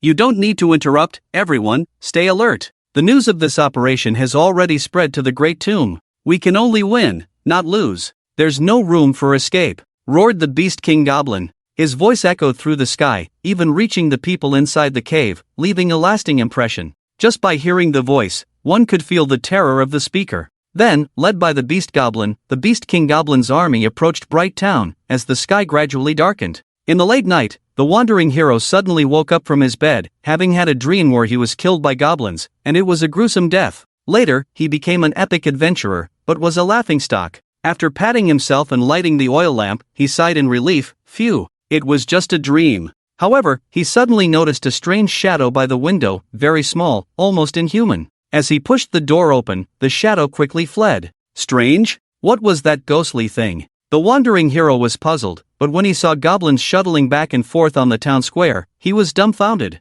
Was this a dream? No, it wasn't. He immediately shouted, "Enemy attack! Goblins invading!" In an instant, the dim town lit up, and the soldiers and some new adventurers living there rushed out. Counts Pharamond and Stanmon immediately ordered, "All soldiers, assemble!" As they spoke, they slashed a small goblin with their swords. In less than 3 minutes, all the resting soldiers had donned their armor and gathered their weapons. Bright Town was almost empty, with just a few soldiers left in each house, which was enough. Although sentries had been arranged, it almost turned into a disaster. Pharamond gazed at the distant forest, where he could see pairs of crimson eyes, densely packed and chilling. Stanmon looked towards the watchtower and understood, they were able to silently take out the sentries, thanks to Mr. Hero, or else we would have suffered heavy losses. "Humph, they are useless," the wandering hero said somewhat arrogantly. In the distance, the Goblin King's eyes flashed with coldness. "There are so many soldiers. It's a good thing they didn't charge in directly to attack. In a dense environment, we are no match for them.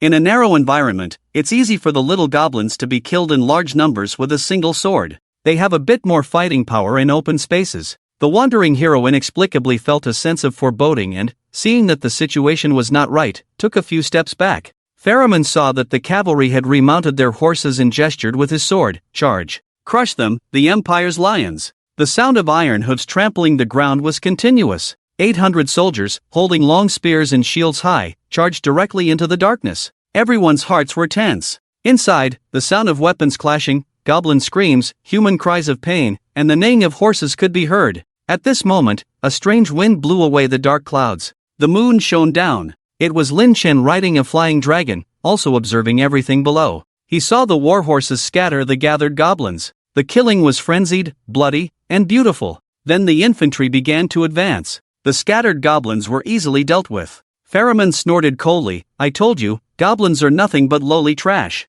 Why would you think they are a threat?" At this rate, the battle could probably be resolved in less than an hour. But suddenly, the situation changed drastically. Bang! A group of warhorses were hit by something thrown at them. It landed heavily near Ferriman and his group. They could see that the carnivorous horses were crushed together with the riders, their deaths twisted and horrifying. It was the Goblin King. He had made a move, like an enraged gorilla, grabbing a rider and smashing him along with the carnivorous horse. Other hero types also began to resist. They forced the cavalry to stay away. Moreover, the mutant goblin had also taken control of more than a dozen soldiers. What is that thing? Goblins are so disgusting. Lin Chen watched the scene and couldn't help but curse. The mutant goblin was similar in size to the large goblins, about 1.6 meters tall, but its body seemed to be rotting like mud. Long tentacles extended from sensitive parts of its body, piercing into the soldiers' heads, controlling them like puppets. Seeing the situation immediately reversed, Stanmon quickly ordered, "Retreat." All the soldiers began to withdraw, their previously high morale greatly diminished. This was because the oppressive feeling from the Goblin King was too strong. Under the moonlight, the giant figure, the blood-red eyes, and the scene of it devouring a carnivorous horse in a few bites were too shocking. It seemed like a wild beast that no one could control. The king of beasts. Ferriman warily said, "It seems that it's indeed not easy to deal with. What exactly is that thing? Is it a dominant species? Not sure, let the people from the family deal with it." Stanmon also said solemnly. Behind them, a dozen or so people stepped forward, all wearing finely crafted and high-quality armor. They were all like Sisir and Loder, true noble offspring, and their strength was not weak. "Father, we will go and distract that guy, leaving the rest to the soldiers." A girl with a golden ponytail said solemnly. She was Loder's cousin, Lorna. Not an adventurer, but she had not forgotten to improve her own strength. She was far more powerful than Loder. Stanmon nodded, "Be careful. For the honor of the Stanmon family, don't be a waste like your brother."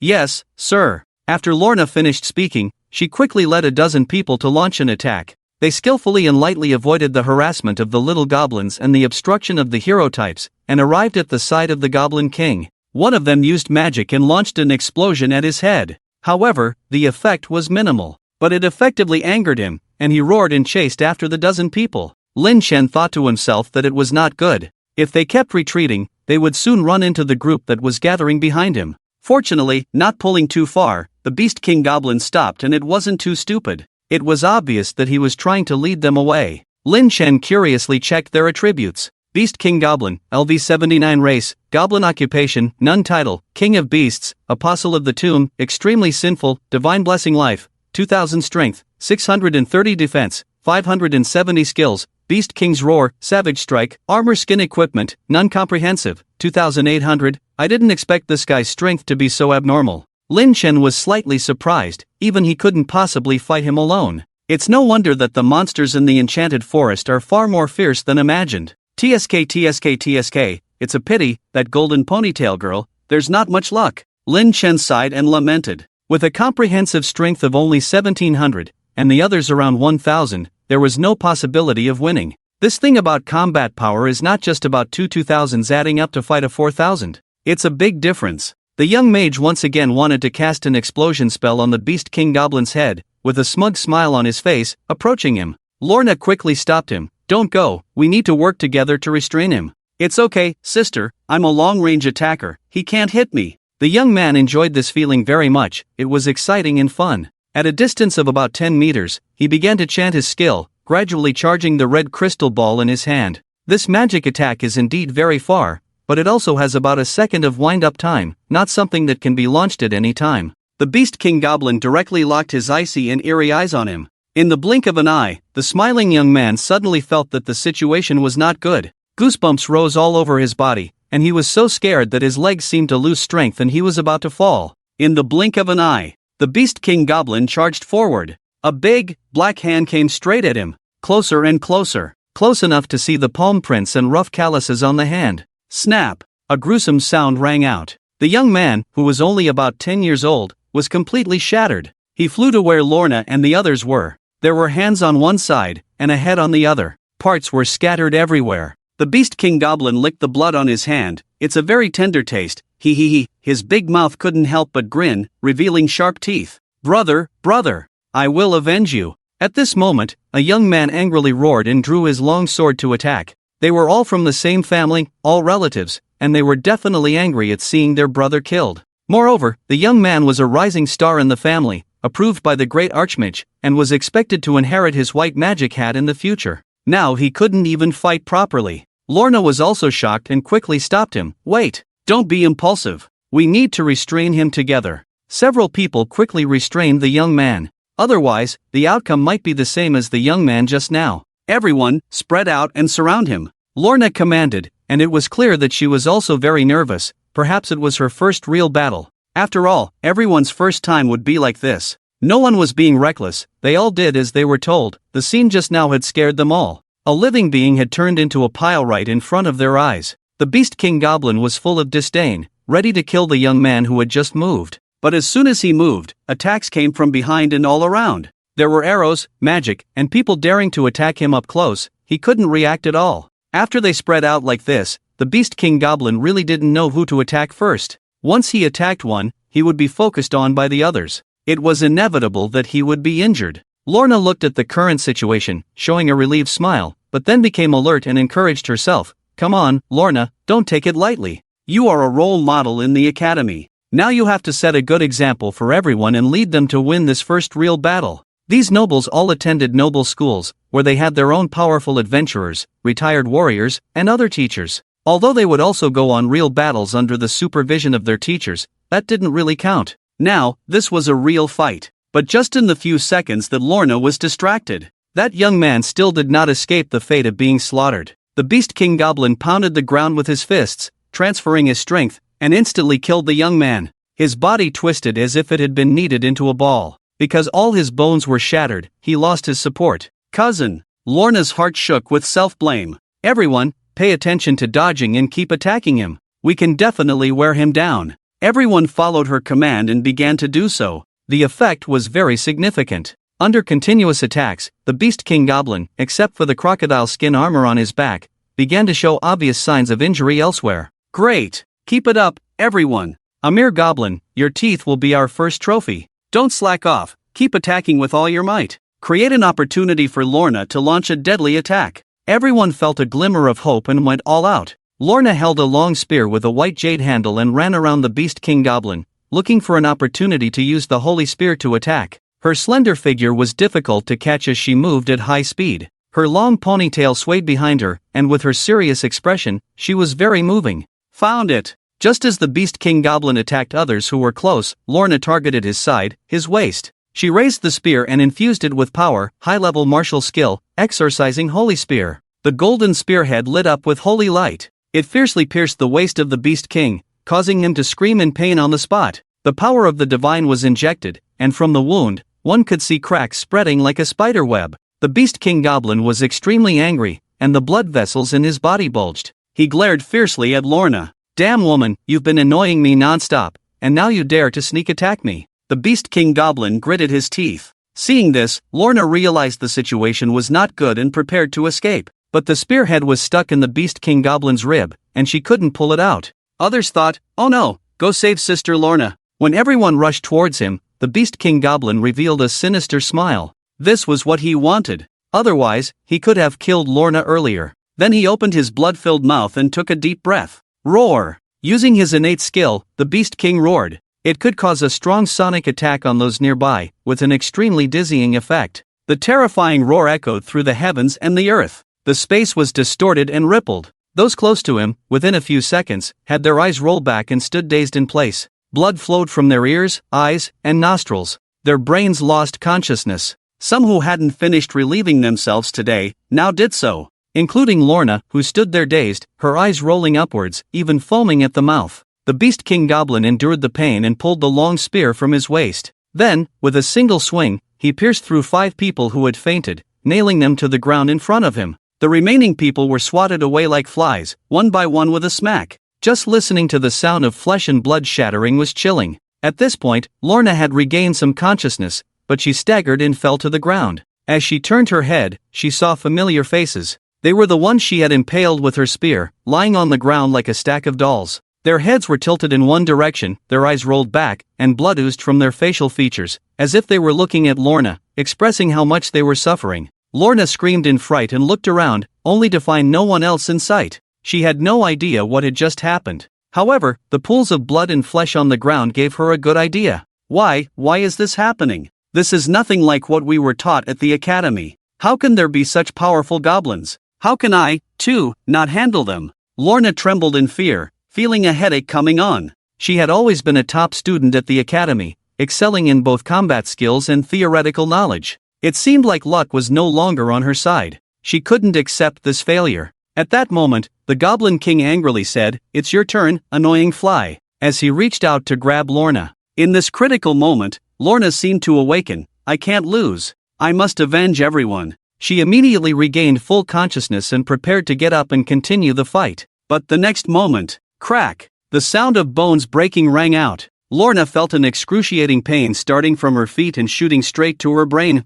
Looking down, she saw that her feet had been crushed by the Goblin King. And then it was her hands. The sound of bones cracking was unbearable to hear. Lorna screamed in agony, almost losing consciousness, saliva flowing everywhere. "Father! Teacher, save me!" On the other side of the hill, Stanman's heart tightened as he heard her cries for help, "Lorna!" and was about to run over. But Philemon sternly shouted, "Your Grace! As the commander, you must not be in danger now." In the midst of the battle, if the enemy leader died, it meant the enemy would surely be defeated. In the face of greatly diminished morale, the soldiers were all thinking of escaping, with no fighting capability left. "My daughter! Are they all in trouble?" Stanman trembled with grief and anger, almost grinding his teeth to pieces. Philemon was no better off, as many of those people were his children or relatives. At that moment, the figure of the Goblin King appeared again on the hill. In his hand, he held a delicate figure, but it was being defiled. It was as if he was playing with a toy. In the moonlight's reflection, one could see the long ponytail swaying as the Goblin King's hand moved up and down. It was clear that it was Lorna's body. He. The Goblin King laughed wantonly, then picked up Lorna's body and began to eat it as if it were a cucumber. Damn beast! This scene was etched into Stanman's eyes, and he could no longer hold back. Even though he had not been a soldier of the Empire for many years, the fire of battle was once again ignited in his heart. He raised his long sword and charged into the chaos. Philemon shouted, "Your Grace! Come back! We are about to win!" Unfortunately, it was in vain. If he hadn't seen that scene, Stanman could have held back. After all, he had led troops into battle before and understood what was at stake. But those scenes were something no one could accept, especially the mistreatment of his daughter. Oof! The Goblin King sneered coldly and charged at Count Stanman. His speed increased, and within 10 seconds, he was in front of him, swinging his huge fists down fiercely. Count Stanman immediately raised his sword to defend, but he was no match. After years without battle, his overall strength had severely declined. He now had at most 1,500 in combat power.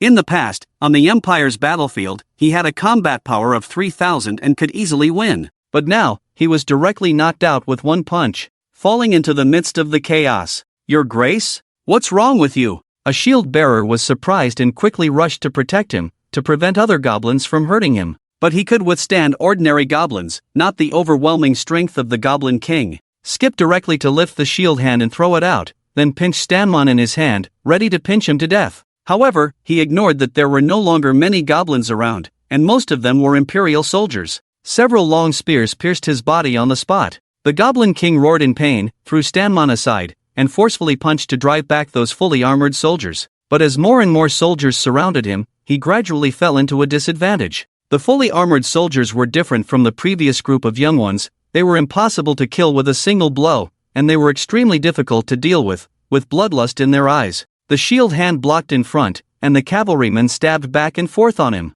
It's one thing for a shield hand to lift and break through, but several shield hands, dozens of them together, connected their shields, and no matter how strong he was, he couldn't break through. There are buckles between the shields, often used to force encirclement, and the effect is excellent. However, the attacks of the long spears could only cause superficial wounds to the Goblin King, making it very difficult to kill him. "Mr. Brave! Quick! Give him a fatal attack!" Stanman, on the ground, gritted his teeth and turned to look at the wandering hero behind him. The wandering hero was almost scared out of his wits by this call. Just looking at the ferocious Goblin King made his hands tremble. Plus the dream he had just had, he simply didn't dare to go up. Now is not the time for romantic hero dreams, but a real scene of fighting. Those geniuses, nobles, and battle-hardened soldiers could all die in the next second. There are no miracles, no hope. The wandering hero stood still, not knowing what to do. At this moment, the silver shield wall that had been connected was almost unable to hold up. The Goblin King grabbed a knight as a weapon in his hand,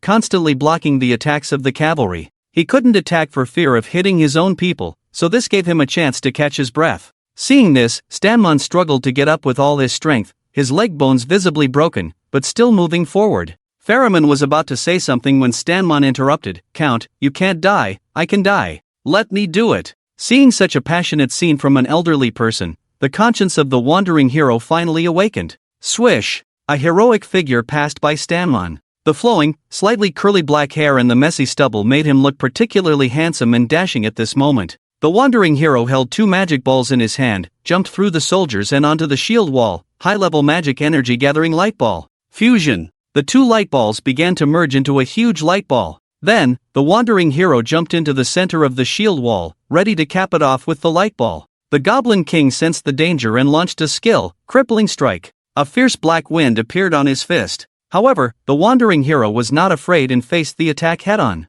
Boom! In the pitch-black night, a dazzling white light burst forth. Stanmon and the others who were stabbed from a distance couldn't even open their eyes. The resilient shield wall was also disintegrated by the explosion of the light ball. The other goblins fighting with the soldiers on the mountain saw this and lost their will to fight, thinking about fleeing. It was clear that the Goblin King was probably dead. Huff, huff, did I win? The light faded, and the wandering hero gasped. In front of him was a bloody and blurry corpse, with the ground sunken in a section. Finally, the wandering hero smiled, and said with certainty, "I won." He won. He led the Imperial soldiers to defeat the Goblin leader. He saved 2 counts. The title of Epic Adventurer was secured. Stanmon also breathed a sigh of relief, but then ordered, "Chase down the remaining goblins, leave none alive." Just as the wandering hero was about to go kill the other goblins, suddenly, a gaping maw came at him fiercely, while his legs were still in place. The upper half of his body above the waist was already gone.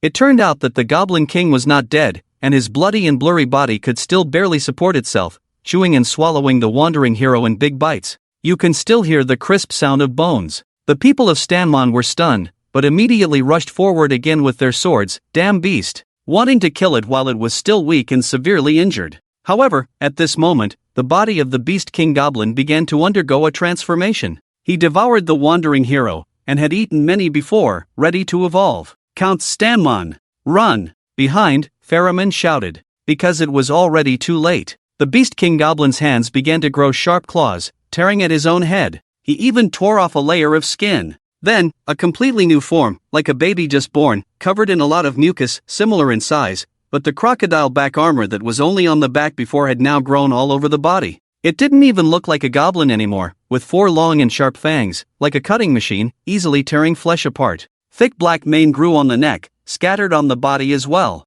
The eyes were pure white in the dark, emitting light. It seemed to be able to pierce into everyone's soul. It looked like a hungry tiger ready to hunt, with sharp claws on its hands and feet, and a tail. The chest muscles and arm muscles were strong, like an enraged gorilla. Lin Chen looked at this guy in amazement. He murmured, "Is this the Overlord level? Level 80, Savage Goblin. Comprehensive strength has broken through the 3000 mark. It won't increase too much due to just evolving, but the attributes have increased a lot. But breaking through 3000 is already a terrifying existence." Faced with the attack from Stanmon, the Savage Goblin just lightly pinched the sword with his nails. He caught the finely crafted long sword that was swung at him. Then with a little force, crack! The fine long sword was broken in half. Stanmon was dumbfounded.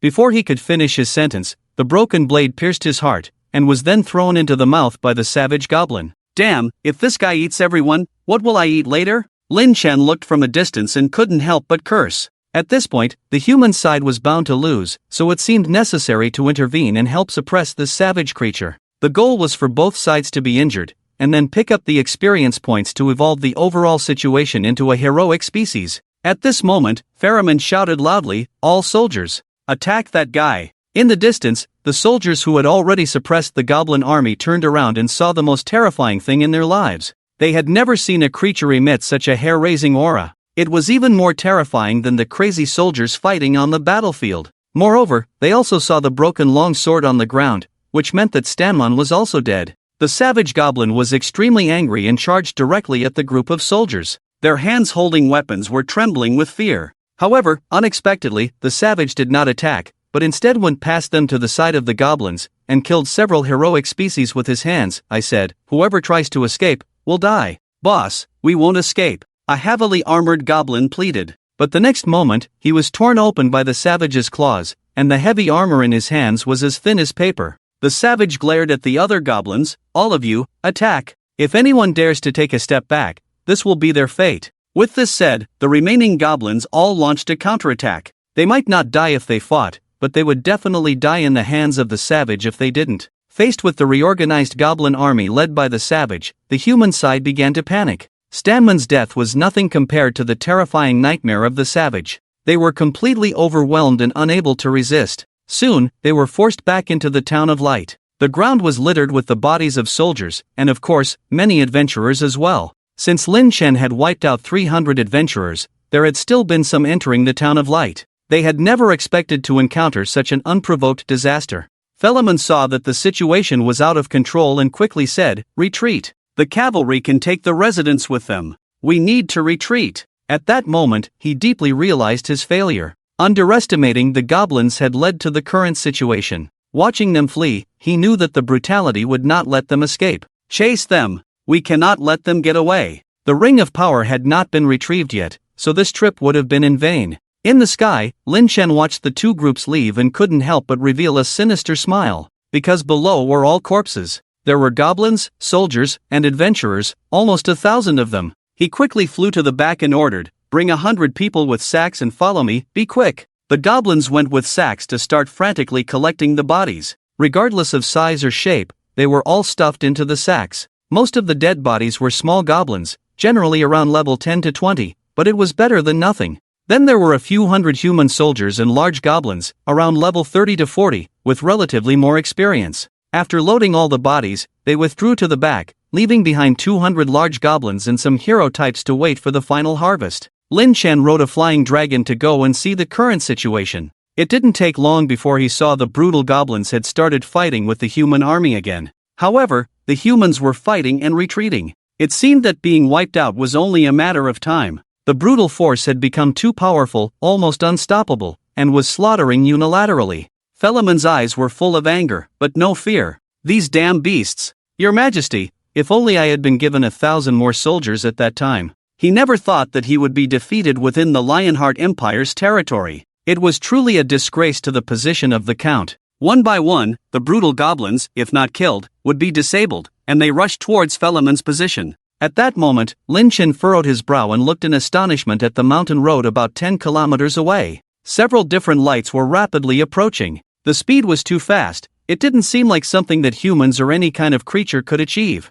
It was extremely conspicuous in the dark night. "Damn, could it be that guy?" Lin Chen muttered to himself, suspecting that the Sword Maiden had returned, and according to the goblin killer, she might have brought back her former comrades. By this time, the brutal goblins had already reached Philemon, covered in blood, but not a drop was his own. Looking at him angrily, they demanded, "Hand over the Ring of Power, and I can make your death quick." "Ring of Power? I don't have what you want. If you want to kill, then kill. You lowly beasts are not worthy of negotiating with me," Philemon said firmly, gripping his sword, ready for a desperate battle. Even though he knew he couldn't win, even though he had the chance to escape. But as a former knight, he couldn't allow himself to do so. Upon hearing this, the brutal goblin didn't immediately kill him, but instead snatched his sword and twisted it into a ball. Extremely angry, he roared, "Give me my Ring of Power." His thick, foul-smelling saliva sprayed Philemon's face. Philemon was somewhat confused and said, "I really don't know about any Ring of Power.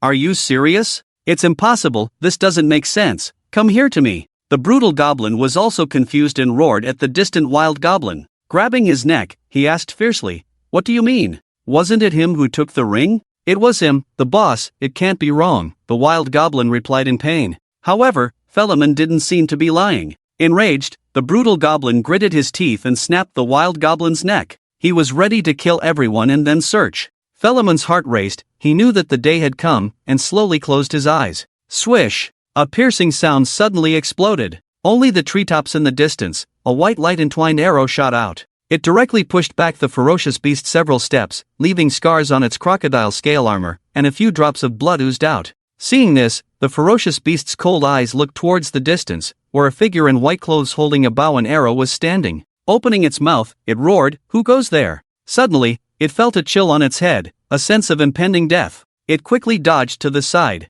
Boom! A platinum holy sword heavily fell where it had just been, followed by a slender figure in platinum armor. The sword maiden, Elisnea. Descending slowly from the sky, she landed firmly on one foot on the sword handle. At her appearance, the soldiers who had thought they were doomed to die were so excited that they were almost in tears, because she represented a sense of safety. As for the incident in Bright Town, it was purely accidental, and everyone knew it. Moreover, no one would deny the other's strength just because a person who had won 999 times had failed once. The ferocious beast looked at this woman with confusion and shock, and his instinct told him, danger. Very dangerous. A threat to life. Before he could react, he felt something coming out from under his feet. He could sense a faint vibration. Swish! A long spear pierced through the ferocious beast's foot, and it struggled to create distance despite the intense pain. A bald man in tight black armor, carrying a long spear and stained with the ferocious beast's blood, emerged from the ground. He looked about the same age as the sword maiden, around 26 or 27.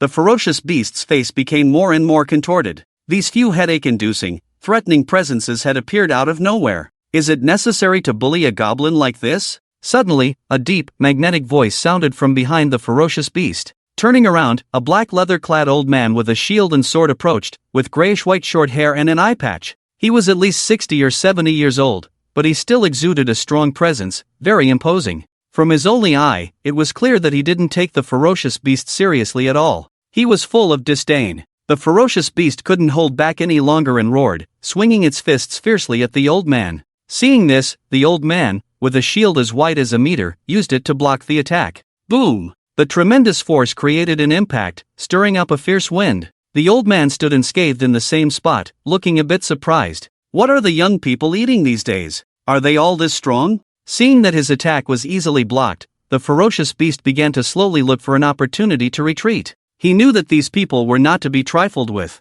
but just as he was about to break free from the encirclement, an arrow grazed past his head, narrowly missing his eye. At this moment, Pharamond was excited and impatient. Lord Sword Saint, you finally arrived. And the members of the Hunters Guild. He immediately recognized who these people were. They were legendary adventurers, former teammates of the Sword Saint. The archer in the distance was named Emma, but she was not human, she was an elf, endowed with the citizenship of the Lionheart Empire and a legendary badge. The spearman was named Marshall, also with a legendary badge. The old man with the shield and sword was a member of the Imperial family, with the blood of the Lionheart royal family flowing through his veins. His name was Austin, and he also had a legendary badge, which he had obtained 20 years ago. The others had obtained theirs during their time with the Sword Maiden 5 or 6 years ago. I didn't expect the Hunters Guild to all be here. I'm really lucky, but unfortunately, Count Stanmon is not so lucky. Sigh. In his joy, Pharamond fell into sorrow again. The Sword Maiden was somewhat incredulous. They were just a group of large species at first,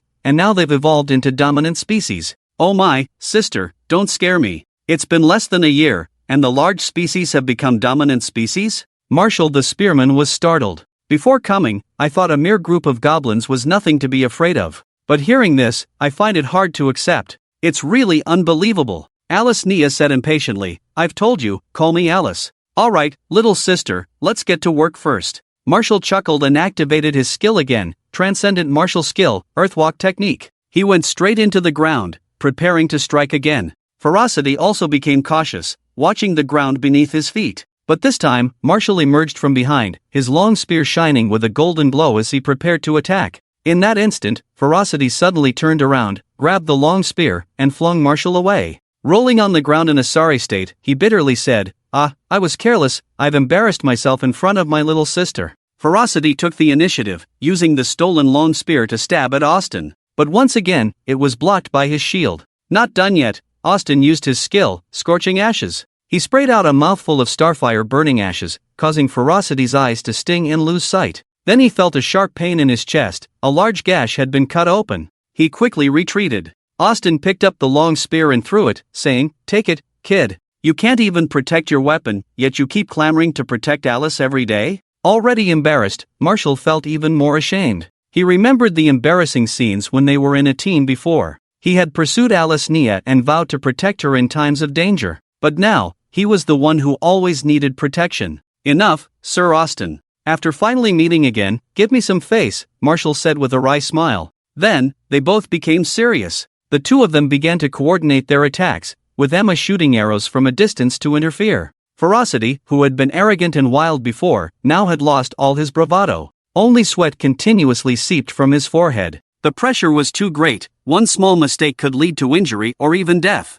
"Damn it, especially that old man, his sword is too heavy, my carapace can't withstand it at all," Ferocity thought, trying to find an opportunity to escape. Unfortunately, he was completely suppressed and there was still a dangerously skilled woman who hadn't made a move. Just as he was contemplating, an arrow from a distance accurately hit his eye. Blood splattered. The sudden blindness made him unable to resist any further attacks. Seizing this opportunity, Austin and Marshall both launched a full-force attack. The long spear directly pierced through Ferocity's neck from the side, even coming out from the other side. The shield also left a terrifying bloodstain on his stomach, even revealing his internal organs. Ferocity screamed in pain, gasping for breath. Roar. He used the Beast King's roar again, but this time it was an enhanced version. The effect was almost the same. Austin and Marshall were too close, and they were shaken unconscious by the terrifying sound waves. Alice Nia had been waiting for this moment, so she had not made a move. She swung her holy sword, piercing Ferocity's chest with a single strike.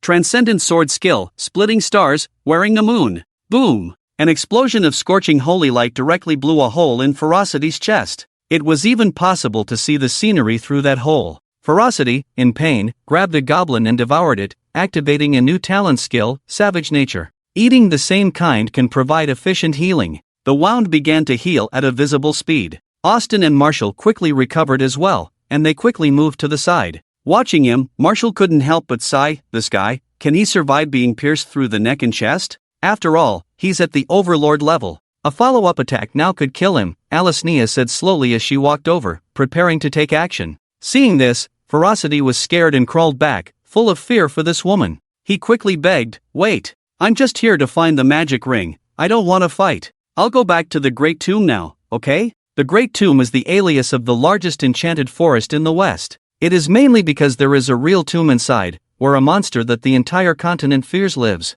Upon hearing this, Alice couldn't help but ask, "You mean, the Great Tomb?" Yes, I just came to retrieve my magic ring. I have no intention of fighting with you all. Blame him for taking my things." The ferocious one now behaved like a little baby, starting to speak reasonably. Seeing him pointing at Pheromon, Marshall asked, "Mr. Count, what magic ring? I really don't know about this. I swear in the name of a knight, I have never touched that thing." Pheromon just felt wronged. When did he ever steal something from a goblin? And being accused of being a bad person. Hearing this, the ferocious one was really puzzled. The wild goblin himself said so. It's a pity that he just killed him and didn't know where to ask. But Alice felt that something was wrong. It's him, it must be him. That very tricky guy. Who? Is it the goblin you mentioned before? Isn't it the one in front of us? Austin quickly asked. Alice pondered for a moment, shook her head. No, this guy claims to be from the Great Tomb, looking for the magic ring, and he lives among the goblins around here. This can be inferred from the fact that over 100 people were abducted from the Bright Town before.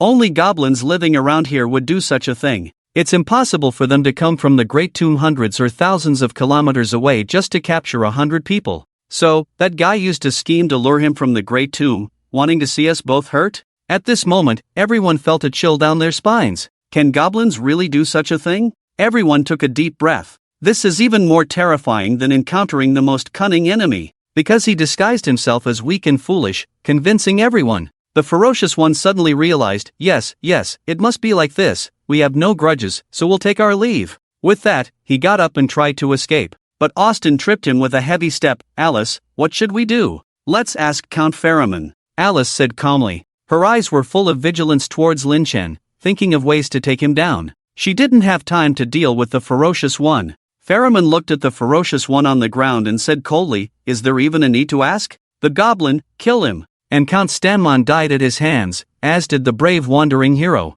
Thinking of this, he was trembling with anger. Unfortunately, he couldn't find Lordle for Stanmon, so the entire Stanmon family had already made a heroic sacrifice. Did that guy die too? Alice was slightly stunned. She still had an impression of the wandering hero. He was very weak, but he wanted to become a legendary hero. But she quickly forgot, there were too many people like him in this world. Pheromone sighed, that guy was a hero. I can see that he was very careful and cautious, but he still chose to step forward at a critical moment. Forget it, I'll take care of it first. Austin raised his shield and sword, ready to behead the ferocious one from the neck. In the sky, Lin Chen had already signaled for everyone to retreat back to the waterfall cave. He was the only one paying attention to this side. He didn't expect the Hunters Guild to arrive at this time, disrupting his plans. He cursed, damn it, if I collect all the bodies from this wave, I can build a whole army of hero seeds. Then he directly gathered all his wind element energy. 50 units of energy were all shot out in one go, aimed at the position of Alice and the others. Swish! At the moment the sound of breaking through the air rang out, Alice looked up and locked onto Lin Chen in the sky. Those eyes were like a sniper rifle in the dark night. The person locked on could instantly feel a strong sense of suffocation. Lin Chen didn't hesitate to start running away. However, not heading towards the direction of the waterfall cave, this would likely expose the location of the lair. Instead, they headed towards Dragon Island, where there was the sea, so they were not afraid of being pursued. At the moment when the wind element attack landed, a towering tornado was unleashed. Susu susu! Yellow sand filled the sky, and fallen leaves danced wildly. The sudden turn of events caused many people to be swept up into the air without being able to stand steady. Aston and the others could only struggle to keep their footing, and if they were not careful, they would be knocked over and sent flying. Seizing this opportunity, enduring the brutal side effects of a throat torn and bleeding, they once again used the roar skill, stunning Aston and the others in place. Then, they went mad and started to flee. Muscles tensed and veins bulged. Due to his size, the hurricane would not have much of an impact on him. Emma in the distance could not attack due to the hurricane, and the only one able to fight, Elicinia, chose not to act. Instead, she kept a close eye on Lin Chen as he flew away in the air. I won't let you escape. Elicinia's captivating face was filled with a resolute expression. With a light jump in place, she was lifted up by the hurricane's force and flew into the sky. Finally, she got a clear look at Lin Chen's appearance. Slightly surprised, how is this possible? It's actually a little goblin. But being able to control a dragon indicated that it was definitely not an ordinary little goblin. Quickly activating the skill, Steel Gale, sword energy surged. Gathering into a substantial attack, it slashed towards Lin Chen dozens of meters away. The hurricane had no effect at all. Damn! Lin Chen quickly controlled the flying dragon Xiaohuan to dodge, and the sword energy passing by caused an impact that almost made Xiaohuan fall. The sword energy fell like two giant knives towards the forest below.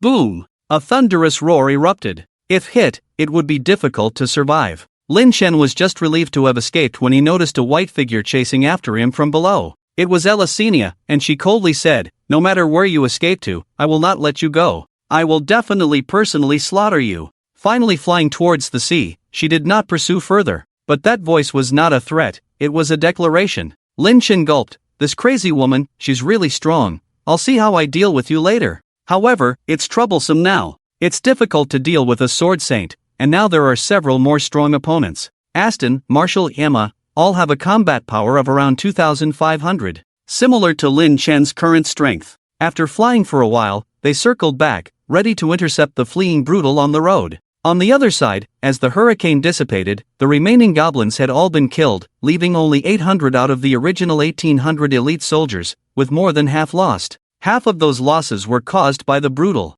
Elicinia returned and said, "It's a pity, that guy can control a dragon, I couldn't catch up. But there's something you all need to know. A goblin that can control a dragon. What's the matter?" Marshall said incredulously. "Even among humans, very few can control a dragon. It is the ruler of the sky, a fierce and powerful predator." Elicinia explained, "That goblin looks no different from a little goblin, so don't be fooled." "What? A little goblin? Is this a mutant? That doesn't seem right." Marshall and the others were all stunned. Aston, who had been around for so long, also heard about this for the first time. In any case, that guy is extremely intelligent, right? No wonder even you have been defeated by him. That's right, we were just tricked as soon as we arrived. Marshall was embarrassed, having previously mocked Elicinia. Then, everyone prepared to return to Bright Town. When Furin saw the bodies that had disappeared, he realized, that guy wanted to see us both injured, and then pick up the bodies. The basic abilities of goblins are well known. The more they thought about it, the more frightened they became.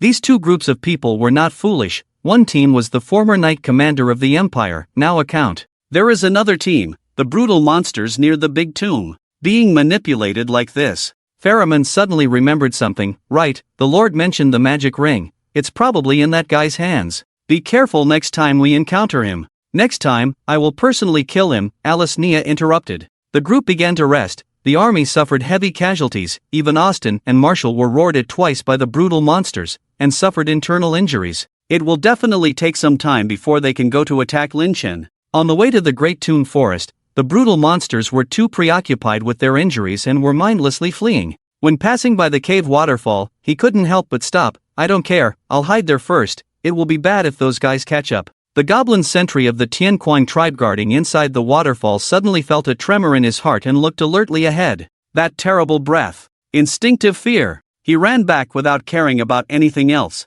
When he arrived outside the cave, a look of surprise flashed in the brutal monster's eyes. He sniffed. Are there other goblins inside? Wait, that damn guy tricked me. At that moment, he also understood. He was deceived by the wild goblins, and the magic ring must be inside the cave. However, what he didn't expect was that his size was too big, and he couldn't get in at all. Damn it! You guys inside, get out for me! The brutal monster roared madly, but no one responded. Linchen had previously instructed not to expose themselves and not to go out. They definitely wouldn't respond. At that moment, the brutal monster felt someone behind him, jumped out of the waterfall, and saw Linchen appearing on a flying dragon. It's you, hand over the magic ring. The brutal monster threatened fiercely, approaching step by step. But the next moment, a burst of dragon flame sprayed towards him. The scorching flames made it impossible for him to open his eyes, but it didn't cause any harm. Taking advantage of this time, Linchen had already launched a 50 grid energy poison element attack at him.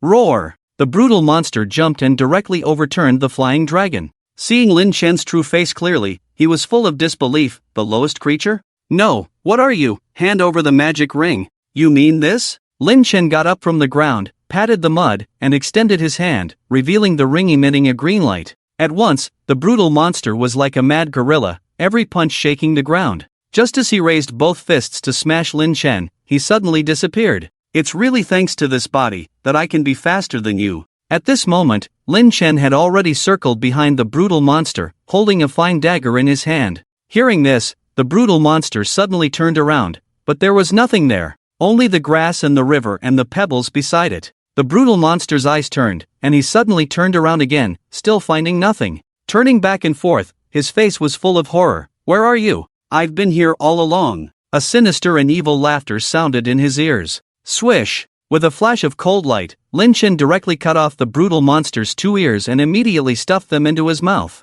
Ding! Obtained the super tier skill Savage Roar. The brutal monster was furious with pain at this moment, reaching out to grab Linchen, but couldn't reach him at all. Although his arms were long, his body was also long. At that moment, Linchen climbed to his ear and directly used the skill he had just swallowed. He took a deep breath. Roar! He even made a sound like a tiger's roar. In almost an instant, blood spurted from the brutal monster's ears, followed by his mouth, nose, and eyes. Rolling his eyes, he seemed to have lost consciousness, standing still. He also tasted the flavor of his own talent skill. Even Linchen himself was amazed. I was just trying my luck, and I really obtained this skill. This is why they cut off his ear and ate it as soon as they came up.